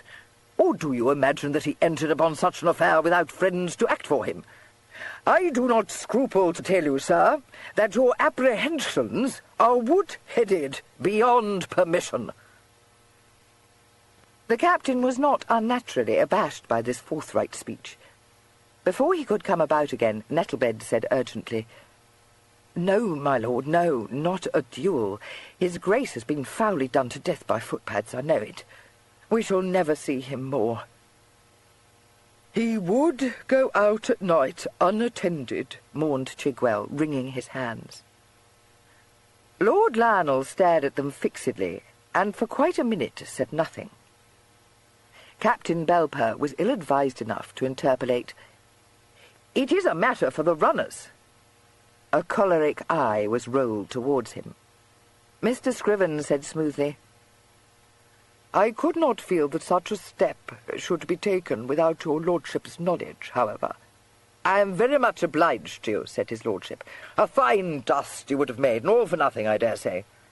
Where's my son?" "My lord, I went to Master Gideon, to the captain, I should say, this morning, but he has not seen his Grace, nor he knows nothing of where he may be," Nettlebed told him. Lord Lionel brooded over this. "So he didn't tell his cousin. I am of the opinion that he is up to some mischief, Scriven. When did he leave this house?" "It was in the morning, my lord, quite early, I believe. He set out on foot, though Borrowdale here would have sent for his horse." "I begged his Grace to allow me to send a message to the stables," corroborated the butler, "for seeing that his Grace was wearing top boots and breeches, I assumed—" "Wearing top boots, was he?" said Lord Lionel. "That settles it. He had some journey in mind, though why he must needs make a mystery. However, it doesn't signify. I dare say he meant to have returned last night, but took some fancy into his head, or was in some way detained. I do not by any means despair of seeing him walk in at any moment. Captain Belper, I am keeping you from your bed. I am obliged to you for your solicitude, but I will not have you waiting here upon my nephew's crotchets. That would never do. Good night, sir." Finding that his lordship's hand was held out to him, Captain Belper had nothing to do but to take it, to reiterate his fervent desire to be of assistance, and to allow himself to be ushered out of the house by Borrowdale. "The man's a fool," remarked his lordship, as soon as the door was shut. "So are you, Nettlebed. You may be off too." "I blame myself, my lord. I should never—" "Pooh, nonsense," said Lord Lionel, cutting him short. "His Grace was never set upon in broad daylight, let me tell you." He waited until Nettlebed had withdrawn, and then said abruptly, Was his Grace suffering from any irritation of nerves? Did he seem to you to be in his customary spirits?" "Perfectly, my lord," responded Scriven.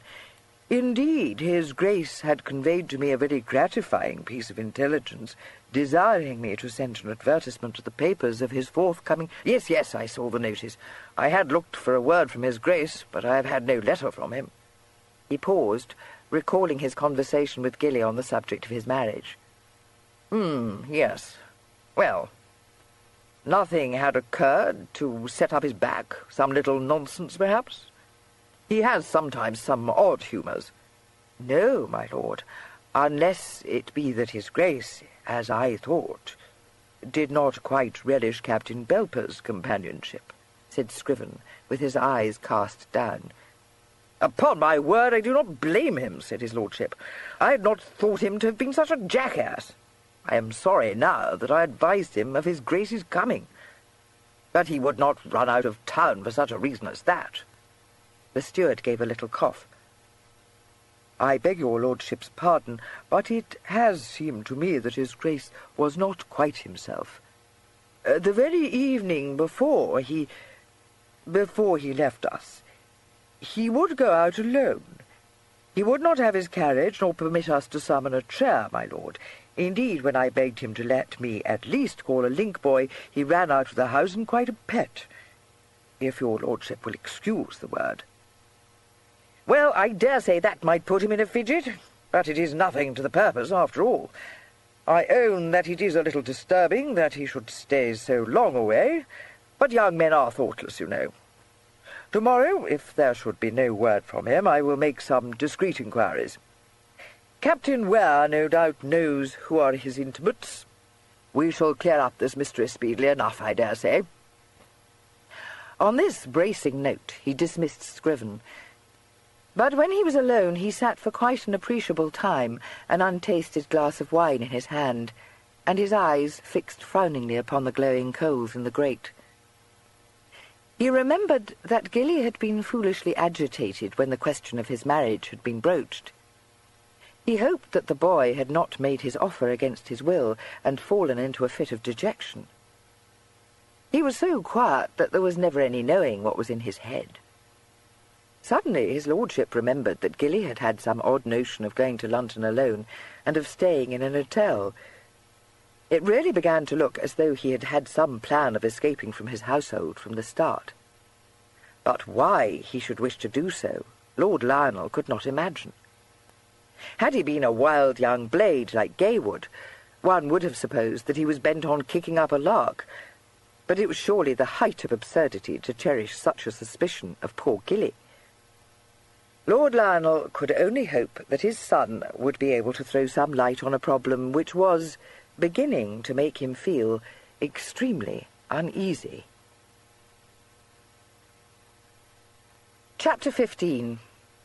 Lord Lionel passed a disturbed night. He came down to breakfast in the expectation of finding a letter from his errant nephew awaiting him, but in spite of the fact that the sum of £1 was paid to the post office every year by Mr. Scriven, out of the Duke's income, to ensure the early delivery of the mail, no such letter gladdened his lordship's eyes. Matters did not, of course, appear to be quite so desperate as they had seemed during the chill small hours, but there was no denying that Lord Lionel had little appetite for his breakfast.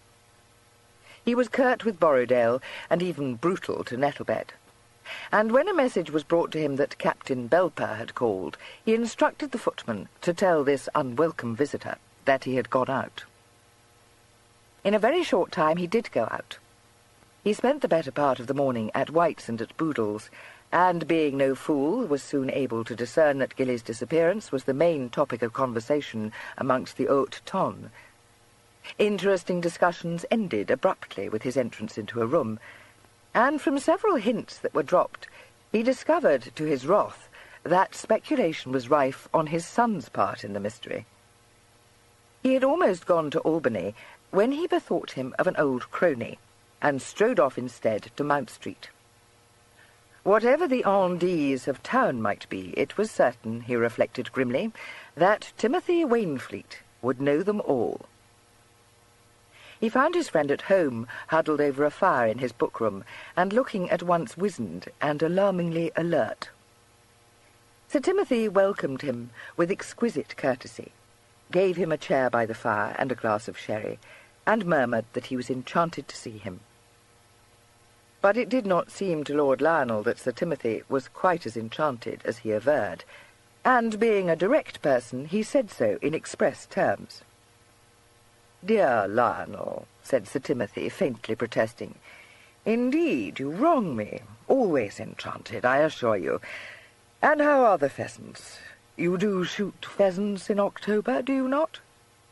"I have not come to talk to you of pheasants," announced Lord Lionel. "What is more, you know as well as I do when pheasant shooting begins." Sir Timothy's shrewd grey eyes twinkled ruefully. "Yes, dear Lionel, but I apprehend that I would rather talk of pheasants than what you have come to talk about." "Then you have heard of my nephew's disappearance?" demanded Lord Lionel. "Everyone has heard of it," smiled Sir Timothy. "Yes, thanks to the folly of Gilly's steward, who, I find, could think of nothing better to do than to spread the news at White's. Now, we are old friends, Wainfleet, and I look to you to tell me what is being said in town. For what I hear I don't like." "I wonder I did not tell my man to deny me," mused Sir Timothy. "I never listen to gossip, you know. Really, I do not think I can assist you." "You listen to nothing else," retorted Lord Lionel. Sir Timothy looked at him in melancholy wonder. "I suppose I must have liked you once," he said plaintively. "I like very few people nowadays. In fact, the number of persons whom I cordially dislike increases almost hourly." "All that is nothing to the matter," declared his lordship. "There is a deal of damned whispering going on in the clubs, and I look to you to tell me what it is I may have to fight. What are the fools saying about my nephew?" Sir Timothy sighed. "The most received theory, as I apprehend, is that he has been murdered," he replied calmly. "Go on," commanded Lord Lionel. "By my son?" Sir Timothy winced. "My dear Lionel," he protested, "surely we need not waste our time in discussion of absurdities." "I am one who likes to see his way," said his lordship. "If I have to remain here a week, you shall tell me the whole." "God forbid," said his friend piously. "I find you very unrestful, you know, not at all the kind of guest I like to receive.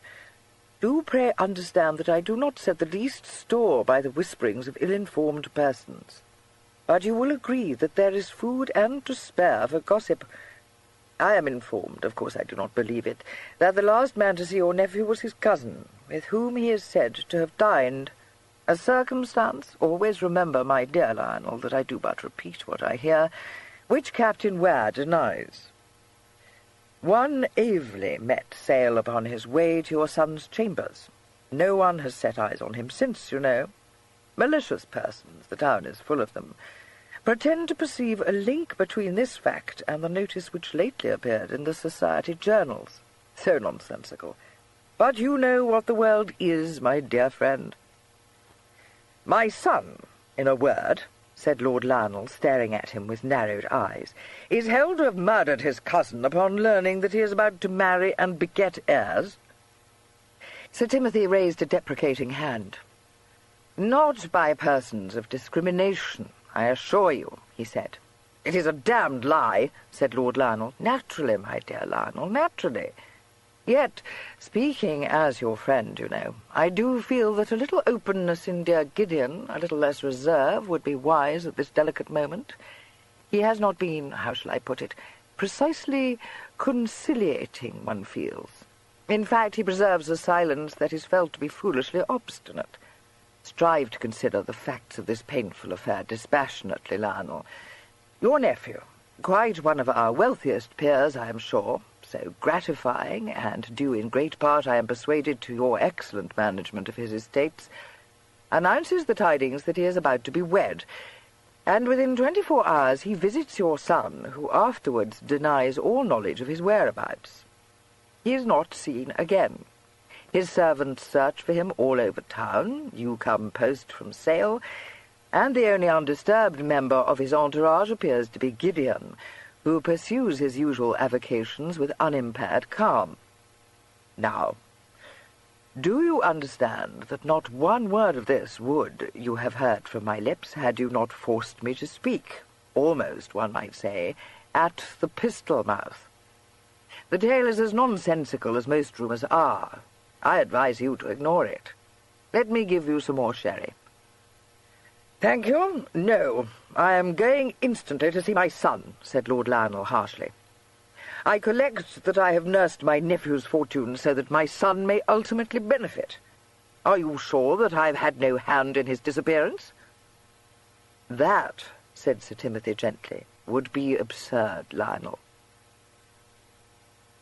Lord Lionel left him abruptly and strode off down Piccadilly, his brow black and his brain seething with rage. He had naturally no suspicion of his son, but the apparently well-attested information that he must have been the last man to have seen Gilly greatly disturbed him. If it were true, he was no doubt in Gilly's confidence. But what could have possessed him to have aided and abetted Gilly in this foolish start? Gideon must surely know that his cousin could not be permitted to wander about the country like a nobody, a prey to chills, adventurers, highwaymen, and kidnappers. By the time his lordship had reached Albany, he had worked himself up into a state of anger against his son, which demanded an instant outlet. This was denied him. Ragby, admitting him into Gideon's chambers, said that the captain had gone on parade, and was not expected to return for another half-hour at least. Lord Lionel glared at him in a way which reminded Ragby of his late colonel, and said in one of his barks, "I will await the captain." Ragby ushered him into the sitting-room, endured a pungent stricture on the disorder in which his master chose to live, and only just prevented himself from saluting. Lord Lionel, however, recollected without this reminder that he had served in the 1st Foot Guards, and added a few scathing remarks on the customs apparently prevailing in infantry regiments. Ragby, who was nothing if not loyal, nobly shouldered the blame for the untidiness of the room, said, "Yes, my lord," and "No, my lord," at least half a dozen times, and retired in a shattered condition to the kitchen, where he lost no time in venting his feelings on Captain Ware's hapless batman. Lord Lionel occupied himself for several minutes in inspecting his son's library, and uttering "pish" in tones of revulsion. He then paced about the floor for a time, but, finding his path impeded by chairs, tables, a paper rack, and a wine-cooler, he gave this up, and cast himself down in the chair before Gideon's desk. He had promised his wife that he would write to her as soon as he reached London, and as he had not yet done so, he thought he might as well fill in his time in this way as in any other. Amongst the litter of bills and invitation cards, he found some notepaper and a bottle of ink. He drew the paper towards him, and then discovered that Gideon, as might, he supposed, have been expected, used a damnable pen that wanted mending. He began to hunt for a knife, and his exasperation mounted steadily. It seemed to him of a piece with all the rest, Gilly's disappearance included, that Gideon should have no penknife. He pulled open one of the drawers in the desk, and turned over a heap of miscellaneous objects in the hope of discovering a knife.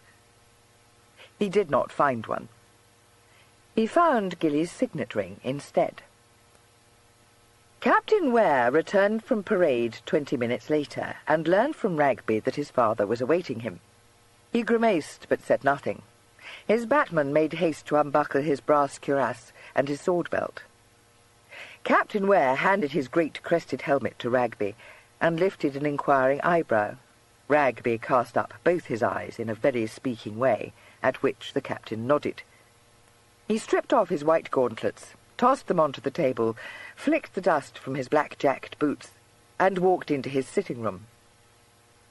An impartial observer might have thought him a vision to gladden any father's heart, for his big frame and his dark good looks were admirably suited to the magnificent uniform he wore. But when Lord Lionel, who was standing staring out of the window at the opposite row of chambers, turned to confront him, gladness was an emotion conspicuously lacking in his countenance. He was looking appallingly grim, and his eyes held an expression Gideon had never before seen in them. "I am extremely happy to see you, Father," Gideon said, closing the door. "I hope you have not waited long for me. One of our cursed parades. How do you do?" Lord Lionel ignored both the speech and the outstretched hand. He said, as though the words were wrenched from him, "For God's sake, Gideon, where is Gilly?" "I have not the remotest conjecture," replied Gideon. "To own the truth, I am a trifle weary of being asked that question." "You have not the remotest conjecture," repeated his father. "Do you expect me to believe that?" Gideon's face stiffened. The resemblance between them seemed to grow more marked. "I do, yes," he said in a level tone. Lord Lionel held out a hand that shook slightly. "What, Gideon, is this?" he demanded, his hard eyes never wavering from Gideon's face. Gideon glanced down at his hand and saw what lay in the palm of it. "That," he said, still in that level voice, "is Gilly's ring, sir. You found it in my desk.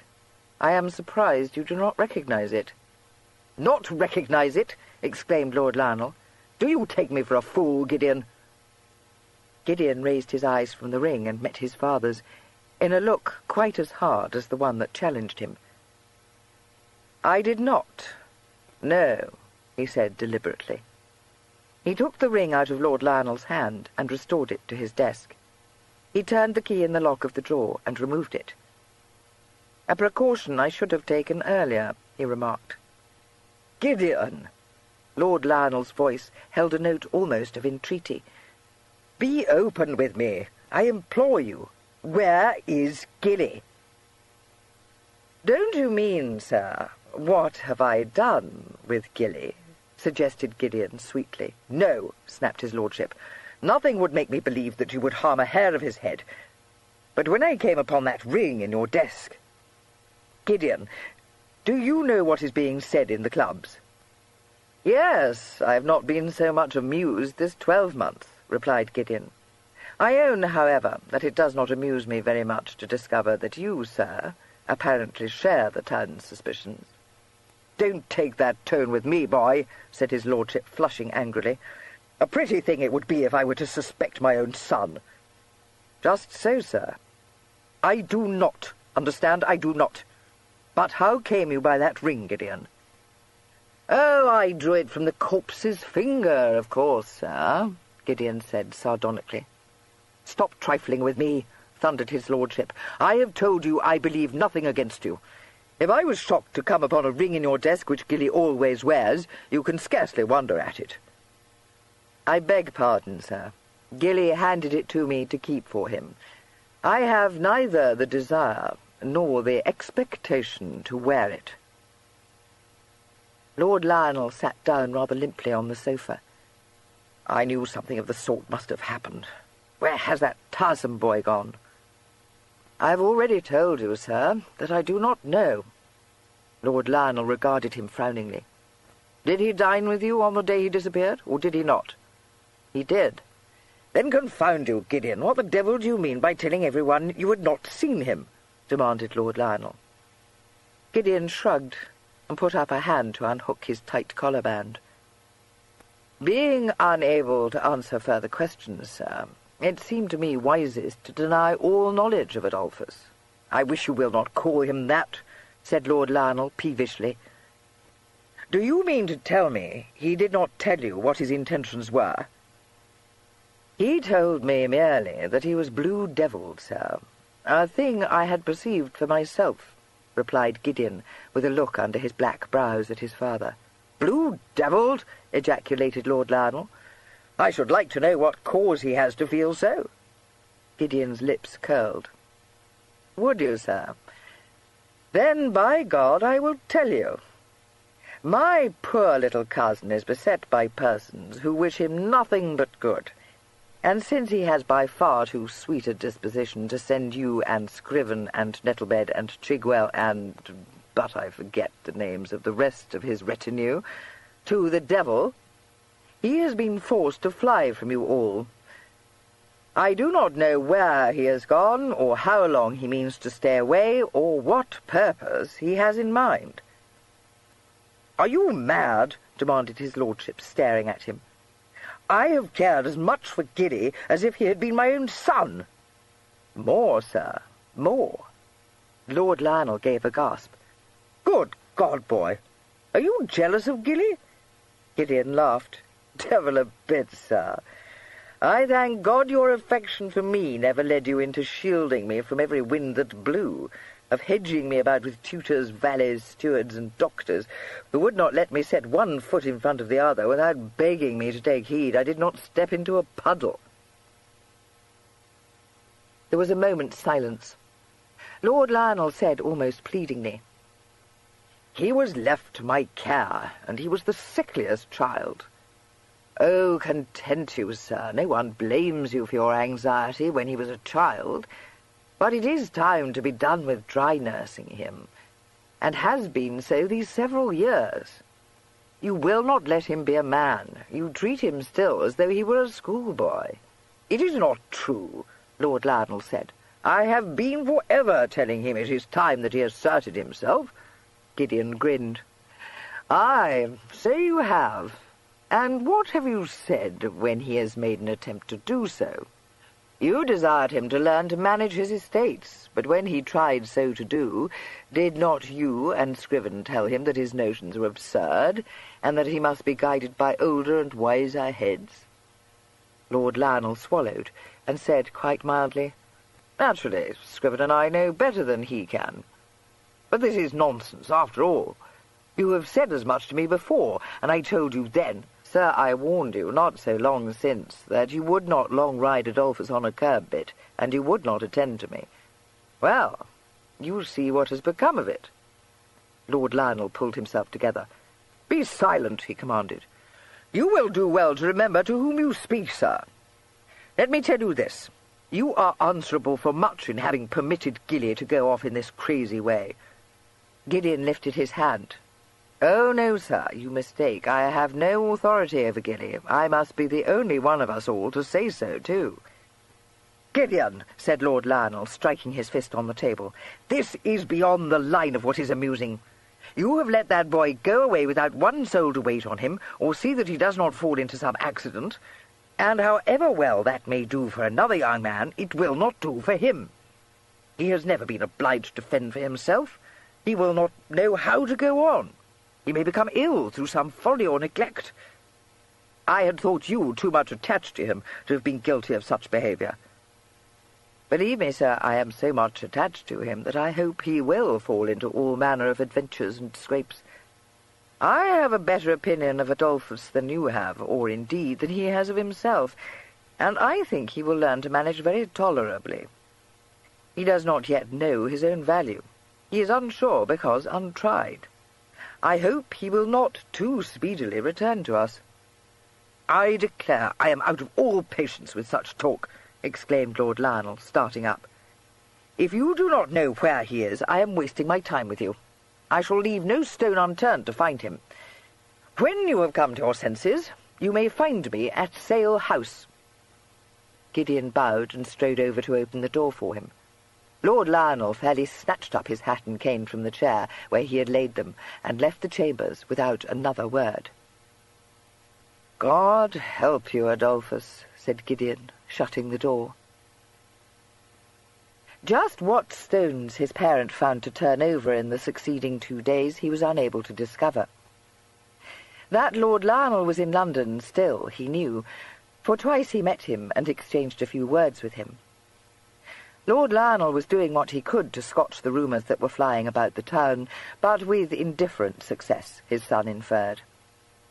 These had reached Gideon's colonel's ears, who stated somewhat elliptically that he had no desire to interfere in Captain Ware's private affairs, and supposed he knew what he was about. "I have every reason, sir, to assure you that my cousin is alive and well," replied Gideon, very stiff. "Well, well, no one doubts that," said the colonel inaccurately. "No bad thing, however, if you could prove it. Don't mind telling you I don't care for the talk that is running round the clubs." On the 5th day after the Duke's disappearance, a letter reached Captain Ware through the medium of the London Penny Post. It was penned by Nettlebed, and was couched in terms mysterious enough to baffle the recipient. "Sir and honoured Captain," it began in agitated characters, "this is to inform you, Master Gideon, as is his Grace's true friend, which I do know, and nobody will convince me otherwise, that having taken a notion into my head, I am leaving town at this present, and having his Grace's wishes in mind, not saying nothing to his lordship, which you will comprehend, Master Gideon, knowing the way things are, and me not wishful to do what his Grace would not relish. Master Gideon, sir, there is one who may know the answer to why his Grace left us, and I do not know, sir, why I did not consider it before, but it comes to me in the night, sir, but tell his lordship I will not, being, as you know, Master Gideon, devoted to his Grace's interests, for which I take this opportunity to inform you, sir, as I am gone away on his Grace's affairs, and not deserting my post. I remain, Master Gideon, your respectful servant, James Nettlebed." After perusing this communication, the captain was not surprised to receive a visit from Lord Lionel, who came to inform him explosively that, as though things were not already bad enough, Gilly's mutton-headed valet had now disappeared. He was so anxious to learn what his son's opinion of this unexpected turn might be, that he very magnanimously forgave him for their late tiff. But Gideon would only shake his head and say that it was extremely odd, which made his lordship recall various grudges he had cherished against his son for years, and enumerate them in detail. But here again Gideon behaved in a very unfilial way, refusing to be drawn into a quarrel that might have relieved his parents' exacerbated feelings, and merely grinning at him in affectionate mockery. On the 6th day of the Duke's absence, the letter he had written from Baldock reached Albany. But since Captain Ware's correspondence was not of a nature to make early post deliveries a matter of moment, it did not arrive until midway through the morning. The captain came in at noon to find it awaiting him. He perused it appreciatively, and did not in the least grudge the moneys it had cost him to receive it. He tucked it into his pocket-book, and having won the battle over his worser self, sent off a brief note to his father, informing him that Gilly was alive, in health, and in mischief. He then shed his regimentals, attired himself in a costume suitable for a gentleman bent upon attending a sporting engagement, and sallied forth in his curricle to Epsom, where he witnessed a meeting between a young pugilist, whom he was inclined to fancy, with a veteran of the ring. He did not return to his chambers until a very late hour, and as he had given Ragby leave of absence for the day, Mr. Liversedge, arriving in London and making all speed to Albany, knocked in vain on the door of his chambers. Mr. Liversedge was forced to postpone his visit until the following morning, and to put up for the night at the cheapest inn he could discover. He was sufficiently conversant with the habits of fashionable gentlemen not to commit the solecism of calling on Captain Ware too early in the morning. Unfortunately, he reckoned without Gideon's military duties, which on this particular morning took him out at a time when, according to all the rules, he should have been still abed. Ragby, who 3 times answered the door to him during the course of the day, informed him roundly that the captain wouldn't come home until evening, and wouldn't receive such an importunate visitor when he did come home. "He will receive me, my man," said Mr. Liversedge loftily. "It is a matter of the greatest importance." "It may be to you, but it won't be to him," replied Ragby, unimpressed, and shut the door in his face. Nothing daunted, Mr. Liversedge returned to Albany at 6 o'clock, when the captain was changing his dress for a convivial gathering at the Castle Tavern. He sent in his card, a circumstance which induced the reluctant Ragby to mention his existence to his master. Captain Ware picked the card up disdainfully and studied it. "Is it a done, Ragby?" "That," responded his servitor, "is what I thought myself, sir. When I see this individual first, but not at this hour, it ain't, that's certain." "Oh, well, show him into the parlour. I'll see him," said Gideon, returning to the mirror and wrestling with the exigencies of his cravat.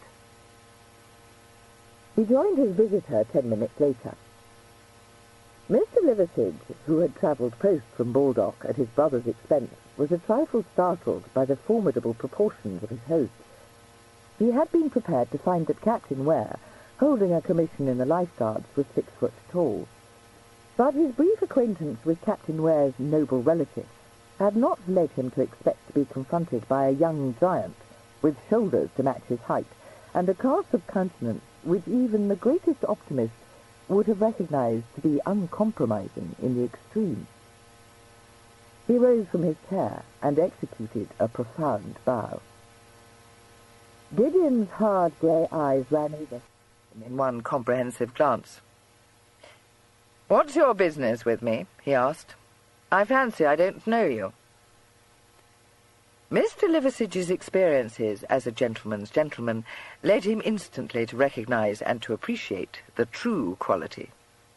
He bowed to it again. "Sir," he said, "I have sought you out on an affair of great moment."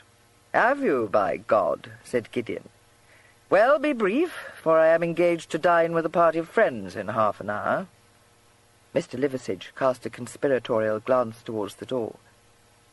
"Am I assured of your private ear, sir?" he asked. Gideon began to be amused. He walked over to the door leading into the little hall and opened it and looked out. He then closed it again and said with becoming gravity, "No prying ears attend upon us, Mr. Liversidge. You may safely unburden your soul to me." "Captain Ware," said Mr. Liversidge softly, "you have, I apprehend, a noble relative." Quite suddenly, Gideon ceased to be amused. Some instinct for danger, however, prompted him to reply lightly, "I am nearly related to the Duke of Sale." Mr. Liversidge smiled approvingly at him. "Exactly so, sir. I fancy I do not err when I say that you stand close to him in the succession to the title, and the prodigious property which appertains to his grace." Not a muscle quivered in the dark face looming above him. The faint satirical smile still hovered on the captain's austere mouth. There was nothing in the lounging pose to warn Mr. Liversidge that the captain's every faculty was on the alert. There was a moment's pause. "Quite close," drawled Gideon, his eyelids beginning to droop a little over his eyes, in a way which would have put his intimates on their guard. "Sit down, Mr. Liversidge." End of side 15. Side 16.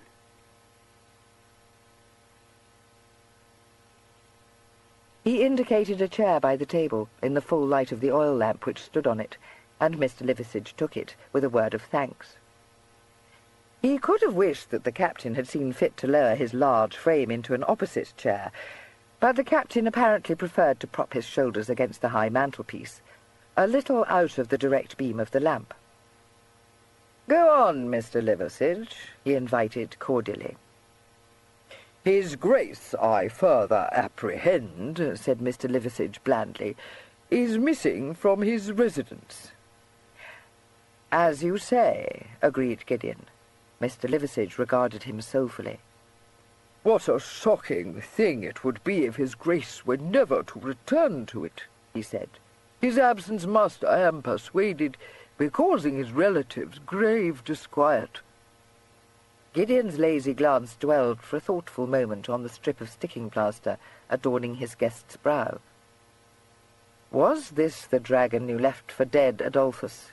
Was the silent question in his brain. And just what mischief are you in, my little one? Aloud he said, "I am sure you are perfectly well informed on that head, Mr. Liversidge." Mr. Liversidge, who had employed his time since his arrival in London in picking up the gleanings of town scandal, admitted it, but modestly. He then heaved a sigh and said, "One must hope that no accident may have befallen him. Yet how inscrutable are the decrees of Providence, sir! You will have doubtless observed it.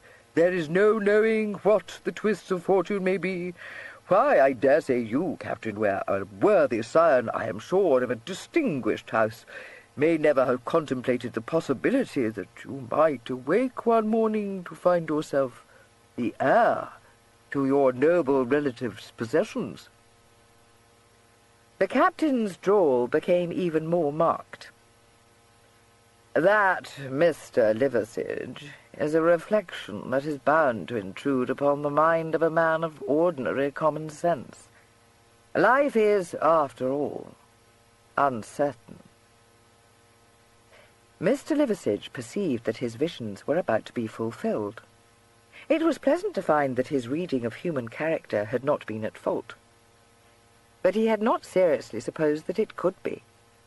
He smiled approvingly at Gideon and said, "Yet when one considers that his Grace is a young man and in the possession of his health and faculties, I dare say anyone would be willing to hazard a large wager against the chances of your becoming second in the line of the succession within, shall we say, the month."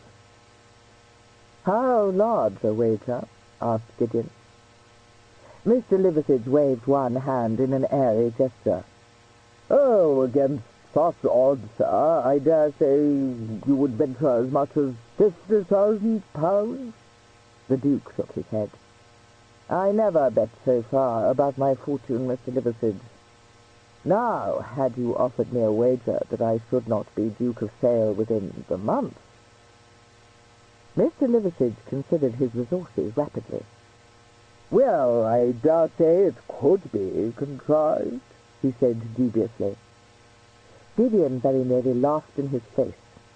He overcame the impulse and said, "You know, I am not such a gamester as you believe, sir. Such wild bets hold little attraction for me." you will own that you would find it hard to raise such a sum as you would be obliged to do if his Grace should not depart this life within the month." "Sir," said Mr. Liversidge earnestly, "if I entered upon a bet of that magnitude, it would only be in the certainty that his Grace would depart this life within the month." "How could you have that certainty?" smiled Gideon. Mr. Liversidge drew a breath. "Captain Ware," he said, "I am not an unreasonable man. I do not waste your time with frivolous suggestions. More, sir, I do not ignore the peculiar delicacy of your position. Indeed, being myself a man of great sensibility, I have given much thought to your position. Naturally, you could not contemplate in any little arrangement between us the smallest suggestion of "Blood money," supplied Gideon. Mr. Liversidge looked pained. "That, sir, is an ugly phrase, and one which is as repugnant to me as it must be to you. All I offer you is a handsome wager. I am sure there are many seemingly more improbable bets entered in the book at White's. Not, of course, that this one would be entered there. A simple exchange of notes between us, sir, is all that would be necessary. And here let me assure you that I regard that as a mere formality, customary in affairs of such a nature. My faith in you as a man of honour, Captain Ware, makes it impossible for me to contemplate the necessity of producing your note at some future date." "I am obliged to you," said Gideon, "but I find my faith in you less securely rooted, Mr. Liversidge. I don't believe, for instance, that you have it in your power to make me lose such a bet." Mr. Liversidge looked reproachful. "It pains me, sir, to encounter mistrust in one with whom I have been so frank. I might add, in one whom I am anxious to benefit. Or should I have told you at the outset that his Grace is at the moment sojourning at a little place quite in the heart of our delightful countryside? When I had the honour of seeing him last, he was wearing an olive riding coat of excellent tailoring, and a drab benjamin over it with 4 capes. He had a handsome timepiece in his pocket, too, with his crest engraved upon the back and his initials upon the front." He sighed. "Perhaps I should have brought it to you, sir, but anything savouring of common thievery is distasteful to me. However, I dare say you may recognize this exquisitely embroidered handkerchief." He dived a hand into his pocket as he spoke, and produced Gilly's blood-stained handkerchief. Gideon took it from him, and for a moment stood staring down at it, his face very pale, and the lines about his mouth and jaw suddenly accentuated. The stains had grown brown, but Gideon knew bloodstains when he saw them, and his gorge rose. He laid the handkerchief down, his long fingers quivering, and raised his head, and looked at Mr. Liversidge. Mr. Liversidge had known from the moment that he had mentioned the olive coat that he had struck home. He had not failed to mark that betraying quiver of the fingers. He smiled indulgently. He would have been excited himself, he reflected, if he realized all at once, as Captain Ware had, how close he stood to a dukedom. Then he met the captain's eyes, and in the very short space of time granted him for rumination, he thought that they blazed with the strangest light he had ever seen in a fellow creature's eyes. He had even a sensation of being scorched, which was perhaps not surprising, since Gideon was seeing him through a hot red mist. The next instant, Mr. Liversidge, no puny figure, had been plucked from his seat, and 2 iron hands were throttling him remorselessly, shaking him savagely as they did so. While he tore desperately at them, his starting eyes stared up in filming horror into a face dark with rage, with lips curling back from close-shut teeth, and nostrils terrifyingly distended. Before his vision failed, Mr. Liversidge read murder in this face, and knew that for once in his life his judgment had been at fault. Then, as his eyes threatened to burst from their sockets, and his tongue was forced out between his lips, he saw and knew nothing more. As he lost consciousness, Gideon cast him from him, and he fell, in an inert heap, onto the floor. Chapter 16. The noise of Mr. Liversidge's fall brought Ragby swiftly upon the scene. He found his master brushing his hands together as though to rid them of some lingering dirt, and his master's guest lying on the floor. He betrayed no particular surprise at this unusual scene, but casting an experienced eye over Mr. Liversidge, remarked, "Well, it looks like you've dished him up, sir. It's bellows to mend with him, sure enough. But what I ask you, sir, is how am I to get rid of him, if you've killed him? Too hasty, that's what you are." "I haven't," Gideon said shortly. "At least, here, get some water and throw it over him. I don't want him dead." "Pity you didn't think of that afore, sir," said Ragby severely. "Nice sort of bobbery to be going on in a gentleman's chambers." He left the room, returning in a minute or two with a jug of water, which he emptied generously over Mr. Liversidge's countenance. "It seems a waste," he said, "but I don't know but what we hadn't better put a ball of fire down his gullet." Gideon strode over to the sideboard and poured out some brandy. "Not dead, is he?" "No, sir," replied Ragby, who had been feeling for Mr. Liversidge's heart. "He's alive, but pretty well burnt to the socket." He considered Mr. Liversidge's mangled cravat and shook his head. "Well, I thought you'd given him a leveller, sir, but I see as how you've been a-strangling of him." He loosened the cravat, straightened the sufferer's limbs, and raised his head. Gideon dropped on his knee and put the glass he held to Mr. Liversidge's slack mouth. "Easy now, easy, sir," Mr. Ragby warned. "You don't want to choke him again, and nor you don't want that good ball of fire to be running down his shirt. Better let me give it to him. I'll have him round in a brace of snaps." Gideon relinquished the glass and rose. "Ragby, his Grace is in trouble." Ragby paused in his ministrations to look up. "What, not on account of this fat flawn, sir? What's happened to his Grace?" "I don't know. I think that fellow has him imprisoned somewhere. I ought to have discovered more before I choked him. But, here, give him some more brandy." "You leave him be, sir. He's coming to himself nice and gentle. He'd never come here to tell you a thing like that." "Oh, yes, he did. He came to sell him to me. For the trifling sum of £50,000, he'll engage for it that his Grace is never seen again. He might even contrive to murder my father, too. Obliging, isn't he? He brought me that to look at." Ragby stared at the Duke's handkerchief. "Oh, God, sir! What has he done to his Grace? That's blood, or I never saw blood." "I tell you I don't know. Trust me, I shall know soon enough. He can't be dead.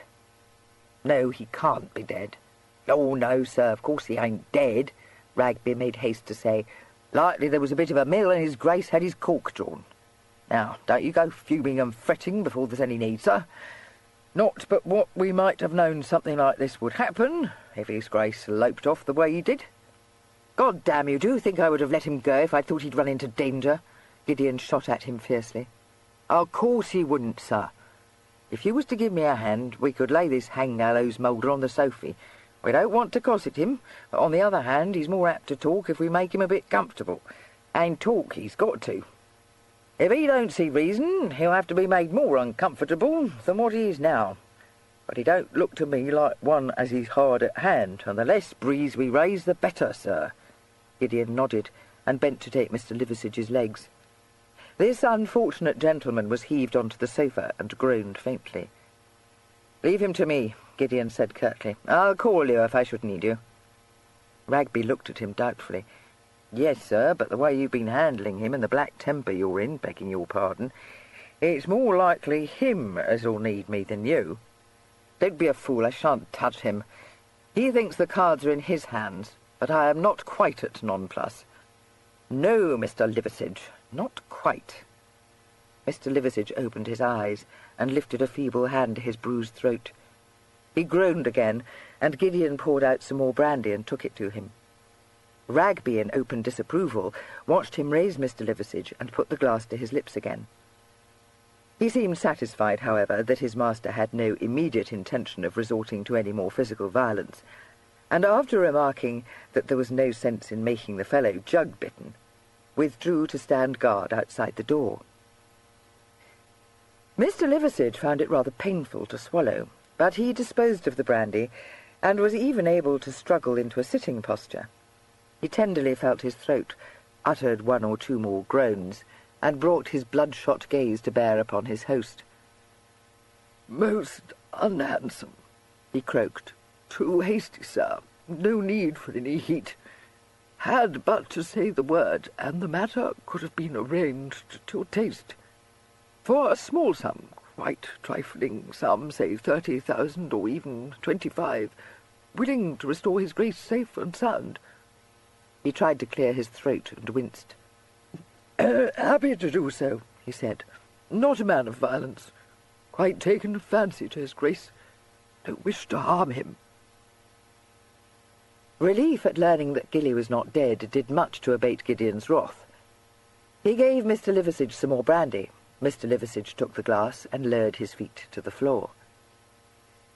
"Much better as it is," he said, his volatile spirits already beginning to turn events to good account. "I may say, Captain Ware, it is gratifying to discover very proper sentiment in you. No need to have been rough, though, in fact foolish. Must bear in mind that without my good will, impossible to find his Grace. A very good cognac, sir." "Make the most of it," Gideon advised him. "You'll get none in Newgate." Mr. Liversidge sipped the brandy delicately. He was beginning to feel very much better, as a gentle glow spread through him.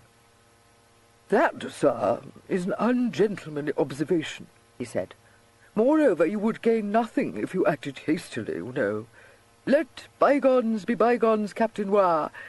Nothing will afford me more pleasure than to restore his Grace to his family." "You canting humbug! You are trying to hold his Grace to ransom," Gideon said. "Well," said Mr. Liversidge reasonably, "one must live, sir, after all." "Be sure you have not long to do so." "I see what it is," said Mr. Liversidge, "but you mistake, sir. I don't ask ransom of you. It will be nothing to his Grace, I dare say. He will be very glad to pay it, for, you know, he might expect his price to be higher." "Let me tell you this," said Gideon. "His Grace is not going to be bled for as much as a farthing by any such fellow as you. Instead, Mr. Liversidge, you are going to go with me to where his Grace is. If I find him safe and unhurt, you may escape your deserts, though I don't vouch for it." Mr. Liversidge leaned back and crossed one leg over the other. "Now, indeed, Captain Ware, it is of no use to fly into your high ropes," he said. "Do but consider for a moment. I dare say you would like to have me clapped up in Newgate, but if you were so unwise as to call in the law, his Grace would perish. I will be open with you. If I were not to return, and that speedily, to the unworthy habitation which now shelters his Grace, I very much fear that there are those less mild in nature than myself who would put a period to his existence, and that, you know, would be very shocking. Yet how could you prevent it? You might indeed clap me into some disagreeable jail, but you cannot force me to divulge his Grace's whereabouts. One dislikes to be obliged to use vulgar expressions, but I must permit myself to say that you are at a stand, sir." "Down to every move on the board, are you not?" said Gideon, smiling unpleasantly. "Sir," said Mr. Liversidge impressively, "if a man would succeed in carrying out a large enterprise, he must be so. I have heard it related that the Duke— I refer, Captain Ware, to his Grace the Duke of Wellington, not his Grace of Sale— once said that he made his campaigns with ropes. If anything went amiss, he said, he tied a knot and went on. A valuable maxim, sir, and one on which I have striven to mould my own campaigns. I tie a knot and go on." "Very well, if the knot holds," replied Gideon. "This one won't. If I had to search the whole of England for my cousin, I own I might find myself obliged to come to terms with you, but I have not, Mr. Liversidge. There is a card in my hand I fancy you had not thought I possessed. I received a letter from my cousin today. He wrote to me from the White Horse at Baldock. You and I, my engaging rascal, are going to Baldock tomorrow." He observed with satisfaction his guest's suddenly stricken countenance. "And when we reach Baldock, either you are going to conduct me to my cousin's prison, or I am going to conduct you to the nearest magistrate. And let me further inform you, sir, that if it took every runner at Bow Street and every constable in Hertfordshire, and the militia besides, to do it, I would see to it that not a house nor a barn was left unsearched within 20 miles of Baldock." Mr. Liversidge, gazing in chagrin at his host's purposeful face, found no difficulty in believing him. Captain Ware appeared to him to be one who would not have the slightest hesitation in employing measures as extreme as they were disagreeable. He would probably, reflected Mr. Liversidge bitterly, enjoy setting Hertfordshire by the ears, and he would do it, too, for no magistrate or constable or colonel of militia would refuse to search with the utmost stringency for so important a personage as the Duke of Sale. Mr. Liversidge thought of Mr. Mims's feelings if a search party were to descend upon the bird in hand, as it unquestionably would. Mr. Mim's protests, when the lifeless body of the Duke had been placed in one of his cellars, had been as pungent as they were unavailing. He was not a man who courted notoriety, but he had not quite escaped the notice of Hertfordshire authorities, and there was little doubt that his hostelry would be one of the first houses to be visited. Nor could Mr. Liversidge place the smallest reliance on the faulty memories of post-office officials. 10 to 1 some busybody of a clerk would recall that he had handled letters addressed to a Mr. Liversidge. One thing would lead to another, and several things, once added together, might even lead to Bath, where there were incensed persons only too anxious to lay their hands upon Mr. Liversidge. He was not a man much given to self-blame, but he was inclined to own at this moment that he had made several mistakes. It was not, of course, his fault that Captain Ware should have proved to be blind to his best interests, but it might have been wiser to have abandoned his grand stratagem in favour of the simpler one of extracting ransom from the Duke himself. It was a painful reflection that, had he done this, he might even now bear in his pocket the Duke's draft for a handsome sum.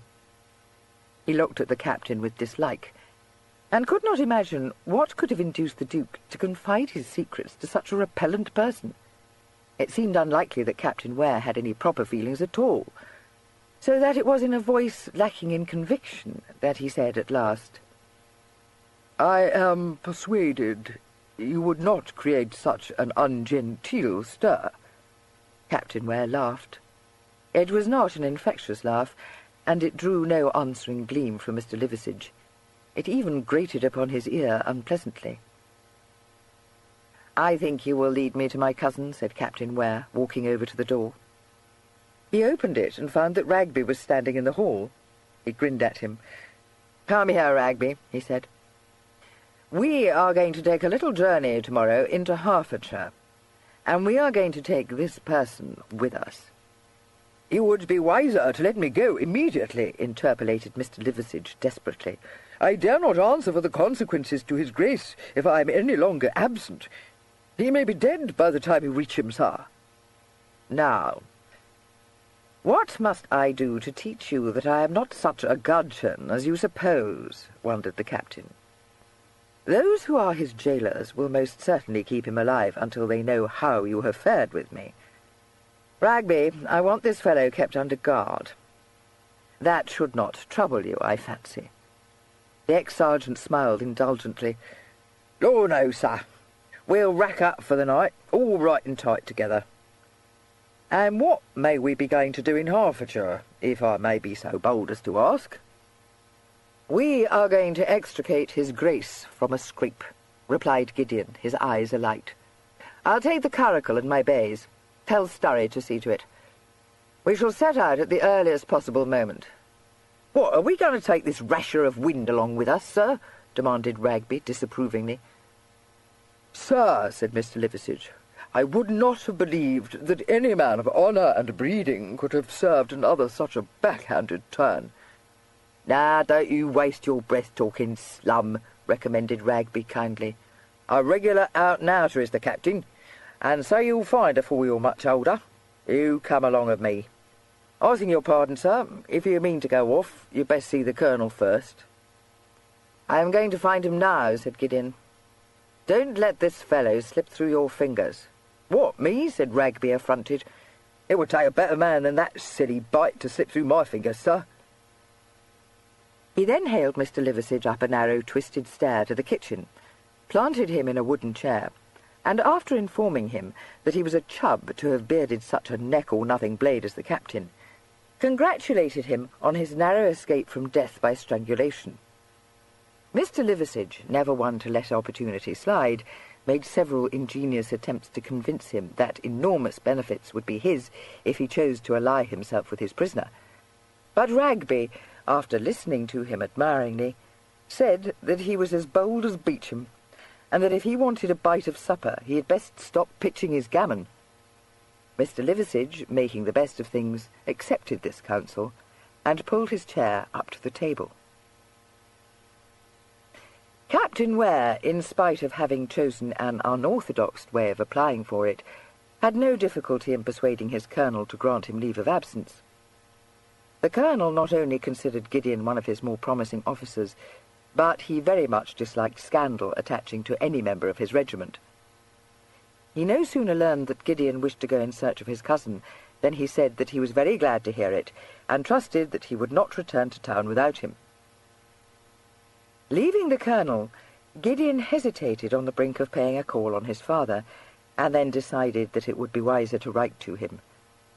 He had no wish to be obliged to enter into lengthy explanations, and still less to find himself with Lord Lionel as another passenger in his carriage. It was by this time too late for his dinner engagement at the Daffy Club, even had he not been too much disturbed by Gilly's plight to have any inclination for a convivial party. He walked into Stephen's Hotel instead, in Bond Street, where, since his was a known face, and one, moreover, that belonged to the military set, he was made discreetly welcome and led to a vacant table in the coffee-room. The dinner which was served was well chosen and well cooked, but the captain made a poor meal. Had it been practicable, he would have preferred to have left town that evening. He had no very real fear that the Duke would be murdered by Mr. Liversidge's confederates, But he hated to think of Gilly in the hands of villains who might use him roughly or incarcerate him in some comfortless stronghold. How he had got himself into such a situation, Gideon could not imagine, although he suspected that the adventure he had hinted at had something to do with Mr. Liversidge. He had never supposed that anything other than the mildest excitement would befall Gilly, and Mr. Liversidge's disclosure had come to him as a shock that brought with it a revulsion of feeling. He now realized that he had been a fool to imagine that Gilly, all untried as he was, could fend for himself. If he had had a grain of sense, he would have applied for leave a week earlier and joined Gilly on his adventures.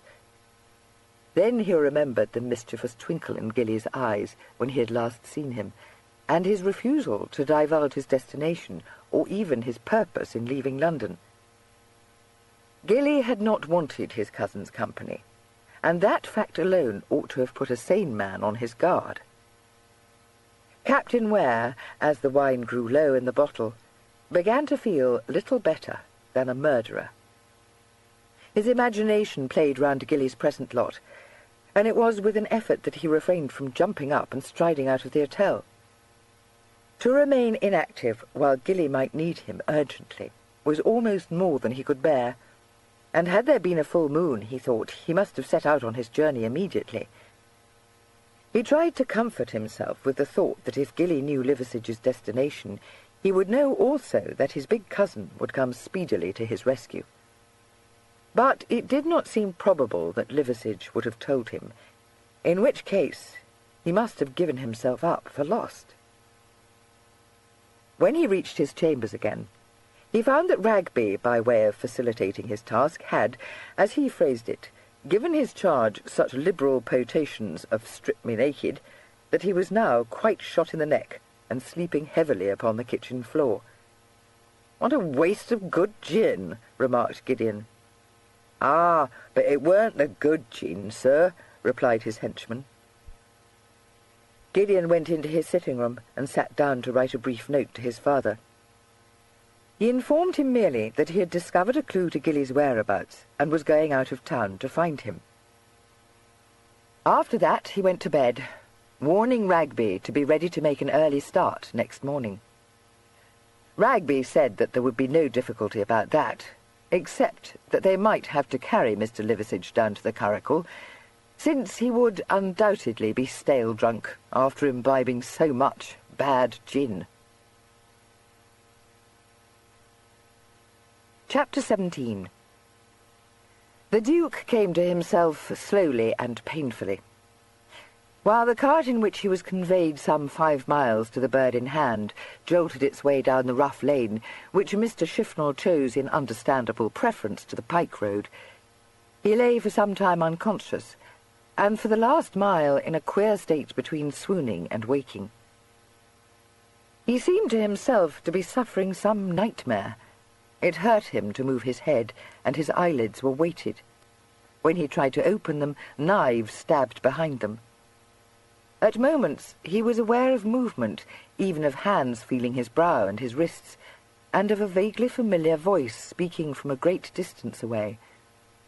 But for long periods of time he sank back into uneasy oblivion, these merciful lapses being largely brought on by the bumping of the wheels over all the inequalities of the road. Each lurch caused him exquisite torment, for Mr. Liversidge had struck hard and with a heavy cudgel, and not only the Duke's head, but his neck and spine had suffered. He was in one of these deep swoons when he was lifted out of the cart and carried into the Bird in Hand through the back door. So he knew nothing of the violent altercation which raged over his body, or of the disaster prophesied by Mr. Mims. When he began to come more fully to his senses, it still hurt him to open his eyes or to move his head, but he was regaining command over his faculties, and he knew that this weakness must be overcome. He forced himself to lift his eyelids, but winced as light struck against his aching eyeballs. Something cold and wet was laid across his brow. A voice said encouragingly, "That's the dandy now. You want to bite on the bridle, lad, and you'll be right as a trivet. Take a sup of this. Come on now. Open your mummer. There's nothing like a glass of blood and thunder to put a cove in high gig." A hand slid under his head, raising it. The Duke bit back an involuntary groan, and rather helplessly swallowed a mouthful of the fiery potion being held to his lips. Then he lifted a wavering hand to thrust the glass aside. "Have another sup, and you'll feel as good as ever twanged." The Duke knew from experience that nothing aggravated his periodic headaches more than liquor. In his hazy state of mind, the only thing he knew was that one of these, and an unusually severe one, had attacked him. He whispered, "No." "Dashed if you aren't too green to know what's good for you," remarked Mr. Shifnal, lowering him again. "Water," uttered the Duke. "Well, you can have it if you want it," said Mr. Shifnal. "But I never knew Adam's ale do anyone a mite of good. What's more, I'll have to drink up this here blood and thunder if you want to put water in your glass." He accomplished this task without difficulty, poured some water into the glass, and once more lifted the Duke's head.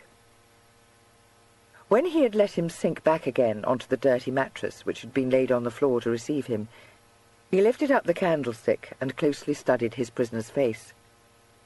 "I'm bound to own you look like a death's head on a mop-stick," he said candidly.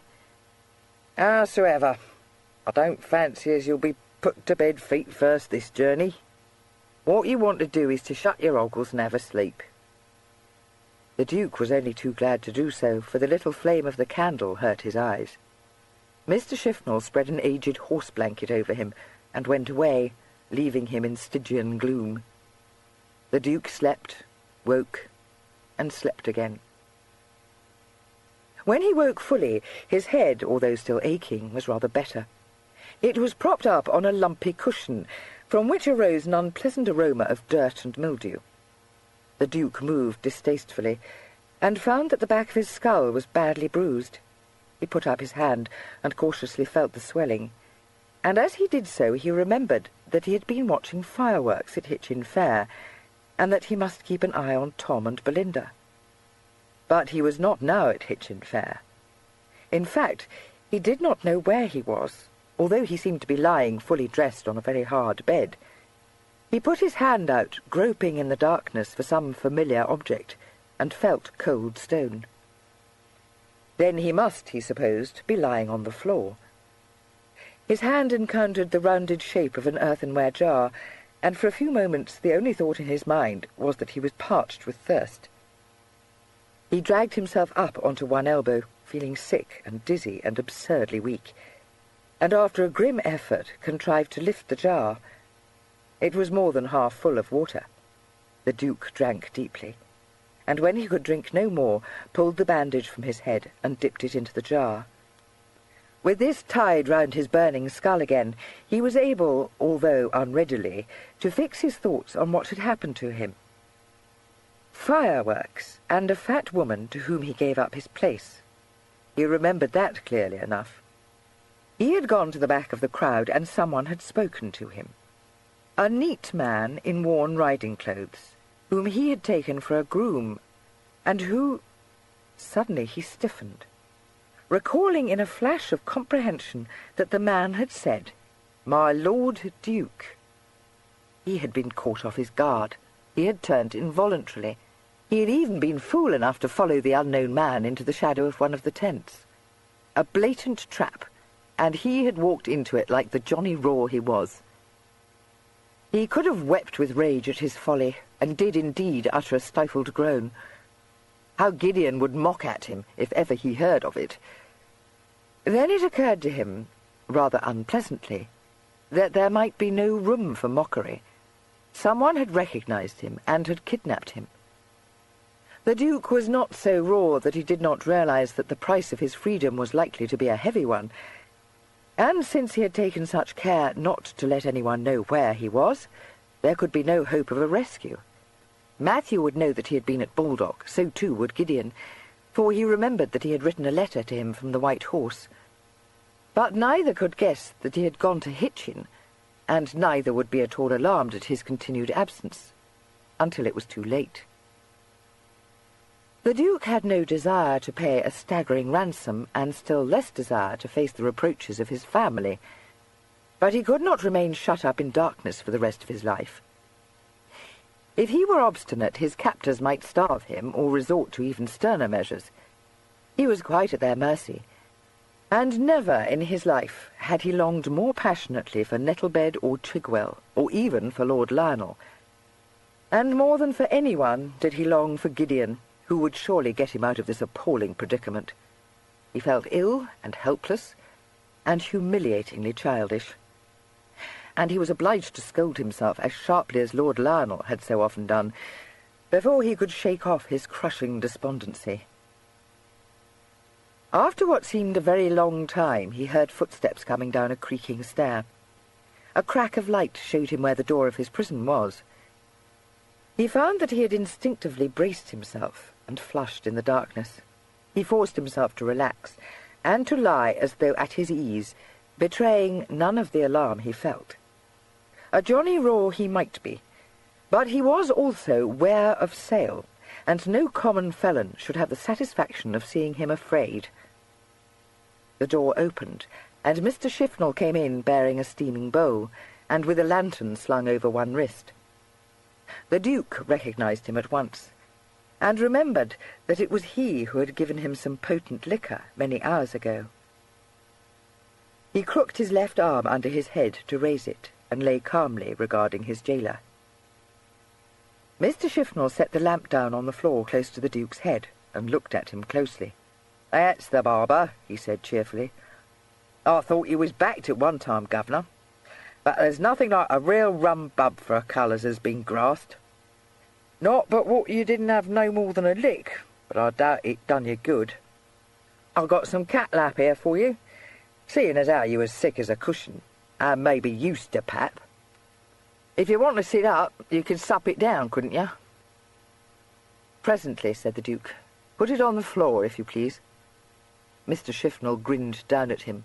"It ain't no use for you to be caged, Governor. The blow's been bit, and you'll have to stand buff if you want to get out of this cellar alive, which, mind you, there's some as holds you didn't ought to get out alive. But I wouldn't wish you to think I was one of them, because I ain't. You drink up that cat lap, and maybe you'll feel able to talk business, which is what I come for." While he unburdened himself of this speech, not much of which was comprehensible to his prisoner, the Duke was taking unobtrusive stock of his surroundings. The cellar in which he lay was paved with stone flags and had no window. Its only outlet appeared to be the door through which Mr. Shifnal had entered, and to which he held the ponderous key. As it opened inwards, there would be little chance of breaking out through it. The roof of the cellar was vaulted. It was quite a large room, and seemed to be used as a dumping place for all manner of rubbish. A broken chair, several rusted cooking pots, some sacks, an old broom, 1 or 2 cans, and a litter of broken casks and boxes and empty bottles were all it contained, except for the mattress on which the Duke lay. Having taken this in, the Duke brought his gaze to bear on Mr. Shifnal, who had squatted down beside him on a folded sack. He saw that he had a pistol tucked into his boot, and said, "I thought when I first saw you that you were a groom, but I fancy I was wrong. You are a highwayman." "It don't matter to you what my lay is," responded Mr. Shifnal. "Maybe I'll be a gentleman and live at my ease afore many days is gone by." "Maybe," agreed the Duke. "Or maybe you'll be on your way to Botany Bay. One never knows." "Hard words break no bones," said Mr. Shifnal. "Mind, I don't blame you for feeling peevy. It ain't a pleasant thing to be bowled out, and you little more than a halfling. But don't you worry, Governor. You're well equipped, you are, and there ain't nothing to stop you loping off any time you says the word. The cove as wants to carry you out feet first ain't here just at the moment, but he's a-coming back, and it would be as well for you if you was gone afore he gets here. Now, maybe it's because you're just a noddy, or maybe it's because I allers had a weakness for a game chicken, which I'll allow you are, but I've taken quite a fancy to you. Dang me if I ain't. And I wouldn't like for you to be put to bed with a shovel afore your time. You grease me in the hand, Governor, and do it handsome, and I'll let you go afore this other cove comes back." "How long have I been here?" asked the Duke, as though he had not attended to a word of this. "You been here ever since close on 11 last night, And you will likely— "What o'clock now?" interrupted the Duke, taking out his watch, which had stopped. "I must thank you, by the way, for not robbing me of my watch." "Aye, and it isn't many as wouldn't have had it off you. And the ready and the rhino in your pockets as well," said Mr. Shifnal frankly. "I don't see what it matters to you what time of day it is, because down in this cellar it don't make any difference. But since you're so particular anxious to know, it's close on 9 in the morning, and a fine bright day it is, with the sun a-shining and the birds all a-singing. Just the kind of day for a cove to be out and about." The Duke set his watch and wound it up. Mr. Shifnal looked at it wistfully. "It's a rare loge, that," he said. "It went to my heart not to snabble it." "Never mind," said the Duke, sitting up with an effort. "You may have it, and the money in my pockets as well, if you leave that door unlocked." Mr. Shifnal smiled indulgently upon him. "I had a look in your pockets, Governor, and it's low tide with you. It ain't coach wheels I want, but flimsies." The Duke picked up the bowl of thin gruel and sipped it resolutely. "How much?" he inquired. "What do you say to 50,000 yellow Georges?" suggested Mr. Shifnal winningly. "Why, that I thank you for the compliment you pay me in rating me at so high a figure, but that I fear I am not worth it." "Call it 30, said Mr. Shifnal. 30 wouldn't seem no more to a well-blunted swell like you than what a goblin would be to me." "Oh, I couldn't pay you the half of 30,000, said the Duke, swallowing some more of the gruel. "Gammon," replied Mr. Shifnal scornfully. "You could draw the bustle to twice that figure." "Not until I am 25, said the Duke. End of side 16. Side 17.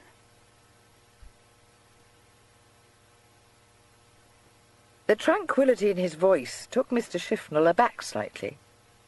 It seemed very wrong to him that this frail young swell should not be made to realize the dangerous nature of his position. He pointed it out to him. The Duke smiled at him absently, and went on sipping his gruel.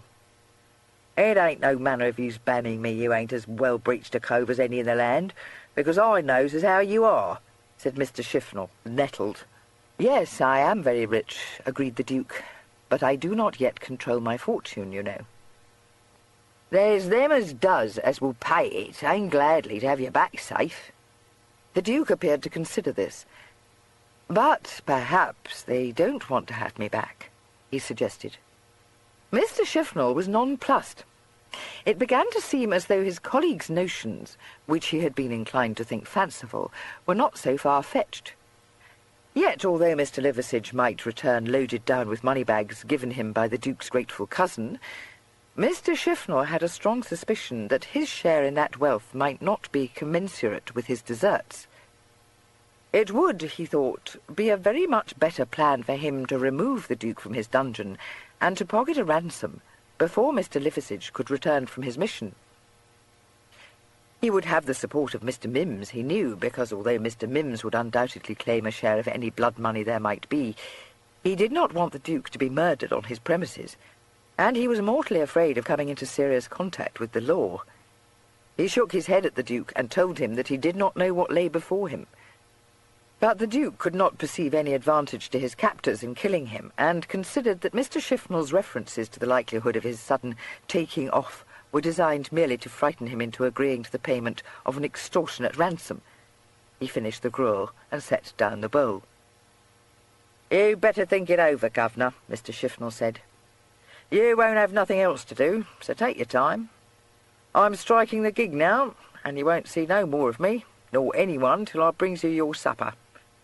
I dare say you'll be thinking different by then." He rose from the floor, picked up the bowl and the lantern, and went away, locking the door behind him. The Duke lowered himself onto his unpleasant pillow again, and bent his mind to the problem of how he was to escape. For he had made up his mind that escape he must and would. No method immediately presented itself to him, and he wasted some time in cursing himself for not having gone armed to the fair.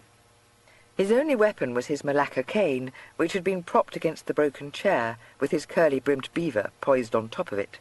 And a Malacca cane pitted against Mr. Shifnal's pistol would stand little chance of success.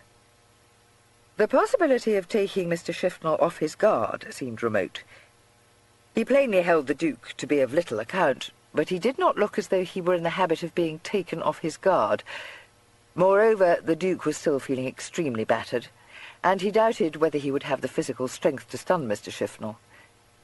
He thought that the most pressing need was to recruit his forces, and with this end in view he closed his eyes and tried so hard to go to sleep that he did so at last through sheer exhaustion. He was awakened by the sound of footsteps again, but they did not come to his door. A heavy tread passed it. He heard a latch lift gratingly, and the sound as of a wooden case being dragged across the stone floor. Other and rather shuffling footsteps came down the stairs. The Duke heard the murmur of voices, and strained his ears in vain to catch what was being said. He failed, but as the footsteps passed his door again, a rough voice said, "Mind how you carry that, you clumsy chib. Give me them daffy bottles." The Duke's brows twitched together, for the voice was familiar. For a long time he could not place it, but by dint of recalling the various persons whom he had encountered during the preceding week, he at last reached the right conclusion. The voice belonged to Mr. Mims, and if that were so, it was more than likely that his cellar lay under the Bird in Hand, and if that again were so, then there could be no doubt that Mr. Liversidge had had a hand in the abduction. It seemed a little puzzling to the Duke, and for a moment he wondered if he had been kidnapped for revenge.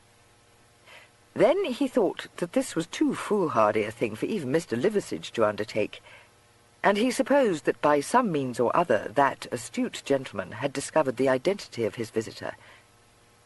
Why Mr. Liversidge was remaining in the background he could not imagine, unless it were that his sensibilities were too nice to permit of his openly confessing himself a kidnapper.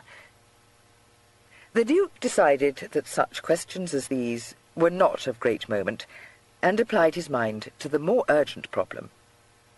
If he was to attempt to break out of the cellar, and if this was indeed in the Bird in Hand, the best time for the attempt would undoubtedly be during the evening, when the tap-room might be supposed to be full, and Mr. Mims and his satellites busy in serving drinks. In all probability there would be a good deal of cheerful noise in the tap-room, which would be helpful. The Duke considered afresh the only plan he had been able to hit upon, and thought it was worth a trial. Since money was what his captors wanted, they were unlikely to kill him whatever he did, and if he failed, he would be no worse off than he was now.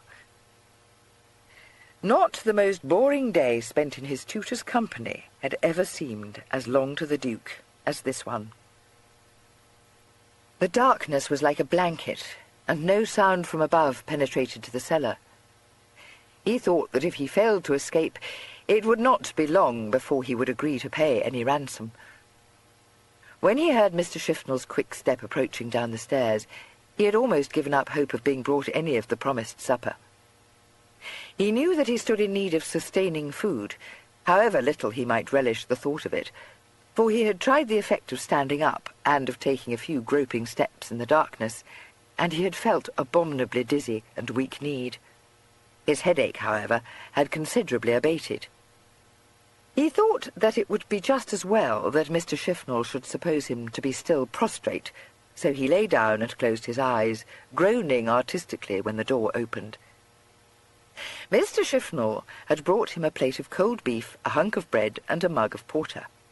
He set these down and asked him how he felt. "My head aches," complained the Duke fretfully. "Well, you've got a rare whisky caster on it," said Mr. Shifnal. "What you want is a nice bed, like you're used to, and a breath of fresh air. You could have it, too, if you wasn't so bacon-brained." The Duke said, "But how could I pay £30,000?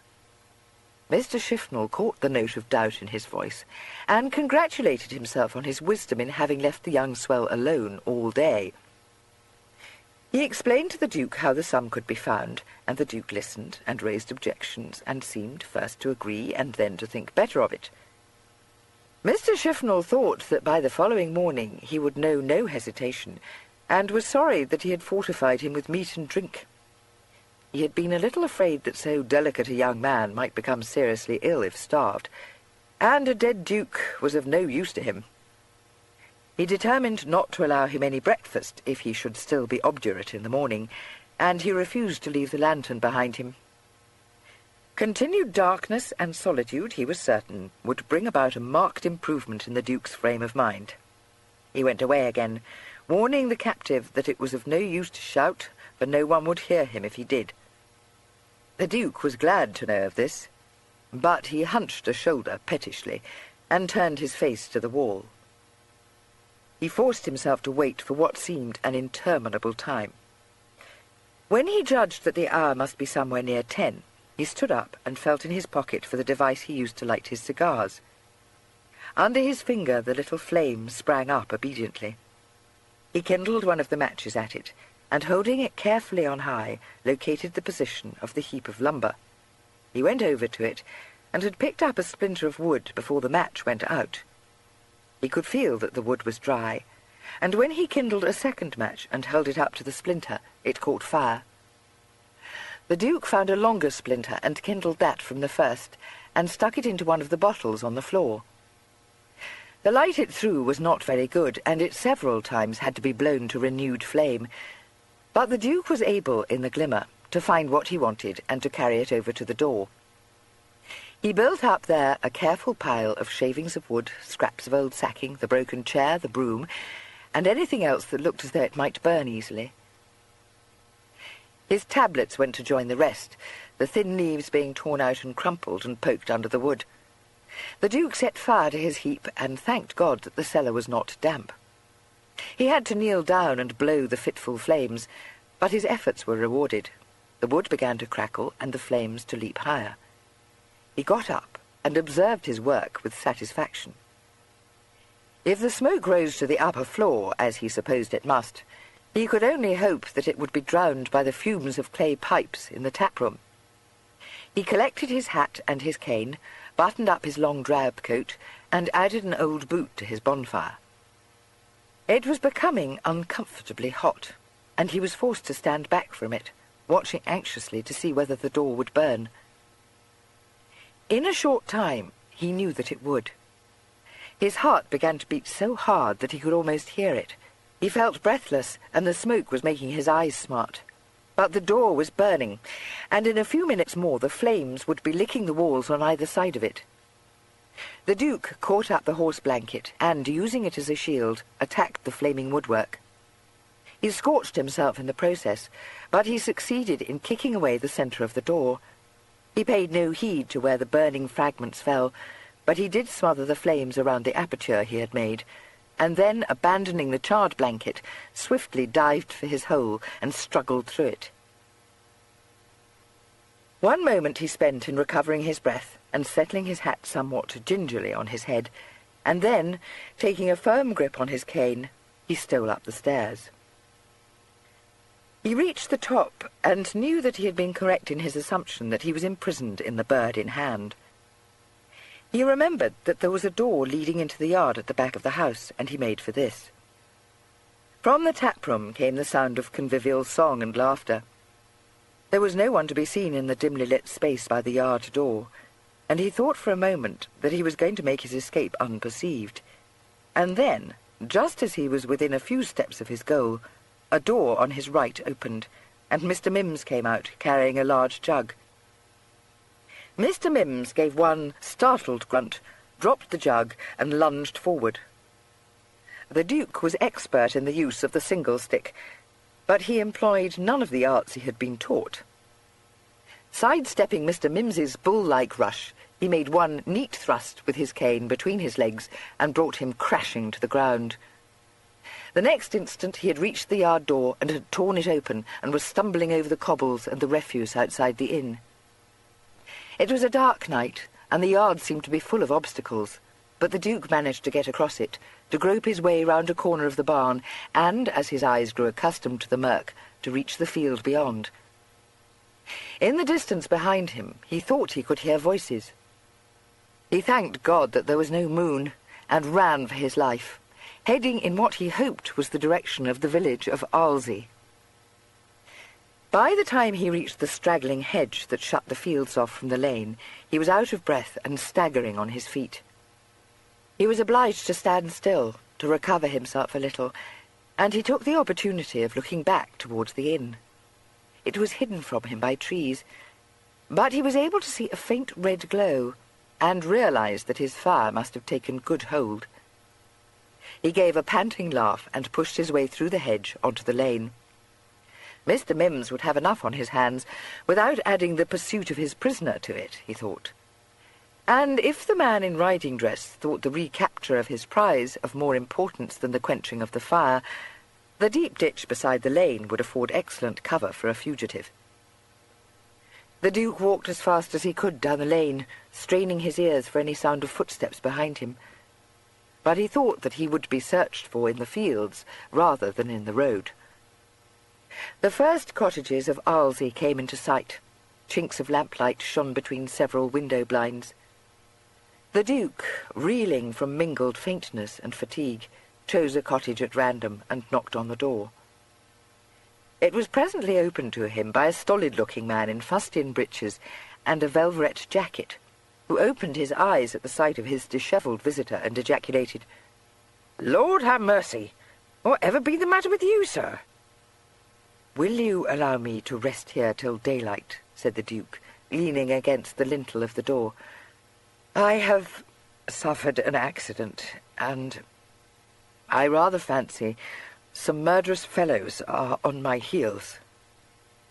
A stout woman, who had been peeping round her husband's massive form, exclaimed, "The poor young gentleman, I'll lay my life it's them murdering thieves as haunts the Bird in Hand. Come you in, sir, come you in." "Thank you," said the Duke, and fainted.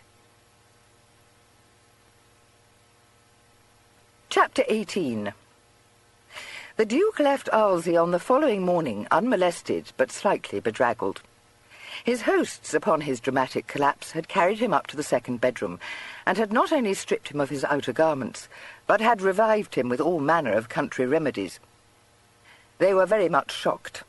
Mrs. Shottery as much by the scorched state of his riding-coat as by his alarming pallor, and they perceived by the fine quality of his linen that he was of gentle birth. By the time that he had recovered his senses, the worthy couple had convinced each other that he had fallen a victim to the cutthroat thieves who infested the district, using the Bird in Hand as their headquarters. The Duke was feeling quite disinclined for conversation, and merely lay smiling wearily upon them, and murmuring his soft-toned thanks for their solicitude. Mrs. Shottery bustled about in high fettle, bringing up hot bricks to lay at his feet, strong possets to coax down his throat, and vinegar to soothe a possible headache, while her husband, having seen the glow of fire in the distance, sallied forth to reconnoitre. He came back just as the Duke was dropping asleep, and told him with much head-shaking and many exclamations that the Bird in Hand was ablaze, and such a to-do as he disremembered to have seen in Arlesey before. In the morning the Duke was touched to find that Mrs. Shottery had washed and ironed his shirt, and had even pressed out the creases in his olive-green coat. He said that he would not, for the world, have had her put herself to such trouble, but she would not listen to such foolishness, she said. Instead, she showed him the scorch marks on his drab riding-coat, mourning over the impossibility of eradicating them. Her husband eyed the Duke with respect, and said he reckoned he knew how the gentleman had come by the marks. "What happened to the inn?" asked the Duke. "Is it quite burned down?" "Really, I never thought of that." "Well, it ain't clean gone, but no one couldn't live in it no more," replied Mr. Shottery with satisfaction. "And where that scoundrel Mims has loped off to, the Lord alone knows. They say as he and the barman and the other cove went away in a cart, and so many bits and pieces piled up in it, that it was a wonder the old nag could draw it. A good riddance to them all, is what I say." "If they don't come back, which they likely will," said his wife, pessimistically. "I think they will not," said the Duke. "You may depend upon it that they are afraid that I shall lay information against them." "Which I trust and praise, sir, as you will," said Mrs. Shottery in minatory accents. The Duke returned an evasive answer. He had certainly meant to do so, but a period of reflection had shown him the disadvantages of such proper action. His identity would have to be disclosed, and he was as little desirous of having it known that the Duke of Sale had been kidnapped as of advertising his presence in the district. He discovered, too, upon consideration, that having outwitted his enemies, he felt himself to be quite in charity with them. His most pressing wish was to return to Hitchin, where his two protégés must by now be fancying themselves deserted. He drove there in a gig, beside a shy man who had business in the town, and had agreed to carry the Duke along with him. The Shotterys bade him a fond farewell, and indignantly spurned his offer to pay them for his lodging. He said, colouring like a boy, that he thought he had given them a great deal of trouble, but they assured him that they had grudged nothing to anyone who could smoke out a nest of thieves, as he had done. The day was fine, and a night's repose had restored the Duke to the enjoyment of his usual health. He was inclined to feel pleased with himself, and to think that for a greenhorn he had acquitted himself creditably. It seemed unlikely that Liversidge and his associates would dare to make any further attempt upon his life or his liberty, and it was reasonable to suppose that he had come to an end of his adventures. Nothing now remained but to convey Tom and Belinda to Bath, and to hand Belinda over to Harriet while he himself searched for Mr. Mudgley. He reckoned without his hosts. When the gig set him down at the Sun Inn, and he walked into this hostelry, he was met by popping eyes and gaping mouths, and informed by the landlord that no one had expected to see him again. The Duke raised his brows at this, for he did not relish the landlord's tone, and said, "How is this? Since I have not paid my shot, you must have been sure of my return." It was plain that the landlord had had no such certainty. He said feebly, "I'm downright glad to see your honour back, but the way things have been ever since you went off, sir, I wouldn't be surprised at nothing, and that's the truth." The Duke was conscious of a sinking at the pit of his stomach. "Has anything gone amiss?" he asked.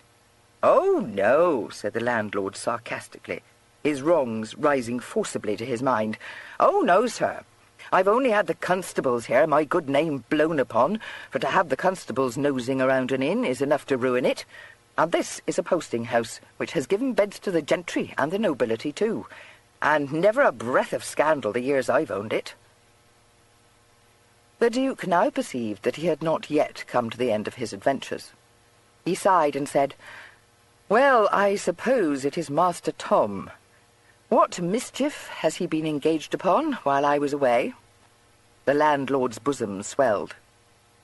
"If it's your notion of mischief, sir, to be took up for a dangerous rogue, it ain't mine. Robbery on the King's High Road, that's what the charge is. Firing at honest citizens.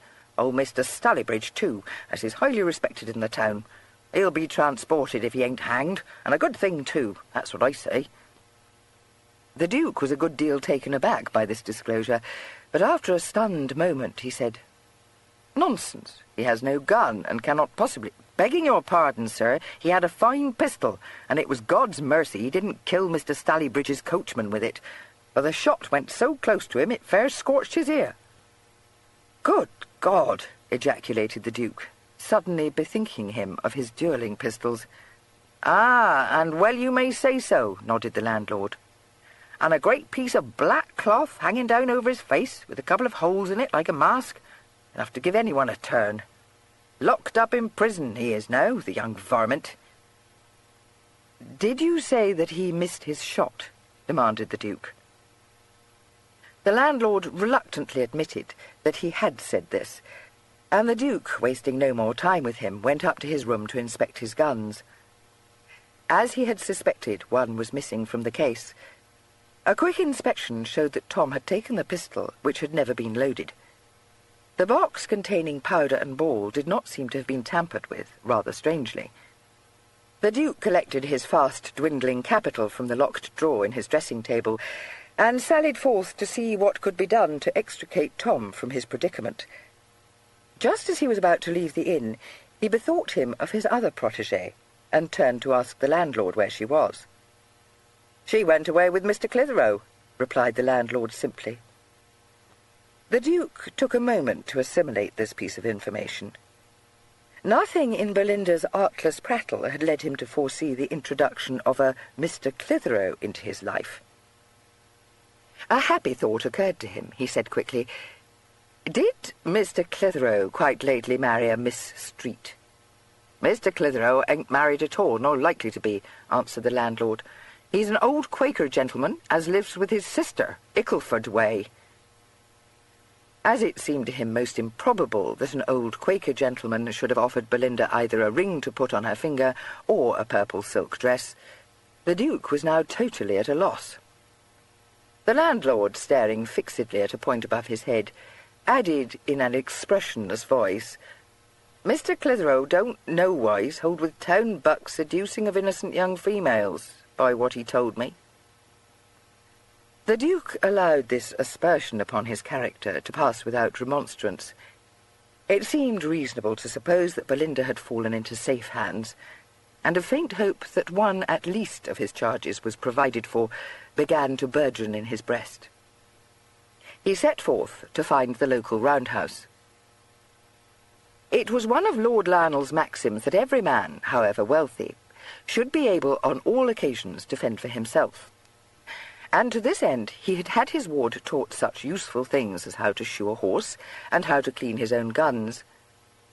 Unfortunately, he had never foreseen that Gilly might one day stand in need of instruction on the right methods to employ in dealing with constables and magistrates. Apart from a vague notion that one applied for bail, the Duke had no idea of what he ought to do to procure Tom's release. But although this would have seriously daunted him a week earlier, his horizon had lately been so much broadened that he embarked on his task with a surprising amount of assurance.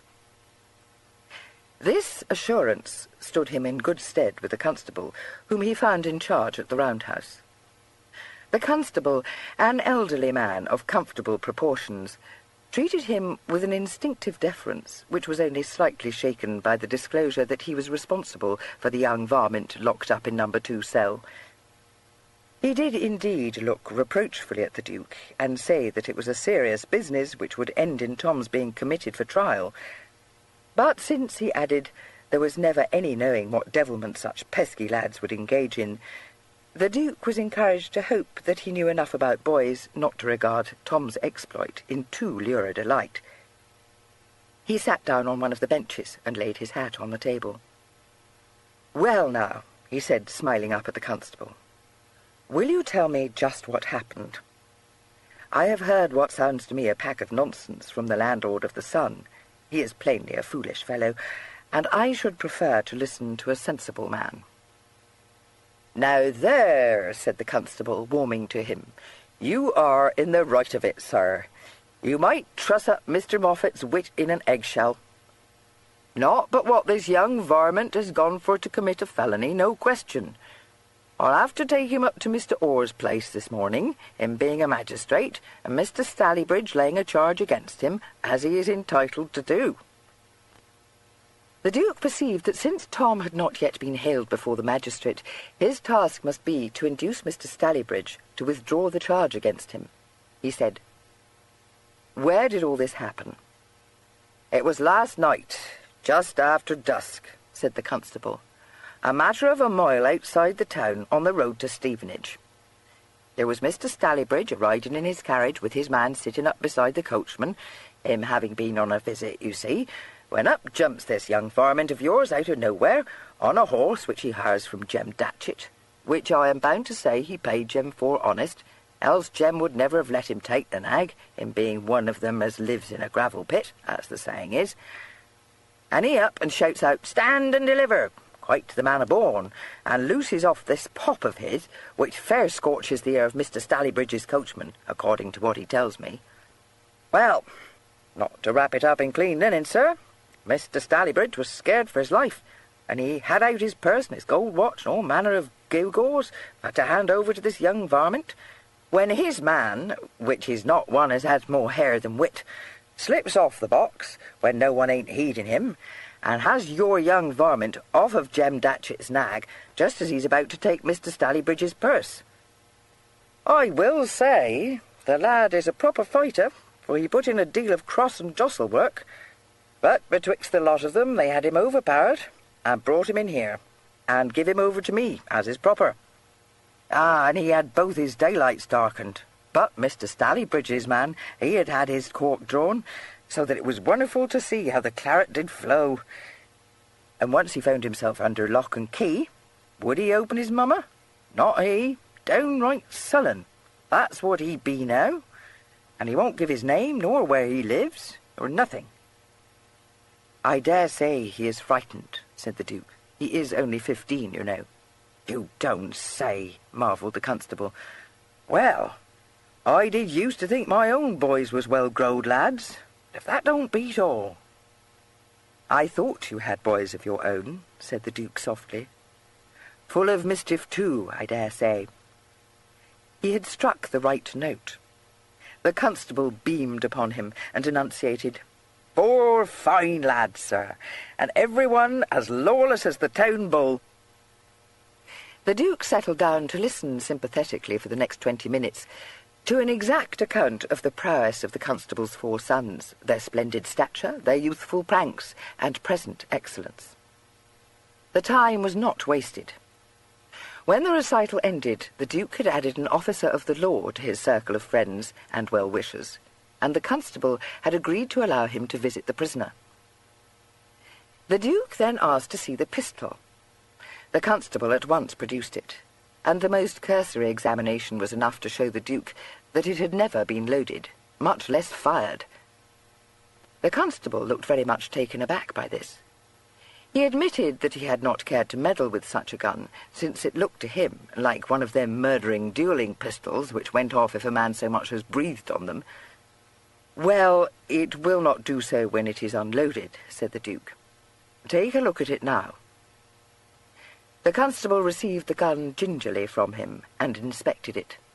Then he scratched his head. "I'm bound to say it ain't never been fired, not from the looks of it," he owned.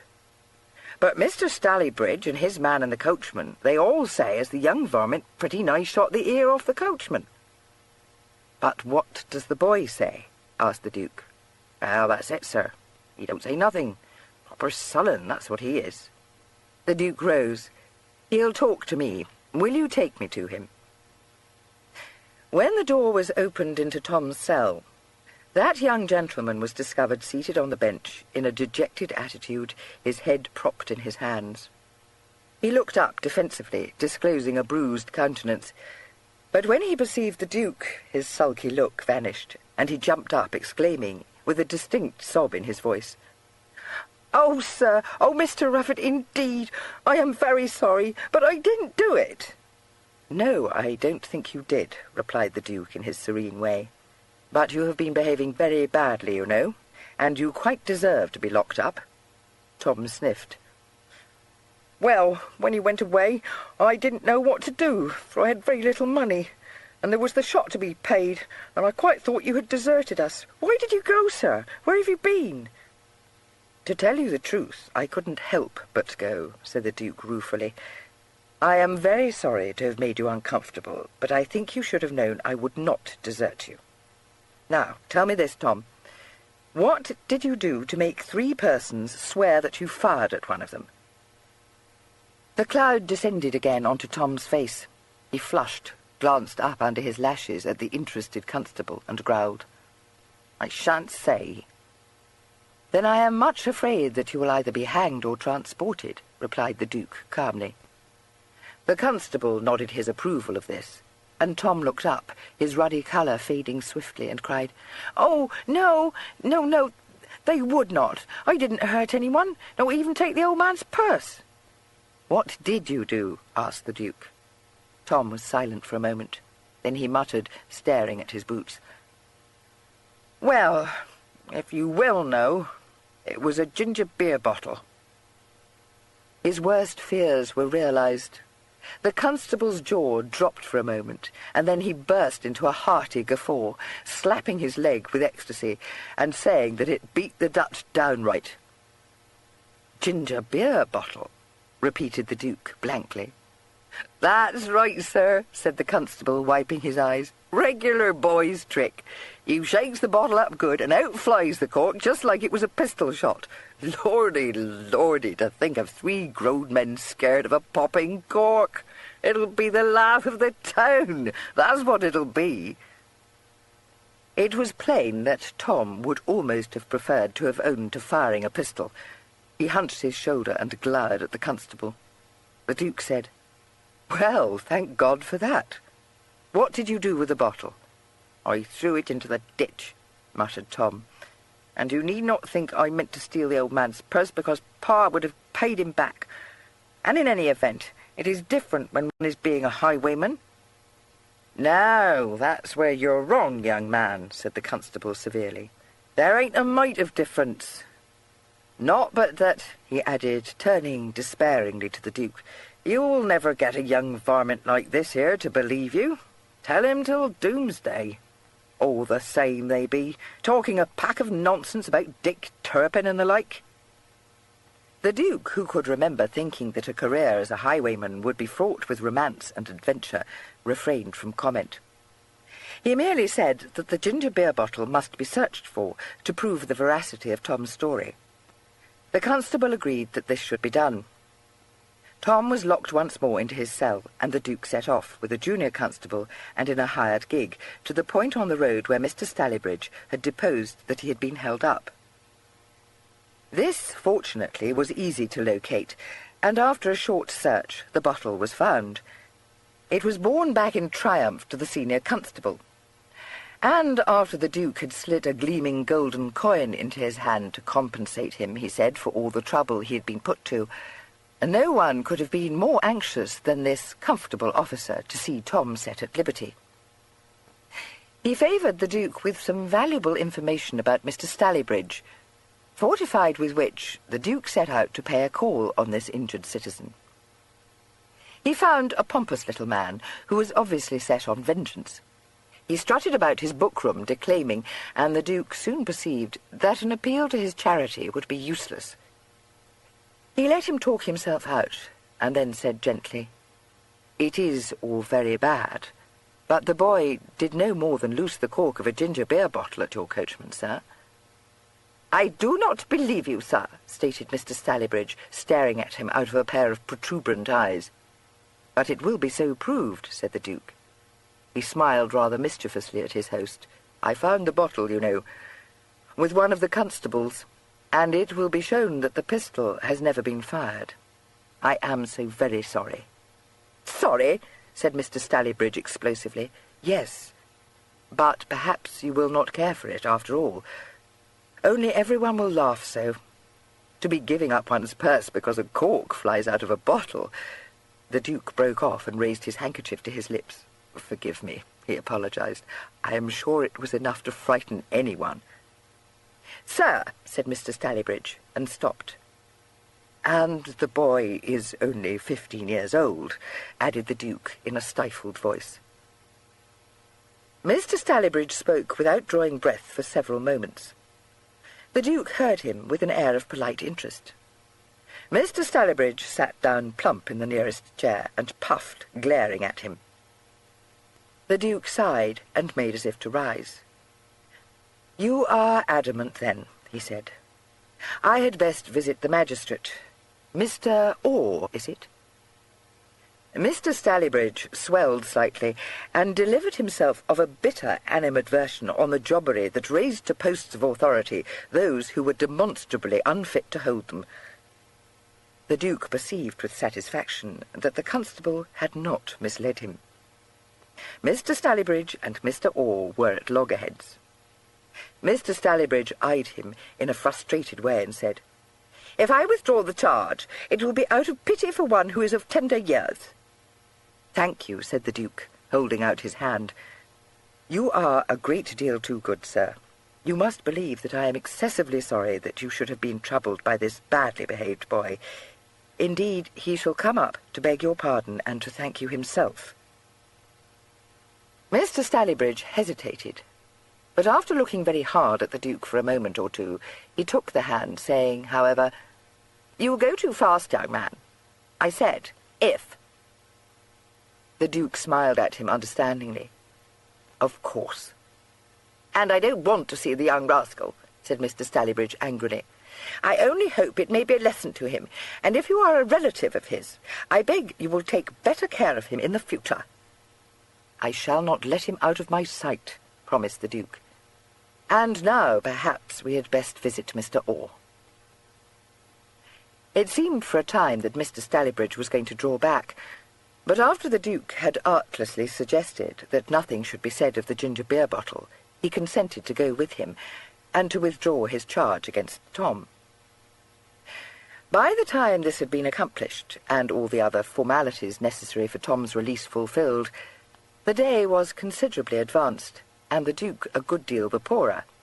But he bore Tom off in triumph, and that without having recourse to the use of his own title and consequence, a circumstance which pleased him so much that he quite forgave Tom for his outrageous behaviour. To have outwitted a band of kidnappers, wrested a potential felon from the hands of the law, and dealt successfully with so inimical a gentleman as Mr. Stallybridge, all within 24 hours, gave him a much better idea of himself than ever he had had before. There had been times when he had regretted embarking on his odyssey, but although his efforts on Tom's behalf had been extremely exhausting, and although his money and his stock of clean linen were both running low, he no longer regretted it. He had made an interesting discovery. The retainers who sped to anticipate his every need and guarded him from all contact with the common world might be irksome at times, or at times a comfort to him, but he knew now that they were no more necessary to him than his high title. Plain Mr. Dash, of nowhere in particular, could fend for himself. So it was with the hint of a smile in his eyes that he bade Tom, over a sustaining dinner, render an account of himself. "Well, I had not enough ready on me to pay the shot here," explained Tom. "But you knew that I had locked my money in my dressing-table." "Of course I did, but a pretty fellow I should be to think of robbing you," said Tom indignantly. "A pretty fellow you were to think of robbing Mr. Stallybridge," said the Duke quizzically. "Yes, but that was different," insisted Tom. "Besides, I thought it would be an adventure." "You had your wish, then?" "Your scruples, I collect, didn't extend to my pistol." "But, sir," Tom said very earnestly, "indeed, I only borrowed that. And I didn't take any ball or powder, you know, because I thought you would not like me to." "Well, that was very thoughtful of you," said the Duke. "And it would have been still more thoughtful of you if you had remembered to keep out of scrapes and to take care of Belinda." "I was trying to take care of her, sir," Tom pointed out. "For when you did not come home that night, the landlord said you had loped off without paying your shot, and he was deuced unpleasant, and I quite thought it would make Belinda uncomfortable. Only she is such an unaccountable girl, and heeds nothing, besides being a dead bore. Anyway, I thought I must see what could be done to come off all right. And I have played that trick with a bottle before, you know, and I thought very likely it would answer, and so it would have, if only that fellow had not crept up behind me. And oh, sir, I very nearly hit the coachman, only fancy. But I can tell you it is not at all an easy thing to aim a ginger beer cork." "Tom, you are a hopeless case, and I have a good mind to take you home to your father." "Oh, no, sir, pray do not. I swear I will not do it again. It would be too bad of you, when I took such pains not to give my name at that horrid roundhouse, nor anything that could make the constable think I was me. For there is no knowing but that Mr. Snape might have inquired for me here, and if you had not gone off without saying anything to me, I should not have done it." He looked at the Duke with suddenly knit brows. "Where did you go to, sir?" The Duke laughed. "You will never forgive me. I had a more exciting adventure than you. I was kidnapped and held to ransom, and I only escaped by burning down my prison." End of side 17. Side 18.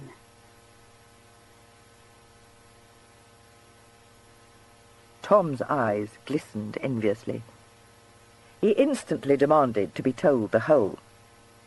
It did not seem to him at all strange that anyone should desire to kidnap such an unimportant person as Mr. Rufford, so the questions he eagerly asked were none of them embarrassing. He expressed his heartfelt chagrin at having had no hand in the Duke's escape, and promised to guard him in future with all the might of his large fists. It occurred to him that Belinda might also have been kidnapped, and he began to make plans for her deliverance. But the Duke had made some inquiries about Belinda's new protector, and he was obliged to dash Tom's hopes. Mr. Clitheroe, according to reliable report, was an elderly gentleman of impeccable morals who lived with his sister on the outskirts of the town and busied himself largely with charitable works. In what circumstances he had encountered Belinda, the Duke could not guess.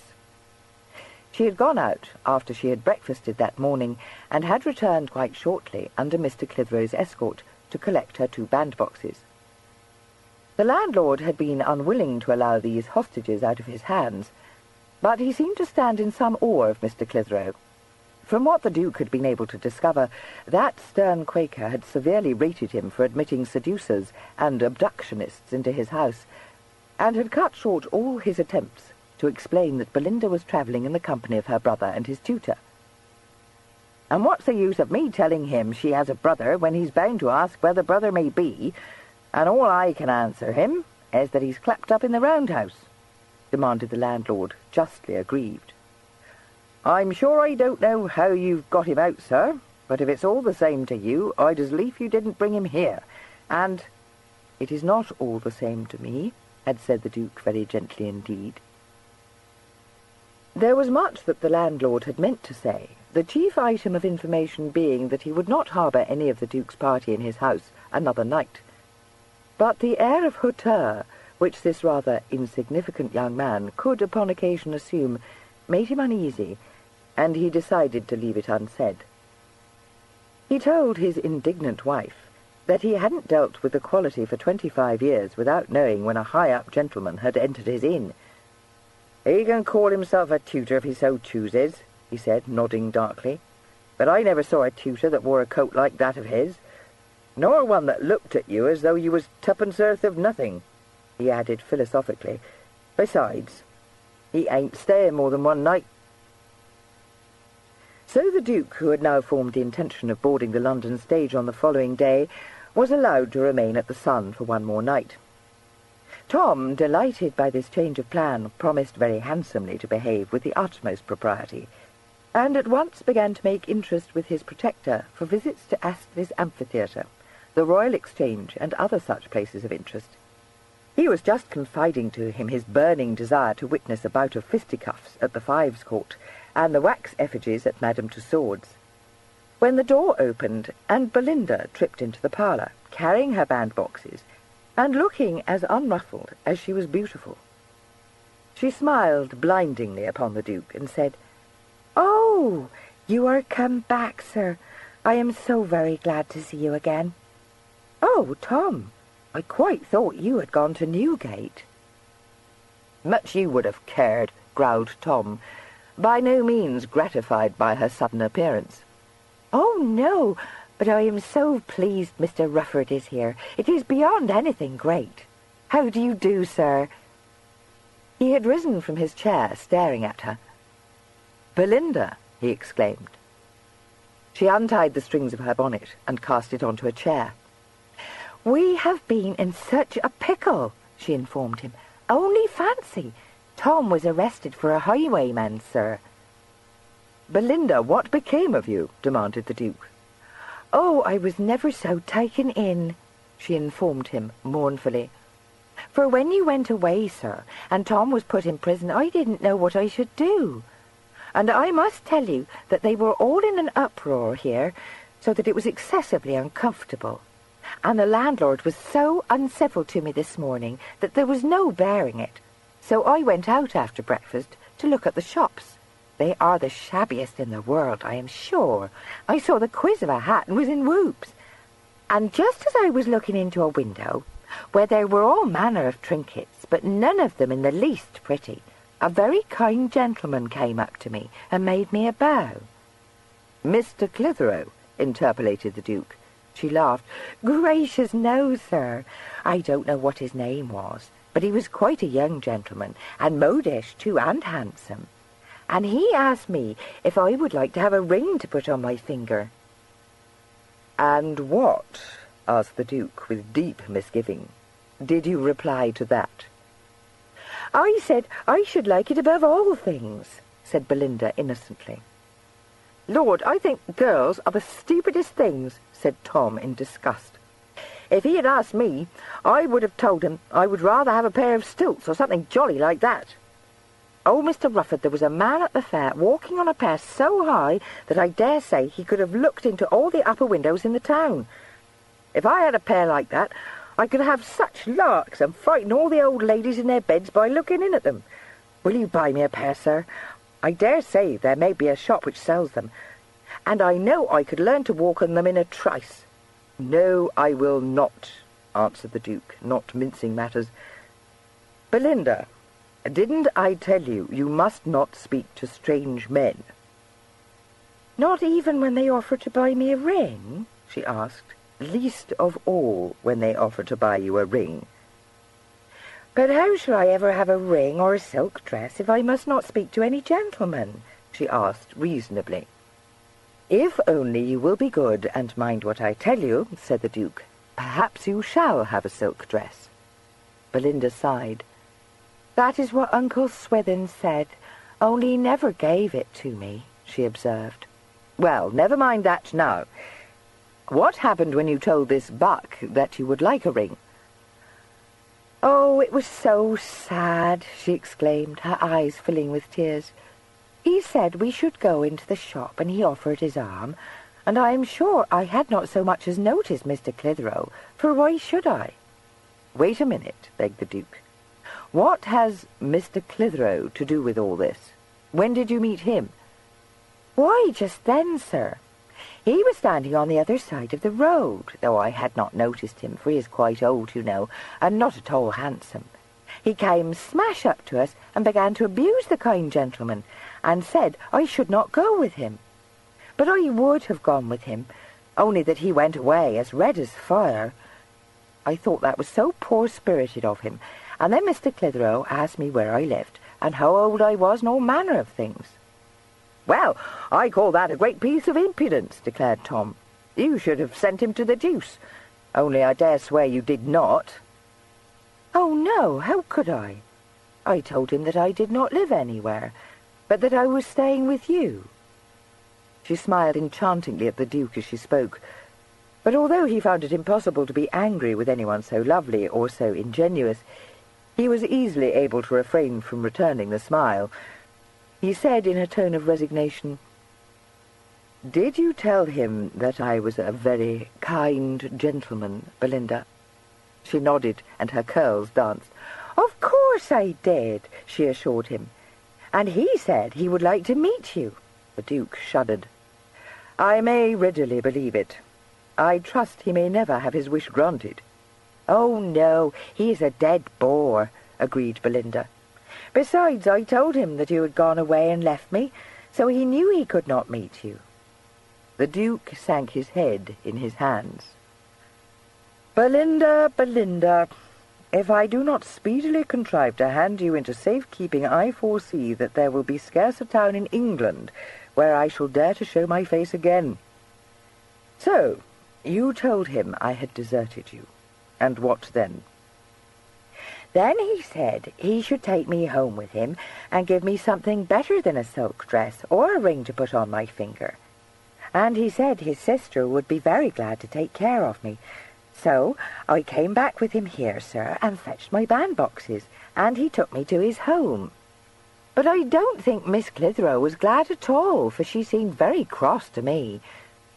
However, she said I might stay, and she gave me some fruit to eat and a handkerchief to hem, and she did say that I set neat stitches. But I do not care for hemming, so when Mr. Clitheroe came in, I asked him what it was that he would give me, because I would like very much to have it. And I quite thought it would be something splendid, sir, for he said it was better than a silk dress. Only it was nothing but a take-in after all. He just gave me a Bible." Her face of chagrin was ludicrous enough to make her harassed protector burst out laughing. "My poor Belinda." "Well, I do think it was a great deal too bad of him, sir, the shabbiest trick. So I said I had a Bible already, and then I thought very likely he would have returned, so I would come back here to find you. And would you believe it, they would not let me? Oh, they did prose so." "But what did they want you to do instead?" demanded Tom. "I don't know, for I didn't listen above half. I quite thought that I must run away, and I made up my mind to do so when they should have gone to bed. Only by the luckiest chance they went off to a dinner party. Or was it a prayer meeting? It was some such thing, but I wasn't attending particularly. So I didn't say anything, but only smiled and made them think I would stay. And as soon as they were gone from the house, I slipped out when the servants were not by and came back to the inn. And if you please, sir, I have not had any dinner." "Ring the bell, Tom, and bespeak dinner for her," said the Duke.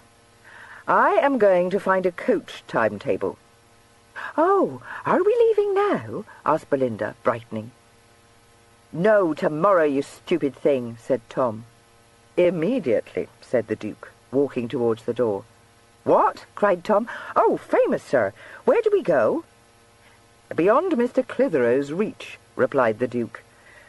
"Constables and magistrates I can deal with to admiration, but not, I know well, Mr. Clitheroe." He returned to his charges half an hour later with the information that they were bound for Aylesbury in a hired chaise. Belinda, who was making an excellent meal, accepted this without question, but Tom thought poorly of it, and demanded to be told why they must go to such a stuffy place. "Because I find that there is a coach which runs from Aylesbury to Reading," replied the Duke. "We may board that tomorrow, and from Reading we can take the London stage to Bath." "It would be more genteel to go in a post-chaise," said Belinda wistfully.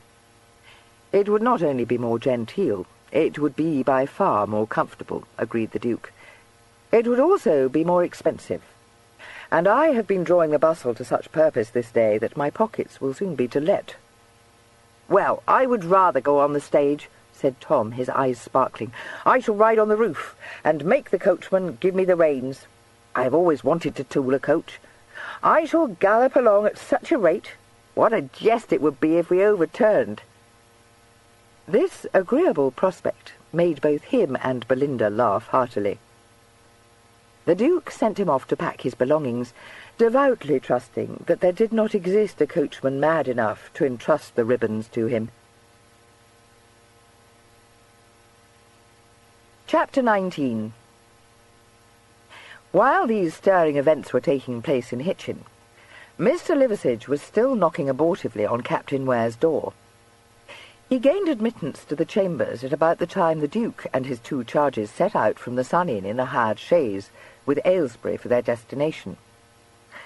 The gin, with which Ragby had so lavishly supplied him, made Mr. Liversidge feel very unwell, and a night spent upon the kitchen floor had given him, he complained, a stiff neck.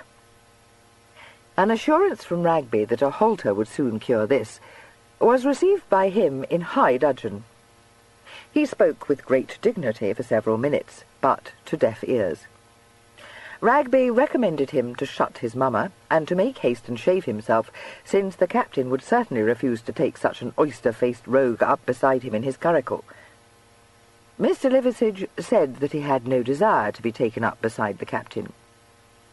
"In fact," he added austerely, "the less I see of a young man whom I find unsympathetic in the extreme, the better pleased I shall be." "You stow your wits, and do what I tell you," said Ragby.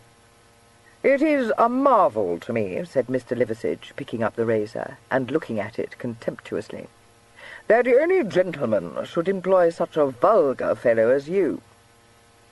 "And don't give me no saucy answers," said Ragby. By the time the captain was ready to set forward on the journey, Mr. Liversidge had not only shaved, but had imbibed a cup of strong coffee, which revived him sufficiently to enable him to greet his host with creditable urbanity.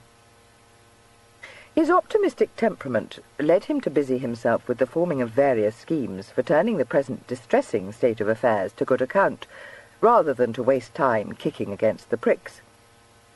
The day was fine and the cool air refreshing to him.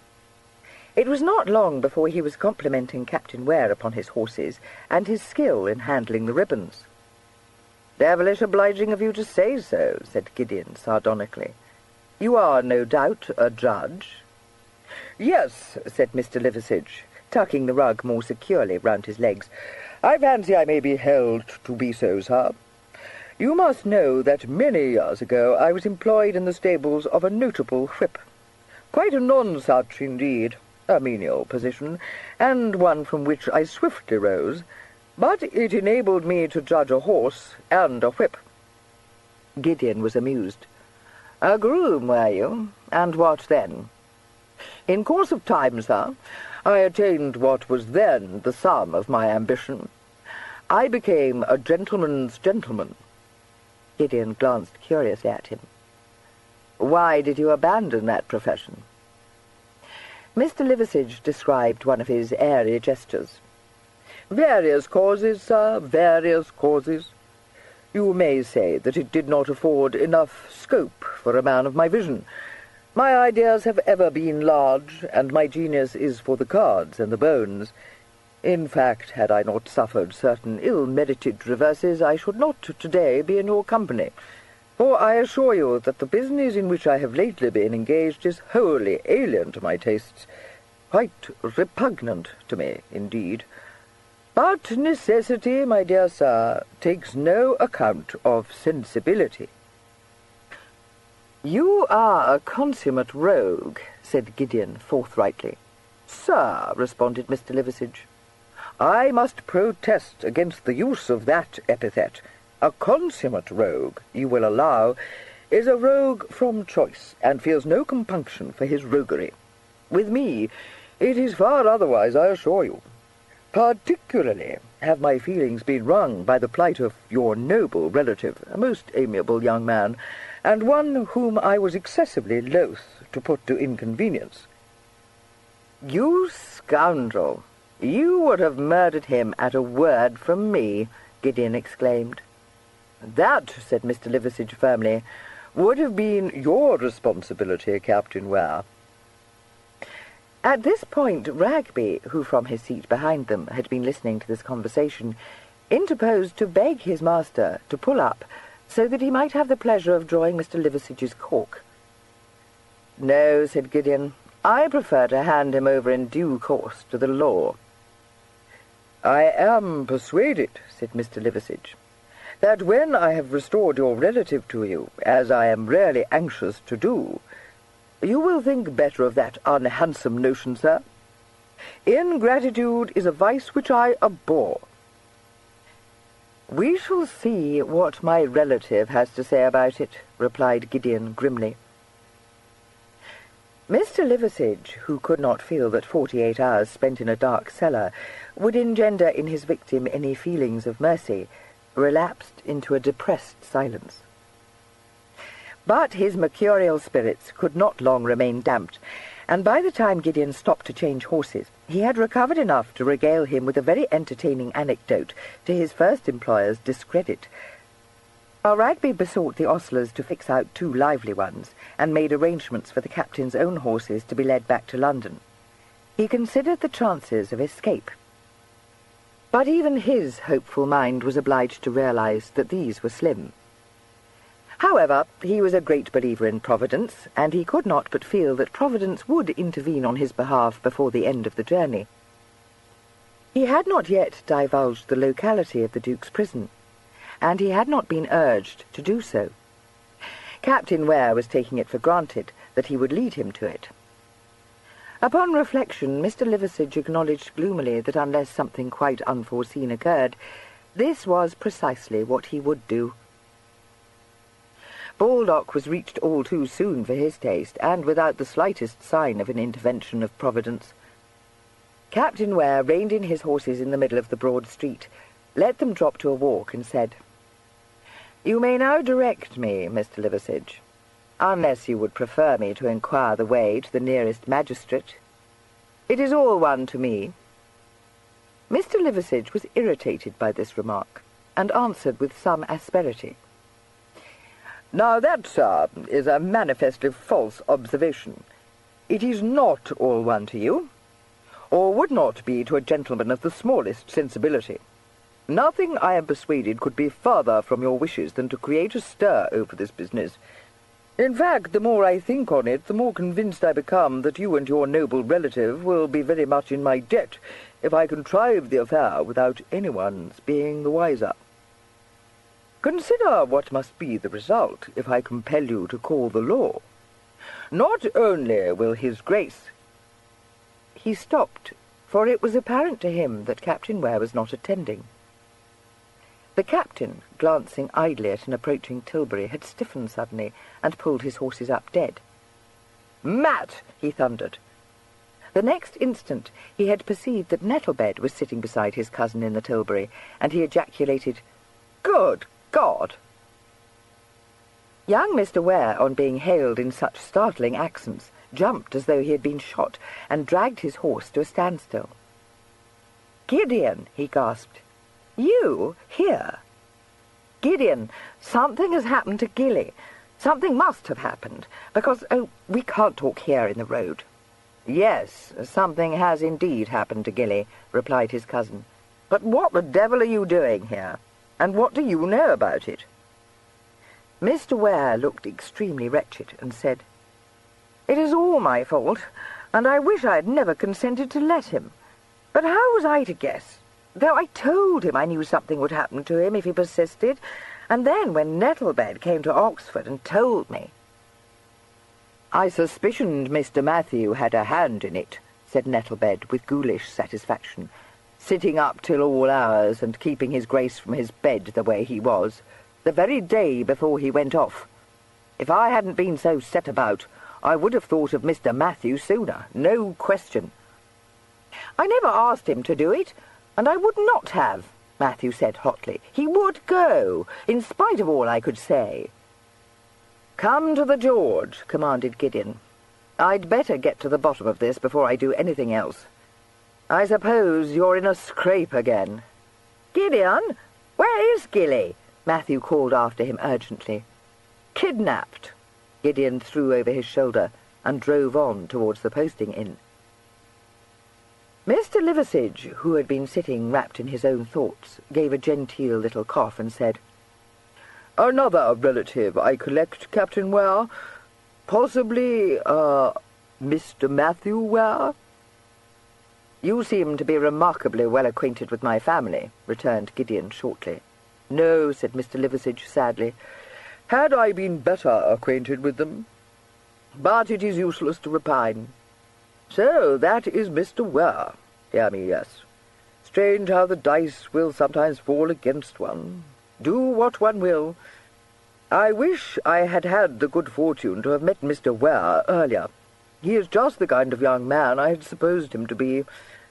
I am not one of those who are unable to judge a matter dispassionately, and I will own that although I might have a personal preference for Mr. Ware, his Grace is the better man." "You are right," said Gideon. "But what you are talking about, I have not the remotest guess." "And I wish with all my heart," said Mr. Liversidge with feeling, "that you might never have the remotest guess, sir." Both carriages had by this time reached the George. Gideon sprang down from the curricle and strode into the house, closely followed by his agitated young cousin. But any hope that Mr. Liversidge might fleetingly have cherished of making good his escape was frustrated by Ragby, who conducted him into the inn in a manner strongly reminiscent of his days in the army. Gideon having demanded a private parlour, the whole party was conducted to a small apartment on the first floor. Matthew was barely able to contain himself until the door was closed. He burst out into speech as soon as the waiter had withdrawn, exclaiming, You said he had been kidnapped, but I don't understand. It was all over. He wrote to me that it was. What was all over? Demanded Gideon. "Oh, Gideon," said Matthew wretchedly, "it is all my fault. I wish I had never told Gilly about it. Who has kidnapped him? And how did you come to hear of it?" "Ah, you have not yet been presented to Mr. Liversidge," said Gideon with a wave of his hand. "Allow me to make him known to you. He kidnapped Gilly, and has been so very obliging as to offer to sell his life to me." He paused, perceiving that this speech had had a strange effect upon Matthew, who was staring at Mr. Liversidge in mingled wrath and bewilderment. "Now, what is the matter?" he asked. "So it was you," said Matthew, his eyes still fixed on Mr. Liversidge's face. "You damned scoundrel! You did it for revenge! By God, I have a mind to kill you, you—" "Nothing of the sort," said Mr. Liversidge earnestly. "No such paltry notion has ever crossed my brain, sir. I bore your cousin no ill will, not the least in the world." "Sit down," commanded Gideon. "Matt, what do you know of this fellow, and what's your part in this coil?" "I," nodded Nettlebed, grimly surveying Matthew. "That's what I'd like to know, sir." "And tell me he will not." "I ought to have told you, Gideon," Matthew said, sinking into a chair by the table. "You are going to tell me." "Yes, but I mean I should have told you before, and never breathed a word to Gilly. Only I thought very likely you would say something cutting, or— But I should have told you. It was breach of promise, Gideon." His cousin was not unnaturally mystified by this abrupt statement. Mr. Liversidge seized the opportunity to interpolate an expostulation. Such ugly words, he said, had never soiled his pen. Ragby then commanded him to shut his bone-box, and Captain Ware, in the voice of one who has reached the limits of his patience, requested Matthew to be a little more explicit. Matthew then favoured him with a somewhat disjointed account of the affair, to which Captain Ware listened with knit brows and an air of deepening exasperation. He said at last, "You young fool! You're not of age." Matthew blinked at him. "What has that to say to anything? I tell you, it has this to say to it. No action for breach of promise can lie against you while you are a minor." There was a shocked silence. Mr. Liversidge broke it. "It is perfectly true," he said. "Sir, I shall not conceal from you that this has been a blow to me. How I came to overlook such a circumstance, I know not. But that I did overlook it, I shall not attempt to deny. I am chagrined. I never thought to be so chagrined." "Oh, Gideon, I wish I had told you," gasped Matthew. "None of this dreadful business need have been at all." "No, it need not," said Gideon. "But why the devil didn't Gilly come to me?" "It was because he was tired of being told always what he should do next," explained Matthew. "He said here was something he might do for himself, and that it would be an adventure, and that if he could not outwit a fellow like this Liversidge, he must be less of a man than he believed." Mr. Liversidge bowed his head in approval. "Very true. And outwit me he did, sir. Yes, I am not ashamed to own it. I was quite rolled up. Your noble relative obtained possession of your letters, Mr. Ware, and without expending as much as a guinea on the business. You have every reason to feel pride in his achievement, I assure you."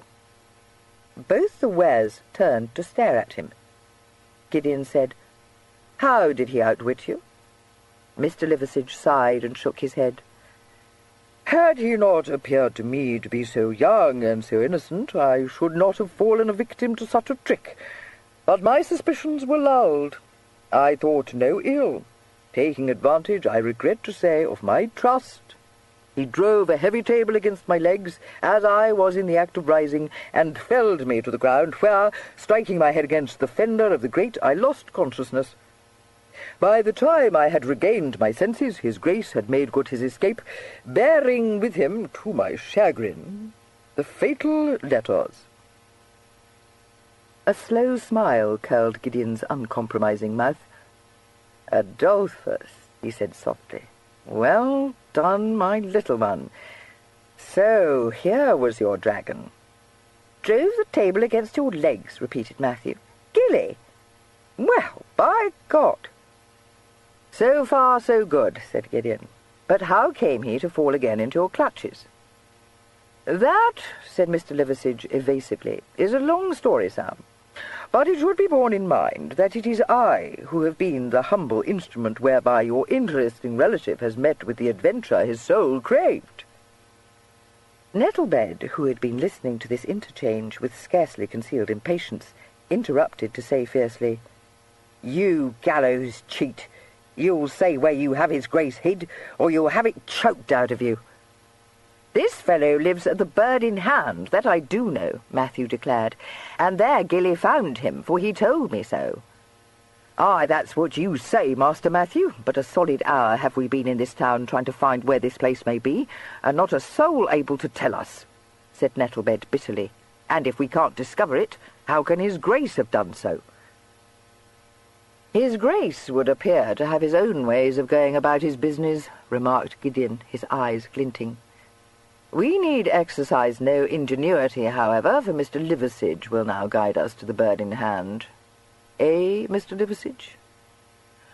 "Sir," said Mr. Liversidge with hauteur, "I must perforce yield to force majeure."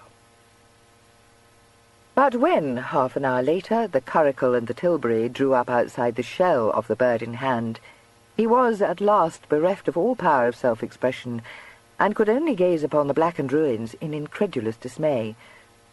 Both Ragby and Nettlebed were inclined to make an end of him then and there, but his amazement was so patent that Gideon intervened to restrain them. "Well, Mr. Liversidge," he said, "what now have you to say?" "Sir," said Mr. Liversidge in some agitation, "when I last saw this hostelry it was indeed a poor place, but I assure you intact. What can have occurred to reduce it to this pitiful skeleton I know not, and what has become of its owner, or, I may add, its noble guest, are matters wholly beyond my powers of conjecture. I confess that they are matters which do not, at this present, exercise my mind profoundly.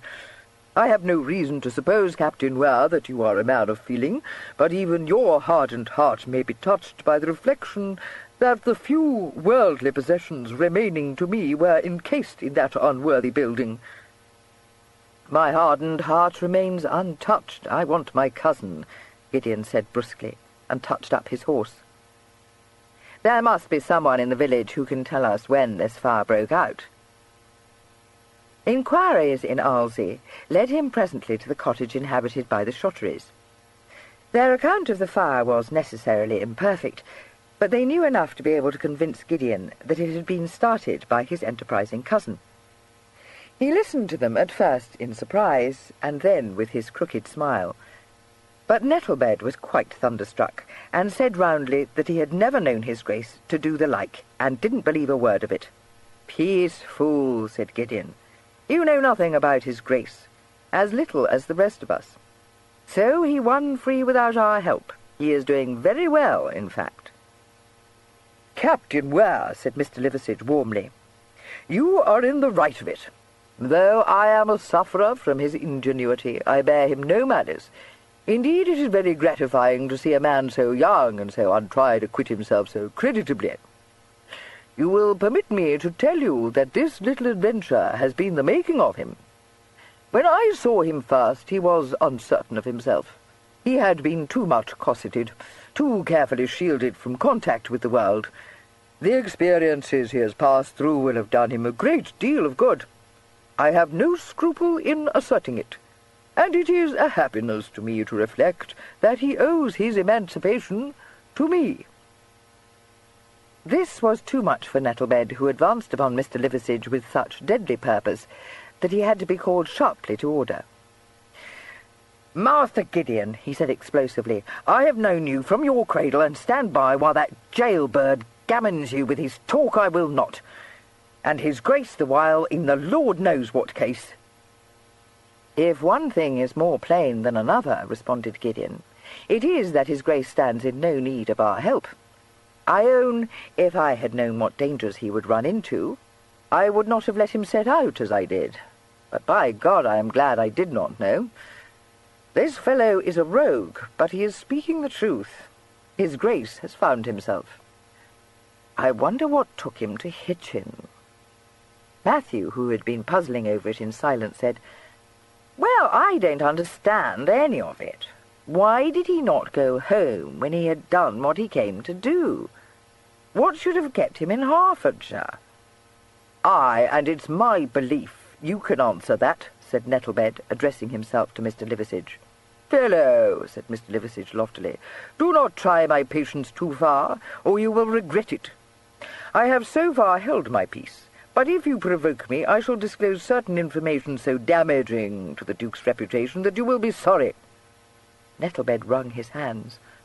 "Master Gideon," he said imploringly, "it is more than flesh and blood can bear. If you won't let me make him swallow his lying words, will you give him over to the law and be done with it?" "Captain Ware," said Mr. Liversidge, "if you do any such thing, I must throw my scruples to the wind and bring an action against your noble relative for abducting my ward." At these words Matthew gave a start and exclaimed, "Belinda? Good God, no, he would not." "I never heard the like of it, not in all my days," exploded Nettlebed. "To think I'd be standing here listening to such wicked slanders. His Grace never abducted no one, nor never would." "He seduced her," I said with confidence, "with promises of rich raiment," announced Mr. Liversidge. "And let me tell you, Captain Ware, that my ward has not yet attained the age of 17, an innocent flower who has now suffered doubly at the hands of your family." Matthew drew his cousin a little apart, an urgent hand grasping his elbow. "Gideon, if that is so, it is the most devilish coil. No, I don't mean that he abducted her, but you don't know Belinda. Indeed, it will not do. We must instantly find them and rescue him. She is the loveliest creature, and I'm sure I don't blame him for... But it will not do, Gideon." "What nonsense, Matt," Gideon said impatiently. "Gilly became engaged to Harriet only a week ago." "Yes, I know, but you haven't seen Belinda," said Matthew simply. Gideon suddenly remembered a passage in the Duke's letter to him. "Good God," he muttered. "No, it's ridiculous. I never knew Gilly to be in the petticoat line. As for abduction, fustian." "Well, of course. But you don't know what a fellow this Liversidge is," Matthew said under his breath. "He will make trouble for Gilly if he can, and he is Belinda's uncle, or so he says." "He'll have no opportunity to make trouble," replied Gideon shortly. "He will if you hand him over to the law," Matthew warned him. "I don't mean he could succeed in a charge, but it would make the devil of a stir, you know. But what are we to do with him?" "It seems to me," said Gideon, "that I had best find Adolphus and discover what mischief he is brewing. I'll take Liversidge along with me, and Adolphus can decide what is to be done with him. As for you, had you leave to come here?" "Oh, yes, I told the Bagwig I was wanted on urgent family affairs, and he gave me an exeat. But, you know, Gideon, I do think Nettlebed needs a set-down. It is the outside of enough for him to come searching for me at Oxford, and behaving as though I were a schoolboy, and threatening to go to the Bagwig himself if I would not tell him where he could find Gilly." "I wish he might have done so," said his cousin unsympathetically. "What in thunder do you mean by saddling Adolphus with your damned follies? No thanks to you, he is not now being bled white. Get back to Oxford. And if you can't keep out of silly scrapes, for God's sake bring 'em to me in future, and don't encourage Gilly to risk his neck in your service." Matthew was so much incensed by this unfeeling speech that he embarked on a long and indignant vindication of himself. Gideon broke in on it without compunction, and told him to spare his breath. Matthew glared at him and said, "Well, it's just as much my affair as yours, and I shall go with you to Hitchin." "You may do that, for it is on your way, but you'll go no farther with me," said Gideon, turning away. He found that he was being anxiously watched by Nettlebed and Ragby, in whom dislike of Mr. Liversidge had engendered a temporary alliance.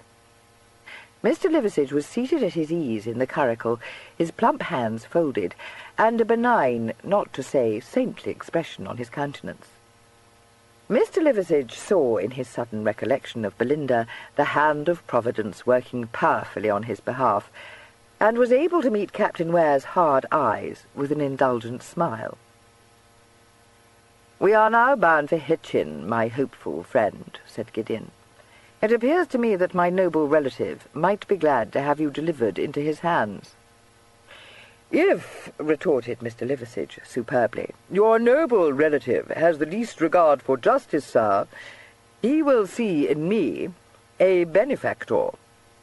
"Master Gideon, only let me darken his daylights," implored Nettlebed tearfully. This favour having been denied him, he climbed up sulkily into Matthew's hired tilbury. Gideon took his place on the box of the curricle and gathered up the reins. Mr. Liversidge said kindly, "May I proffer a piece of advice, sir? I apprehend you are about to make some stir in Hitchin by inquiring for the Duke of Sale. Speaking as one who has his Grace's true interests at heart, I would counsel you to inquire rather for Mr. Rufford, under which sobriquet I have reason to believe him to be travelling." Gideon, who was beginning to be amused by his effrontery, thanked him, and upon arrival at the Sun Inn, followed his advice. The result was not happy. The landlord regarded him with patent hostility, and said that if ever he had had an inkling of the trouble which was to come upon him through giving this precious Mr. Rufford house-room, he would have put up his shutters rather than have faced it. End of side 18. Side 19.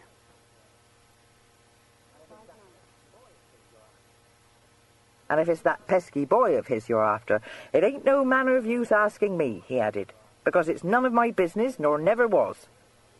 And if it's rooms you're wanting, the house is full."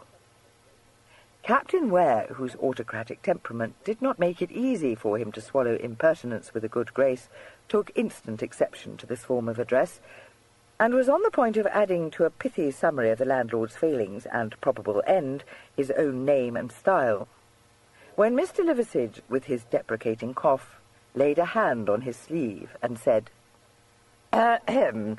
Allow me, sir. Now, my good man, attend to me, if you please. You will not deny that Mr. Rufford has lately been staying in this inn, with, I fancy, a young companion." "If you mean as how he had Miss Belinda and that young brother of hers with him, which he said as he was his tutor, I won't," replied the landlord. "Not but what I never saw a tutor behave like he did, nor wear a coat like his. Too smoky by half, that's what he is, and the more fool me to let him into my house. Trouble I've had, let alone Master Tom bringing me into disgrace through getting taken up for a common felon the way he was. I've had Mr. Clitheroe threatening me with hell fires for letting rakes seduce innocent females under my roof, which I never did, not wittingly, that is. And no sooner does he take himself off, then there's Mr. Mamble on the doorstep. Oh, I am brought along by the constable, what's more, which is a thing I never had happen to me, not in all my days." "Who the devil is Mr. Mamble?" demanded Gideon.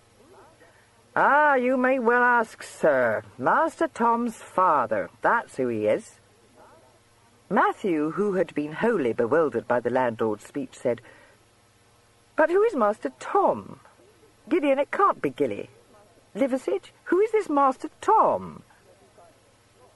"There, sir, I must own that you find me at a loss," confessed Mr. Liversidge. "I can, however, state that Belinda is without known relatives. Master Tom, in fact, is a mystery." "Wait," said Gideon. "Damn me, why didn't I think to bring my cousin's letter with me? I fancy he spoke of bear-leading some boy or another. This would appear to be the boy." "I don't know about bear-leading him, sir," struck in the landlord. "By what Mr. Mamble said, him and that Mr. Snape, which is Master Tom's real tutor, Mr. Rufford kidnapped Master Tom. Mr. Mamble was talking of going to London to set the runners on to his heels. But myself, I'd say it was more likely Master Tom kidnapped him. For a more daring boy, I hope I may never clap my eyes on. Nice goings-on when the gentry take to high-road robbery, and has to be bailed out of prison. Mr. Mamble has it fixed in his head his son has got into the hands of a rogue, which is using him for wicked ends.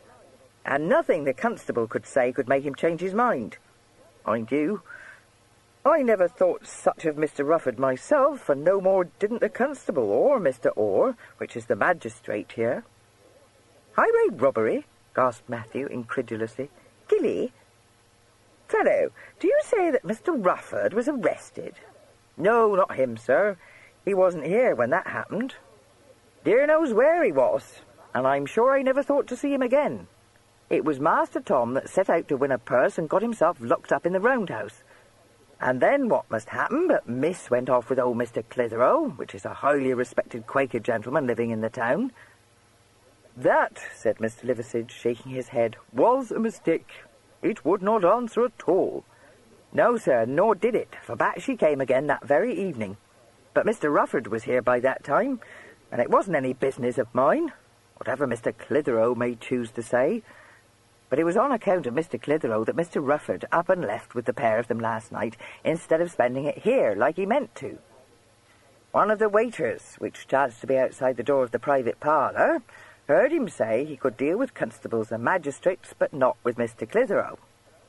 And just as well he did go, for Mr. Clitheroe, he came round in such a taking as I never saw, not half an hour after. And for all Mr. Rufford has a high-up way with him when he chooses, I doubt Mr. Clitheroe wouldn't have taken no account of that, him being moved by the spirit the way he was. Gideon, said Matthew in an awed voice, do you think that Gilly has run mad? Oh, no, sir, said the landlord, not if he was meaning Mr. Rufford. A very quiet gentleman he is, and knows his way about the world. I never had nothing against him. Do you know where he went to? Gideon asked. Was he bound for London? No, sir, he was not. He hired a chaise and pair to take the whole party to Aylesbury. That I can tell you, which is the same as I told Mr. Mamble first thing this morning. To Aylesbury? The cousins exchanged glances of startled inquiry. Now, what the deuce should take him to Aylesbury? Gideon wondered. There's no understanding any of it, Matthew declared. Of course, I see why he should take Belinda with him. But what can he want with this Mamble boy? Who is he? I never met any Mamble. Host, who is Mamble? Do you know him? No, sir. I never see him before. He ain't a native of these parts, nor he ain't what I would call true quality. He coughed. A great bacon-faced man he is, as would make no more than a mouthful of Mr. Rufford. And very willing he is to do it, by what he said. He told the constable as he was an ironmaster from Kettering, and Master Tom his only son. He has it fixed in his head Mr. Rufford means to hold the lad to ransom, for he's mighty plump in the pockets, which he makes no secret of. And it seems as how Mr. Rufford, or maybe some rogue with him, not but what I never saw no rogues in his company, gave Mr. Snape, the tutor, a whisty leveller, and made off with Master Tom while he was stretched out senseless on the ground. Leastways, that's his story, and not for me to deny it. There seemed to be no way of arriving at an explanation of Tom's entry into the Duke's life, but the landlord's frequent references to his activities led Captain Ware to demand a more exact account of them. The whole story of the attempted robbery on the Stevenage Road was then poured into his ears. By the time the Duke's masterly share in the business had been described to him, his crooked smile had dawned, but Matthew appeared to be stunned. He did not recover his power of speech until they had left the inn, and then he said feebly, "He must be mad." "Not he," said Gideon, grinning. "But Gideon, who ever heard of Gilly's behaving in such a fashion?" He sighed despairingly. "I do wish to God I knew what he is doing." "You had best accompany me to Aylesbury, then." "Yes, by Jove I will," Matthew declared, brightening. "For it is on my way, after all. And there is one thing, Gideon. It is of no use your saying that it was my fault that Gilly has run mad, For I never had anything to do with foisting the Mamble boy onto him, and if he had gone back to town as soon as he had recovered those cursed letters of mine, he would never have been kidnapped. Gideon only grunted, but Mr. Liversidge said kindly, Very true, Mr. Ware, very true, but it cannot be denied that your reprehensible conduct towards my unfortunate niece lies at the bottom of all. One must hope that it may be a lesson to you, and when one considers the dangers into which his Grace has been led— "Well, if that don't beat all hollow!" exclaimed Matthew indignantly. "It was you who put my cousin in danger." Precisely so, agreed Mr. Liversidge. And who but yourself, sir, was it who introduced me into his Grace's life? "Gideon," said Matthew, very red in the face, "if you do not have this impudent dog clapped up, I'll— "Tell Gilly what you'll do when you see him at Aylesbury," recommended his cousin. But when they reached Aylesbury, they failed to discover the Duke at either of the chief hostelries in that town. The landlord of the White Hart informed them that Mr. Rufford, with his young cousins, had left for Reading on the stagecoach as soon as they had swallowed their breakfasts that morning. He added that they were not the first persons to inquire after Mr. Rufford, and expressed the hope that he had not been housing a fugitive from justice. "But what in the devil's name is he doing, jauntering about the country in stagecoaches?" almost wailed Matthew, once out of the landlord's hearing. "Fleeing from Mr. Mamble, I should think," replied Gideon flippantly. "Well, it's no jesting matter if he did kidnap that boy," Matthew pointed out. "What do you mean to do now?" "My blood is up, and I shall follow him. Besides, he may yet need me to protect him from this infuriated parent. You will go back to Oxford." "I suppose I must," sighed Matthew. "But what shall you do with that fellow Liversidge?" "Oh, take him along with me. Ragby can look after him." "Master Gideon," said Nettlebed, with a set look on his face, "if you mean to continue searching for his Grace, I am coming with you." "By all means," responded Gideon. "You will be very crowded in the boot, but you may assist Ragby to guard the prisoner. Mr. Liversidge, I fear you may not quite like it, but you are accompanying me to Reading."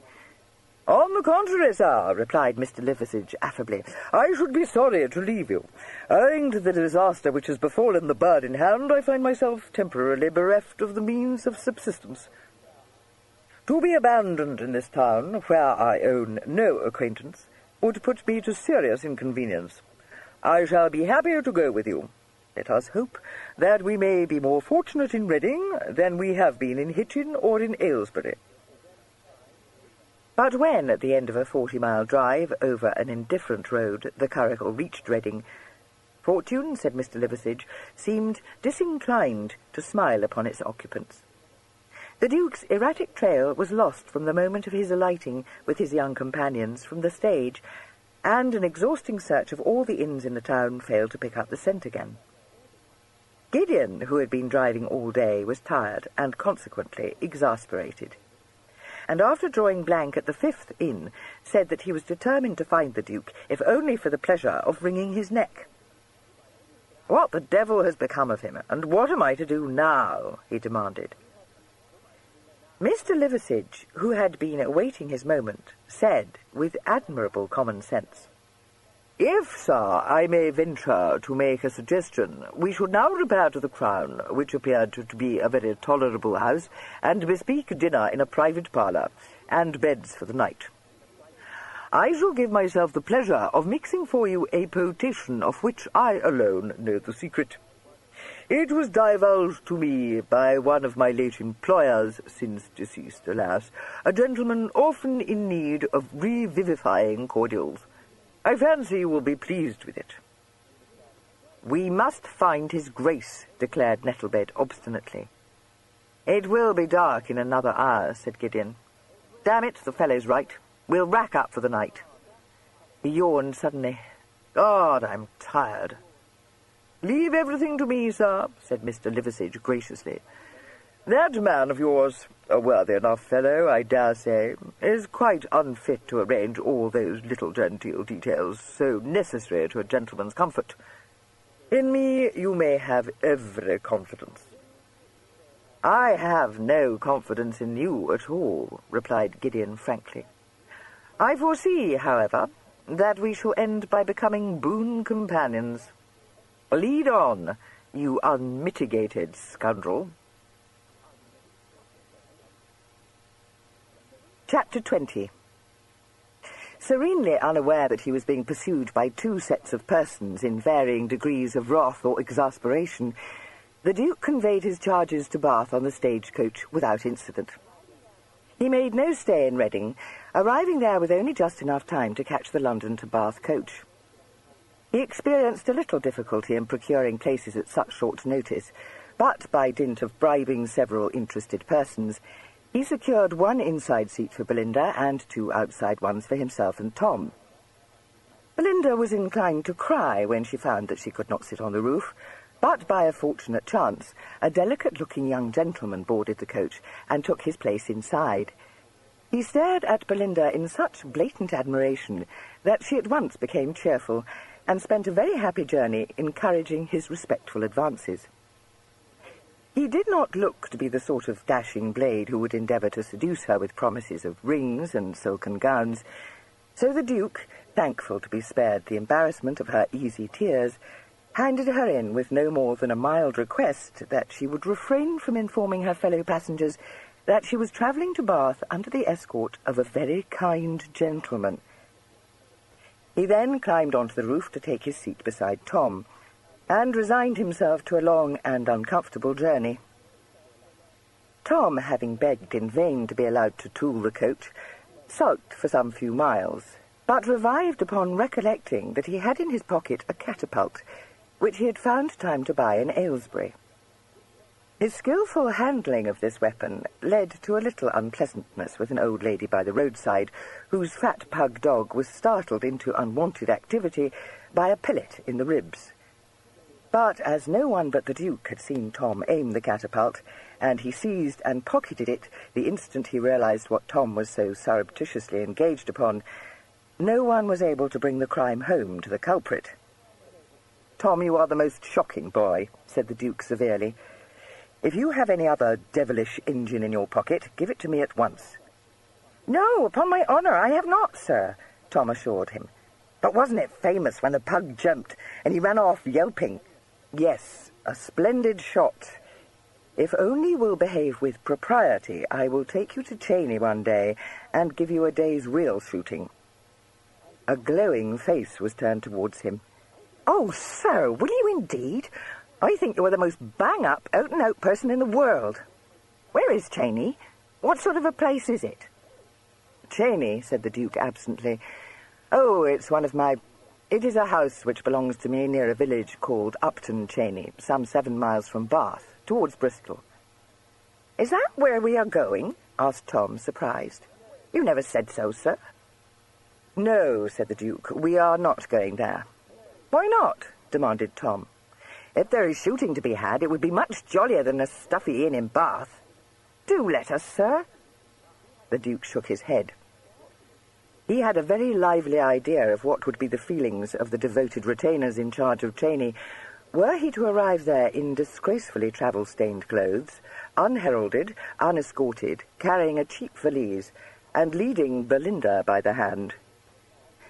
He supposed he would shortly be obliged to disclose his identity to Tom, but since he had no desire to be known at the quiet inn he had mentally selected in Bath, and placed little dependence on Tom's discretion, he decided to postpone the inevitable confession.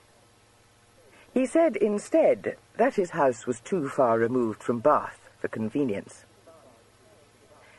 His knowledge of Bath's hotels was naturally confined to such fashionable establishments as York House and the Christopher, in neither of which did he propose to set foot, but he remembered being led as a boy by the conscientious Mr. Rumsey to gaze reverently upon the facade of the Pelican in Walcott Street, which had once housed the great Dr. Johnson.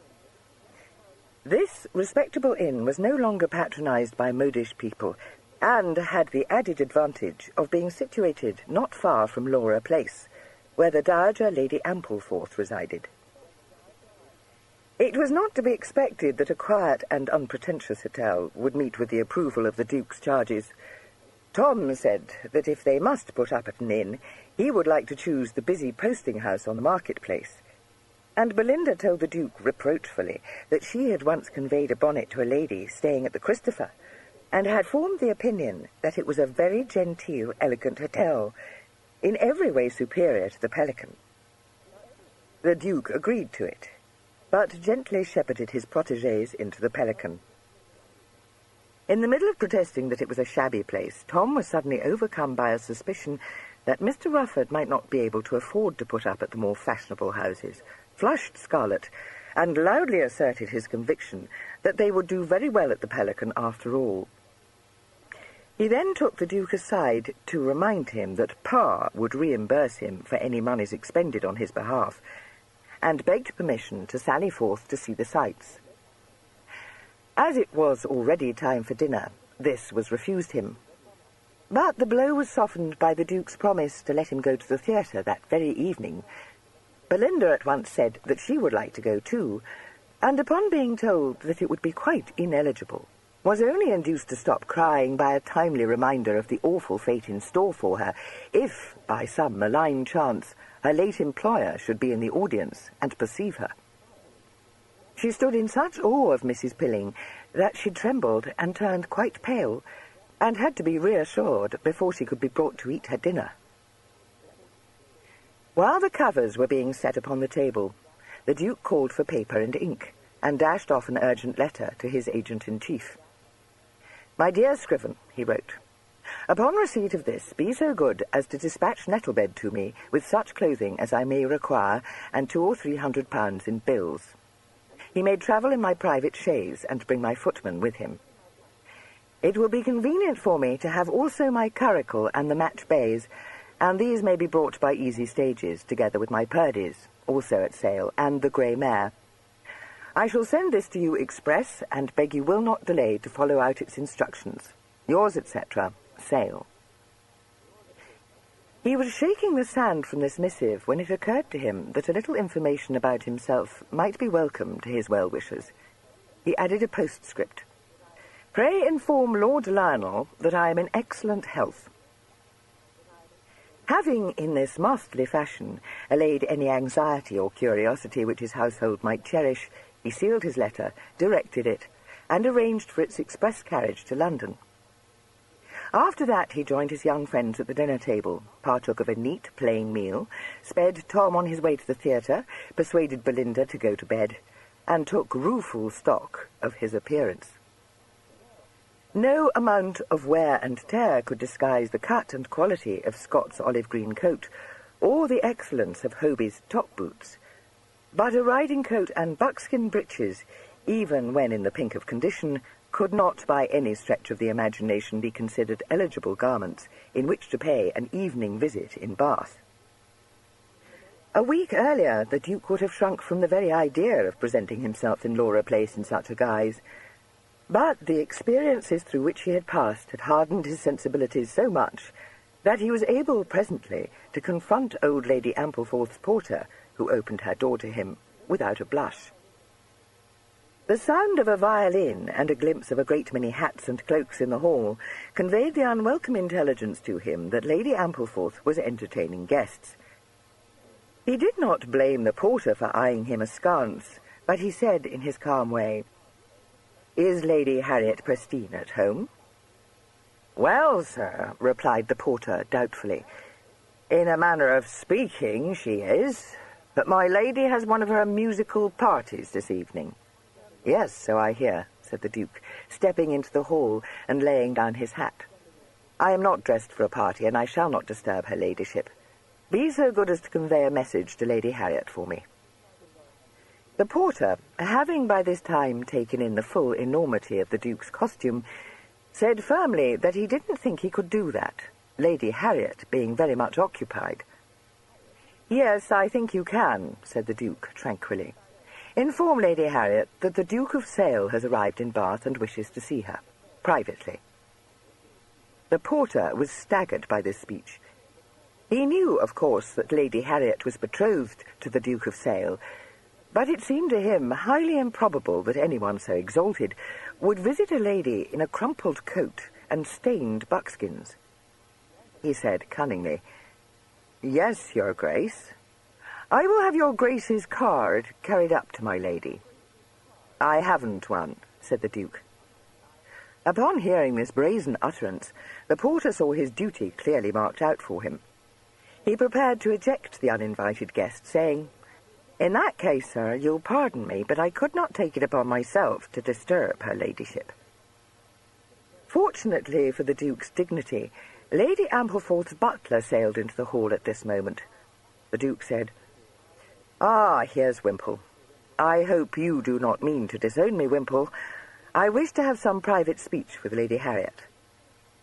The butler stared at him for an unrecognizing moment, and then gave an audible gasp. "Your Grace!" "Thank God," said the Duke, smiling. "I was afraid you had forgotten me, and meant to tell this stout fellow to hurl me down the steps." "No, indeed, your Grace. I apprehend your Grace has but just arrived in Bath. Would your Grace wish me to announce you, or perhaps—" "You may see for yourself that I am in no case to present myself to Lady Ampleforth. Lady Harriet, however, will forgive me for coming to her in all my dirt." "Surely, your Grace," beamed Wimple, much touched by this evidence of lover-like impatience. "Perhaps your Grace would condescend to wait in the breakfast parlour, where no one will disturb you. I will instantly appraise Lady Harriet of your Grace's arrival." The Duke having expressed his willingness to condescend in this manner, he was ushered into a small apartment at the back of the house. While an underling lit the candles, the butler went away to find Lady Harriet. The Duke had not long to wait. In a very few moments, Wimple opened the door for Lady Harriet to pass into the room. He sighed sentimentally, for he was a romantic man, and had never before been employed as love's messenger. It struck the Duke that his betrothed was not in her best looks. She was even a little wan, and seemed to be suffering from some agitation of spirit. She was tastefully attired in a robe of white crepe, profusely trimmed with blonde lace, and with her hair in full ringlets. But she would have been the better for a touch of rouge. As the door shut behind Wimple, she looked almost shrinkingly at the Duke, and uttered in a faint voice, "Gilly, my lord." He stepped up to her, taking her hand and kissing it. It trembled in his, and he was aware of her uneven breathing. He wondered why Harriet, who had known him all his life, should be so afraid of him. He retained her hand, saying, "Harriet, have I startled you? I am a villain to come to you in such a disreputable state." "Oh, no," she murmured. "No, no." "Indeed, I beg your pardon," he said, smiling at her. "But I am in the deuce of a fix, Harriet, and I have come to you to help me out of it." Her pallor seemed to grow more marked. She gently withdrew her hand from his. "Yes, Gilly," she said. "Of course I will help you out of it." "You were always the best of good friends, Harriet," he said. "But it is quite outrageous. I have no business to ask such a thing of you." She lifted her hand as though to silence him, and then let it drop again. Averting her face a little, she managed to say, with only the smallest tremor in her voice, "You need not tell me, Gilly. You never desired it. I knew that at the outset. You wish me to declare our engagement at an end, don't you?" "Wish you to declare our engagement at an end?" he repeated, quite thunderstruck. "Good God, no! Why, Harriet, what can you be thinking of?" She began to twist into a tight rope the ends of the gauze scarf which was draped round her shoulders. "Is it not that, Gilly? Pray do not try to spare my feelings. I knew I was wrong. I should not have... But it is not too late. You see, I know, and indeed I do not blame you." "Harriet, I have not the remotest guess at what you were talking about," the Duke said blankly. "What is it that you know? What can I possibly have done to merit this from you?" Surprise gave her courage to look at him. She faltered, I knew from Gaywood that you had disappeared. Of course, I did not credit the wicked slanders which he said were running round town. But, good God, were there any? He interrupted. What did the fools say?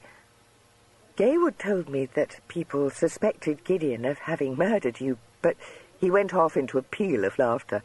Oh, no, no, Harriet. Did they indeed think that? Then I expect he will murder me. It is a great deal too bad. She looked at him wonderingly. You see, Gilly, you left no word, and someone saw you going to Gideon's chambers the night you disappeared, and Gaywood said he would say nothing, only that he had no notion where you were. Of course, no one who knows Gideon would believe such a story. He is the best of good fellows. He should have betrayed me instantly. But what has this to do with the rest, Harriet? Her head sank. She studied the fringe at the end of her scarf. It was Lady Boscastle, Gilly, who told us the rest. His brows knit for a puzzled moment. Lady Boscastle? Oh, yes, I know. One of those matchmaking mammas. But what can she have told you? I have not set eyes on her since the Lord knows when. She has just arrived in Bath, said Harriet, beginning to plait the fringe. She passed through Hitchin on her way. You did not see her, but she saw you, Gilly. She came to pay a morning visit here, and she told Grandmamma and me.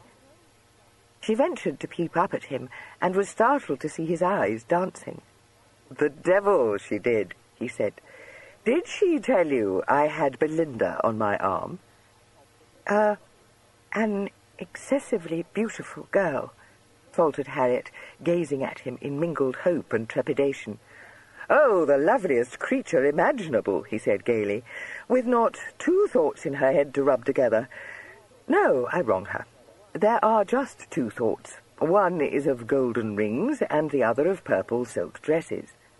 Harriet, you goose! Colour flooded her cheeks. Her eyes filled. Oh, Gilly, she uttered.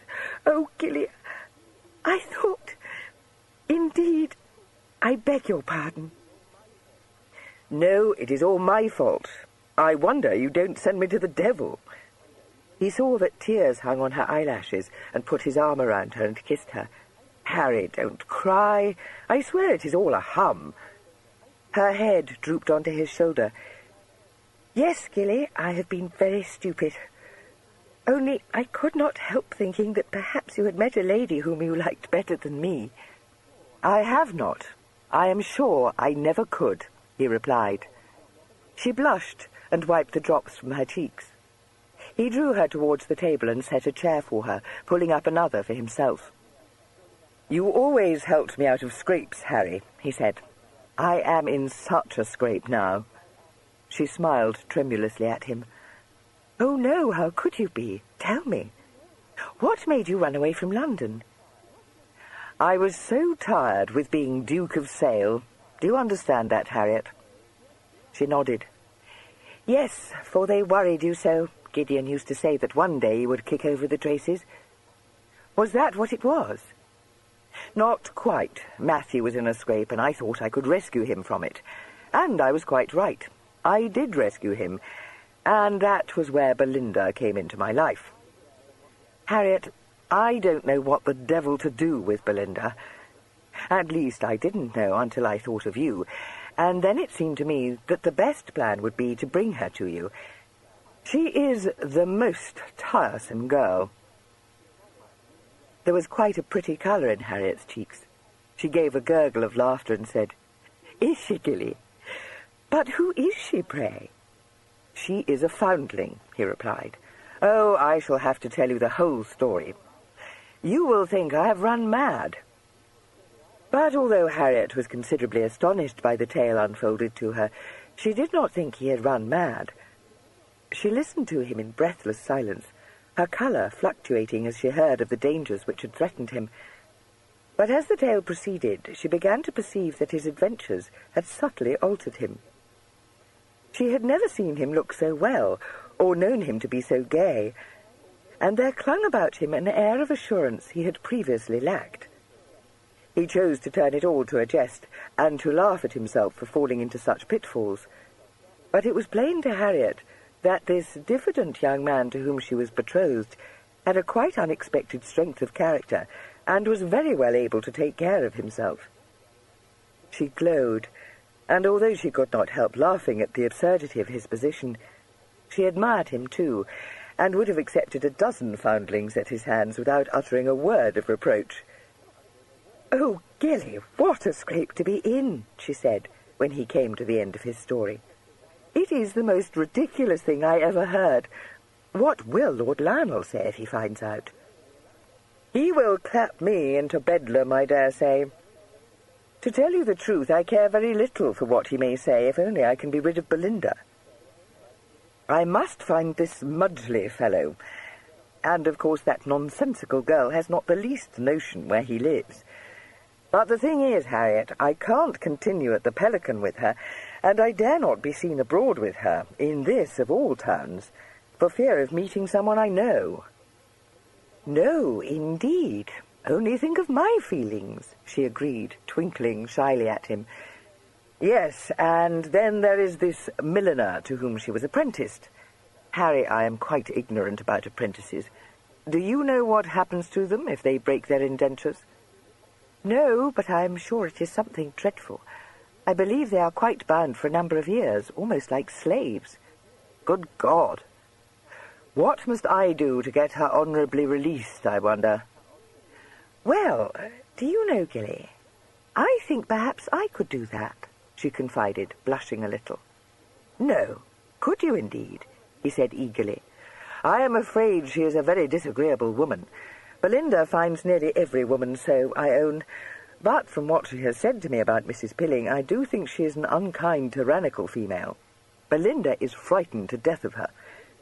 Would she be satisfied if I offered to pay her whatever is owing to her?" "I dare say she might be, but I don't think you should appear in the matter at all," said Harriet firmly. "I have been considering, and I believe it may be something I can do for you quite easily.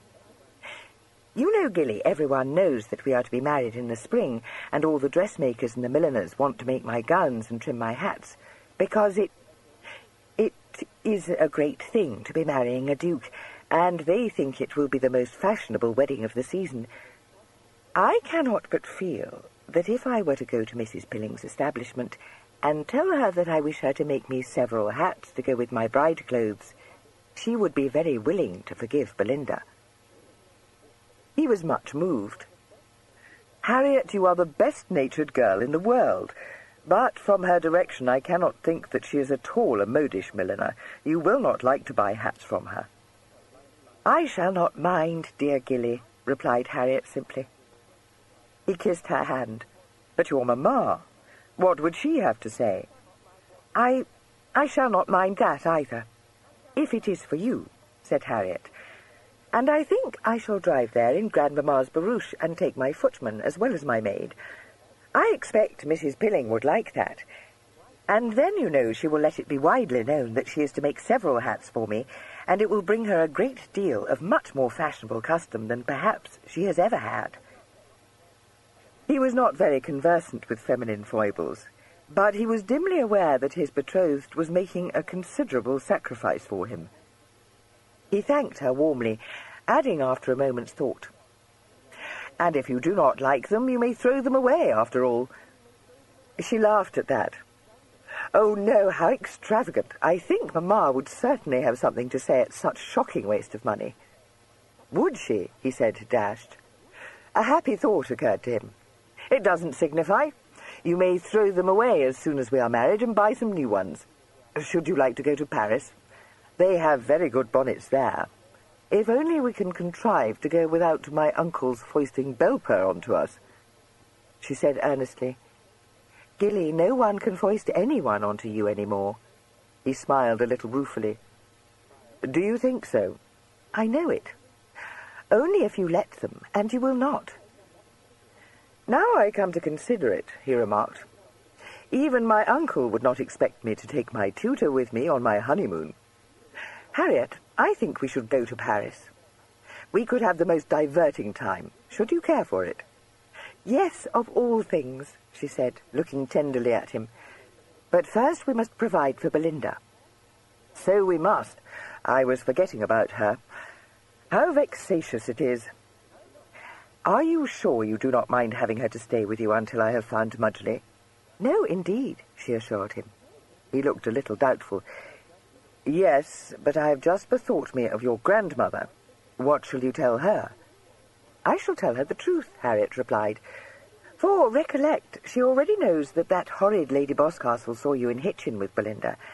And, if you do not very much object to it, Gilly, I shall tell her about your adventures, because I think she will be very much amused and pleased." She smiled a little.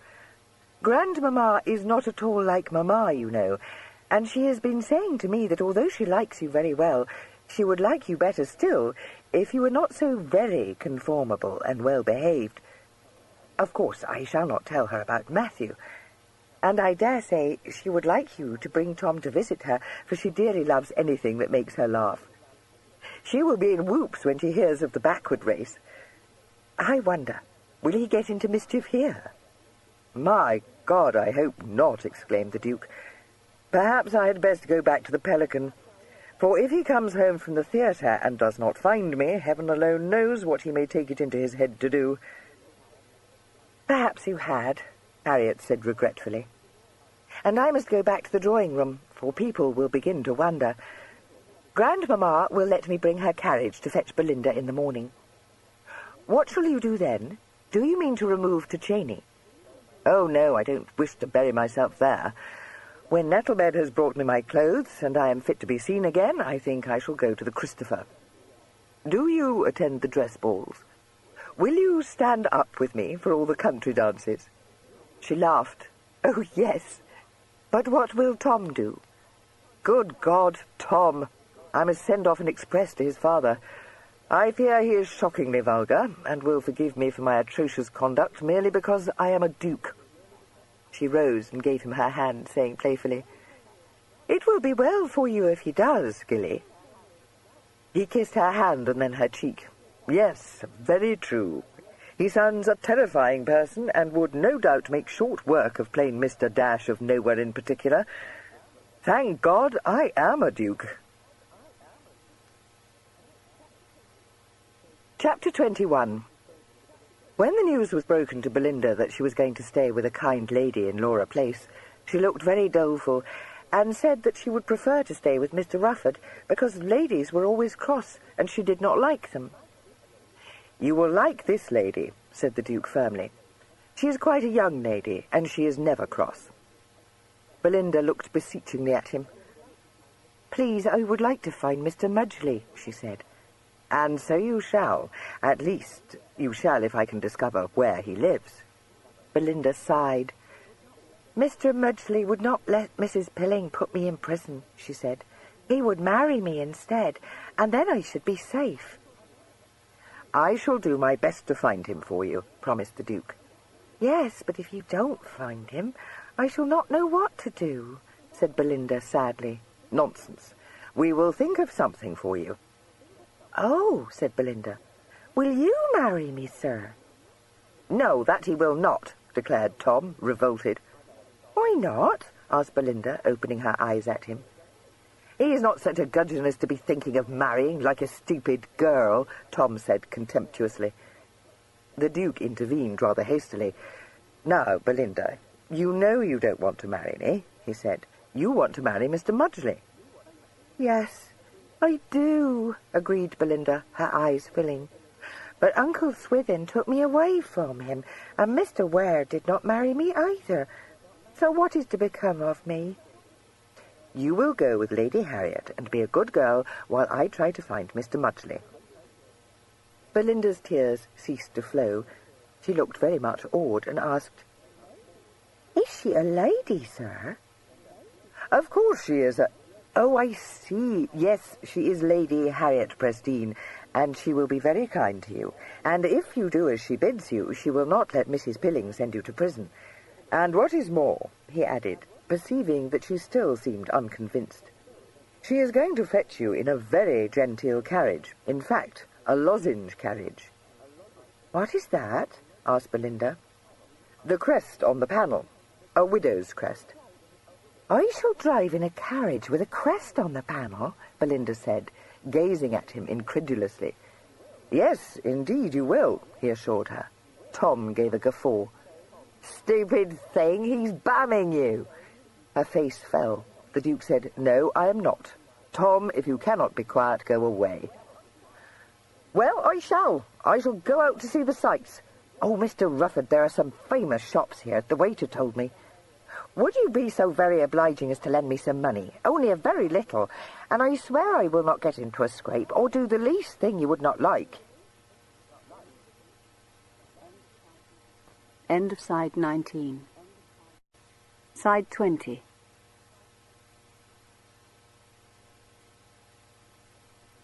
The Duke opened his sadly depleted purse. "It must be no more than a guinea, Tom, for buy some cravats I must, and I am pretty well run off my legs." "What a lark!" exclaimed Tom. "Won't you be able to pay on a shot, sir? But Pa will do so, you know." The Duke handed him a gold coin. "I trust it will not come to that. There, be off, and pray do not purchase anything dreadful." Tom promised readily not to do so, thanked him, and lost no time in sallying forth. The Duke then persuaded Belinda to pack her bandboxes, and went out to send his express to Mr. Mamble. By the time he had accomplished this, and returned to the Pelican, Belinda had finished her task, and was indulging in a bout of tears. He strove to reassure her, but it transpired that she was not weeping over their approaching separation, but because she had been gazing out of the window, and Walcott Street, which she knew so well, put her so forcibly in mind of Mr. Mudgley that she now wished very much that she had never left Bath. "Well, never mind," said the Duke encouragingly. "You have come back, after all." "Yes, but I am afraid that perhaps Mr. Mudgley will be cross with me for having gone away with Uncle Swithin," said Belinda, her lip trembling. The Duke had for some time thought this more than possible, and could only hope that the injured swain would be melted by the sight of Belinda's beauty. He did not say so to Belinda, naturally, but applied himself to the task of giving her thoughts a more cheerful direction. In this he was so successful that by the time Lady Ampleforth's barouche set Harriet down at the inn, the tears were dried, and she was once more wreathed in smiles. Having seen the carriage from the window, the Duke left Belinda to put her bonnet on, and ran down to meet his betrothed. She was looking much prettier, he thought, than on the previous evening. There was quite a colour in her cheeks, and she was wearing a very becoming hat of chipstraw, trimmed with lace and rosebuds. She gave him her hand encased in a glove of lavender kid, and said, with a mischievous smile, "Grandmamma was excessively diverted. She would have come with me, I do believe, if she could have done so. But she does not go out very much now, and never before noon. And I must tell you, Gilly, that I thought it best not to tell Charlie that you had come to Bath, for I'm sure he would roast you dreadfully if he knew the whole. Then, too, although he is the dearest of brothers, he could never keep a secret, you know." "You are very right," he said. "I had not thought of it, but I foresee that I must spend my time dodging any acquaintances whom I may see until Nettlebed makes me respectable again. Will you come upstairs? Belinda is waiting for you in the parlour. I must warn you that she is a little afraid of you, and fears you may be cross." "Afraid of me?" Harriet said in surprise. "Oh, I'm sure no one ever was." "I am sure she will not be when she sees you," he returned, handing her up the stairs. He ushered her into the parlour, saying, "Here is Lady Harriet come to fetch you, Belinda." The two ladies stood for a moment, staring at one another. Belinda in childlike curiosity, Harriet blinking as though she had been dazzled. She had expected to be confronted by a beauty, but she had formed no very definite picture of Belinda from the descriptions afforded her, and was unprepared for such a radiant vision. She knew a pang, for it seemed to her incredible that the Duke should not have fallen a victim to Belinda's charms. She could not forbear stealing a wondering glance at him. She found that he was looking at her and not at Belinda, an inquiring lift to his brows. She blushed and stepped forward, saying in her soft voice, "How do you do? I am so glad to have the pleasure of your company for a while. I hope you will be comfortable with me." "Oh, yes, thank you," said Belinda, dutifully, curtsying.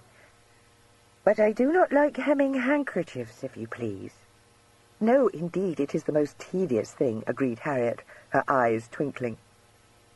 Belinda began to look more cheerful, but it was plain that she was not entirely reconciled to the prospect of staying in Laura Place, for she asked, "Shall you keep me for a very long time, ma'am?" "Oh, no, only until the Duke has found Mr. Mudgley," said Harriet, guessing that this was the assurance most likely to be welcome. Belinda looked bewildered. "But I don't know any dukes," she objected. "I thought Mr. Rufford would find Mr. Midgley for me." "You said you would, sir." "Oh, dear, I beg your pardon, Gilly," Harriet said in a good deal of confusion. I meant to say Mr. Rufford, Belinda." "But he is not a duke," exclaimed Belinda, quite shocked. Looking quite as guilty as Harriet, Gilly said, "Well, yes, Belinda, as it chances, I am a duke. I had meant to have told you, but it went out of my head. It doesn't signify, you know." Belinda gazed at him, an expression in her face of mingled incredulity and disappointment. "Oh, no, I am sure it is a home," she exclaimed. "You are teasing me, sir, as though I did not know a duke would be a much grander person." Harriet said in a stifled voice, He is very grand when he wears his robes, I assure you." "Well," Belinda said, quite disillusioned, "I thought a duke would be very tall and handsome and stately. I was never so taken in." The Duke bowed his head in his hands. "Oh, Belinda, Belinda," he said, "indeed I am very sorry. I only wish I may not have destroyed your faith in dukes." "But do you wear a coronet and a purple robe?" asked Belinda.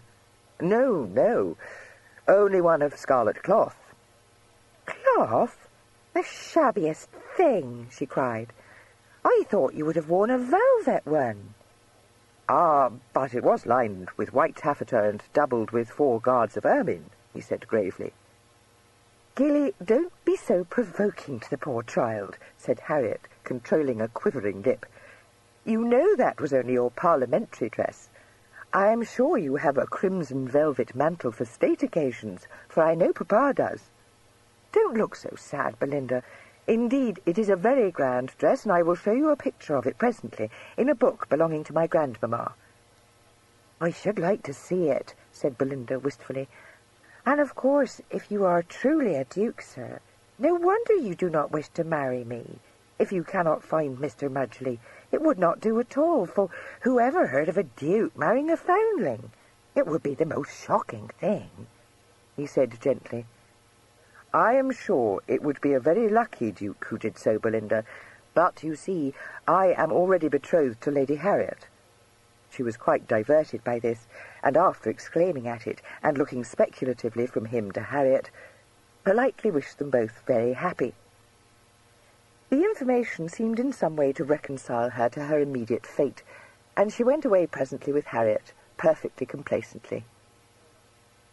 She much enjoyed the experience of driving in a barouche, and a tactful suggestion from her hostess that they might go shopping together in the afternoon made her clasp her hands tightly together and utter in palpitating accents, "Oh, ma'am, do you mean it?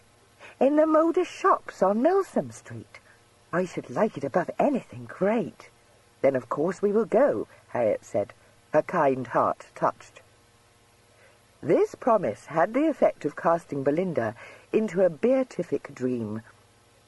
Visions of silken raiment floated before her eyes, and brought into her flower-like countenance so angelic an expression that several passers-by stared at her in patent admiration, and Lord Gaywood, sauntering down the steps of Lady Ampleforth's house just as the barouche drew up there, stood rooted to the spot, his jaw dropping, and his eyes fairly starting from his head. In her desire to be of assistance to the Duke, Harriet had not paused to consider what would be the effect upon her susceptible brother of Belinda's charms. But when she saw him apparently stunned by them, she felt a little dismay stir in her breast. She said, as she alighted from the carriage, "Charlie, this is a friend of mine who is coming to stay with me for a few days. My dear, it is my brother, Lord Gaywood." Lord Gaywood recovered himself sufficiently to make his bow. Belinda said, with a happy smile, "Only fancy, now I have met a duke and a lord. I dare say they would never believe it at the Foundling Hospital, for I am sure such a thing never happened to any of the others." His lordship was considerably taken aback by this artless speech, but he was not one to worry over trifles, and he responded gallantly, "I am excessively glad to make your acquaintance, Miss—Miss—" He rolled a fiercely inquiring eye at his sister, and was astonished to perceive that her face had become suffused with blushes. "Oh, I am not Miss anything," said Belinda, not in the least discomposed. "I am Belinda. I haven't any parents, you know, so I have no name." Lord Gaywood swallowed once or twice, but soon pulled himself together. "Belinda is the prettiest name I ever heard," he declared. "Allow me to offer you my arm up the steps," he added out of the corner of his mouth. "Does the old lady know of this?" "Yes, of course. Pray hush," whispered Harriet, red to the roots of her hair. "Well, if it don't beat all," he ejaculated. "What does?" inquired Belinda, looking up at him innocently.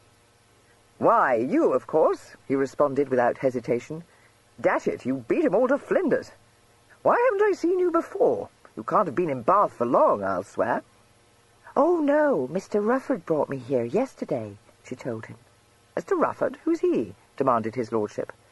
"Charlie, pray do not," Harriet begged, in a good deal of distress. "You should not ask such impertinent questions. You know you should not." "I was forgetting," explained Belinda. "He said he was Mr. Rufford, but all the time he was a duke. And now I don't know what his name is, for I was so surprised I never asked him. Oh, ma'am, do please tell me." "What?" gasped Lord Gaywood, stopping dead upon the top step. "Harriet, what in thunder—" "Gaywood, I beg you will be quiet," Harriet said. "I will explain it presently. Belinda, I will take you up to the bedchamber that has been made ready for you, and you will like to take your bonnet off, I dare say, and your pelisse. And then you must make your curtsy to my grandmamma." "Harriet," said his lordship in martial accents, "I order you to come downstairs again and talk to me."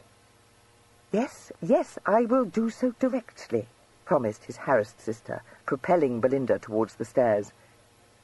When she came down again some few minutes later, she found Lord Gaywood awaiting her in the doorway of the book-room. He promptly seized her by the hand and led her in, saying, "Harriet, tell me this. Is that out-and-out beauty the game pullet Sale had with him at Hitchin, or is she not?" Harriet replied with a good deal of dignity, "Pray do not pull me about so, Gaywood. I don't know what a game pullet is, and I am sure I don't want to, for it sounds to me a horridly vulgar expression." "It's precisely what you think it is. Don't be so missish," retorted his lordship. "Well, you should not say such things to me, and she is not." "Then who is this duke who calls himself Rufford?" demanded Gaywood. "Now I come to think of it, Rufford's that place of Gillies in Yorkshire. Well, by God, this is a new come-out for him. And all the time bamboozling everyone." "He did not," she said hotly. "You are quite mistaken. He has behaved in the noblest way." "Harry," he exploded, "how can you be such a fool as to let him pitch his gammon to you? Didn't that old cat tell us how she saw him with a girl hanging on his arm in the most—" "Yes, and it was you who said, Charlie, that you did not believe a word of it because she was forever cutting up characters." "Well, I didn't believe it," he admitted. "But if that's the little ladybird, I do now." "It is untrue," Harriet said. "He rescued her from a very awkward situation, and because she is an orphan and has nowhere to go, he brought her to me." "Well, of all the brass-faced things to do!" exclaimed Gaywood. "When I see Sale—where is he?" "He is in Bath, but—" But he is very much occupied at present. You will see him presently, I dare say. But if you mean to insult him, Charlie, I shall never, never forgive you." These terrible words from his gentle sister quite astonished the Viscount. He looked at her in some concern, and said that he did not know what had come over her. "Of course you're such a silly little creature, Harry, that you will believe any babble," he said kindly. "Mind you, there's no harm in Sells having a mistress in keeping, but to be flaunting her about Bath, and having the dashed impudence to cajole you into giving her countenance, is coming it rather too strong, and so I shall tell him." "Very well, Gaywood," said Harriet with determined calm. "If you are set on making a great goose of yourself, you must do so. Perhaps you will tell him as well that you do not like his flaunting a schoolboy about Bath either." "What schoolboy?" demanded Gaywood. She was obliged to divulge some part of the Duke's adventures. Fortunately, Gaywood was so much entertained by a description of Tom's behaviour that she was able to gloss over Belinda's part in the story. She was grieved to think that she had exposed the Duke to her brother's ridicule, but she knew the erratic Viscount well enough to feel tolerably sure that amusement would effectually banish righteous indignation from his mind. The Duke, meanwhile, had sallied forth to buy himself some neckcloths and handkerchiefs. He was careful to avoid the fashionable quarter of the town, and had therefore the greatest difficulty in finding any neckcloths which Nettlebed would not instantly have given away to an under-footman. On his return to the Pelican, he ran into Tom, who said that he had spent all his money and was hungry. The Duke took him off to a pastry-cook's shop, where, as it was a good 3 hours since he had partaken of a breakfast consisting of ham, eggs, about half a sirloin of cold beef, and a loaf of bread, he was able to do justice to a meat pie, several jam puffs, and a syllabub. Tom was inclined to think poorly of Bath, which city offered few attractions to a young gentleman of his tastes. He said, with a wistful gleam in his eye, that it would enliven the town to put aniseed on the hoofs of some of the fat carriage horses he had seen in Milsom Street, but added virtuously that he had refrained from purchasing any of this useful commodity, his intuition having warned him that putting aniseed on horses' hoofs was a pastime of which his protector would not approve. The Duke assured him that his instinct had not misled him, and rewarded him for his saintly conduct by giving him 6pence, and sending him off to the Sydney Gardens, with a promise that he would find there bowling greens, grottos, labyrinths, and Merlin swings. He set him on his way, accompanying him as far as to Argyle Buildings, and watching him traverse Laura Place towards Great Pulteney Street, and then turned with the intention of walking down Bridge Street. But just as he had crossed the river again, he caught sight of a lady who looked alarmingly like one of his aunt's friends, and he promptly dived down a side street. A very large gentleman, who, with 2 companions, had been observing him narrowly, ejaculated, "That's the scoundrel, you mark my words. A little dab of a man in an olive-green coat. After him now." The Duke, having removed himself from the vicinity of his aunt's acquaintance, saw no need for haste, and was walking sedately along the narrow street. The sound of heavy-footed and somewhat hard-breathing pursuit made him turn his head, but as he did not recognize any of the 3 persons thudding behind him, he did not connect their chase with himself, but merely looked rather surprised, and stepped aside to allow them to pass him. The foremost of them, whom he perceived to be a constable, reached him first, and shot out a hand, ejaculating, "Halt! Name of Rufford?" "Yes," said the Duke blankly. "What?" The large man, who was puffing alarmingly, exclaimed, "Ha! He owns it! Impudent rogue! Officer, arrest him! You villain! Where's my son?" "Good God," said the Duke. "Are you Mr. Mamble?" "Aye, my lad, I am Mr. Mamble, as you'll find your cost," said the large gentleman grimly. "Snape, is this the fellow who gave you a ding on the head?"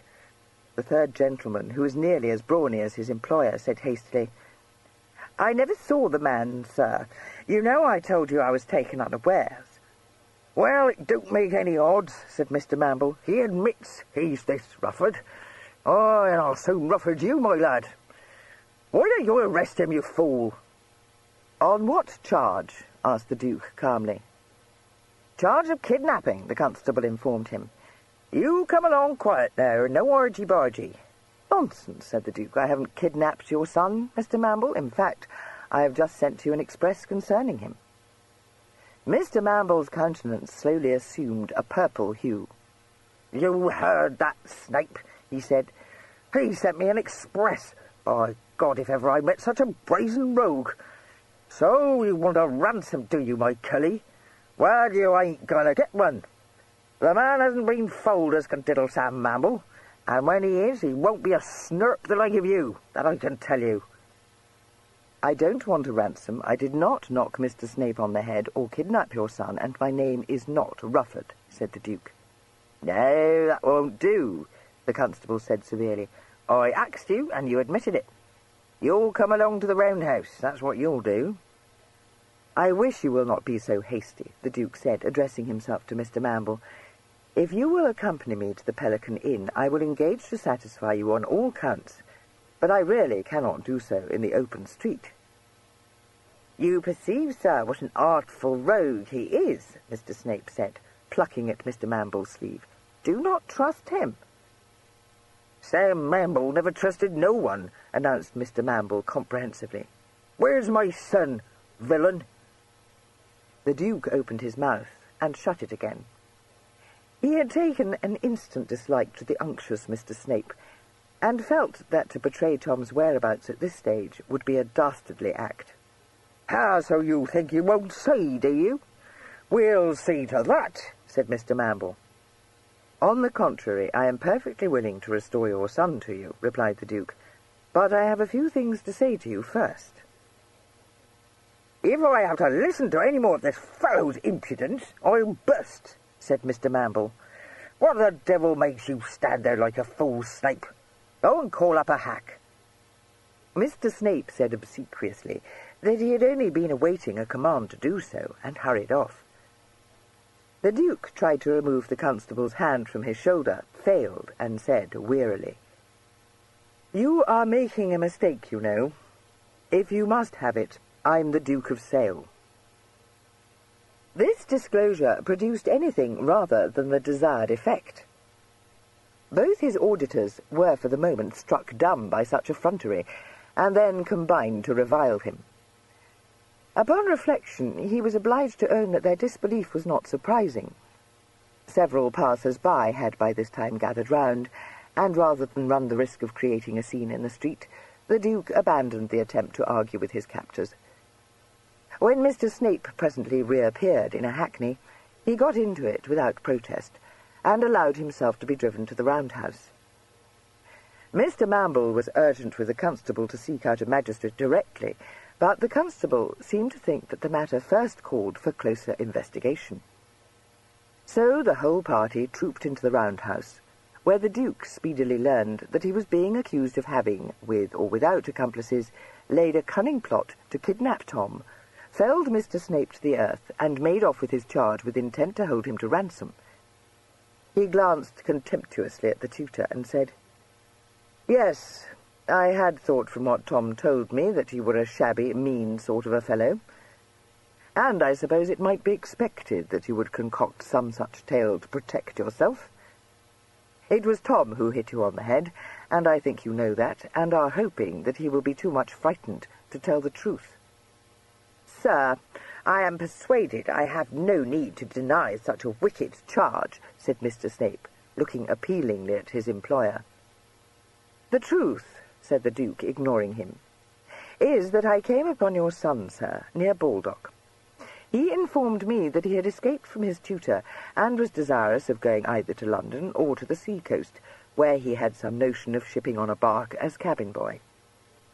He had had the misfortune to fall in with a couple of foot-scamperers who had manhandled him and robbed him. He was in a sad case, and I took him back to the inn where I was putting up." He smiled. "Perhaps I should have insisted on his returning to you, then and there, but I had a great deal of sympathy with him, for I was much beset by tutors myself." He added reflectively, "And I don't know that I could have made him do it, for he would undoubtedly have run away had I suggested any such thing. Altogether, it seemed to me that he would be safer in my company than wandering alone about the country. I had intended to have taken him to London, but various unforeseen circumstances arose which made it imperative for me to come instead to Bath. That is the whole matter in a nutshell. Mr. Mamble, who had been listening in fulminating wrath, expressed the opinion that he was a practised rogue and besought the constable to do his duty. The constable, who had been slightly impressed by the Duke's manner, said in an aloof way that he knew his duty without being told it, and asked the Duke for his full name. "Adolphus Gillespie Vernon Ware," responded the Duke coolly. "Would you wish me also to recite my titles to you?" Mr. Mamble roared out, "Stow that foolery, will you? Your name's Rufford." "No, that is merely one of my minor titles," said the Duke. The constable laid down his pen.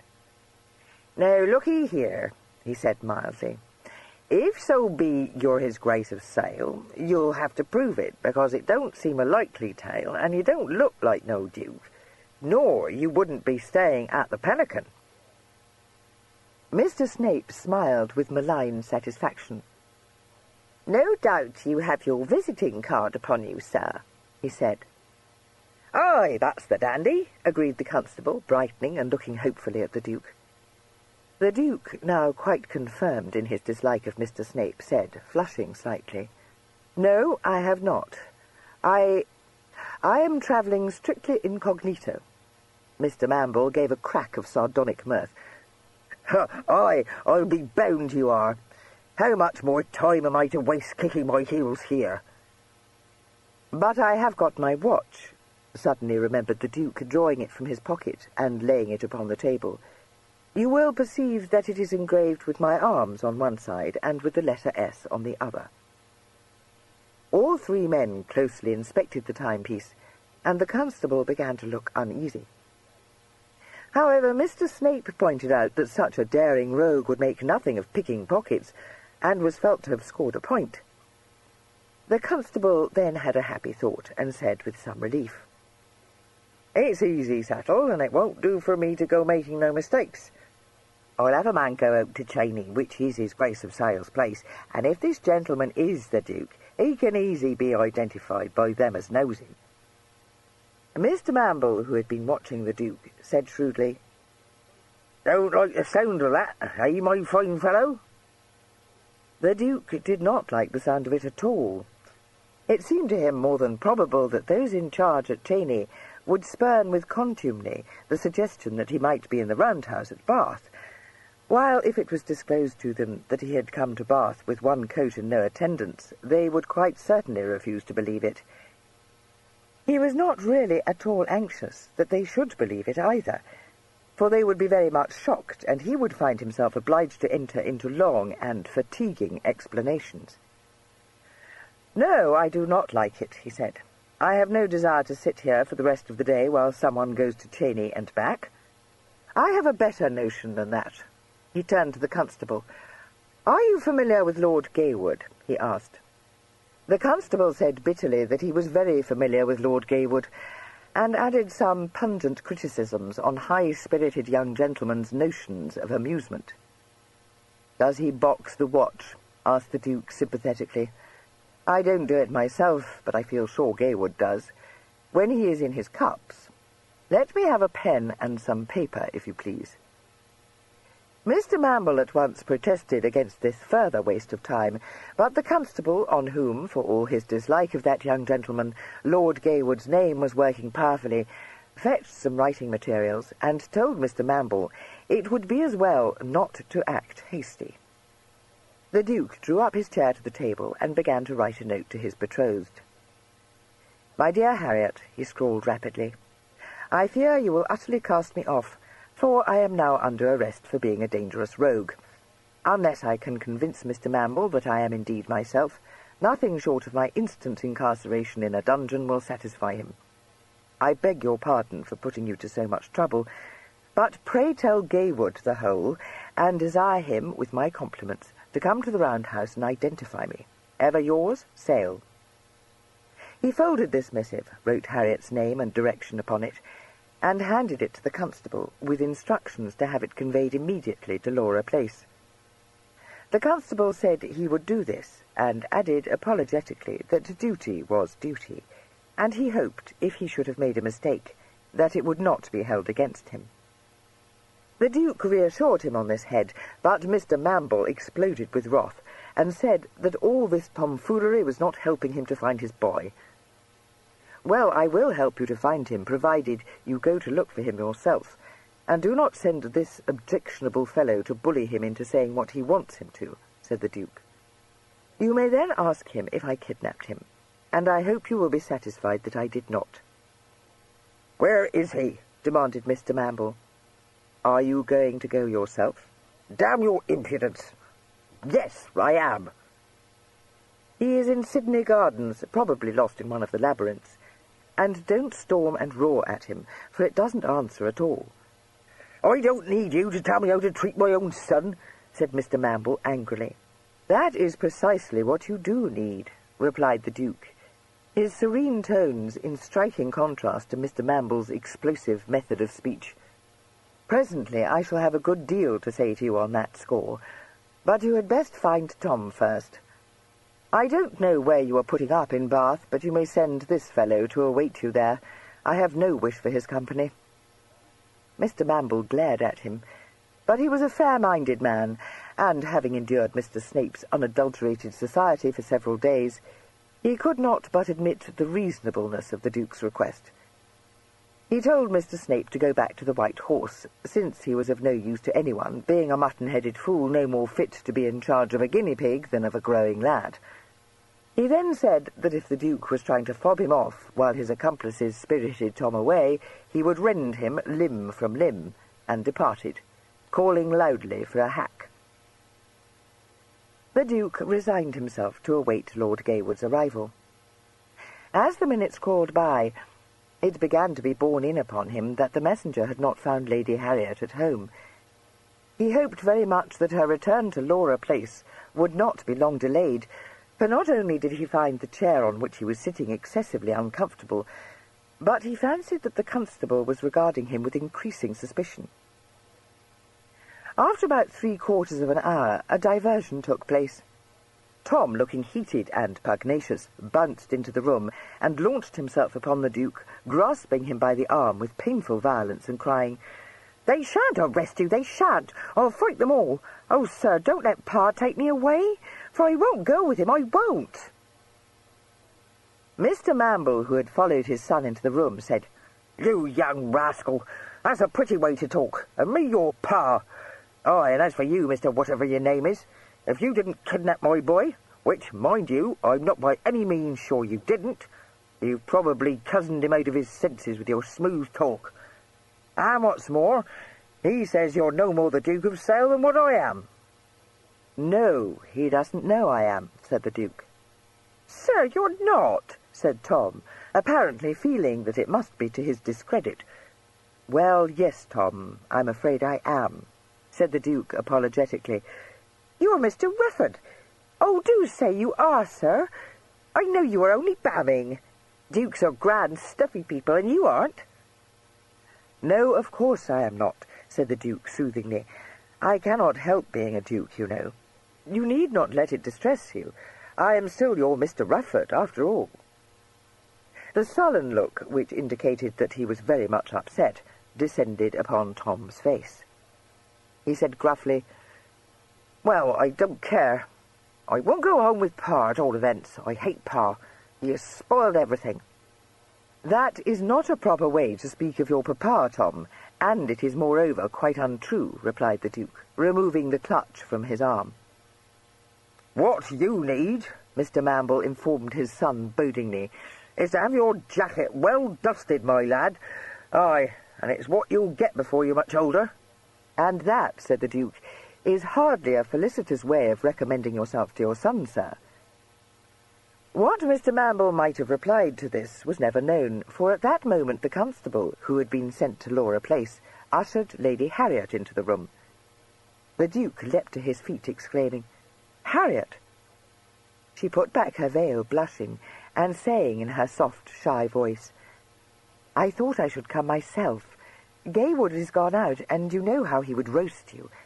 I am so very sorry you have been kept in this horrid place for so long. I had gone out with Belinda, and this poor man was obliged to stay till I returned." The Duke took her hand and kissed it. "I would not have had you come for the world," he said. "Indeed, I don't know what I deserve for dragging you into such a coil. You did not come alone." "No, indeed, the constable brought me," she assured him. "I beg your pardon if you do not like it, Gilly, but I did not wish to bring my maid or James, for they would have been bound to have gossiped about it, you know. What is it I must do to have you set at liberty?" She looked inquiringly towards the senior constable as she spoke, who bowed very low, and said, if it was not troubling her ladyship too much, he would be much obliged to her for stating whether or not the gentleman was the Duke of Sale. "Oh, yes, certainly he is," she said. She blushed more than ever, and added, "I am engaged to be married to him, so you see I must know." Mr. Mamble drew a large handkerchief from his pocket and mopped his face with it. "I don't know what to say," he announced. "To think of my Tom going about with a duke, and me being so taken in. Well, your Grace will have to pardon me if I might perhaps have said anything not quite becoming." "Yes, of course I pardon you. But do pray withdraw the charge against me, so that I may escort Lady Harriet home," said the Duke. Mr. Mamble hastened to do this, and would have embarked on an elaborate apology had not the Duke cut him short. "My dear sir, pray say no more. I wish you will go with Tom to the Pelican and await me there. I hope you will give me your company at dinner, for there are several things I wish to talk to you about." "Your Grace," said Mr. Mamble, bowing deeply, "I shall be highly honoured." "But it isn't dinner time yet," objected Tom. "I don't want to go back to the Pelican. Pa took me away from those jolly gardens before I'd even seen the grotto, and I had paid my sixpence too." "Well, ask your papa for another sixpence and go back to the gardens. That is, if he will permit you to." "You do just what his Grace tells you, and keep a civil tongue in your head," Mr. Mamble admonished his son. "Here's a crown for you. You can take a hack, and see you ain't late for dinner." Tom, his spirits quite restored by this generosity, thanked him hurriedly and dashed off. The rest of the party then dispersed, the Duke handing Harriet up into a hackney, and Mr. Mamble setting out in a chastened and bemused frame of mind to walk to the Pelican. Having given the direction to the coachman, the Duke got into the hackney beside Harriet, and took her in his arms, and kissed her. "Harry, I don't know how you found the courage to do it, for you must have hated it excessively, my poor love. But I am very sure I am the most fortunate, undeserving dog alive." She gave a gasp and trembled. "Oh, Killy," she said faintly, timidly clasping the lapel of his coat. "Are you indeed sure?" "I am indeed sure," he said steadily. Her eyes searched his face.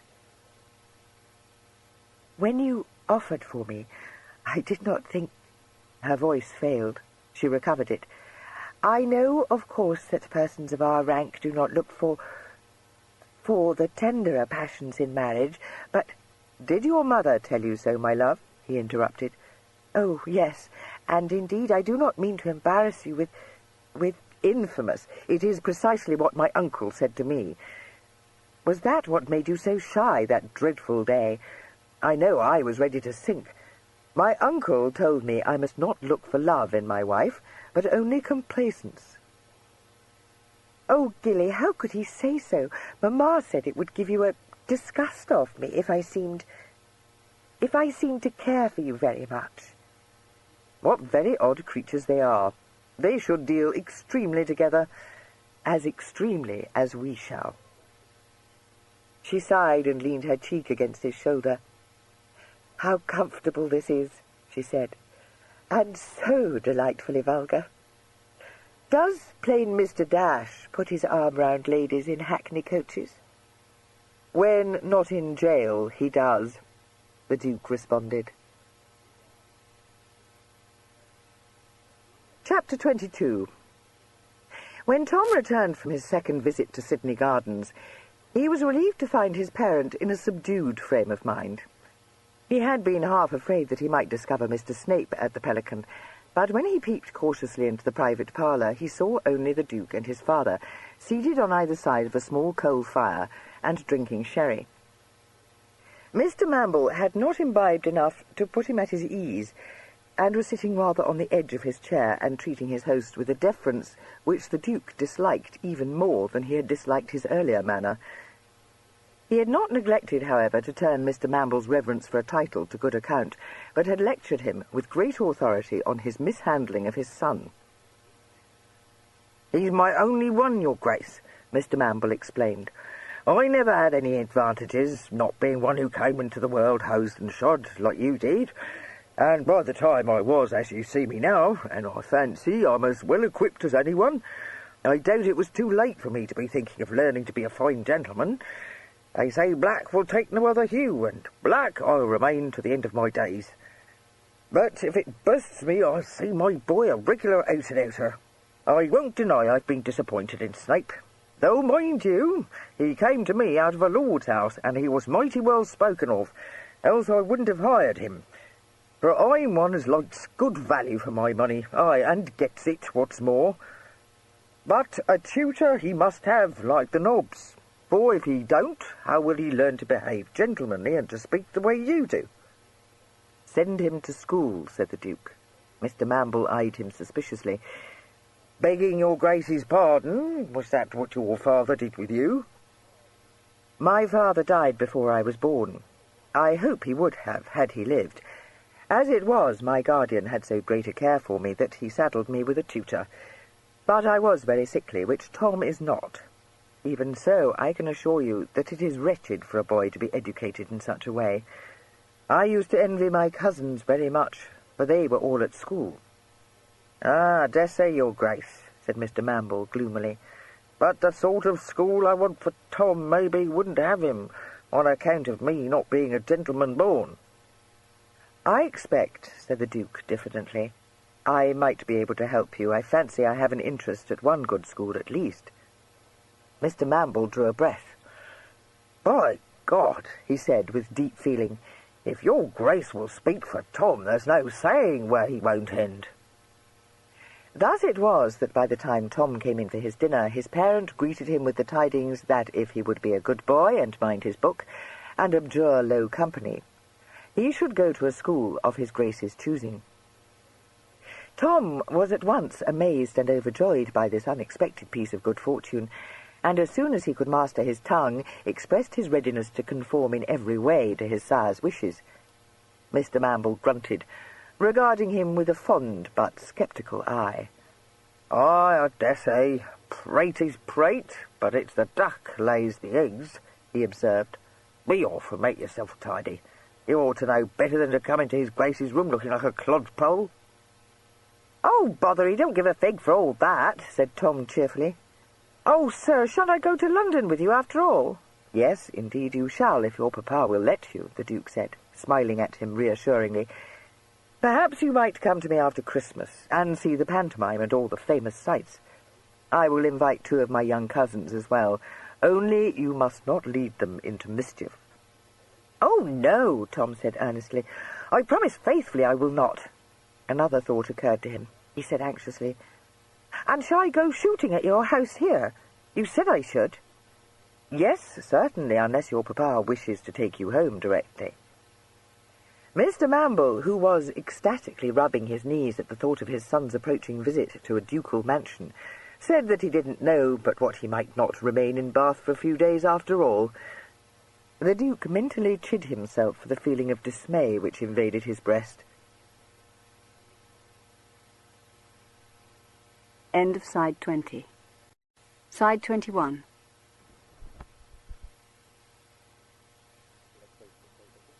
Mr. Mamble became more loquacious over dinner, and by far more natural.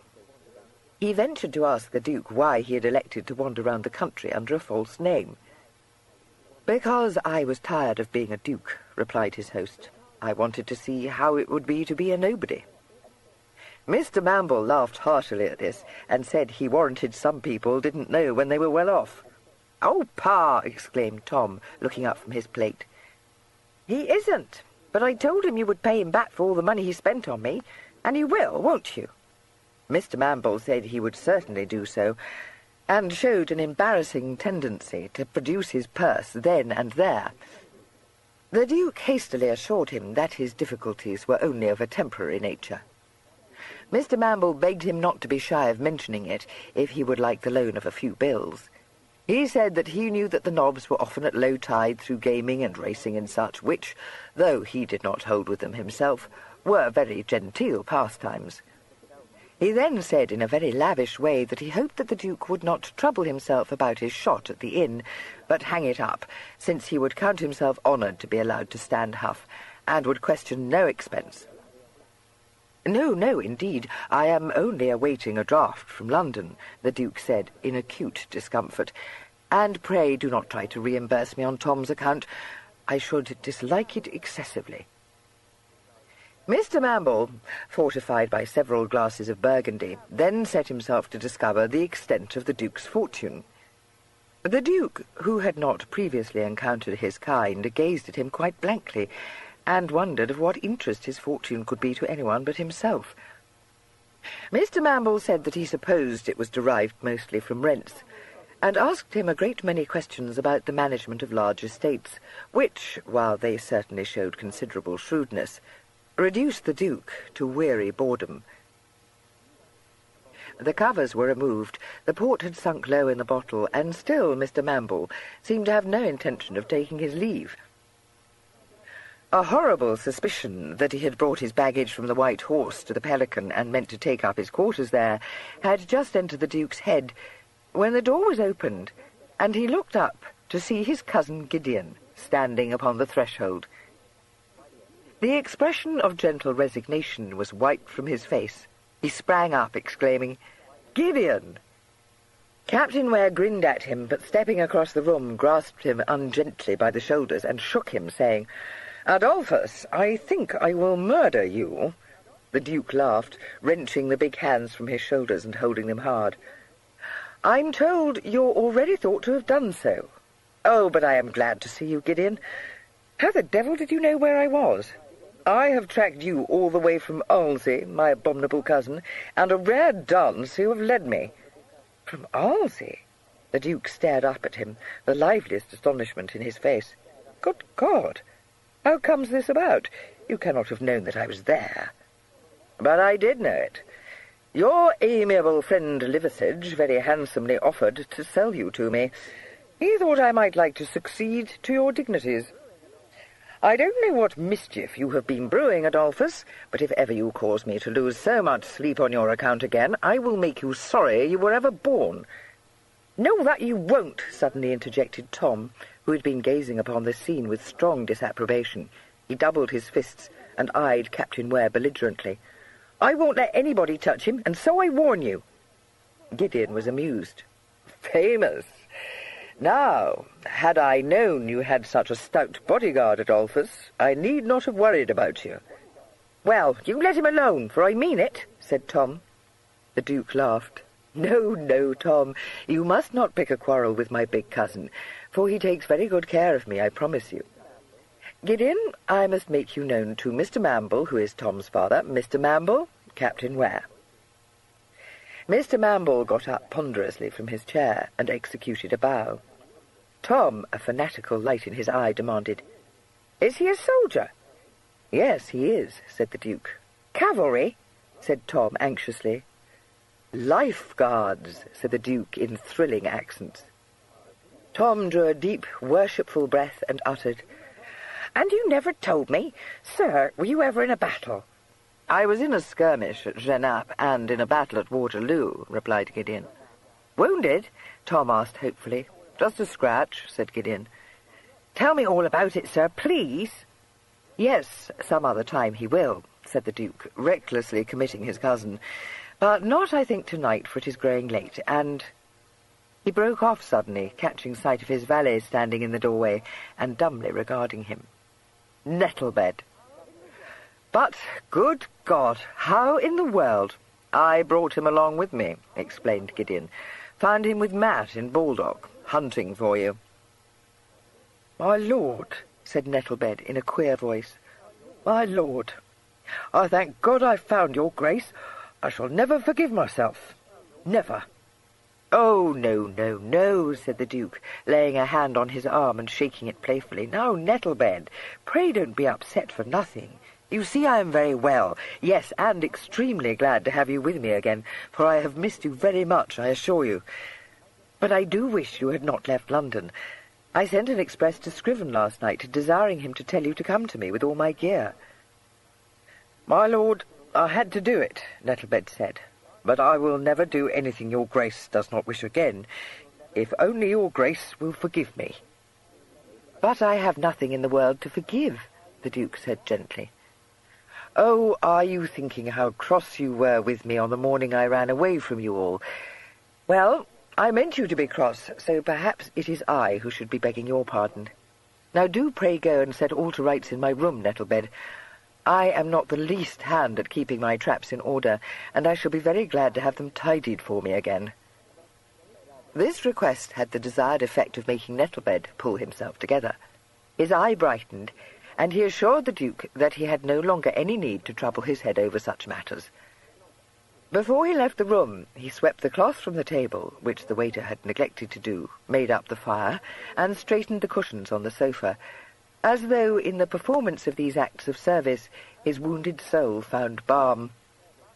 After that he withdrew, but saw to it that his presence should still be felt by sending up the waiter with another bottle of port and one of brandy.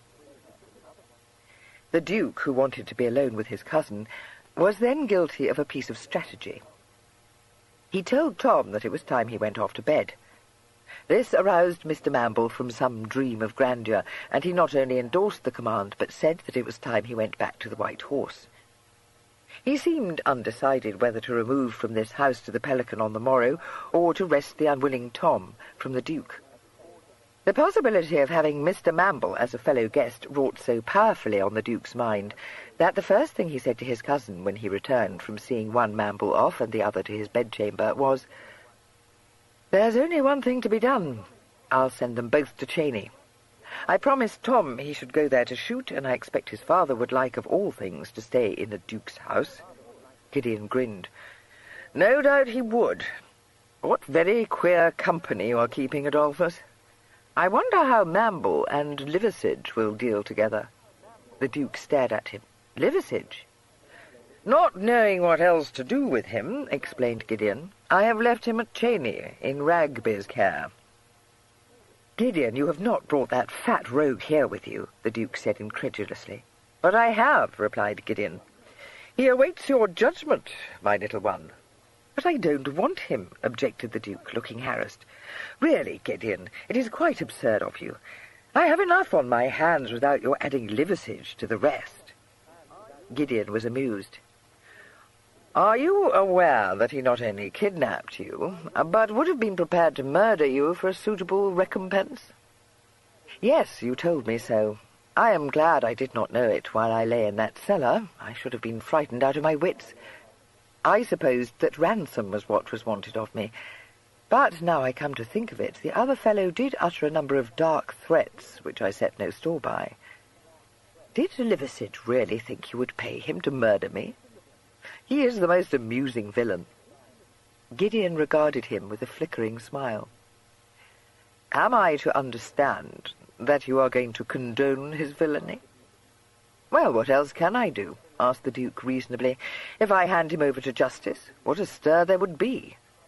Now, Gideon, if you had been captured by a veritable child's trick and stowed away in a cellar, would you wish the whole world to know of it?" "I would not, I own. At the same time, I should desire to discourage any more such attempts. Oh, I am not so green as to fall a victim twice, and I burned down his house, or at any rate the only lodging he seemed to have, and took Belinda away from him. So I think he has been pretty well punished, don't you?" "I must have a more vengeful disposition than you, Adolphus." "No." The Duke smiled.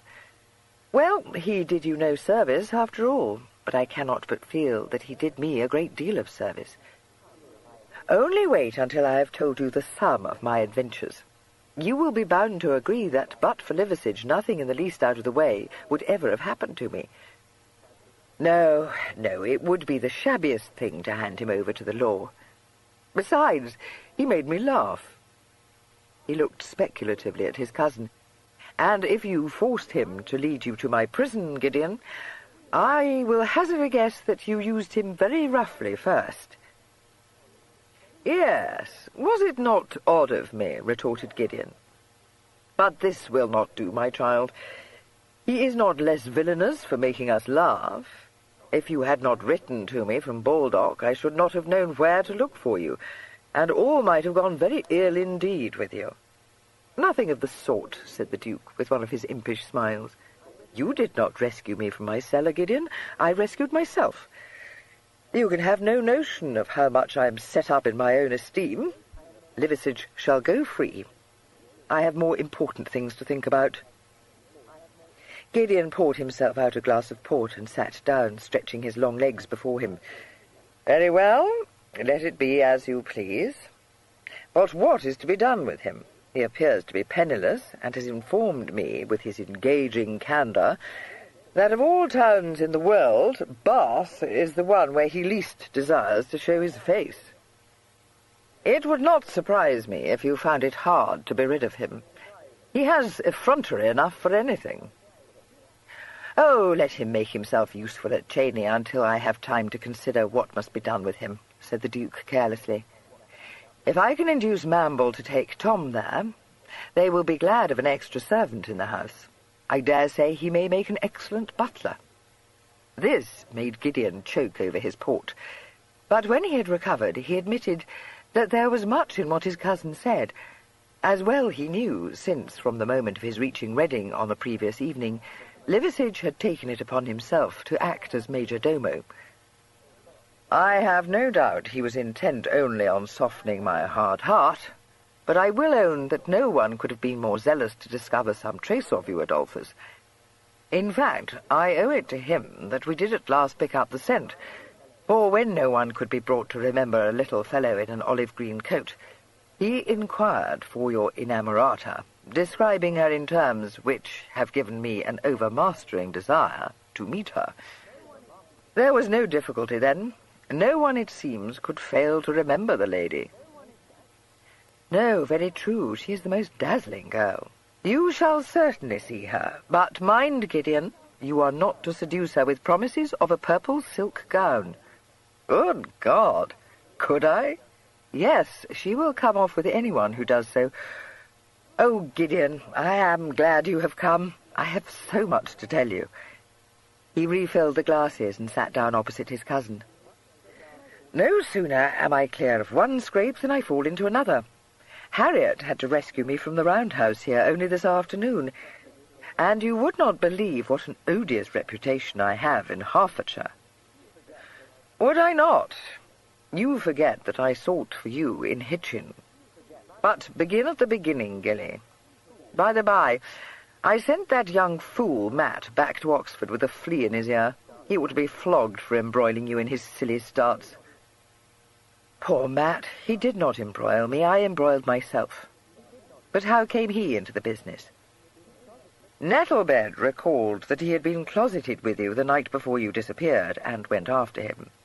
I met the pair of them in Baldock. Never mind that now. Proceed with your story. Thus adjured, the Duke settled down to regale his cousin with the entire history of his adventures. Gideon interpolated so many questions and laughed so much that the candles were burning low in their sockets before the Duke had ended the tale. Then he demanded to know Gideon's share in it, and this amused him quite as much as his own part had amused Gideon.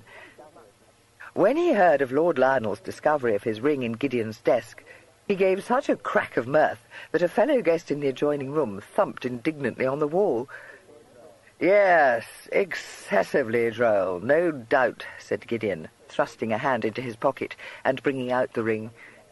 He tossed it into the Duke's hand. Take your ill-omened bauble.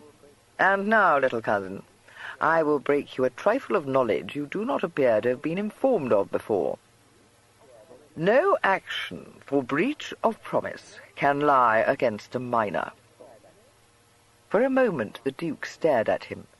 Then he said blankly, "Do you mean that I did it all for nothing?" "That is what I mean, Adolphus," replied Gideon, grinning at him. This struck the Duke as being so exquisitely humorous that the gentleman in bed in the next room was obliged to thump on the wall again. "Oh, but I am glad I didn't know it," gasped the Duke, wiping his eyes. "Yes, I know you think it ought to be a lesson to me in future to ask my big cousin's advice, but I would not have missed my adventure for a fortune." "No," said Gideon, regarding him under his drooping eyelids. "I have a notion you are not going to ask anyone's advice in the future, Adolphus. Shall you be sorry to return to all your dignities?" "Yes. No. I had a most diverting time, but some of it was most uncomfortable, and I own that I do not care to be without a valet or a change of raiment.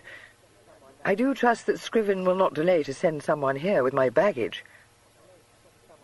"I fancy you need not be anxious on that head," said Gideon dryly. "What is more, I have my own guess as to who will appear in Bath before we are much older."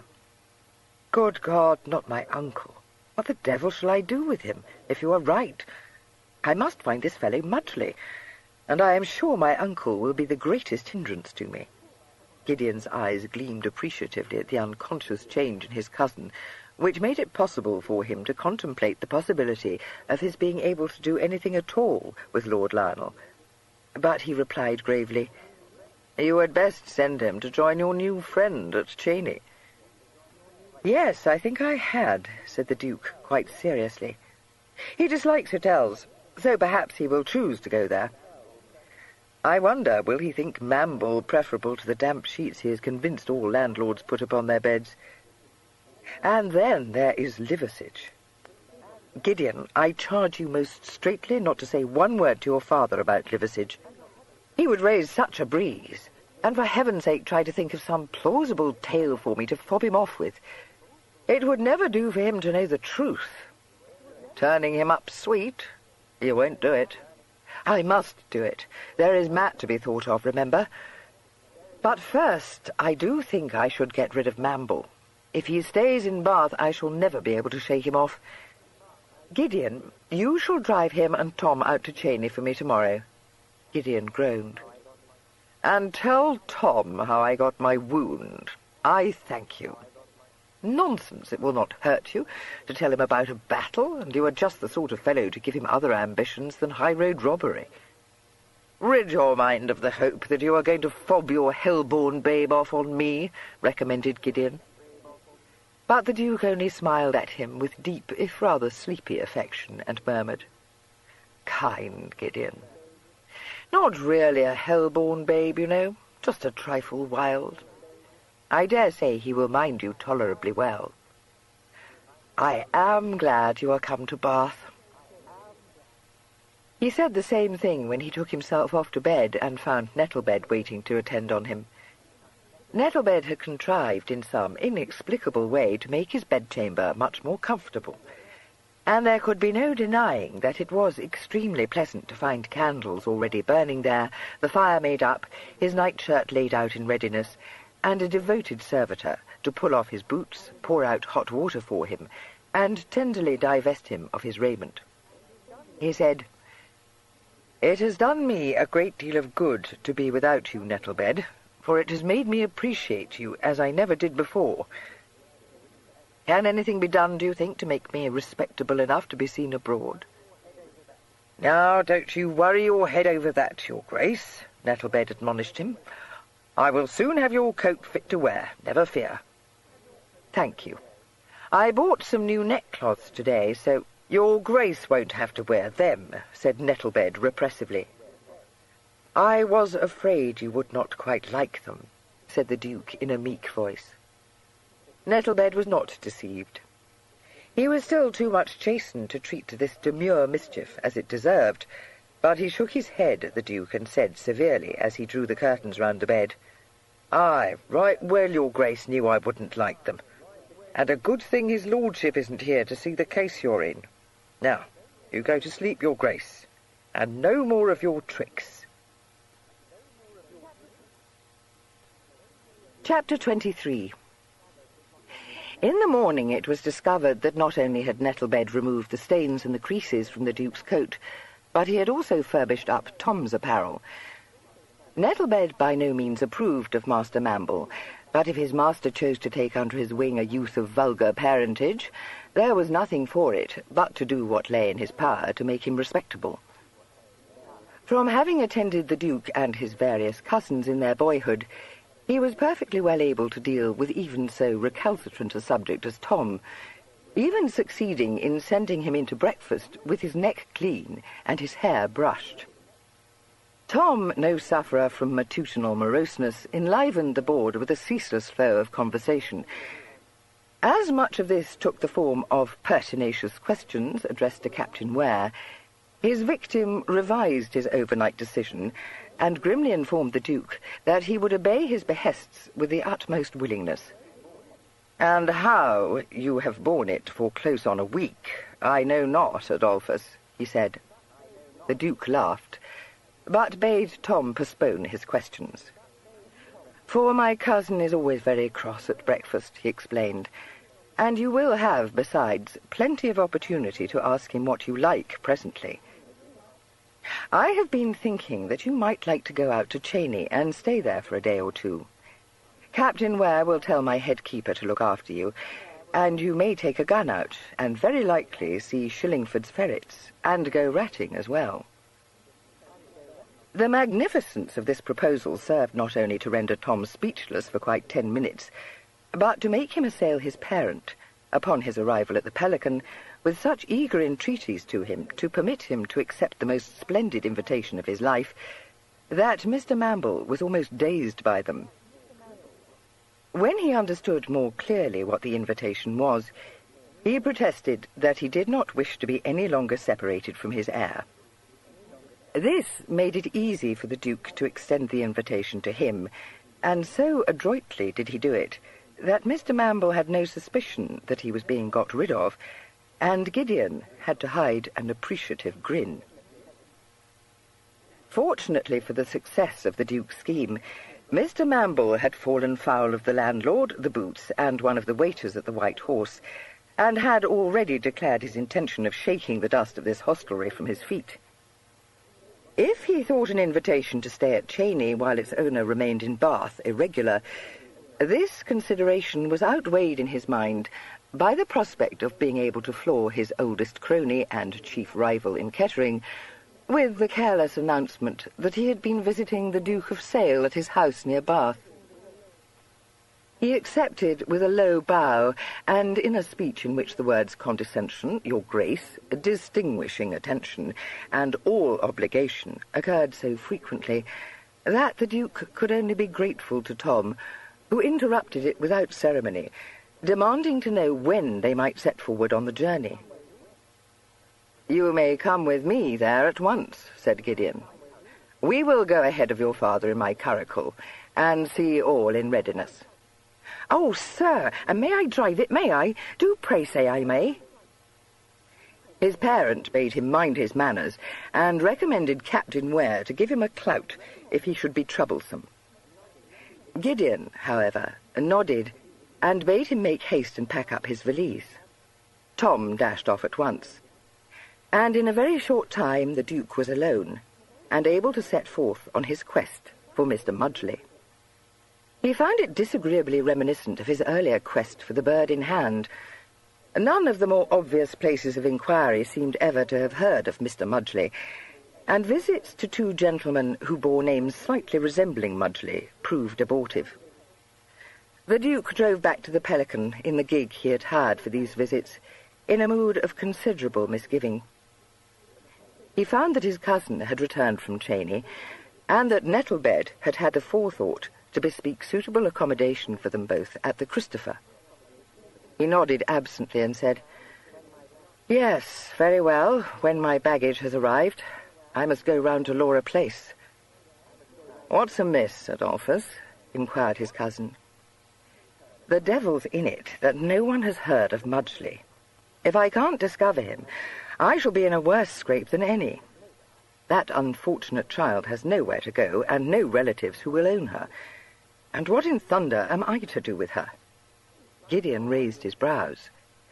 "From what you have told me, I should suppose she will pretty speedily find a nest to settle in," he said caustically.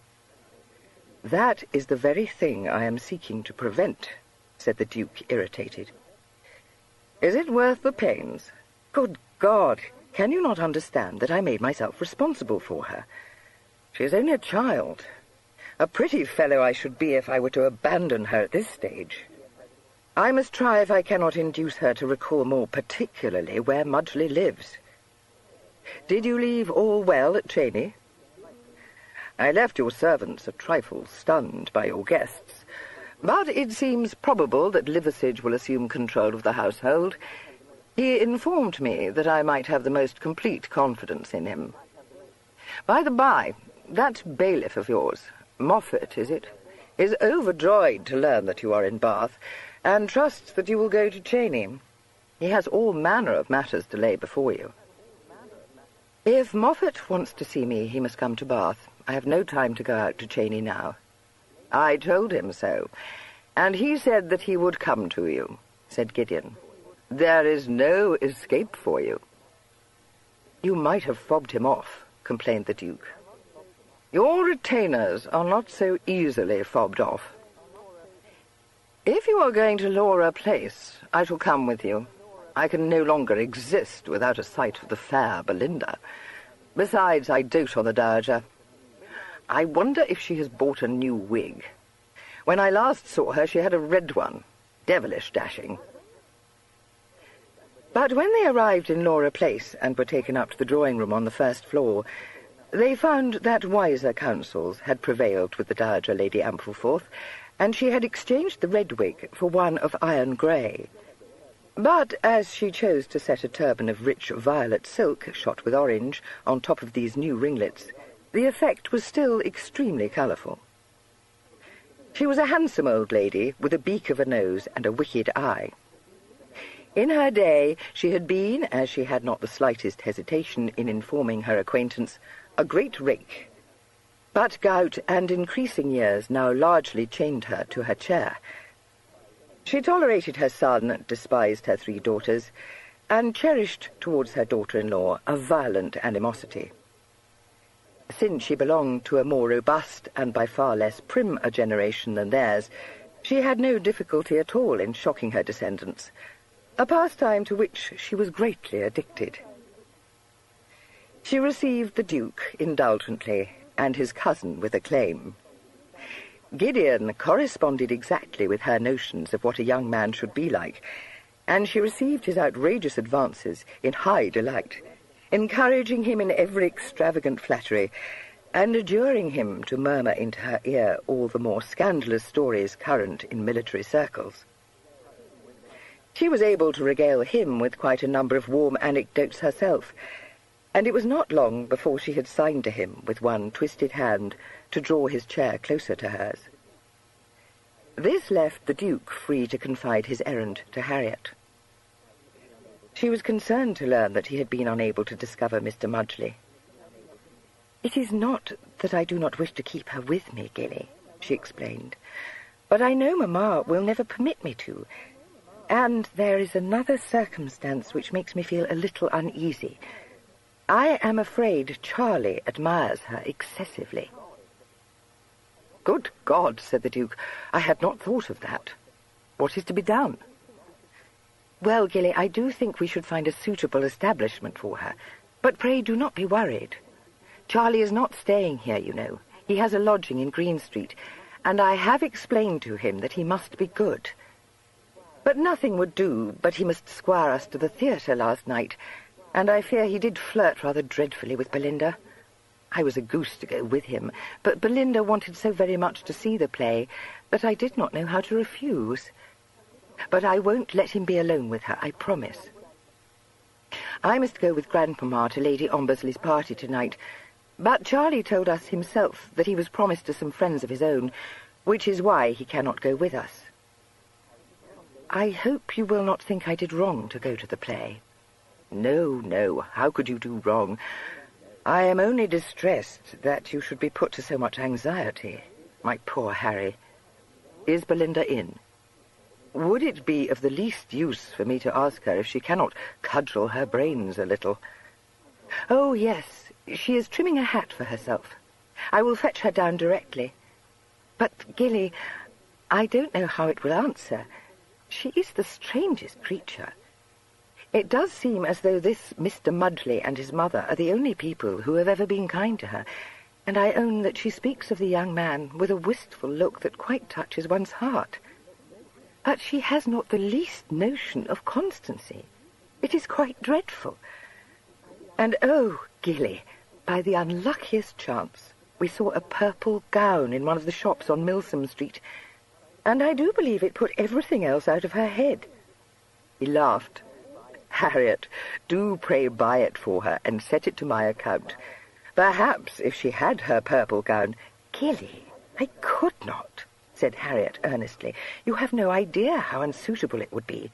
It is of the brightest purple satin, with Spanish sleeves slashed with rows of gold beads, and a demi-train, and the bosom cut by far too low. Dear Gilly, I would do anything for you, but only conceive of a young girl's wearing such a gown. Even Grandmamma would be shocked. He was awed by this description of the gown's magnificence, and could not but acknowledge the justice of Harriet's objection to it. To insist on her lending her countenance to a young female clad in such startling raiment would, he realized, be unreasonable. He acquiesced, therefore, in her decision, and held the door open for her to pass from the room. The Dowager watched him critically, and said, as he came back into the room, "Well, Sale, I'm sure I don't know what your uncle will have to say to your raking, but it has done you a great deal of good, and my granddaughter, too. I have no doubt you've been deceiving her monstrously, but the dullest dog alive is ever your virtuous young man, which I thought you were, I own. However, I see there's more of your grandfather in you than I knew. Lord, what a dashing blade he was, to be sure. He can't have been a day older than you when he ran off with Lyndhurst's wife. They hushed it up, of course, but I remember what a scandal it was at the time. They say it cost his father, your great-grandfather, you know, a pretty penny to get him out of such an entanglement, and I dare say it did. Then he married one of the Ingatson gals, a sickly creature she was, always in the megrims. Lord Guiseley was her bel ami for years. They used to say that the second daughter, your Aunt Sarah, I mean, was none of Sale's, but I never set any store by it myself. She hadn't the spirit of a hen. But your grandfather used to be the biggest rake in town. All the mammas used to forbid us to dance with him at the assemblies, for he never kept the line, and there was no sense in encouraging his advances once he was tied up in marriage, you know." The Duke received these engaging reminiscences of his progenitors without protest, merely smiling at the old lady, and murmuring that he hoped no careful parent would feel compelled to warn her daughter against him. But Gideon instantly demanded to be told more about Aunt Sarah, whom he cordially disliked. The Dowager was nothing loath, and was in the middle of a highly libellous story when Harriet came back into the room with Belinda. Belinda, becomingly attired in one of Harriet's cambric gowns, bestowed a ravishing smile upon Gideon, favouring him with one of her wide, speculative stares. She seemed genuinely pleased to see the Duke, but she was looking a little wistful, and her lovely mouth drooped at the corners. Whether she was pining for Mr. Mudley or for the purple gown he was unable to discover, since her thoughts seemed to be equally divided between them. She was plainly in awe of Lady Ampleforth, and was minding her manners so painstakingly that she spoke only in a subdued voice, and sat on the extreme edge of a chair with her feet together and her hands folded in her lap. He guessed that, in spite of Harriet's kindness, her surroundings were oppressive to her. She was terrified of doing something wrong. He felt more sorry for her than ever, and redoubled his determination to find her swain for her. But she was of very little assistance to him. She had only once visited Mr. Mudgley's farm, on a day when Mrs. Pilling had gone to Wells to see her sister, and although she was able to describe in great detail the big kitchen there, the dear little chicks in the yard, and a calf which had licked her fingers, she had no idea how far the farm lay from Bath, or in which direction. But there had been a stream with primroses growing beside it, and Mr. Mudgley had very obligingly stopped to let her get down from the gig to pick a great bunch of them. The Duke felt defeated, and for a moment said nothing. Belinda sighed.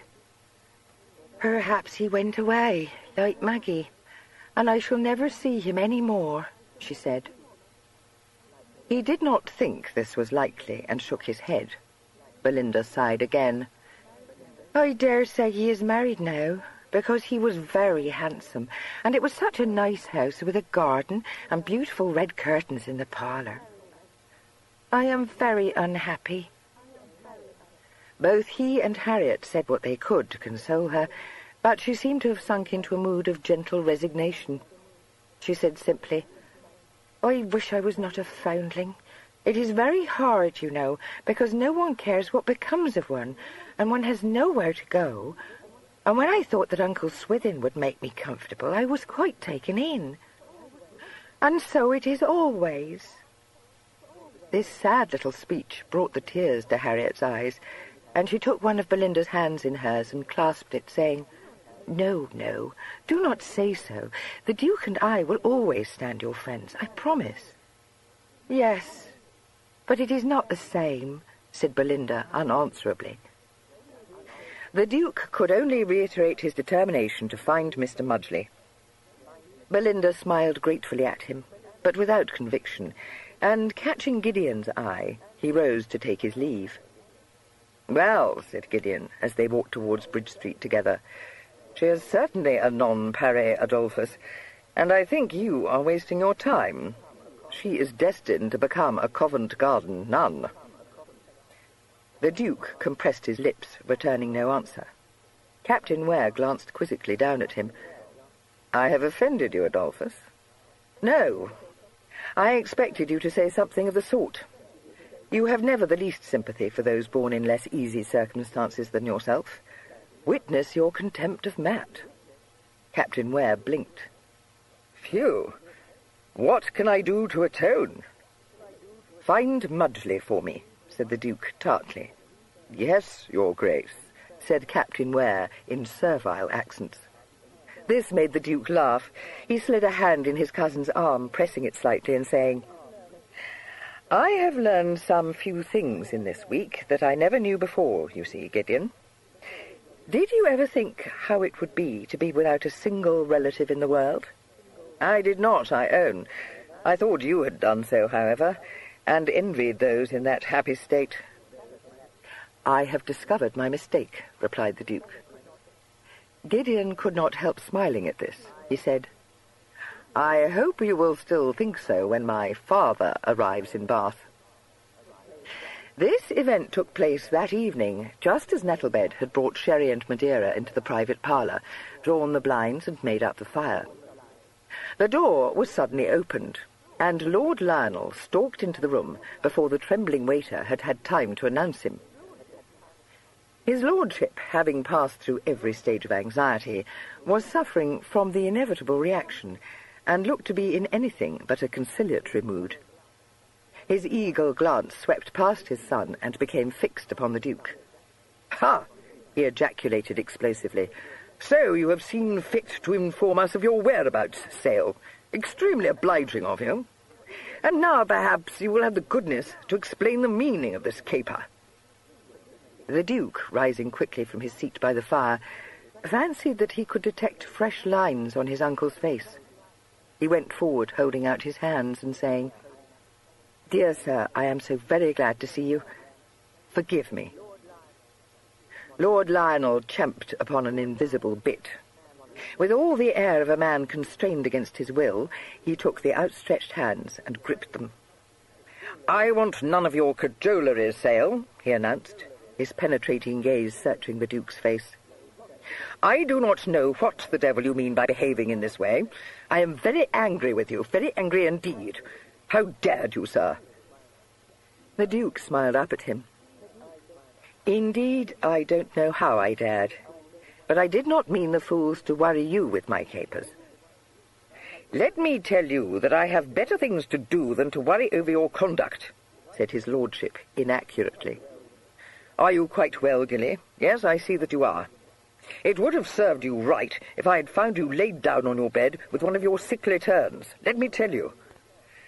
Where have you been, and what the devil are you doing in this place? Let me have a plain answer, if you please."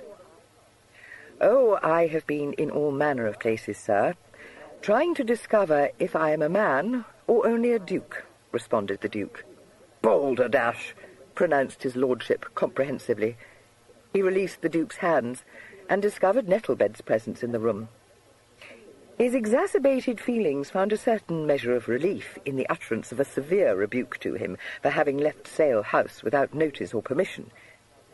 He then turned his attention to his son, and having condemned his manners and morals in a few blistering sentences, felt a good deal better. He eyed the real culprit measuringly. "I know very well when you have been in mischief, sir," he said grimly. "Don't think to fob me off, or to hide behind Gideon, for I mean to have the truth. If you were but 5 years younger—" "No, no," protested the Duke, his face alive with laughter. "You never flogged me after I was 16, sir." "I collect," said Lord Lionel, with a fulminating glance cast at his son, "that you mean to tell me that it was I who drove you into this nonsensical affair?" "To tell you the truth, sir," said the Duke, coaxing him into a chair by the fire, "I do not mean to tell you anything at all. Oh, don't frown at me, and pray do not be so angry with me. You see, I have taken no hurt, and I promise I will not cause you such anxiety again. Nettlebed, be so good as to tell them to lay covers for 3, and fetch another wine-glass for his lordship." "I do not dine here," stated his lordship, his brows still alarmingly knit, "and nor do you, Gilly. I do not know why, when you have a house very conveniently placed, you must needs install yourself at a common inn. I dare say it is of a piece with all the rest. You will accompany me to Cheney at once." End of side 21. Side 22.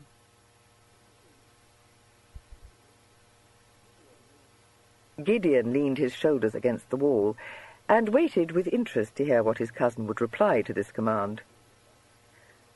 "Oh, no, do stay to dine with me," said the Duke. "I must explain to you that I have guests staying at Cheney. Rather odd guests, perhaps you may think." "Yes, I do think it," said Lord Lionel. "I have already been to Cheney, Sale. I am well aware that it is no longer any concern of mine if you choose to fill your house with a parcel of vulgar tradesmen, and to give an overgrown schoolboy carte blanche to shoot every bird you have on the place. But I should be glad to know where you acquired your taste for low company." "The thing is," replied the Duke confidentially, "that I haven't a taste for low company, sir. I owed Mamble some degree of extraordinary civility, for I fear I did aid and abet his son to escape from him." "I do not know what you are talking about," complained his lordship. "And if it is your notion of extraordinary civility to invite a man to stay in your house when you are not there to entertain him, I can only suppose that I have failed, in all these years, to teach you common courtesy. I am ashamed of you, Gilly." "But I couldn't endure him, sir. It is very bad. But what was I to do when he would toad-eat me so, and there was no getting away from him? He means only to stay there for a day or two, because I promised Tom he should have some shooting. Should you object very much to entertaining him for me?" "Yes, I should," barked Lord Lionel. "You will stop talking flummery to me and come to Cheney." The Duke poured out some sherry into the glass that Nettlebed had just brought into the room, and handed it to his uncle. "No, I cannot spare the time to go to Cheney now," he said. "I am removing to the Christopher, however. Did you bring my baggage with you from London, dear sir? Yes, I did, and it is awaiting you at Cheney. Now, Gilly, then it must be sent to the Christopher tomorrow, said the Duke calmly. It is very tiresome. I am so sadly in need of a change of raiment. Gilly, said his lordship awfully. Yes, sir? Lord Lionel glared at him. Gilly, what is the matter with you? He demanded. What made you do it, boy? Be a little plain with me, I beg of you. The Duke sat down beside him and laid a hand on his knee. It is very ridiculous, he said in his soft voice. I found it a dead bore to be Duke of Sale, and I thought I would try how it would be to be nobody in particular. Upon my word, I should have thought you would have had more sense. But I hadn't, sir. Lord Lionel gripped a hand on his knee. Now, my boy, don't be afraid to own the truth to me. You know I have nothing but your welfare at heart. If you went off on this start because of anything I may have said to you, in short, if you did not like the arrangement I had made for you, there was not the least need for you to have offered for Lady Harriet. I never had any desire to force you into what you had a distaste for. Indeed, if your mind misgives you, though it will be a damned awkward business, I will see to it. No, sir, I am very happy in my engagement, the Duke interrupted. Much happier than I ever thought to be. She is an angel. Lord Lionel was slightly taken aback. He stared at the Duke under his busy brows and remarked dryly, This is a different tune from the one you sang at Sale when I first broached the matter to you. I was not then aware what a treasure you had chosen for me, sir. But I told you I had been learning some few things of late. Lord Lionel grunted. Well, if you have learned to have a little more common sense, I am glad of it. But why you must needs run off without a word to anyone is past my understanding. If you had wanted to go out of town, I am sure it was quite your own affair, and you might have done so without question. Gideon spoke. But not, sir, without Nettlebed, Chigwell, Borrowdale, Turvey, and the rest of his retinue. You, said Lord Lionel crushingly, have behaved throughout in an insolent, heedless, and callous fashion, and may now have the grace to remain silent. There is much in what you say, sir, admitted Gideon, with a wry twist to his mouth. Well, well, that will do, said his lordship, mollified. There is no harm done, after all, and I shall not inquire too particularly into what Gilly has been doing.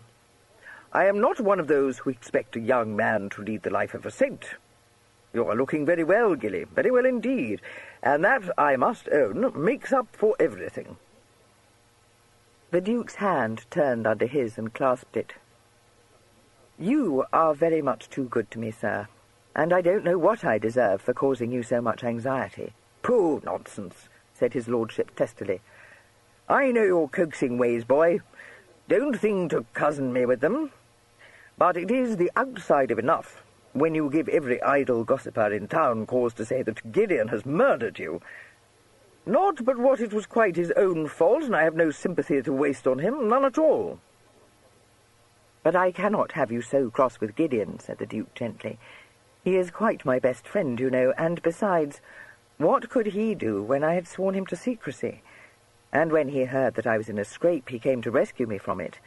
So it is very hard that he should be scolded now. What scrape have you been in? Demanded Lord Lionel. Well, I didn't mean to tell you, sir, but I think you are bound to hear of it, for rather too many people know it. I was so foolish as to allow myself to be kidnapped by some rascals who thought to hold me to ransom. That is just what I had feared might happen, Lord Lionel exclaimed. All this rubbishing talk of finding out whether you are a man or only a duke, and you are no more fit to fend for yourself than a child in short-coats. Well, I hope it may be a lesson to you. Yes, sir, said the Duke demurely, but as it chances, I did fend for myself. Gilly, don't tell me you let the villains bleed you, exclaimed his lordship. No, sir, I burned down my prison and came off scatheless. Lord Lionel stared at him in great surprise. Are you trying to humbug me, Gilly? He asked suspiciously. The Duke laughed. "No, sir.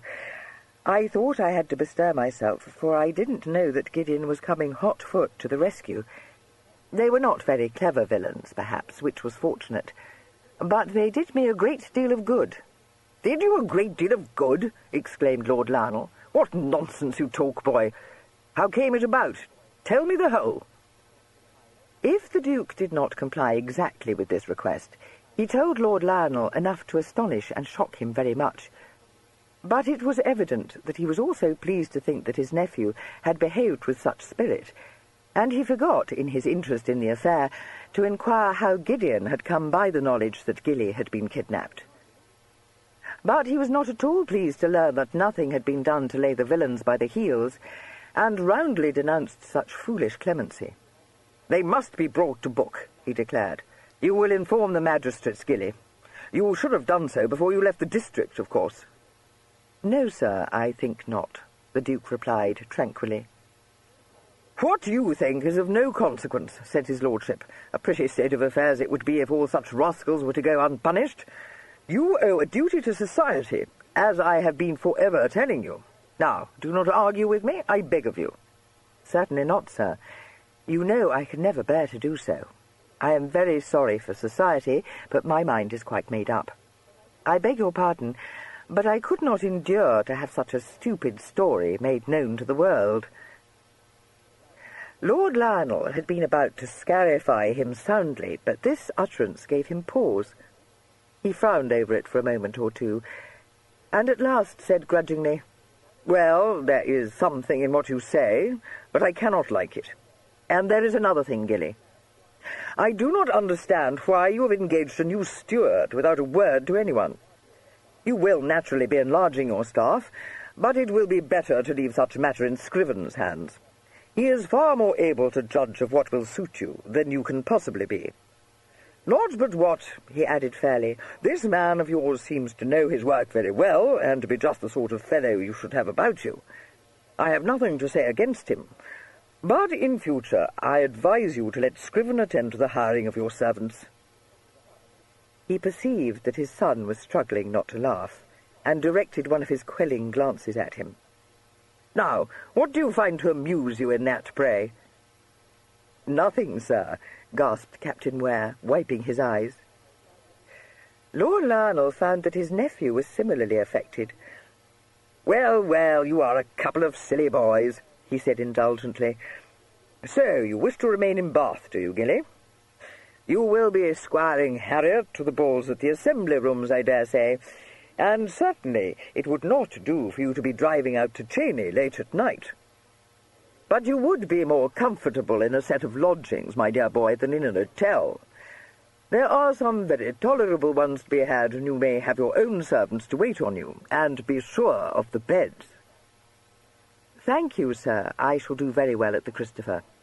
It would not be worth the trouble of finding lodgings, for I only stay until Harriet goes to Ampleforth, you know.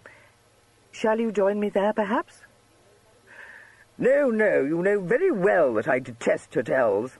I may as well stay at Cheney for a few days. It is some time since I was there, and it will do no harm for me to see how things have been going on. Besides, it is quite improper for that fellow, Mamble, to be there without either of us in residence." The Duke felt a twinge of remorse. He said contritely, "It is too bad of me.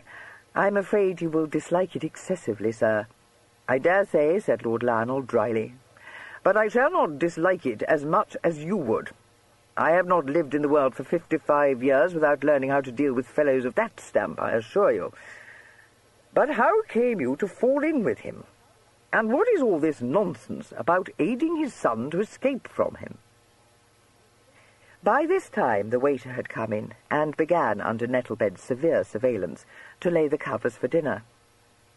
It was tacitly assumed that Lord Lionel would partake of this meal, which he did, even going so far as to say that the mutton was not so ill cooked, and the burgundy, of its kind, quite potable.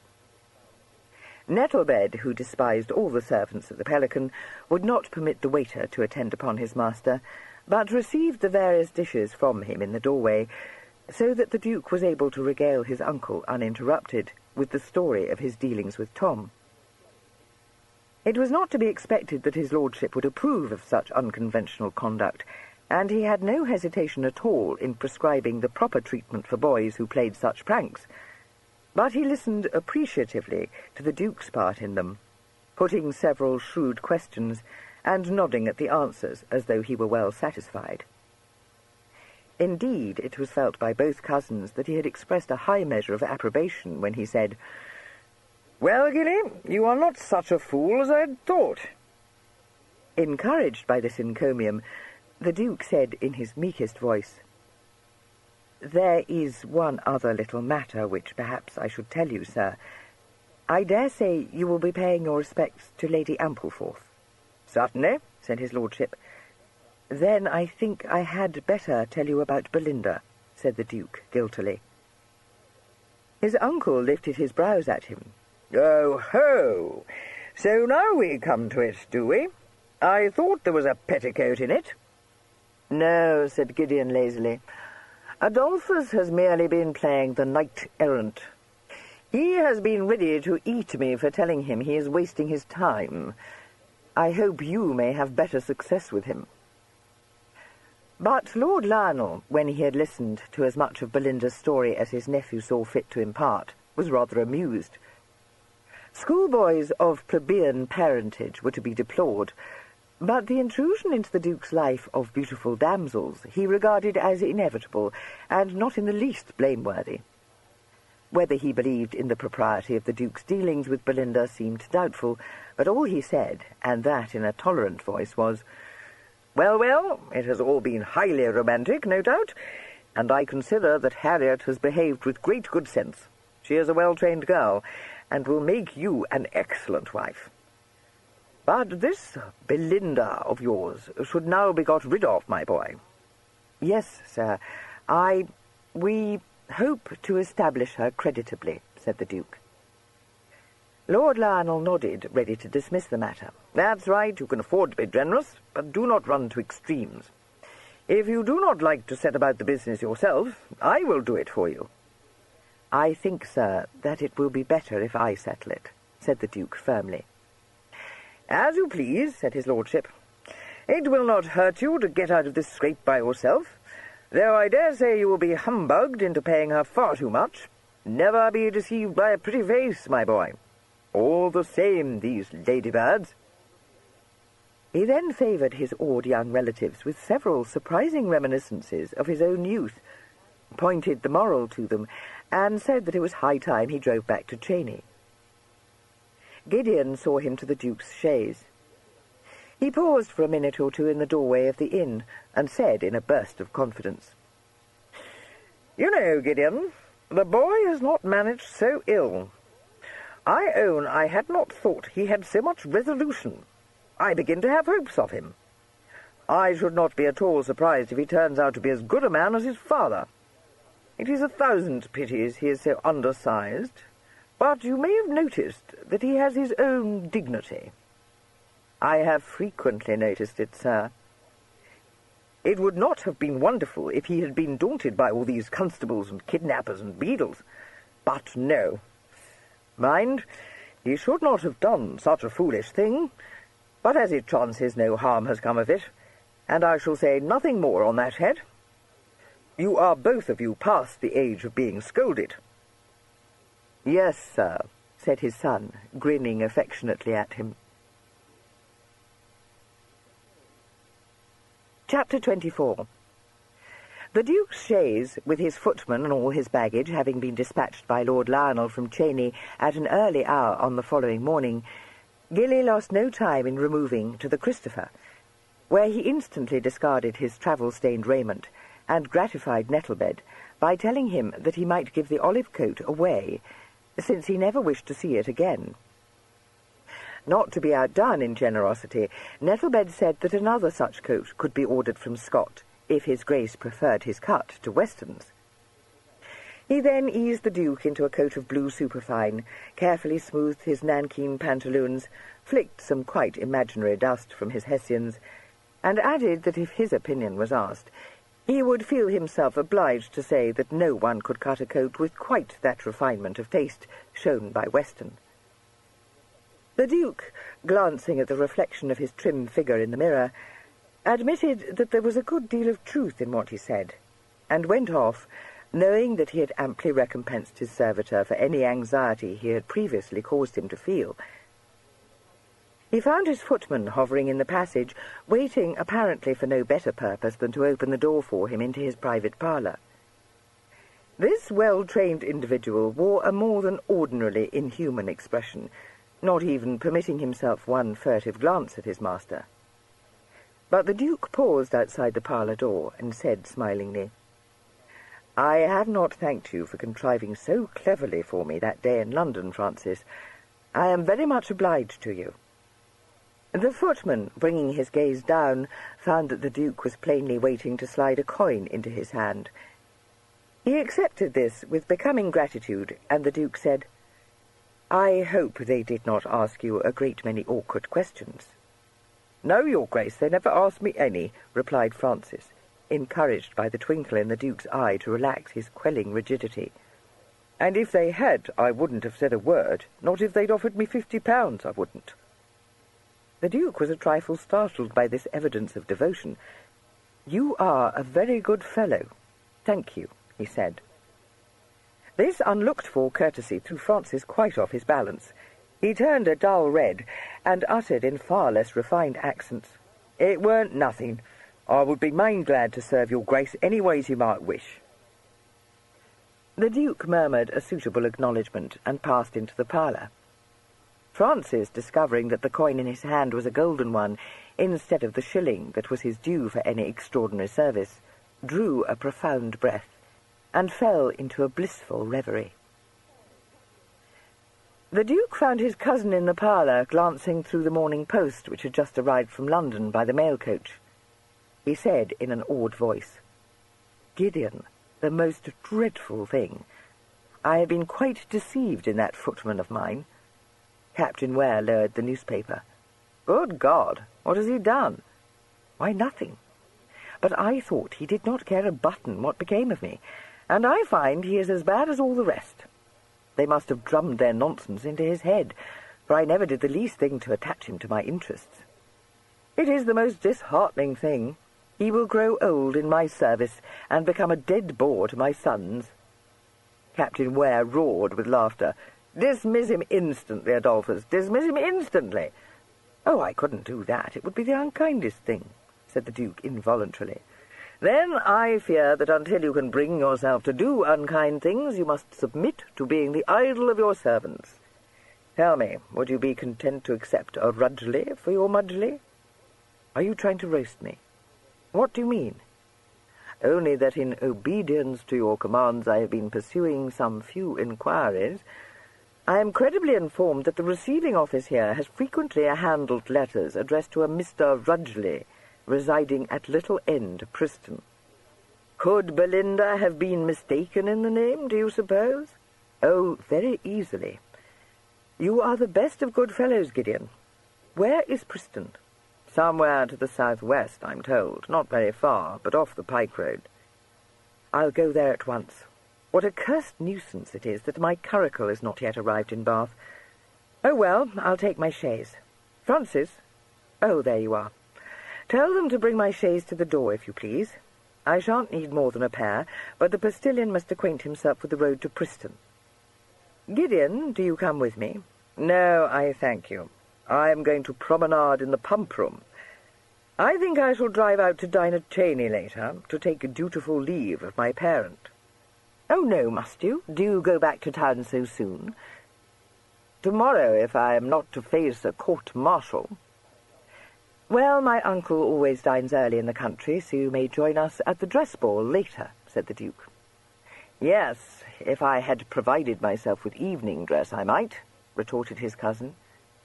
"It is too bad. I shall miss you," said the Duke absently. "I hesitate to say it, Adolphus, but you are a liar." The Duke laughed. "Oh, no," he protested, and went off to collect his hat and overcoat. Nettlebed was assisting him to put on this garment when Francis came to his room with the news that his bailiff had arrived from Cheney, and respectfully begged to see his Grace. The Duke groaned. No, no, I cannot. He will keep me kicking my heels for an hour or more. Why could he not carry his troubles to my uncle? Tell him to go to the devil."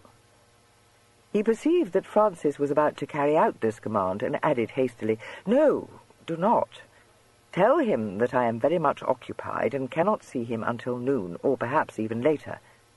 Francis bowed and withdrew. Nettlebed said severely, "You shouldn't have sent him off, Your Grace.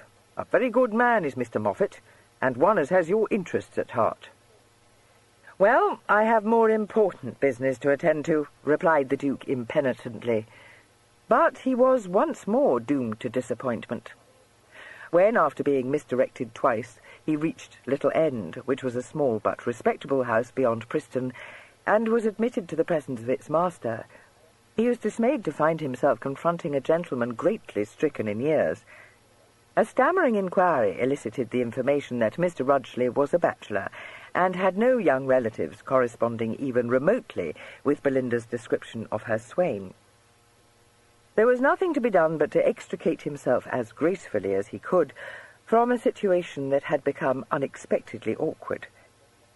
Mr. Rudgley seemed inclined to take his visit in bad part, and the Duke, sinking back in his chaise again, was obliged to wipe a heated brow.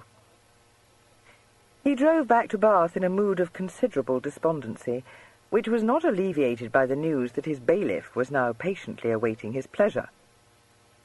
"Oh, damn the fellow, I don't want to see him," he said pettishly. Nettlebed was shocked.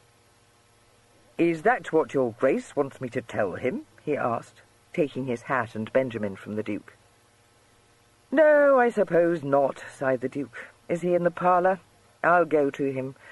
Tell them to send up some wine and biscuits, will you?" He was looking rather cross when he entered the parlour, but when his bailiff, yet another of those who had known him in his infancy, rose to meet him with a smile of simple affection, he was ashamed of his ill humour, and shook hands with Moffat, saying, "Well, and how do you do, Moffat? I am sorry to have kept you waiting this age. Sit down and tell me how you have been going on. And Mrs. Moffat, it is a long time since I saw you last." This friendly greeting naturally led to all manner of questions and reminiscences which stretched back over an alarming number of years. Not until the bailiff had drunk his wine did the Duke feel it to be possible to lead him tactfully to a discussion of the business which had brought him to the Christopher. Moffat apologized for troubling his Grace, explaining that he had not been up to the house since the previous morning, and so had not known of Lord Lionel's arrival there. "Not but what," he said confidentially, "I was wishful to see your Grace in person. It won't be so very long now before your Grace will be of full age, and right glad everyone will be, not meaning anything disrespectful to his lordship," he added hastily. "I am sure no one could be held in greater esteem. But to see your Grace properly in the saddle, as one might say, is what we are all looking forward to. There will be some changes, I dare swear, your Grace, if I may say so, not being set in the old ways like his lordship and Mr. Scriven. So I made so bold as to bring a few papers I would like fine to have your Grace look over before they go to Mr. Scriven." "Do you expect me to override my uncle, Moffat?" asked the Duke, smiling, and drawing up his chair to the table. "I am not in the saddle until the spring, you know. What is it? Roofs again?" "No, your Grace, just one or two little matters," replied Moffat, preparing to expound at length. The Duke resigned himself and bent his mind to the problems laid before him. They seemed none of them to be very pressing, and he was obliged to stifle several yawns before Moffat jerked him out of his boredom by saying, with a little hesitation, "The only other thing, your Grace, is young Mudgley's affair, and I own I should be very glad if you would condescend to—" "What?" exclaimed the Duke, starting up in his chair. The bailiff was slightly alarmed. "I'm sure I beg your Grace's pardon if I've done wrong to bring the matter up," he faltered. "Did you say Mudgley?" demanded the Duke sharply. "Why, yes, your Grace. But indeed I would never—" "Don't tell me the man is one of my tenants." "Well, your Grace, he is, and then again he isn't," said Moffat, looking at him in considerable perturbation. The Duke dropped his head in his hands. "And I have been hunting high and low for the confounded fellow. Of course, if he lives near Cheney, his letters must all go to Bristol, not here. No wonder I could discover no trace of him. Good God! And I very nearly said I would not see you." "Hunting high and low for young Mudgley, Your Grace?" said Moffat in a stupefied voice. But does Your Grace wish to see him?" "Yes, I tell you. I have come all the way from Hertfordshire for no other purpose." Moffat stared at him in great misgiving. "I beg pardon, but is Your Grace feeling quite well?" he asked, concerned. The Duke began to laugh. No, I haven't run mad, I assure you. I can't explain it all now, but I have most urgent need of the man. Where does he live?" "You said he was one of my tenants." "Not exactly, I didn't, Your Grace. He's a freeholder, but he rents the 5-acre field from Your Grace. It was on account of that I was wishful to speak to Your Grace." "Where's the 5-acre field?" "If you will allow me," said Moffat, spreading open a map upon the table, "I will show Your Grace. Now, it's right here that Mudgley's farm lies, hard by Willsbridge." "But I don't own any land west of the river, do I?" objected the Duke, looking at the map. "Well, that's just it, Your Grace. It isn't part of the estate, and never has been. It came into the family when Your Grace's grandfather acquired it. They do say that he won it at play, but I don't know how that may be. There was a tidy bit of it when I was a boy, but Your Grace's father, he never set store by it, and it was cut up, Sir John Marple buying the house and the domain, and the rest going piecemeal, all but a few fields and such, of which the 5-acre is one." He paused and glanced deprecatingly at the Duke. "If it had been part of Cheney, I ask Your Grace to believe I wouldn't have thought of such a thing, let alone have mentioned it." "But what is it that you want?" asked the Grace. "It's young Jasper Mudgley as wants it, Your Grace," said Moffat desperately. "Maybe I shouldn't be speaking to you of it, seeing that Mr. Scriven wouldn't hear of letting it go, nor his lordship either. By what Mr. Scriven writes to me, they're both of them setting their faces against selling any of Your Grace's land, as is right and proper. But young Mudgley's father and me was boys together, and I've always kept an eye over Jasper, as you might say, since his father was taken. He's a good lad, Your Grace, and the way he's worked his farm up is wonderful, and things not always easy for him. But he's by way of being a warm man now, and he'd be right glad to buy the 5-acre off Your Grace, if you'd be willing to sell it. I told him my lord wouldn't hear of it, but it seemed to me as I might venture just to mention the matter to you." "Of course, you did just as you should," said the Duke enthusiastically. "Only tell me one thing, Moffat. Is he married or single?" "Single, Your Grace. He lives with his mother, him being her only one." "The 5-acre shall be his bride's dowry," said the Duke, rolling up the map and handing it to the astonished bailiff. "But, Your Grace, he's got no thought of marriage," protested Moffat. "Then I must put one into his head," said the Duke. "Your Grace won't do that, by what Jane Mudgley was telling me," said Moffat. "Seemingly there was a wench in Bath he fell head over ears in love with back in the spring, but she went off somewhere unbeknownst, and he doesn't seem to be able to put her out of his mind. Not but what she didn't sound to me the kind of wench I'd have chosen for a steady young fellow like Jasper." "She is the bride I have chosen for him," said the Duke, his eyes dancing. "Does his mother dislike it excessively? I imagine she might. Do you think I can persuade her to accept the girl? Perhaps I'd best see her before I take Belinda to her." But, stammered Moffat. "That was why I wanted to find Mudgley," explained the Duke. "The girl is under my care, and I have promised that I will find him for her. You may take me out to the farm. How did you come into Bath?" "I rode in, Your Grace, but very well. Only give me time to change my dress, and I will ride back with you. Francis must find me a horse. Sit down, Moffat. I shall not keep you waiting many minutes." "Your Grace, Moffat, looking extremely worried, made a detaining gesture. "Yes, what is it?" the Duke said impatiently. "Your Grace, I don't know how to say it, and I beg your Grace's pardon for what may offend you, but I know young Mudgley, and he wouldn't, not for a moment, he wouldn't be agreeable to—" The Duke's puzzled frown vanished. "He won't take my leavings, eh? Excellent fellow. No, no, Moffat, it's nothing of the sort, I promise you.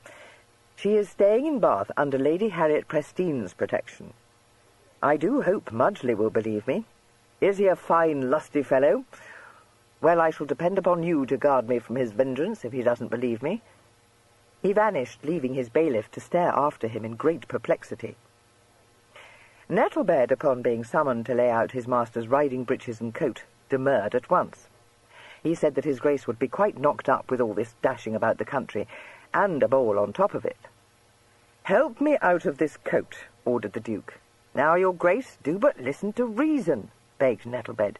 "Nettlebed, do you wish me to run away from you again?" demanded the Duke.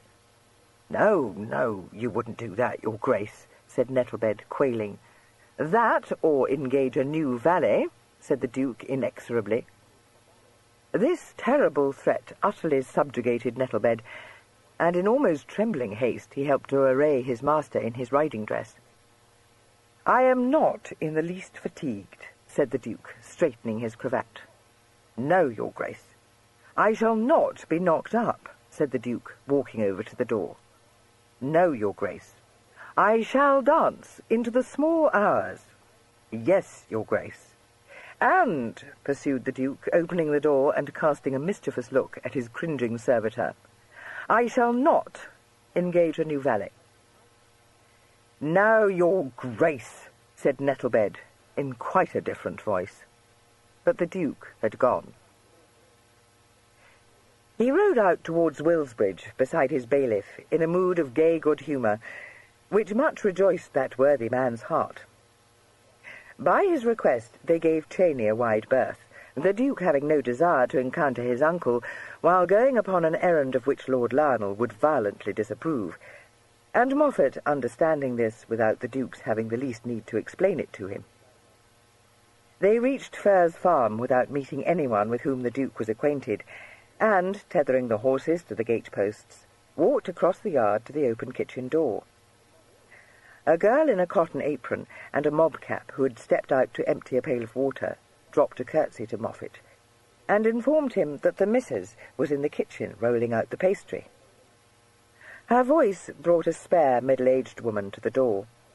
She had a worn, kindly face, and after casting the Duke a doubtful look, smiled at Moffat and said, "Come you in, Mr. Moffat. Now, if I'd but known you would be passing this way today." "Mrs. Mudgley, ma'am, I've brought his Grace to see your Jasper," said Moffat, indicating his companion. She gave a gasp, and made haste to curtsy and to wipe the flour from her hands at the same time. "Your Grace! Oh, Mr. Moffat! And me all unprepared, and Jasper out in the fields, and you bringing his Grace to the kitchen instead of round the front as is fitting. I do not know what to say, your Grace, but I'm sure I beg your pardon. If you would please to step into the parlour, I will send directly to fetch my son." "Will you let me rather come into your kitchen and talk to you, Mrs. Mudgley?" he said with his shy smile. She looked rather wildly at Moffat, faltering that it was not fit. The bailiff said in a heartening tone, "Take his Grace in, ma'am. I'll warrant he will like it very well." She dropped another curtsy, and the Duke stepped over the threshold and laid his hat and gloves down on a chair, saying, as he looked round the room, "Yes, indeed I do. How comfortable it is." "Am I disturbing you?" "Oh, no, indeed, your Grace," she assured him. She saw how young he was, and suddenly felt less nervous. She set a chair for him, whisked her pastry up into a damp cloth, and said diffidently, "If your Grace would partake of a little refreshment after the ride, just a sup of my cowslip wine, belike." "Thank you, you are very good," he said, hoping that it would not disagree with him as much as he feared it would. "Moffat, while I am talking to Mrs. Mudgley, will you be so good as to find her son for me?" Mrs. Mudgley looked a little scared at being left without support, but by the time she had poured out a glass of her wine for the guest, and he had tasted it and said how good it was, and had asked her how it was made, she began to forget his exalted status, and even allowed herself to be persuaded to sit down in a chair opposite to him. He said, "Moffat has been telling me about the 5-acre field. I am sorry my agent would not let your son buy it, but, you see, he has had to be so very careful while I was a minor." She murmured something about her son's being able to give a fair price for it. "Well, I think I shall not sell it to him," said the Duke. "I should like to give it to his bride for her dowry." She looked at him in a puzzled way. "Your Grace is very good, but, Mrs. Mudgley, I didn't come for that reason, but to ask you if you recall a girl named Belinda." She jumped. "Belinda!" she exclaimed. "Yes, and indeed I do, Your Grace. Jasper was that taken with her, he'll not look at another wench. Poor thing!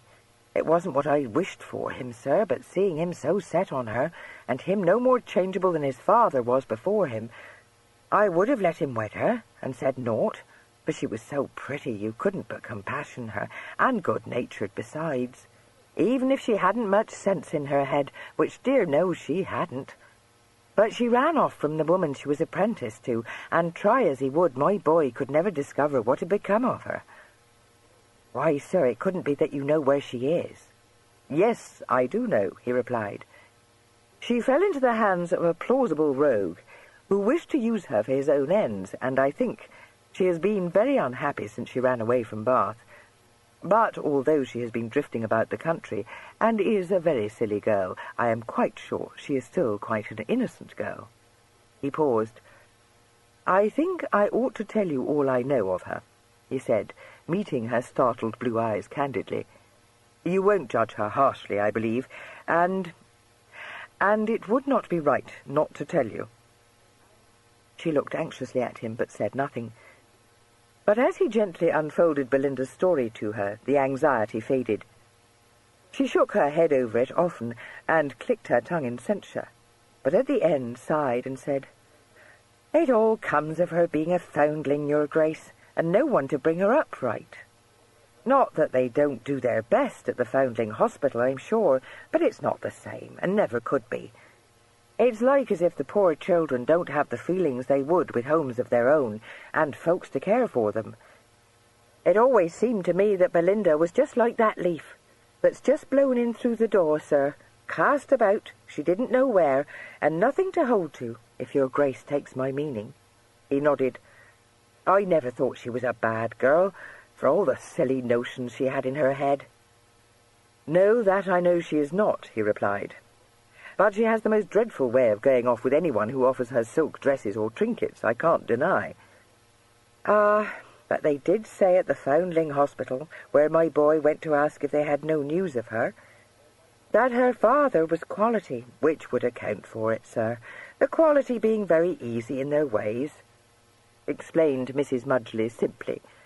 "A love-child she was. I wouldn't be telling the truth if I was to tell Your Grace I'm wishful my son should wed with her. But to see him in the dumps, like he's been ever since he lost her, I can't. She won't go traipsing off once she's got a home of her own and babies, and I dare say I shall be able to show her the way she should go on, for she was mightily taken with the farm, and they did teach her to bake and to make at the Foundling Hospital, that I will say." "Yes," he said, looking round. "She would be happy here. She is not happy in Laura Place, I think. It's strange to her, and she is a little afraid of Lady Ampleforth. And she thinks a great deal of your son, and of you." He smiled. "You were very kind to her, she told me, finding it strange that any woman should show her kindness. Her heart was touched," she said. "Poor little dear. Do you bring her to me, sir, and don't let her fear to be scolded, for it's no manner of use scolding a pretty, silly creature like her." A shadow darkened the doorway. The Duke looked up, and saw a sturdy young man confronting him in breeches and leggings, and with his shirt-sleeves rolled halfway up his tanned arms. He had a stolid, open countenance, in which a pair of widely set grey eyes squarely met the Duke's. His mother jumped up and went to him, chiding him for not having put on his coat and washed his hands before coming into the house. But he put her gently aside, saying, with his eyes still fixed on the Duke, "Mr. Moffat told me His Grace of Sale had news of Belinda, Mother." Yes, but make your bow, Jasper, do," she adjured him. "His Grace has been so kind you would not believe." "Has he?" said Mr. Mudgley heavily. "Jasper, will you mind your manners? I don't know what His Grace must be thinking of you, standing there like a gowk, and him giving the 5-acre field to Belinda, as he will." The lines about Mr. Mudgley's jaw seemed to harden. "I don't care for that," he said. "Nor I don't rightly know why he should do any such thing, Mother." The Duke rose. "Not for any such reason as you have in your head," he said. "Walk out with me. We shall do better to talk this over alone." "I'm agreeable," said Mr. Mudgley in a level tone, and stood aside for him to pass out of the kitchen. "Oh, dearie me," said Mrs. Mudgley to Moffat, who had slipped quietly into the house behind his young friend. "I do hope my Jasper won't offend His Grace. You know what he is, Mr. Moffat, as stiff-necked as his father, and move him you can't, once he's taken a notion into his head. Whatever will become of us if he should say something which His Grace might take amiss?" End of side 22. Side 23.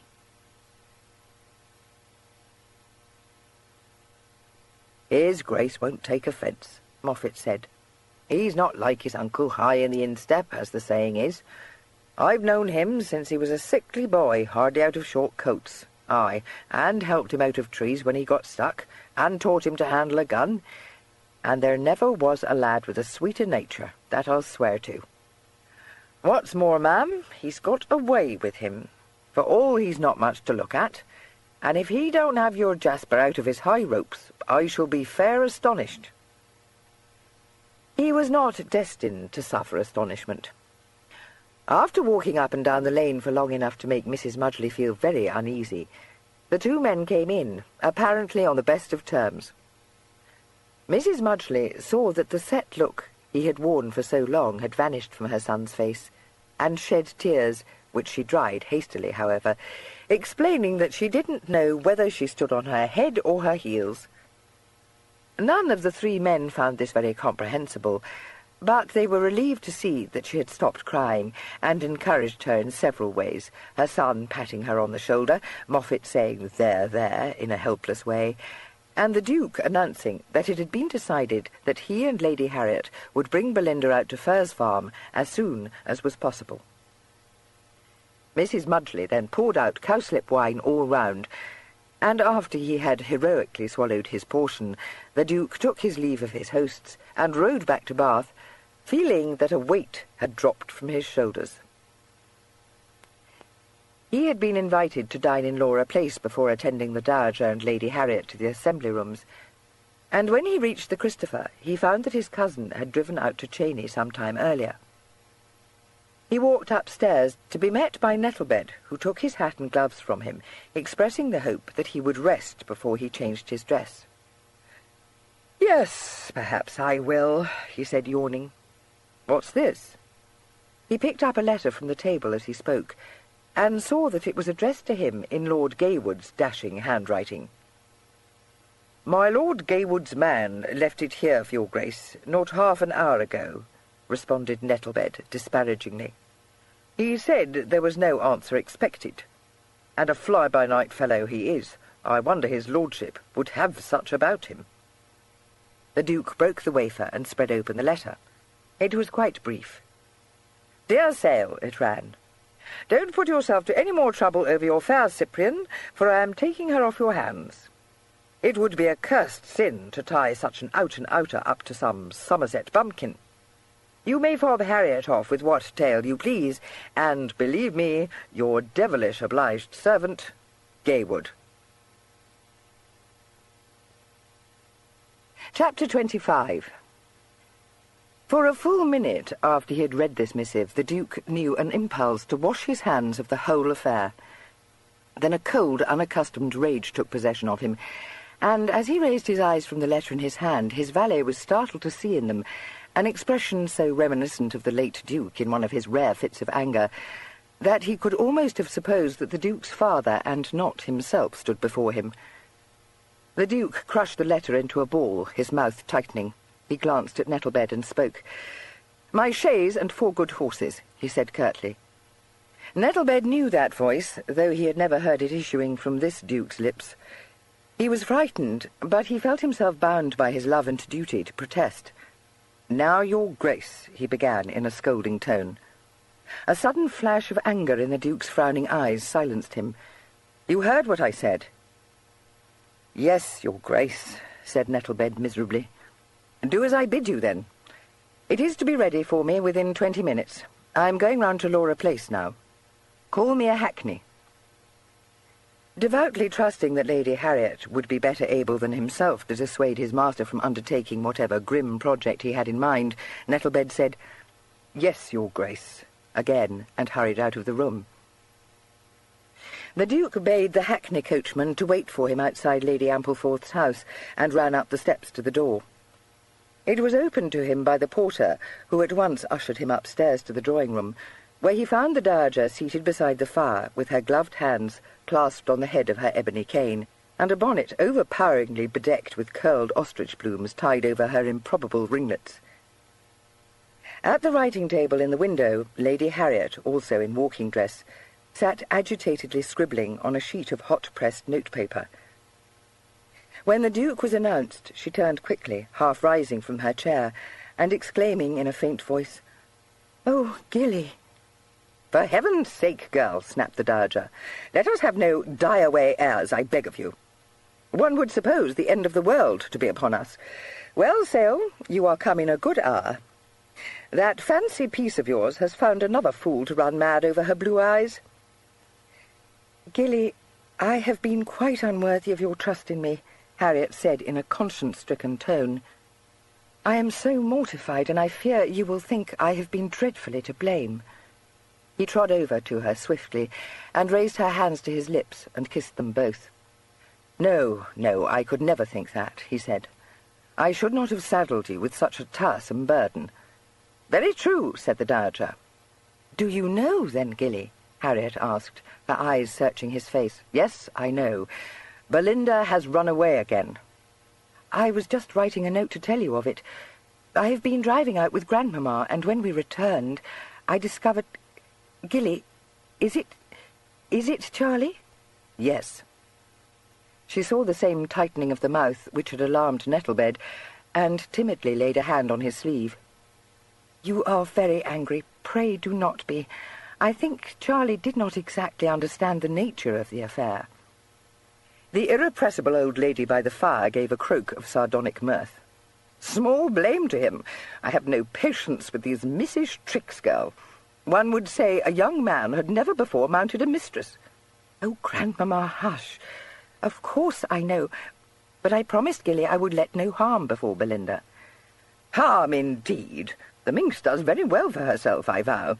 I see no occasion for these tragedy airs." Harriet clasped her hands together. "I had not thought that he had been alone with her, Gilly. But I have been questioning the servants, and it seems that when he would not go to Lady Ombersley's party with us, saying that he was engaged with some friends of his own, he spent the evening here with Belinda. But I do not believe that the mischief was concerted between them then. Belinda was very unhappy, you know, when you told us how you had been unable to find Mr. Mudgley." "I have found him," he interrupted. "Oh, Gilly, no. When she may have gone off with Charlie, it makes it worse. What shall we do?" "I am going after them. I only came to discover if you knew more than I do, and to inform you that I have received a communication from your brother apprising me of the event. Obliging of him." She winced at this, but the Dowager thumped her cane on the floor and ejaculated, "Are you crazy, Sale? Let me tell you that you are well rid of the girl. My grandson will know better how to deal with her. I wonder you will concern yourself in this ridiculous fashion over such Haymarket ware. I knew her for what she was the instant I clapped eyes on her." "Grandmamma, it is only since she had the misfortune to break your Sèvres bowl that you have thought so," said Harriet pleadingly. "You are wrong, ma'am," said the Duke. "She is not yet Haymarket ware, and I do not mean her to become so." This put the old lady out of all patience, and she delivered herself of a scathing denunciation of the namby-pamby behaviour of the present generation. Since her tongue was always salted, and never more so than when she lost her temper, she brought hot blushes to her granddaughter's cheeks. The Duke, however, heard her out with chill civility, bowing slightly when she stopped for want of breath, and turning to address his betrothed. "You do not know when Belinda left this house, my love?" "No, for no one saw her, but I think it cannot have been very long since. It was the unluckiest thing that I was obliged to go with Grandmamma to Monkton Combe, for we have been away from the house since noon. Wimpole has told us that Gaywood was here shortly after we drove away, and I fear that it must have been then that the mischief was planned. You know how it is when Belinda is not quite happy, Gilly. She cries, and she looks so very lovely, not in the least like other people, and poor Charlie must have been led astray, and offered to take care of her, without perhaps thinking." "Nonsense, Harriet," the Duke said. "It was not Gaywood that was led astray." She hung her head. "It is very bad of him, I know," she faltered. "Indeed, I am very sorry." He dropped a hand on her shoulder. "You have nothing to be sorry for." "She might be sorry to be such a fool, and you too, Sale," interpolated the Dowager. He paid no heed to this, but said, "I am going after them, of course. I imagine Gaywood will have taken her to London, for he will scarcely have the effrontery to be seen with her in Bath under our noses. I beg your pardon, Harriet, and yours, ma'am. I shall be unable to escort you to the assembly rooms tonight. I hope you will forgive me." "Oh, Gilly, as though I cared for that. Indeed, I have no wish to go. If you should not dislike it very much, I will go with you to fetch Belinda back." "Hoity-toity, what next?" demanded the Dowager. "That would be the outside of enough, gal. Junketing about the country like any hoyden. You will do no such thing." Harriet flushed but looked beseechingly up at the Duke. "Would it be improper, Gilly? You must be the judge, but I wish very much to go with you." He pressed her hand. "No, not improper, but I could not permit it, love. There is not the least need, moreover." "No, oh no, only that when he is vexed poor Charlie has such a dreadful temper, and you are angry too, Gilly."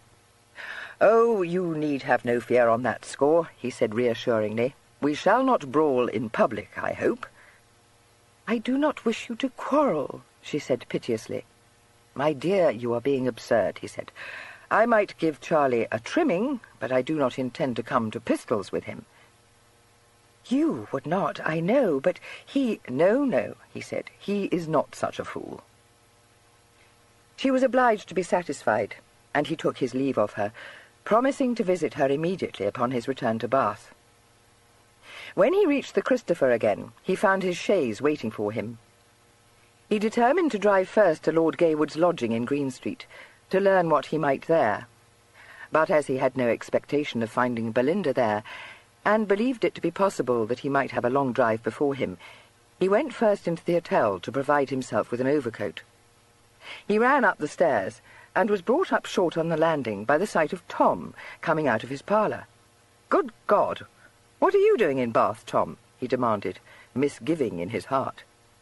"Oh, sir, I thought you was never coming," Tom cried, grasping his hand with painful enthusiasm. "I have been waiting for you this age, and that fussy old Nettlebed would not tell me where you was gone to. It is such a lark, and I know you will be pleased with me this time." "But what are you doing here? No, never mind. I can't stay now, Tom. You shall tell me about it another day." No, you don't understand, sir. Oh, do come into the parlour. I must tell you." He exerted all his lusty strength to tug the Duke to the parlour. He was plainly in a state of considerable excitement, and big with portentous tidings. "Well, be quick, then, for I have an important engagement out of town," said the Duke. "Does your papa know you are here?" "No, but that doesn't signify. It is too bad. He says we must go home tomorrow, and I must bid you farewell on our way through Bath. The shabbiest thing. for I know how it would be, with the chaise waiting and Pa in one of his fusses to be off. And I have so much to tell you, sir. Yes, Tom, but indeed I cannot stay to hear it now. Oh, no, but you asked me why I was in Bath, you know. I have ridden, and your groom said I might take the roan cob, and you would not mind. No, but... And I thought I had better come to Bath today, perhaps, because, as it chances... I shot a sheep, explained Tom airily. I did not do it on purpose, sir, and I dare say it's not much hurt. And I expect it is your sheep, and I know you will not be angry for a thing like that. But Lord Lionel might not be quite pleased, perhaps, if he hears of it. So I thought I would come to see you, sir. Yes, Tom, but I thought you would tell Lord Lionel that you do not care for the sheep, suggested Tom tentatively. Do you wish me to give you a note informing Lord Lionel that you have my permission to shoot sheep? Asked the Duke, unable to help laughing. Much good it would do you. Now, Tom, be a good boy and go back to Cheney. But I haven't told you what has happened, Tom protested. I know you will like to hear it, sir, and I only did it, at least, for the most part, because I thought you would be pleased.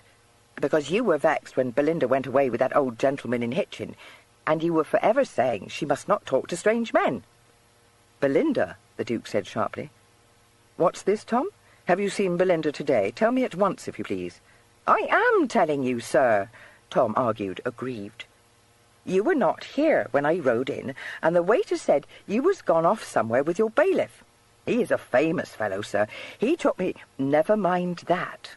What is this about Belinda? Oh, that... Well, when I heard you was gone out, I thought I would go to those gardens again, so I rode off down Bridge Street. And just as I came to Laura Place, I saw Belinda coming down the steps of one of the houses. She did not see me, for I was not near, only I could not mistake, you know, because of her yellow hair, and besides that she had both those stupid bandboxes. So I didn't go up to her, because she is such a bore, sir. And I was just going on my way when a fine beau jumped out of a hack that was standing close by, and he went smash up to Belinda and took the boxes and said something to her and handed her into the hack and got in after. And even then, sir, I didn't think of what a lark I could kick up.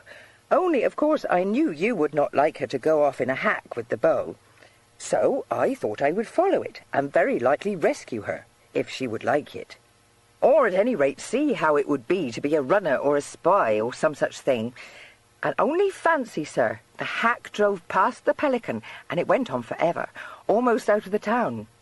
It stopped at last at a big inn, and Belinda got down, and the beau too. And I could see they were arguing about something, though of course I was not near enough to hear what they said. But you know how Belinda looks when she does not like a thing. I really did think then that she would like to be rescued, and I dismounted and tethered the cob, and went past the inn, pretending just to be sauntering along, you know. And I saw them through one of the front windows, and they were arguing, at least the beau was, and Belinda was just sitting. So I thought I would make a plan to steal her away. And I was just on the point of hitting on something famous, I dare say, when the beau came out of the inn and jumped into the hack and shouted to the jarvey to drive to Milsom Street.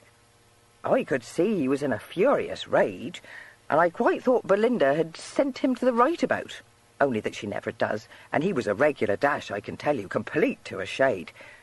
And of course she had not, but only to buy her a purple gown. Such stuff. I think girls are the stupidest things. For you must know, sir, that when the beau drove off, I went in to rescue Belinda. He paused and gave a disgusted sniff. It would have been a splendid adventure, but she doesn't care for anything jolly, and she wouldn't go with me, not even when I told her you would not like her to talk to the strange beau. She said she was going to live in London and have a grand lodging and a carriage and all sorts of trash, and she would not go back to the cross old lady, and you could not find Mr. Mudgley. So what else was she to do? And much more besides, but all fustian. I told her she would not go to London in a hack, for it was a great way off, and she said she was going in a chaise and four like a lady. And that was what she was arguing about with the beau, for he wanted to drive her in his curricle, but she would not have it. Only fancy, sir, you would not have supposed that even Belinda could be so stupid. I wish I could drive to London in a curricle. I would gallop at such a rate, I would take the shine out of all of them. I would—" "Yes, yes, but what happened then?" interrupted the Duke. "Oh, there was no doing anything with her, sir. She said the beau was a lord, and I dare say that was a hum, and he had gone off to hire a chaise and to buy this stupid dress for her. So I went away, and the more I thought of it, the more I knew you would not like it. And then I thought of the most famous plot." Tom's eyes sparkled with reminiscent delight as he spoke. He looked appealingly at the Duke and said, "You wouldn't have liked it, would you, sir?" "No, not at all. What was your plot?" "Well, first," said Tom, relishing every moment of his recital, "I went back into the inn and asked for the landlord. Only when he came it wasn't. I mean, it was a landlady, but it didn't signify. I told her the smokiest story, sir. She was completely taken in. I said I knew Belinda very well, and how I'd seen her get into that hack with the strange beau, and that was quite true, at any rate. And then I said that the beau was a lover Belinda's pa didn't like, and that they were off to Gretna Green because Belinda was a great heiress, and the beau a wicked adventurer. I read a story like that once, only it was a stupid tale with hardly any fights, and I never thought I should be glad I'd read it. It just shows one, doesn't it, sir?" The landlady was excessively shocked. I said there would be the deuce of a bobbery when it was discovered, and I thought I should go to warn Belinda's pa. The landlady was frightened for her life, and she said it would be a bad thing for the house, but she could see Belinda was only a child, and it was a shame, and ought to be stopped. So then I said I would fob the beau off if she would engage to keep Belinda out of the way and make the ostlers swear they would tell the beau the same story as I did, if he should question them. But he was in such a taking that he never did.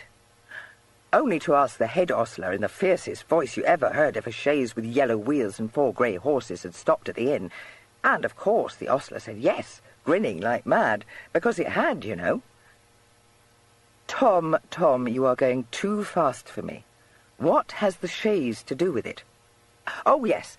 Well, the landlady cajoled Belinda to go with her into a parlour at the back of the house, because she said she would be more comfortable there, and then I wrote a letter in the sort of way I thought very likely Belinda would.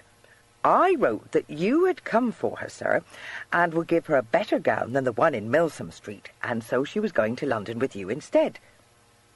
And I put in that she was very much obliged to him, because I thought she would say that to be civil. And then I went out into the road to wait. And after an age the beau drove up in a post-chaise and 4, and jumped down, and I asked him in the sort of voice a stable boy would, if he was Lord Gaywood, which Belinda said he was, and he said yes. So I gave him the note and said a young lady with yellow curls had given me a shilling to do so.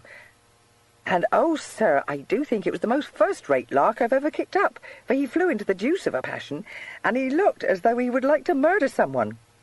And he asked what horses you were driving, and I could see it was you he wanted to murder, so I said, grey ones, like I told you. Because there was a chaise with 4 splendid greys and yellow wheels, and they were famous steppers, so that I should think he will not easily catch them, and so you will have time to fetch Belinda, and be off before he can come back. For he set off after the other chaise in a twinkling, sir, and told the postboys they should have double fees if they caught up with it. Sir, are you pleased with me?" "Tom, I am delighted with you," the Duke assured him. "My only regret is that I cannot see Gaywood's face when he does overtake that yellow-wheeled chaise. When you come to stay with me in London, you shall go to all the theatres and the Wild Beast shows and to Vauxhall to see the fireworks, and anything else you may happen to have set your heart on. I am eternally obliged to you. And if my uncle should hear about the sheep, you may tell him that I told you to shoot it. Will you do one more thing for me?" "I should think I would," asseverated Tom, dazed by the thought of the treats in store for him. "Then ride back to Cheney now, and tell them that I am coming out to dine there, and may be a little late, so that they will please to set dinner back. Don't tell anyone of this adventure." He saw a slightly chagrined look on Tom's face and smiled. "Well, only tell Captain Ware," he amended. "You will find him there, you know." It was plain that the prospect of again meeting this heroic personage was a lure Tom found hard to withstand. But he set his jaw and said staunchly, "No, I shall come with you, sir, in case the beau should have returned." The Duke laughed. "Thank you, Tom. But even if he has returned, I don't think I stand in need of protection." "Yes, but you don't know, sir," said Tom earnestly. "He is much bigger than you are, and in such a temper beside." "My dear Tom, I know him very well indeed, and I assure you I am not afraid of him. Indeed, you must go back to Cheney, or your papa will be in what you call one of his fusses, and that might end painfully for you, you know. Be off with you, and don't forget to tell them that I am coming to dine there." He succeeded in getting rid of his young friend, and having seen him mount and ride off, turned to his waiting chaise and directed the astonished postillions to drive him to the George Inn on the London road. They exchanged speaking glances, but it was not for them to question the eccentricities of the quality, and if the Duke chose to be driven a distance of little more than a mile in a chaise and four, no doubt he would grease their palms handsomely. The Duke found Belinda waiting patiently in a small parlour at the George, her bandboxes at her feet. She was surprised to see him, but not in the least chagrined. She said, "Oh, sir, Lord Gaywood is such a very kind gentleman, and he is going to set me up in style in London, and give me that gown I saw in Milsom Street, and drive me in a chaise and four." "Lord Gaywood is deceiving you, Belinda," he said. "He will do none of these things. You know, it is very bad of you to have run away with him. Didn't I warn you that you must not go with strange gentlemen, however kind they may seem to be?" "Oh, yes, sir. But indeed I thought of you and how you told me it was a take-in," Belinda explained, "and this time I did just what you would like, for I said I wouldn't go to London if he did not give me that lovely purple dress first. And he has gone to Milsom Street to buy it. So you see that he is a kind gentleman after all." "Belinda," he said gravely, taking her hands and holding them, "do you like Lord Gaywood better than Mr. Mudgley?" "Oh, no," she cried, the ready tears springing to her eyes. "But you cannot find Mr. Mudgley, and Lady Ampleforth boxed my ears, and I was very unhappy in that house. And Lord Gaywood said he would take care of me, and no one should be angry with me." "But I have found Mr. Mudgley," he said gently. Her tears ceased to flow abruptly.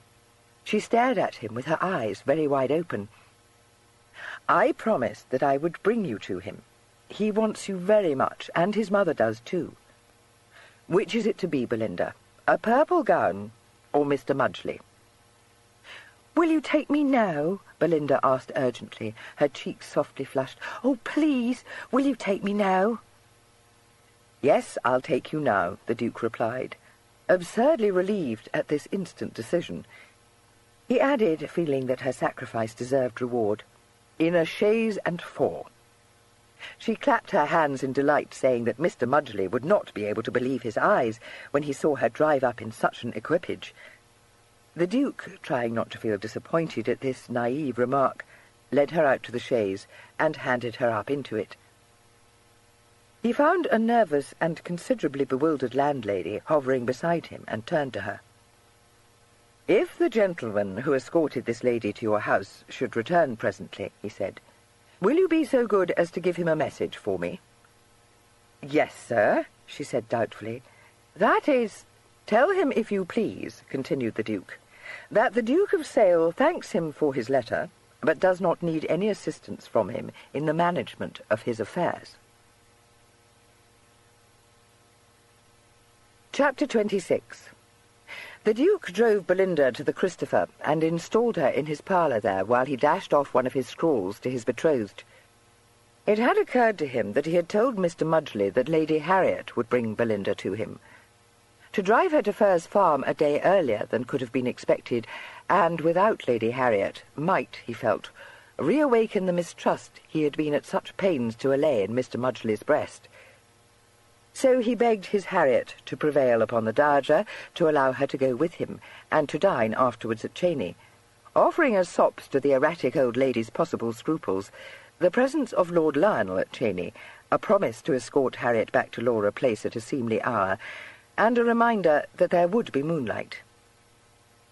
He sent this missive off by the hand of his footman, and having assured himself that his elusive charge had no immediate thought of wandering away again, went into his bedchamber to change his dress.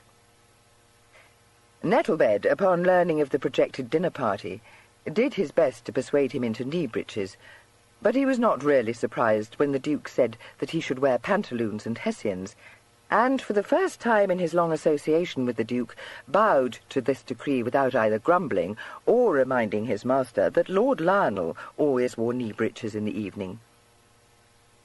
Much heartened by this evidence of the beneficial effects to be obtained by treating his servants with brutal severity, the Duke hurried into his clothes, and had packed Belinda and her bandboxes into the chaise again before Francis had had time to return with the answer to his letter. So emboldened by his victory over Nettlebed was he feeling that he drove round to Laura Place with the intention of being extremely high-handed with the Dowager, if she should dare to thwart him. Happily, since the Dowager was more than capable of holding her own against far more formidable males than he would ever be, this trial of strength proved to be unnecessary. When he was admitted into Lady Ampleforth's house, he found his Harriet already descending the stairs with her hat on and a cloak hiding her muslin gown. He started forward to meet her, saying, "Do you go with me? Will Lady Ampleforth trust you to me? How pretty you look!" If she had not been in her best looks before, this impulsive exclamation naturally made her glow into something approaching beauty. She smiled tremulously, blushing and murmuring, "Oh, Gilly, do I? I do not know how you can say so when you have been with Belinda." He acknowledged the force of this, but said seriously, "I do not know how it is, Harriet, but I would rather look at you than at Belinda. You have more countenance." She now knew that whatever happiness might be in store for her, this must rank as the most memorable day in her life. To conceal her swelling pride, she said in a rallying tone, "You are trying to flatter me, Gilly." "No," he said. "I know you too well to suppose that flattery would be acceptable to you." Without making the slightest attempt to disabuse his mind of its curious misapprehension, Harriet said simply, "I am glad you think I have countenance, dear Gilly. I want only to be worthy of you." "To be worthy of me," he said, quite thunderstruck. "But I am the most commonplace creature, indeed. I do not know how you can look twice in my direction when you have known my handsome cousin." "Gideon," she said in surprised accents. "Of course I have a great regard for him, for I am sure he has always been very kind, and you love him, which must recommend him to me, you know. But surely no one in their senses could think of him when you were by, Gilly." Praise to their blissful delusions. They walked slowly out of the house to the waiting chaise. "I was half afraid your grandmamma would not let you come with me," the Duke said foolishly. "Oh, Gilly, was it very wrong of me? I was obliged to use a little stratagem, for she was so cross, and I could see she meant to say it would be improper for me to go. I said I knew Mamma would not permit it. Not quite like that, you know, but letting it be seen that that was what I thought. It is very dreadful. She doesn't like Mamma, and I knew very well that I had only to put that into her head, and she would say I might go with you." She sounded conscience-stricken, but the Duke laughed delightedly, so that any filial qualms that were troubling her gentle soul were instantly laid to rest. He handed her into the chaise, where Belinda greeted her without the smallest sign of guilt. "Oh, my lady," said Belinda, the Duke, has phoned Mr. Mudgley." "Dear Belinda, you must be very happy," Harriet said, laying a gloved hand on her knee. "Oh, yes, ma'am," agreed Belinda blithely. She paused, and added on a more wistful note, "But I wish I might have had that beautiful dress." "I am sure you would not wish for it rather than to be established so comfortably," Harriet suggested gently. "No, indeed. Only that I might perhaps have stayed until Lord Gaywood came back, you know. for he went to buy it for me, and it does seem very hard that I must not have it after all." Harriet, quite dismayed, strove to the best of her ability to give Belinda's thoughts a more proper direction. The Duke, a good deal amused, intervened, saying, "Useless, my love. If you would but do what you may to convince her that this last adventure must be kept a secret between the three of us, it would be very desirable." "It seems very dreadful to be teaching the poor child to deceive the young man," Harriet replied in an undervoice. "I own it might be wiser. But to have a secret from the man to whom one is betrothed is very wrong, and surely quite against female nature." "Dear Harriet," he said, finding her hand and raising it to his lips, "you would not do so, I know, but if she blurts out the whole to these people, for they are simple, honest folk, and could not understand, perhaps." "I will do what you think right," she said submissively, and thereafter tried her utmost to impress upon Belinda the wisdom of banishing Lord Gaywood alike from her thoughts and her conversation. Belinda was so much occupied in ecstatically recognizing and pointing out to her companions remembered landmarks that it seemed doubtful whether she attended with more than half an ear to the kindly advice bestowed upon her. But she was a very persuadable girl, and by dint of Harriet's dwelling strongly on her unfortunate contretemps with the Dowager, she was soon brought to the conviction that her sudden descent upon Furze Farm was due not to any traffic with Lord Gaywood, but to her having broken a cherished Sèvres bowl. But when the chaise drew up by the farm, Harriet could almost have believed that these precautions had been needless, for Mr. Mudgley was just shutting the big white yard gate, and he turned and stood still to watch the chaise, with the setting sun behind him, striking on his uncovered head and catching the auburn lights in his thick thatch of curly hair. He was still wearing his working clothes, with his sleeves rolled up, and his shirt open to reveal the tanned, sturdy column of his throat, and he presented such a fine figure of a man that not even Harriet, with 20 years of strict training behind her, could wonder that Belinda no sooner saw him than she gave a little scream of joy, and, without waiting for the steps of the chaise to be let down, tumbled headlong into his arms. It did not seem probable, after all, that any explanations would be asked or proffered. The Duke and his betrothed did not linger for many minutes at the farm.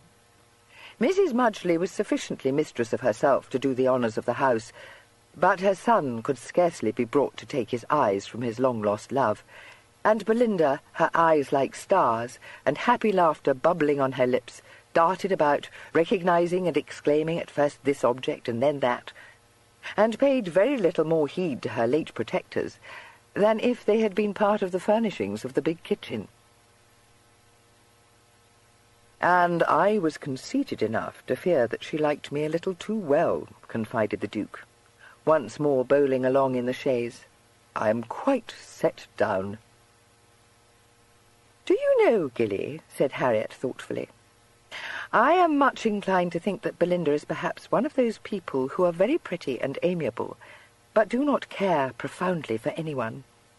It is very sad. Will Mudgley discover it and be unhappy, do you think?" "Why, no. She is good-natured and affectionate, and although he may be an excellent fellow, I do not imagine his sensibilities to be over-nice. They will deal very well together, I dare say. She will always be silly, but he appears to have considerable constancy, and we must hope that he will always be fond." Harriet, accepting what he said, was content to forget Belinda. She sat cosily beside the Duke, her hand in his, while the chaise covered the little distance between Furze Farm and Cheyne. He was tired, and she was happy. They exchanged few remarks, and those, for his part, in lazy murmurs. Once the Duke said, "Let us be married very soon, Harriet." "If you wish it, Gilly," she said shyly. He turned his head against the squabs that lined the chaise and looked at her mischievously. "Of course I do. I see that you mean to be a very good wife. You are so conformable. Do you wish it?" She nodded, blushing, and he laughed, beginning to tease her about the hats she must buy in Paris when it was discovered that those she had already ordered from Mrs. Pilling made her look like a dowd. She was still protesting when the chaise drew up before the doors of his house. "I have no extraordinary liking for this house of mine," the Duke said gaily, handing her down from the chaise. "But still I shall say, welcome to your home, dear Harriet. How strange it seems to be rid of all my embarrassments. I shall not know how to go on, I dare say." He led her up the few shallow steps to the doors. These were flung open to them by an embarrassment he had forgotten. The Duke paused, a rueful look in his eye, and exclaimed, "The devil! I must do something about you, I suppose." Mr. Liversidge had, naturally, no livery with which his office might be dignified, but the lack of it was scarcely noticeable. His carriage was majestic, and his manner to perfection, that of a trusted steward of long standing. He bowed very low, and ushered the young couple into the house, saying, "I trust your Grace will permit me to say how very happy we are to receive you, and her ladyship. I venture to think that you will find everything in readiness, though, to be sure, as your Grace well knows, the staff at present residing here is of a scanty, not to say inadequate nature. I should add that Master Mamble, a good lad but addle-pated, forgot to inform us that her ladyship would be accompanying your Grace. But I will instantly apprise the housekeeper of this circumstance. If your Grace should care to take her ladyship into the library while I perform this office, you will, I fancy, find the captain there, and such refreshment as I venture to think might be acceptable to you after the drive. Lord Lionel, I regret to say, stepped out a little while since with Mr. Mamble, not being in the expectation of receiving her ladyship. He will be excessively sorry, I assure your ladyship."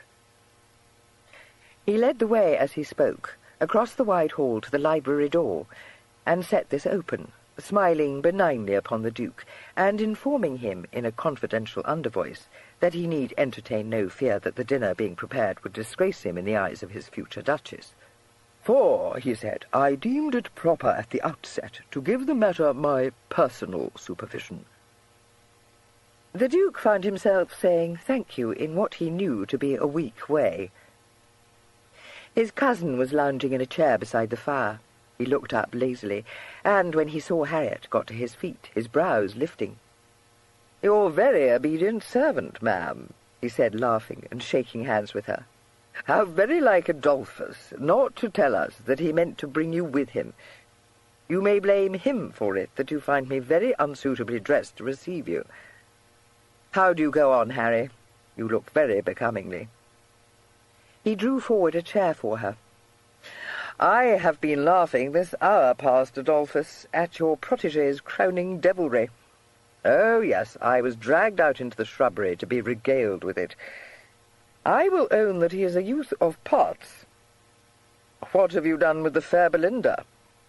"We dropped her, quite literally, you know, into the arms of her precious Mr. Mudgley, and there left her.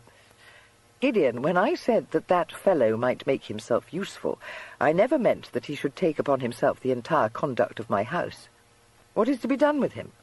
Borrowdale himself never bade me welcome in a more fatherly spirit."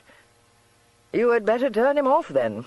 I have no objection, since I am not residing here.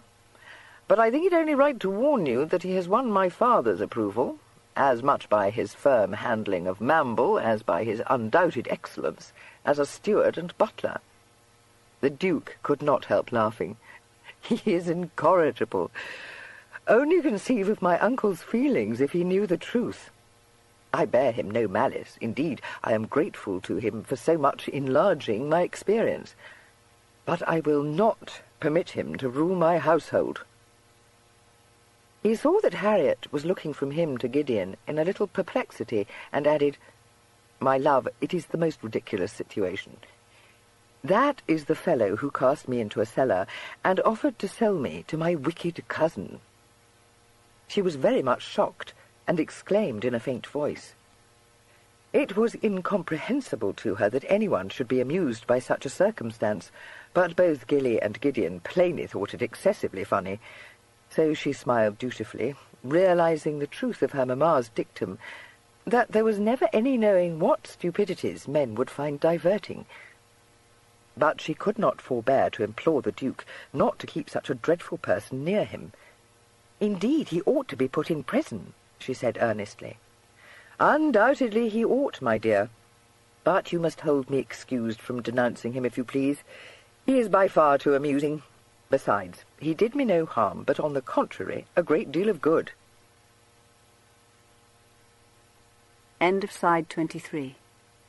Side 24.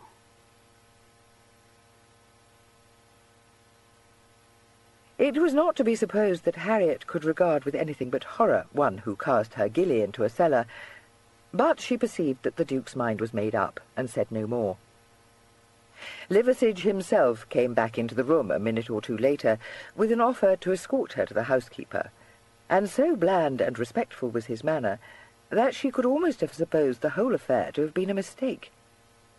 She rose from her chair and said meekly that she would like to take off her hat. "I warn you, Harriet, you will not escape from Mrs. Kempsey for an hour at least," Gideon told her, mocking his cousin. "She will tell you how weak a chest Adolphus always had, and what remedies were tried, and how she nursed him once when he had the measles. She nursed me too, but she won't waste a moment on my sufferings, though I swear I was much more full of measles than Adolphus." The Duke smiled. "But you brought them home from Eton, and I took them from you," he reminded his cousin.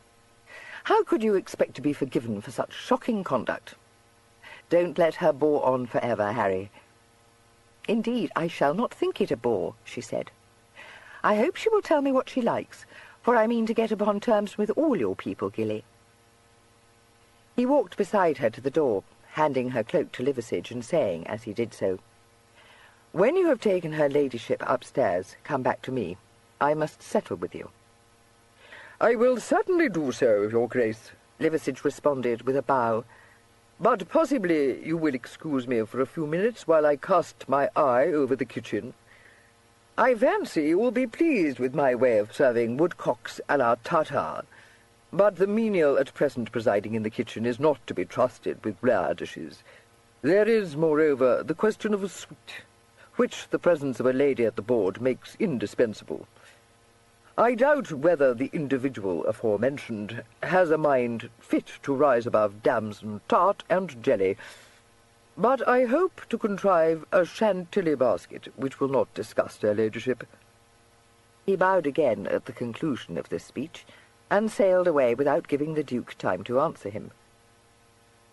"If I must consort with rogues," remarked Gideon, pouring out some sherry, "I own I like them to be in the grand manner.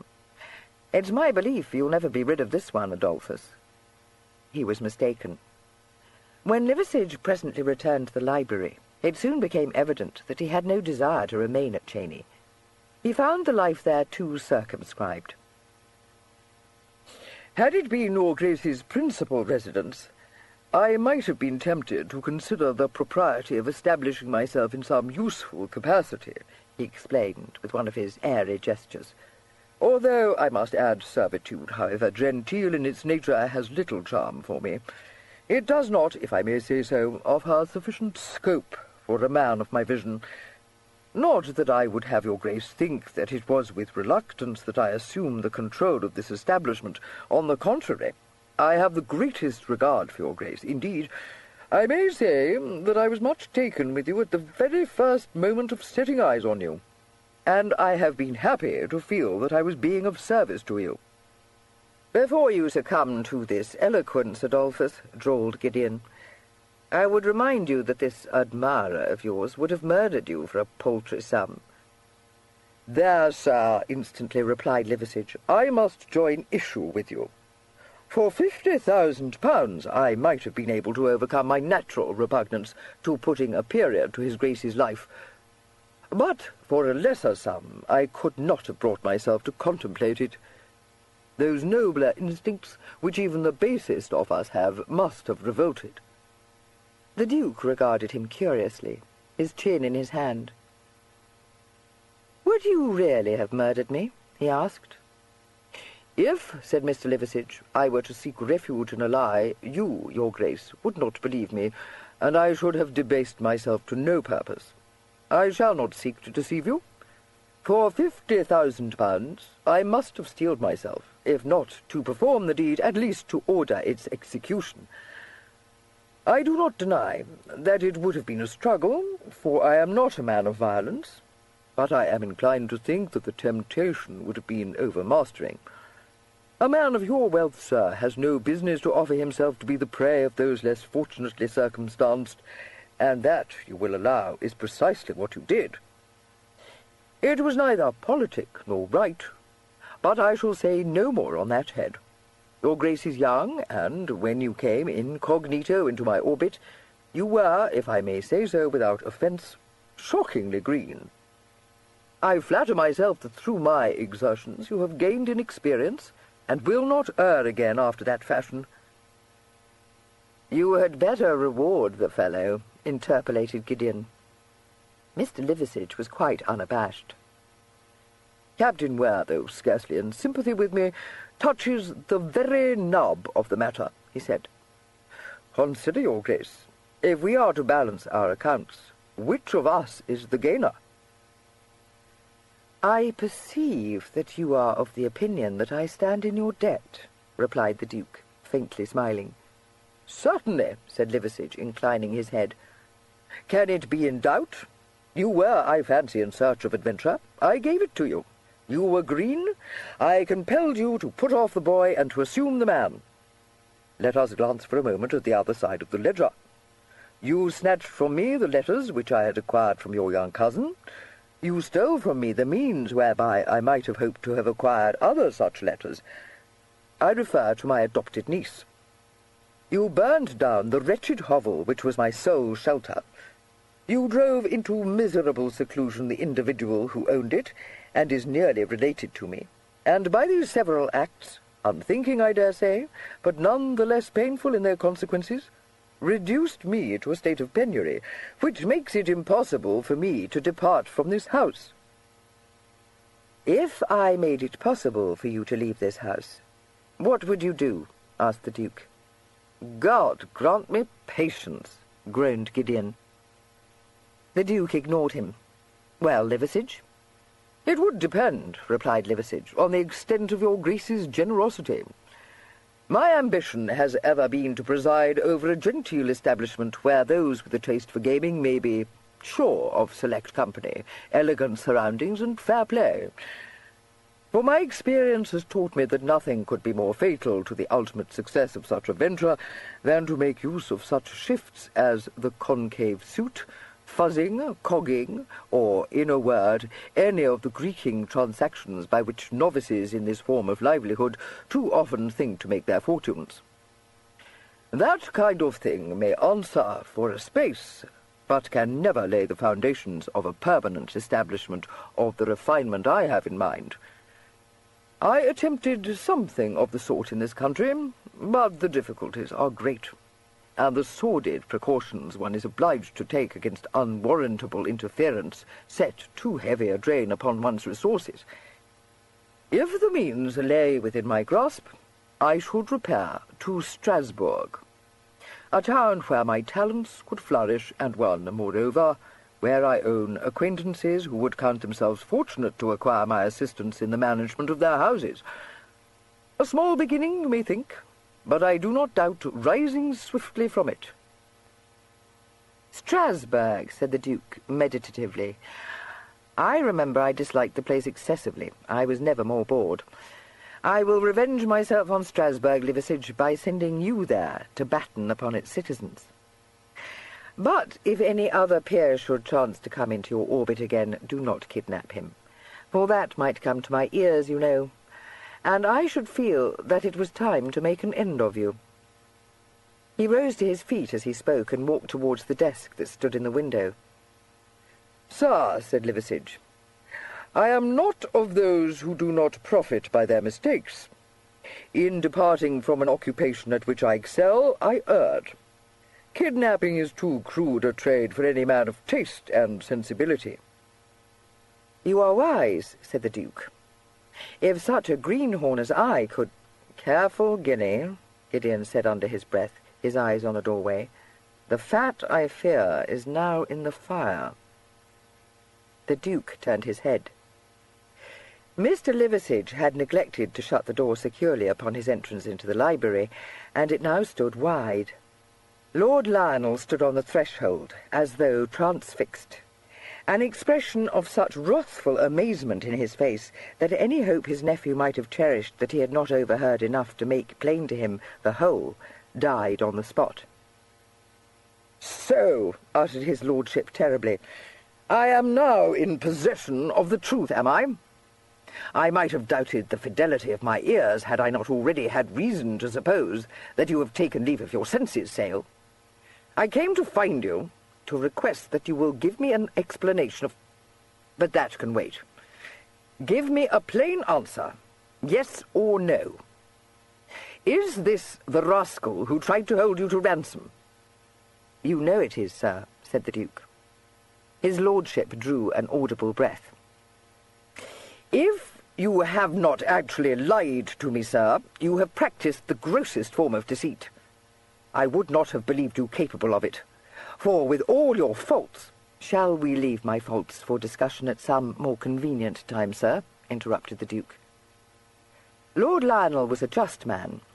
Even as he opened his mouth to blister his nephew, he realized that the rebuke had been deserved, and shut it again. He said with strong restraint, "You are very right. You will not, however, expect me tamely to acquiesce in your extraordinary schemes. Don't try to put me off, Sale. I came in time to hear more than enough. As well that I did so, since you have apparently succeeded in cajoling Gideon into permitting you to indulge your whimsicality in a manner— "What, in the name of all that is wonderful, have my affairs to do with Gideon?" demanded the Duke. "Indeed, what have they to do with anyone save myself? I am not a child, sir." "You are—" His lordship recollected himself and stopped. He shut the door ungently and strode into the middle of the room. "There has been enough of this nonsense," he said. "If you cannot see what is the proper course to pursue, I can. This villain is to be handed over to those who will know how to deal with him. Either you will give orders for a constable to be fetched from Bath to take him in charge, or I will." The Duke moved to the desk and sat down at it, and drew a sheet of paper towards him. "I have no power, sir, to prevent you from sending for whom you wish," he said, his soft voice even, and rather chilly. "I think it only right to warn you, however, that I am making no charge against Liversidge, and shall deny whatever allegation you might feel yourself compelled to utter." Gideon's black brows went up, and one corner of his mouth too. He glanced at his thunderstruck parent and said warningly, "'Ware riot, sir, 'ware riot, I do beseech you." "Be silent," Lord Lionel rapped out. "Gilly, why?" "I have already told you, sir," the Duke replied, dipping a pen in the inkstand and beginning to write. "I do not choose to advertise my own folly."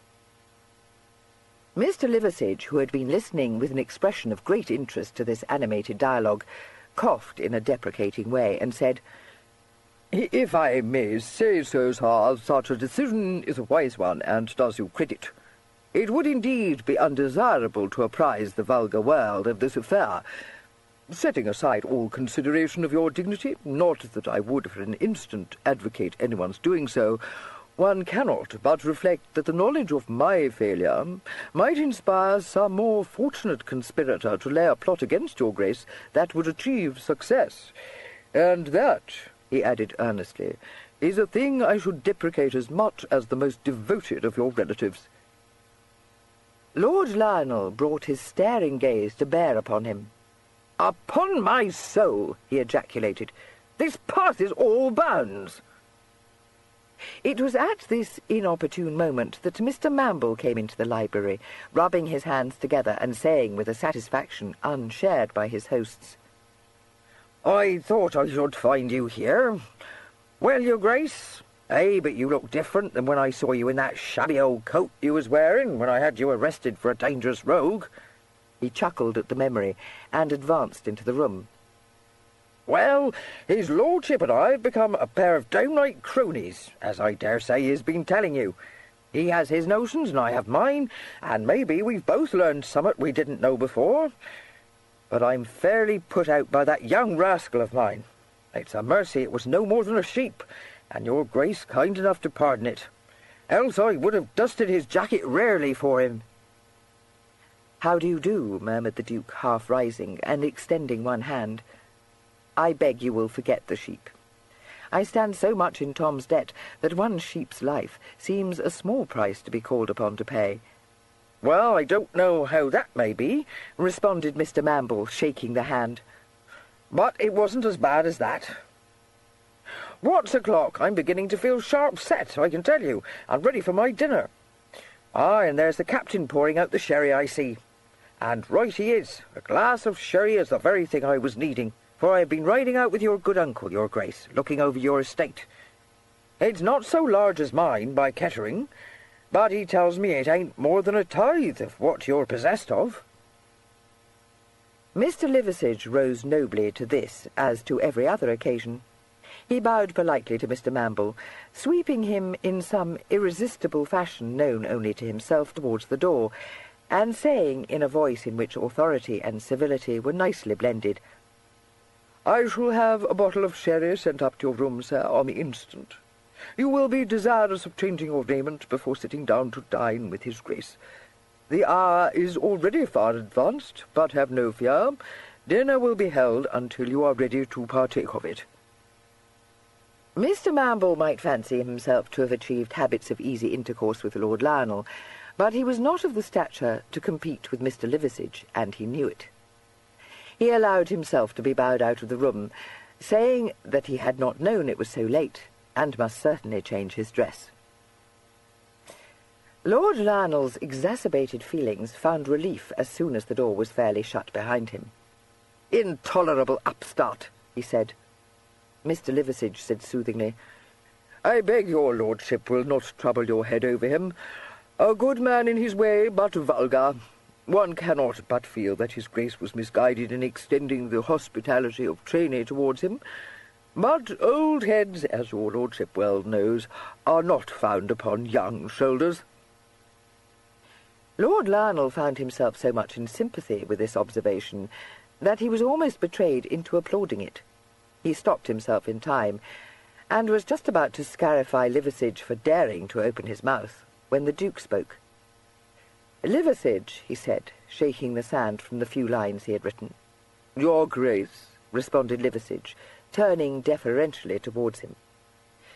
"You will accompany me to Bath this evening. I will furnish you with the means to buy yourself a seat upon the mail coach to London. When you reach London, go to Sale House, and give this note to Scriven, my agent, whom you will find there. He will comply exactly with its instructions. I have requested him to advance you the sum stated in whatever coinage may be most convenient to you. Don't delay to quit this country. I assure you it might yet become unfriendly to you." "Sir," said Mr. Liversidge, taking the letter from the Duke's outstretched hand, "no poor words of mine could convey to your grace the sense of the deep obligation I feel towards you. I venture to prophesy that you will live to become an ornament to the peerage, and if, with my hand on my heart, I say it, I should not again have the felicity of setting eyes upon your face, I shall cherish the memory of my all too brief association with you to the day of my demise. And now," he continued, tucking the Duke's letter into his pocket, "I will, with your grace's permission, repair to the kitchens, where I dare not hope that my surveillance is not long overdue." With these words, the magnificence of which apparently made Lord Lionel feel that any attempt at expostulation must come as an anticlimax, he bowed again and left the room with an unhurried and a stately gait. "I am far from approving of your conduct, Adolphus, but I will own that I should be sorry to see your enterprising acquaintance in Newgate," said Gideon. "He comes off with the honours." His father rounded on him. How many more times am I to tell you not to call him by that name?" he demanded, venting an irritation of spirit that had no relation at all to anything Gideon had said. "I must leave that to yourself to decide, sir," replied Gideon, willing to draw his parents' fire. But the Duke intervened. "Oh, no, sir. Don't forbid him to call me Adolphus. He is the only person who does so, and how much I should miss it if he ceased." He rose from the desk and came to the fire. Lord Lionel said angrily, "How could you be such a fool as to reward that fellow? If you wished to let him go free, well, I have nothing to say to that. Certainly we can none of us desire this lamentable episode to be made public, an episode, I would remind you, that sprang solely from your own thoughtlessness and ill-judged behaviour. But to reward the villain, as though he had rendered you some signal service, makes me fear for your reason." "He has," said the Duke, stirring the smouldering log in the hearth with one foot. He looked up with his mischievous smile. "No, do not ask me how, sir, for I could not explain it to you. Only do not be so vexed with me. I must sometimes be allowed to make my own decisions, you know." "No one has ever been more urgent with you to do so than myself," replied his lordship, with perfect sincerity. "I have been foolish enough to have indulged the hope that you had come to years of discretion. I don't scruple to tell you that I find myself sadly mistaken. When this abominable affair came to my knowledge, I was in search of you, to demand from your own lips an explanation of the extraordinary intelligence conveyed to me not an hour since by Moffat." The Duke regarded his fingernails meditatively. "Ah, yes, the 5-acre field," he said. "So Moffat has already told you, sir. Well, he would have done better to have left it to me, perhaps, but it makes little odds. I have the intention of bestowing it upon Jasper Mudgley for a bride gift." "You need not put yourself to the trouble of telling me that, Sale. I have had the whole story from Moffat. I wonder I should have found the patience to have heard him out. Understand me, boy. While I hold the reins, you will not sell or give away 1 foot of your lands." The Duke raised his head, and met his uncle's fierce look with one so icily aloof that Lord Lionel was startled. "I have borne enough," he said, his voice still level and low-pitched, yet with anger throbbing in it. "I will not endure any longer this ceaseless thwarting of my every wish. I am fully sensible, sir, of the great debt I owe you for your unremitting care of me, of my interests. But my gratitude would be increased tenfold if you would bring yourself to believe that I am neither a child nor a fool." He paused, his chest rising and falling rather quickly. But Lord Lionel did not speak. He was still staring at his nephew, his expression hard to read. After a moment the Duke continued. "You are aware of my reason for thus disposing of a part of my land. I would have explained this to you had not Moffat forestalled me. I am persuaded that I have no need to remind you that this paltry patch of ground is no part of the Cheney estate, and I trust that I have even less need to assure you that I have not the most distant intention of cutting up my inheritance. It is not I who stand in danger of forgetting that I am ware of sale. You have said that while you hold the reins, my reins, I shall not give away 1 foot of my land. I shall not attempt to persuade you to alter that decision, sir. You will do as you please. But in a very short space of time now I shall have reached my 25th birthday, and on that day, believe me, for I was never more in earnest, Mudgley will receive from me the deed of gift that will put him in possession of the 5-acre field." He stopped, and for a moment or two there was complete silence in the room. The Duke continued to meet his uncle's stare, his eyes as stern as those older ones. Gideon, standing still by the fire, glanced from one to the other of the combatants, with a wry twist to his mouth. "My God," Lord Lionel said at last, slowly. "I never saw you look so like your father before, boy. So, you mean to take the bit between your teeth, do you, and see if you cannot unseat me? Well, you are an impudent dog, but I am glad to see you have so much spirit in you. If you are so set on this business, I suppose you must have your way. But don't imagine that it has my approval, for it has not. Wear of sail, indeed. He laughed suddenly. There, stop glaring at me, Gilly. I have a very good mind to box your ears. The rigid look vanished from the Duke's face. He put out a hand that was not quite steady and said quickly, "No, no, how could I say such things to you? Forgive me. You are the best, the kindest of uncles." Lord Lionel was amused. "Very pretty talking, upon my word. Don't think to cajole me with your caressing ways, you young rascal. When I know well you are determined to have your own way in spite of me." The Duke gave a shaken laugh. Yes, I am. But I need not have spoken to you so." "Oh, I never liked a man the less for being ready to sport his canvas," Lord Lionel said coolly. "But this fellow Liversidge, Gilly, do you expect me to submit to being waited on at table by a villain?" The Duke smiled sweetly at him. "Well, he may as well make himself useful while he is still under my roof, sir. I'm sure he will wait on us excellently. Besides, Harriet is here, and I really cannot have an indifferent dinner set before her." "Harriet here?" exclaimed his lordship. "Good God, Gilly!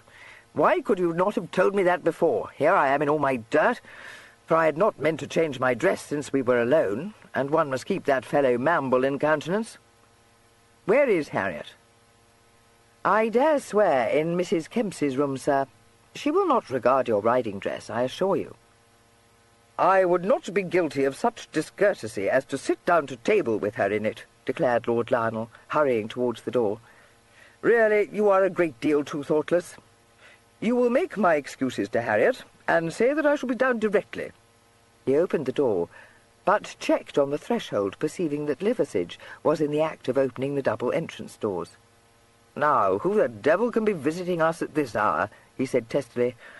"I hope that fellow has the sense to deny us." Liversidge was given no opportunity of doing so. As soon as the doors were fairly open, Lord Gaywood thrust unceremoniously past him into the hall, saying through his teeth, "Inform the Duke that Lord Gaywood desires speech with him. And don't tell me he is not at home, for I know very well he is." "Well, Gaywood, what's all this?" demanded Lord Lionel. "If you want sail, he is here, and will no doubt be glad to see you. I see no occasion for these stable manners you young men delight in assuming. Put down your hat and coat, and do not give me any of your black looks." Lord Gaywood was in a towering rage, but this reception from one of whom he stood in the liveliest awe acted as a check upon him. He stammered, "I didn't know you were here, sir." "I dare say you might not. Though what that has to say to anything, I know not. Come in, sail is in here. Gilly, here is Gaywood in some nonsensical pucker." The Duke took the door-handle in his own hand. "Yes, sir, so I see." The Viscount rolled a fiery eye at him, and said with painstaking civility, "I must beg the favour of a word in private with you, my Lord Duke." "Certainly," replied the Duke. "Come in." Lord Lionel's brows shot up.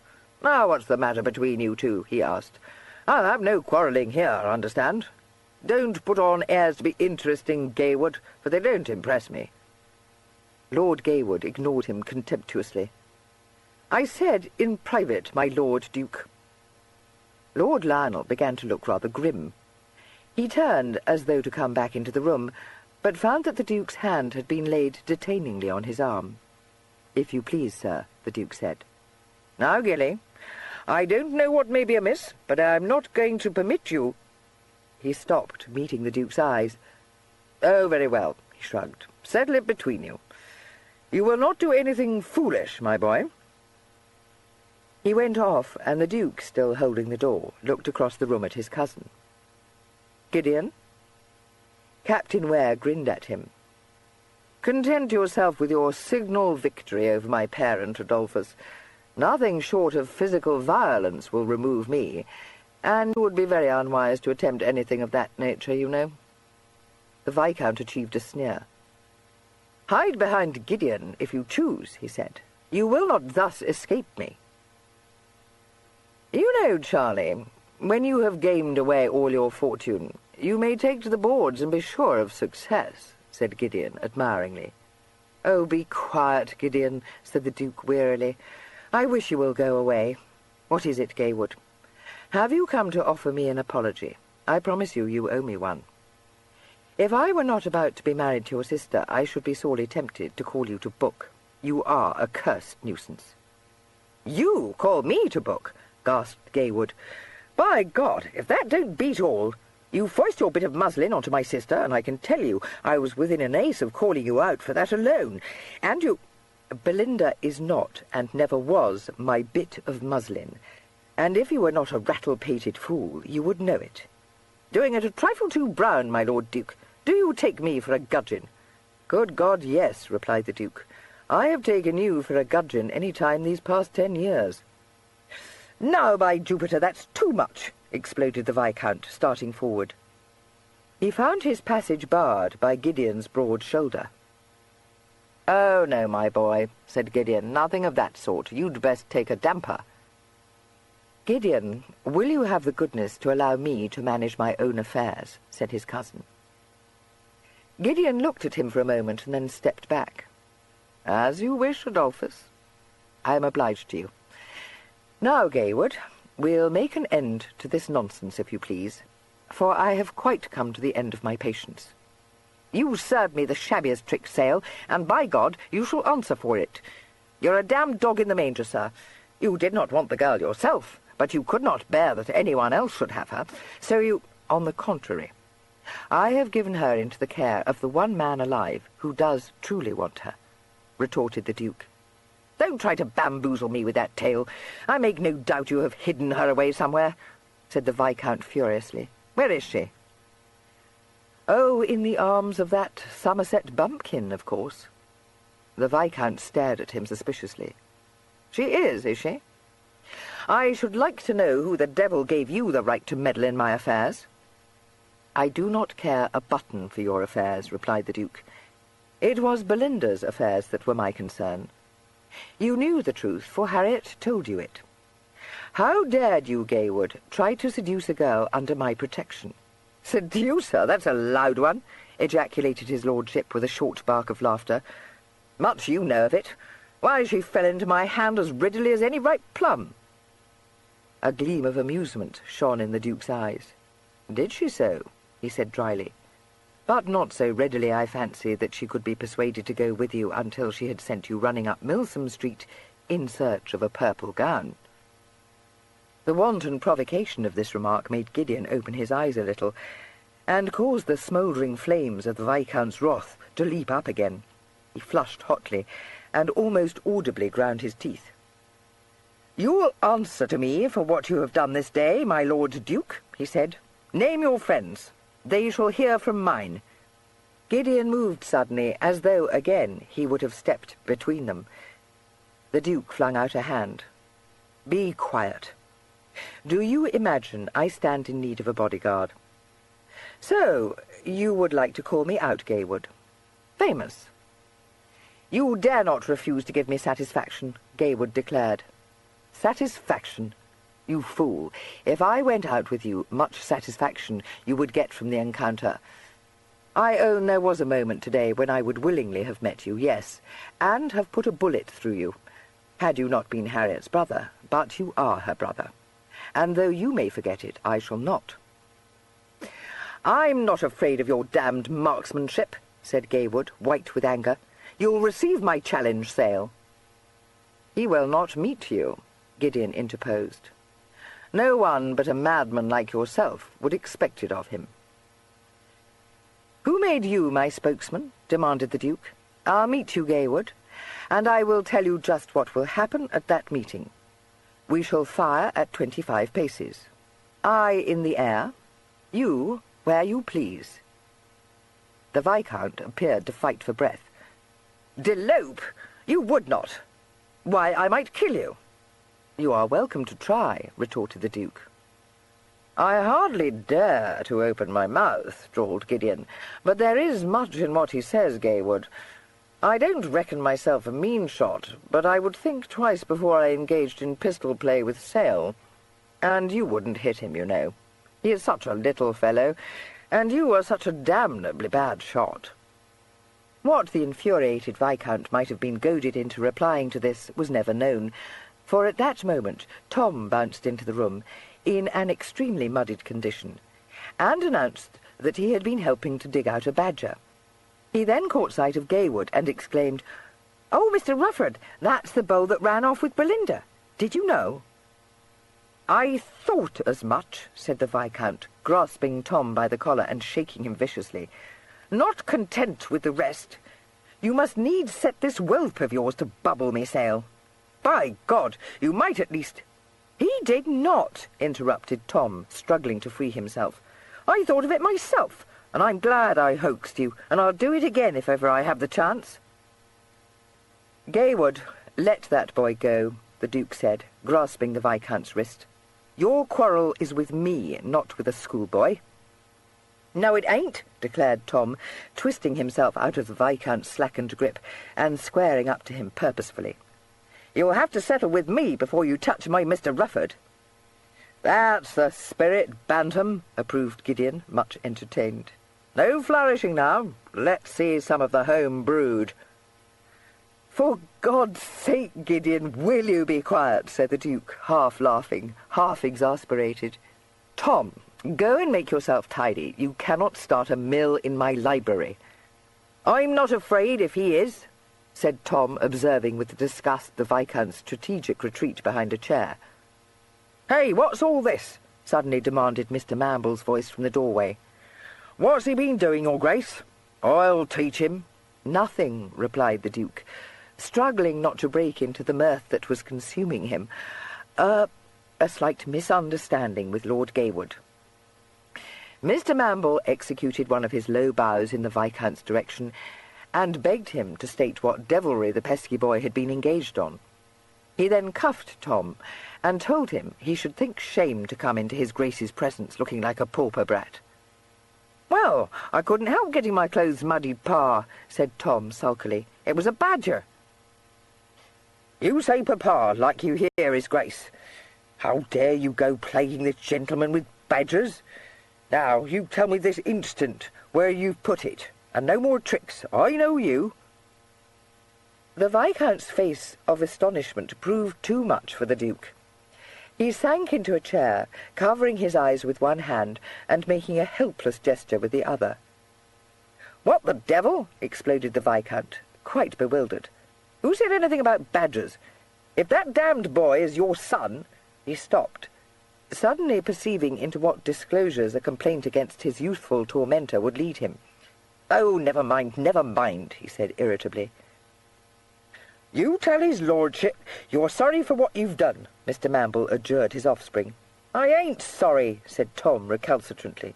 "I did it because I knew Mr. Rufford would be pleased, and he was. And I won't let him bully Mr. Rufford, not if you tell me forever. He shan't touch him." Mr. Mamble looked suspiciously at the Viscount. "Oh, so that's the way, is it?" he said. "Seems to me it's his lordship as is wanted here. I don't hold with duelling, and I'll be bound he don't either, for he's a sensible man. I'll wager he'll know how to handle it." "Here, I say, no!" exclaimed the startled Viscount, seeing him about to go in search of Lord Lionel. "You can't do that. Gilly?" "Lord or no lord," said Mr. Mamble firmly. "I know where my duty lies."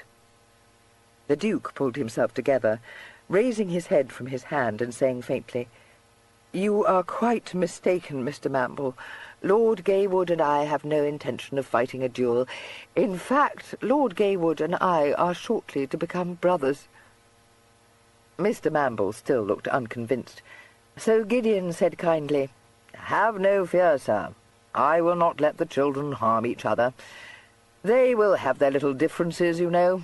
Pray forgive me. But should you not take Tom upstairs to brush the mud from his clothes?" "Aye, that I will do," said Mr. Mamble, seizing Tom by the lobe of one ear and leading him forth. "For God's sake, Gilly," said the Viscount, momentarily forgetful of the point at issue, "where did you pick up that fellow?" He recollected himself, and tried to whip up his dying wrath. "Not that I care for that," he said hastily. When we were interrupted, my Lord Duke—" "Oh, Charlie, don't start calling me my Lord Duke again," begged the Duke. "You will set me off laughing once more, and my ribs are aching. Do stop making such a cake of yourself. You know very well that by tomorrow you will be thanking God you are so well out of a scrape. You have no notion what a tiresome girl Belinda is." "Oh, haven't I?" retorted the Viscount. "Let me tell you that she made me go all the way to Milsom Street for a gown all over gold beads and the most shocking colour you ever laid eyes on. But I don't mind that. Damn me, I never saw a lovelier creature in my life. But that was a dog's trick you served me, Gilly, to send me off after a damned chaise with an old harridan in it, and her pug dog." The Duke gave a little crow of joy.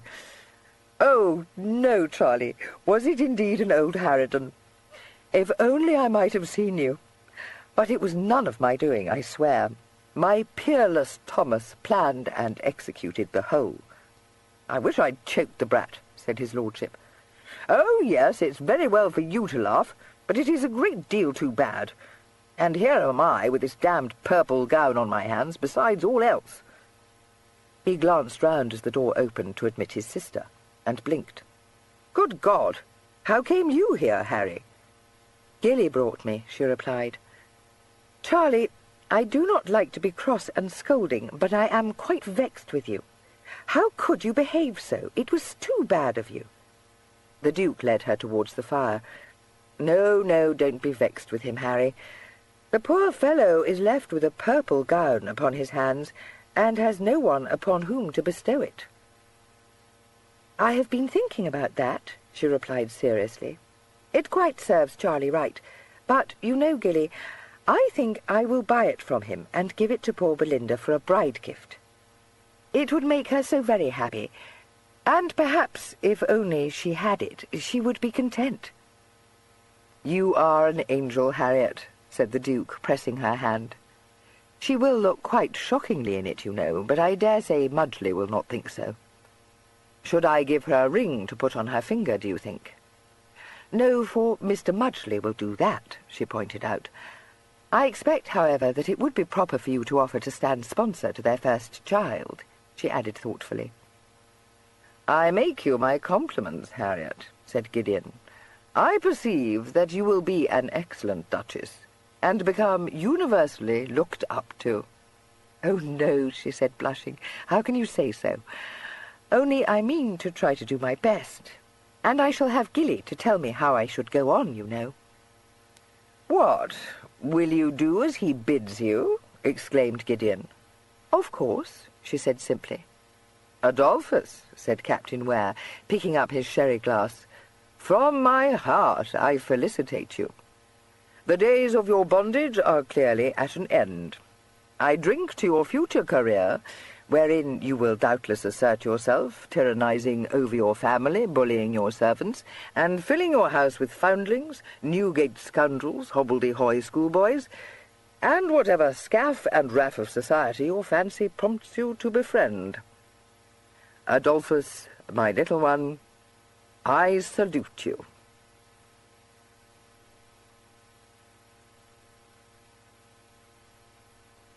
That was The Foundling by Georgette Heyer, read by Philida Nash. We do hope you've enjoyed listening to this Chivers audiobook.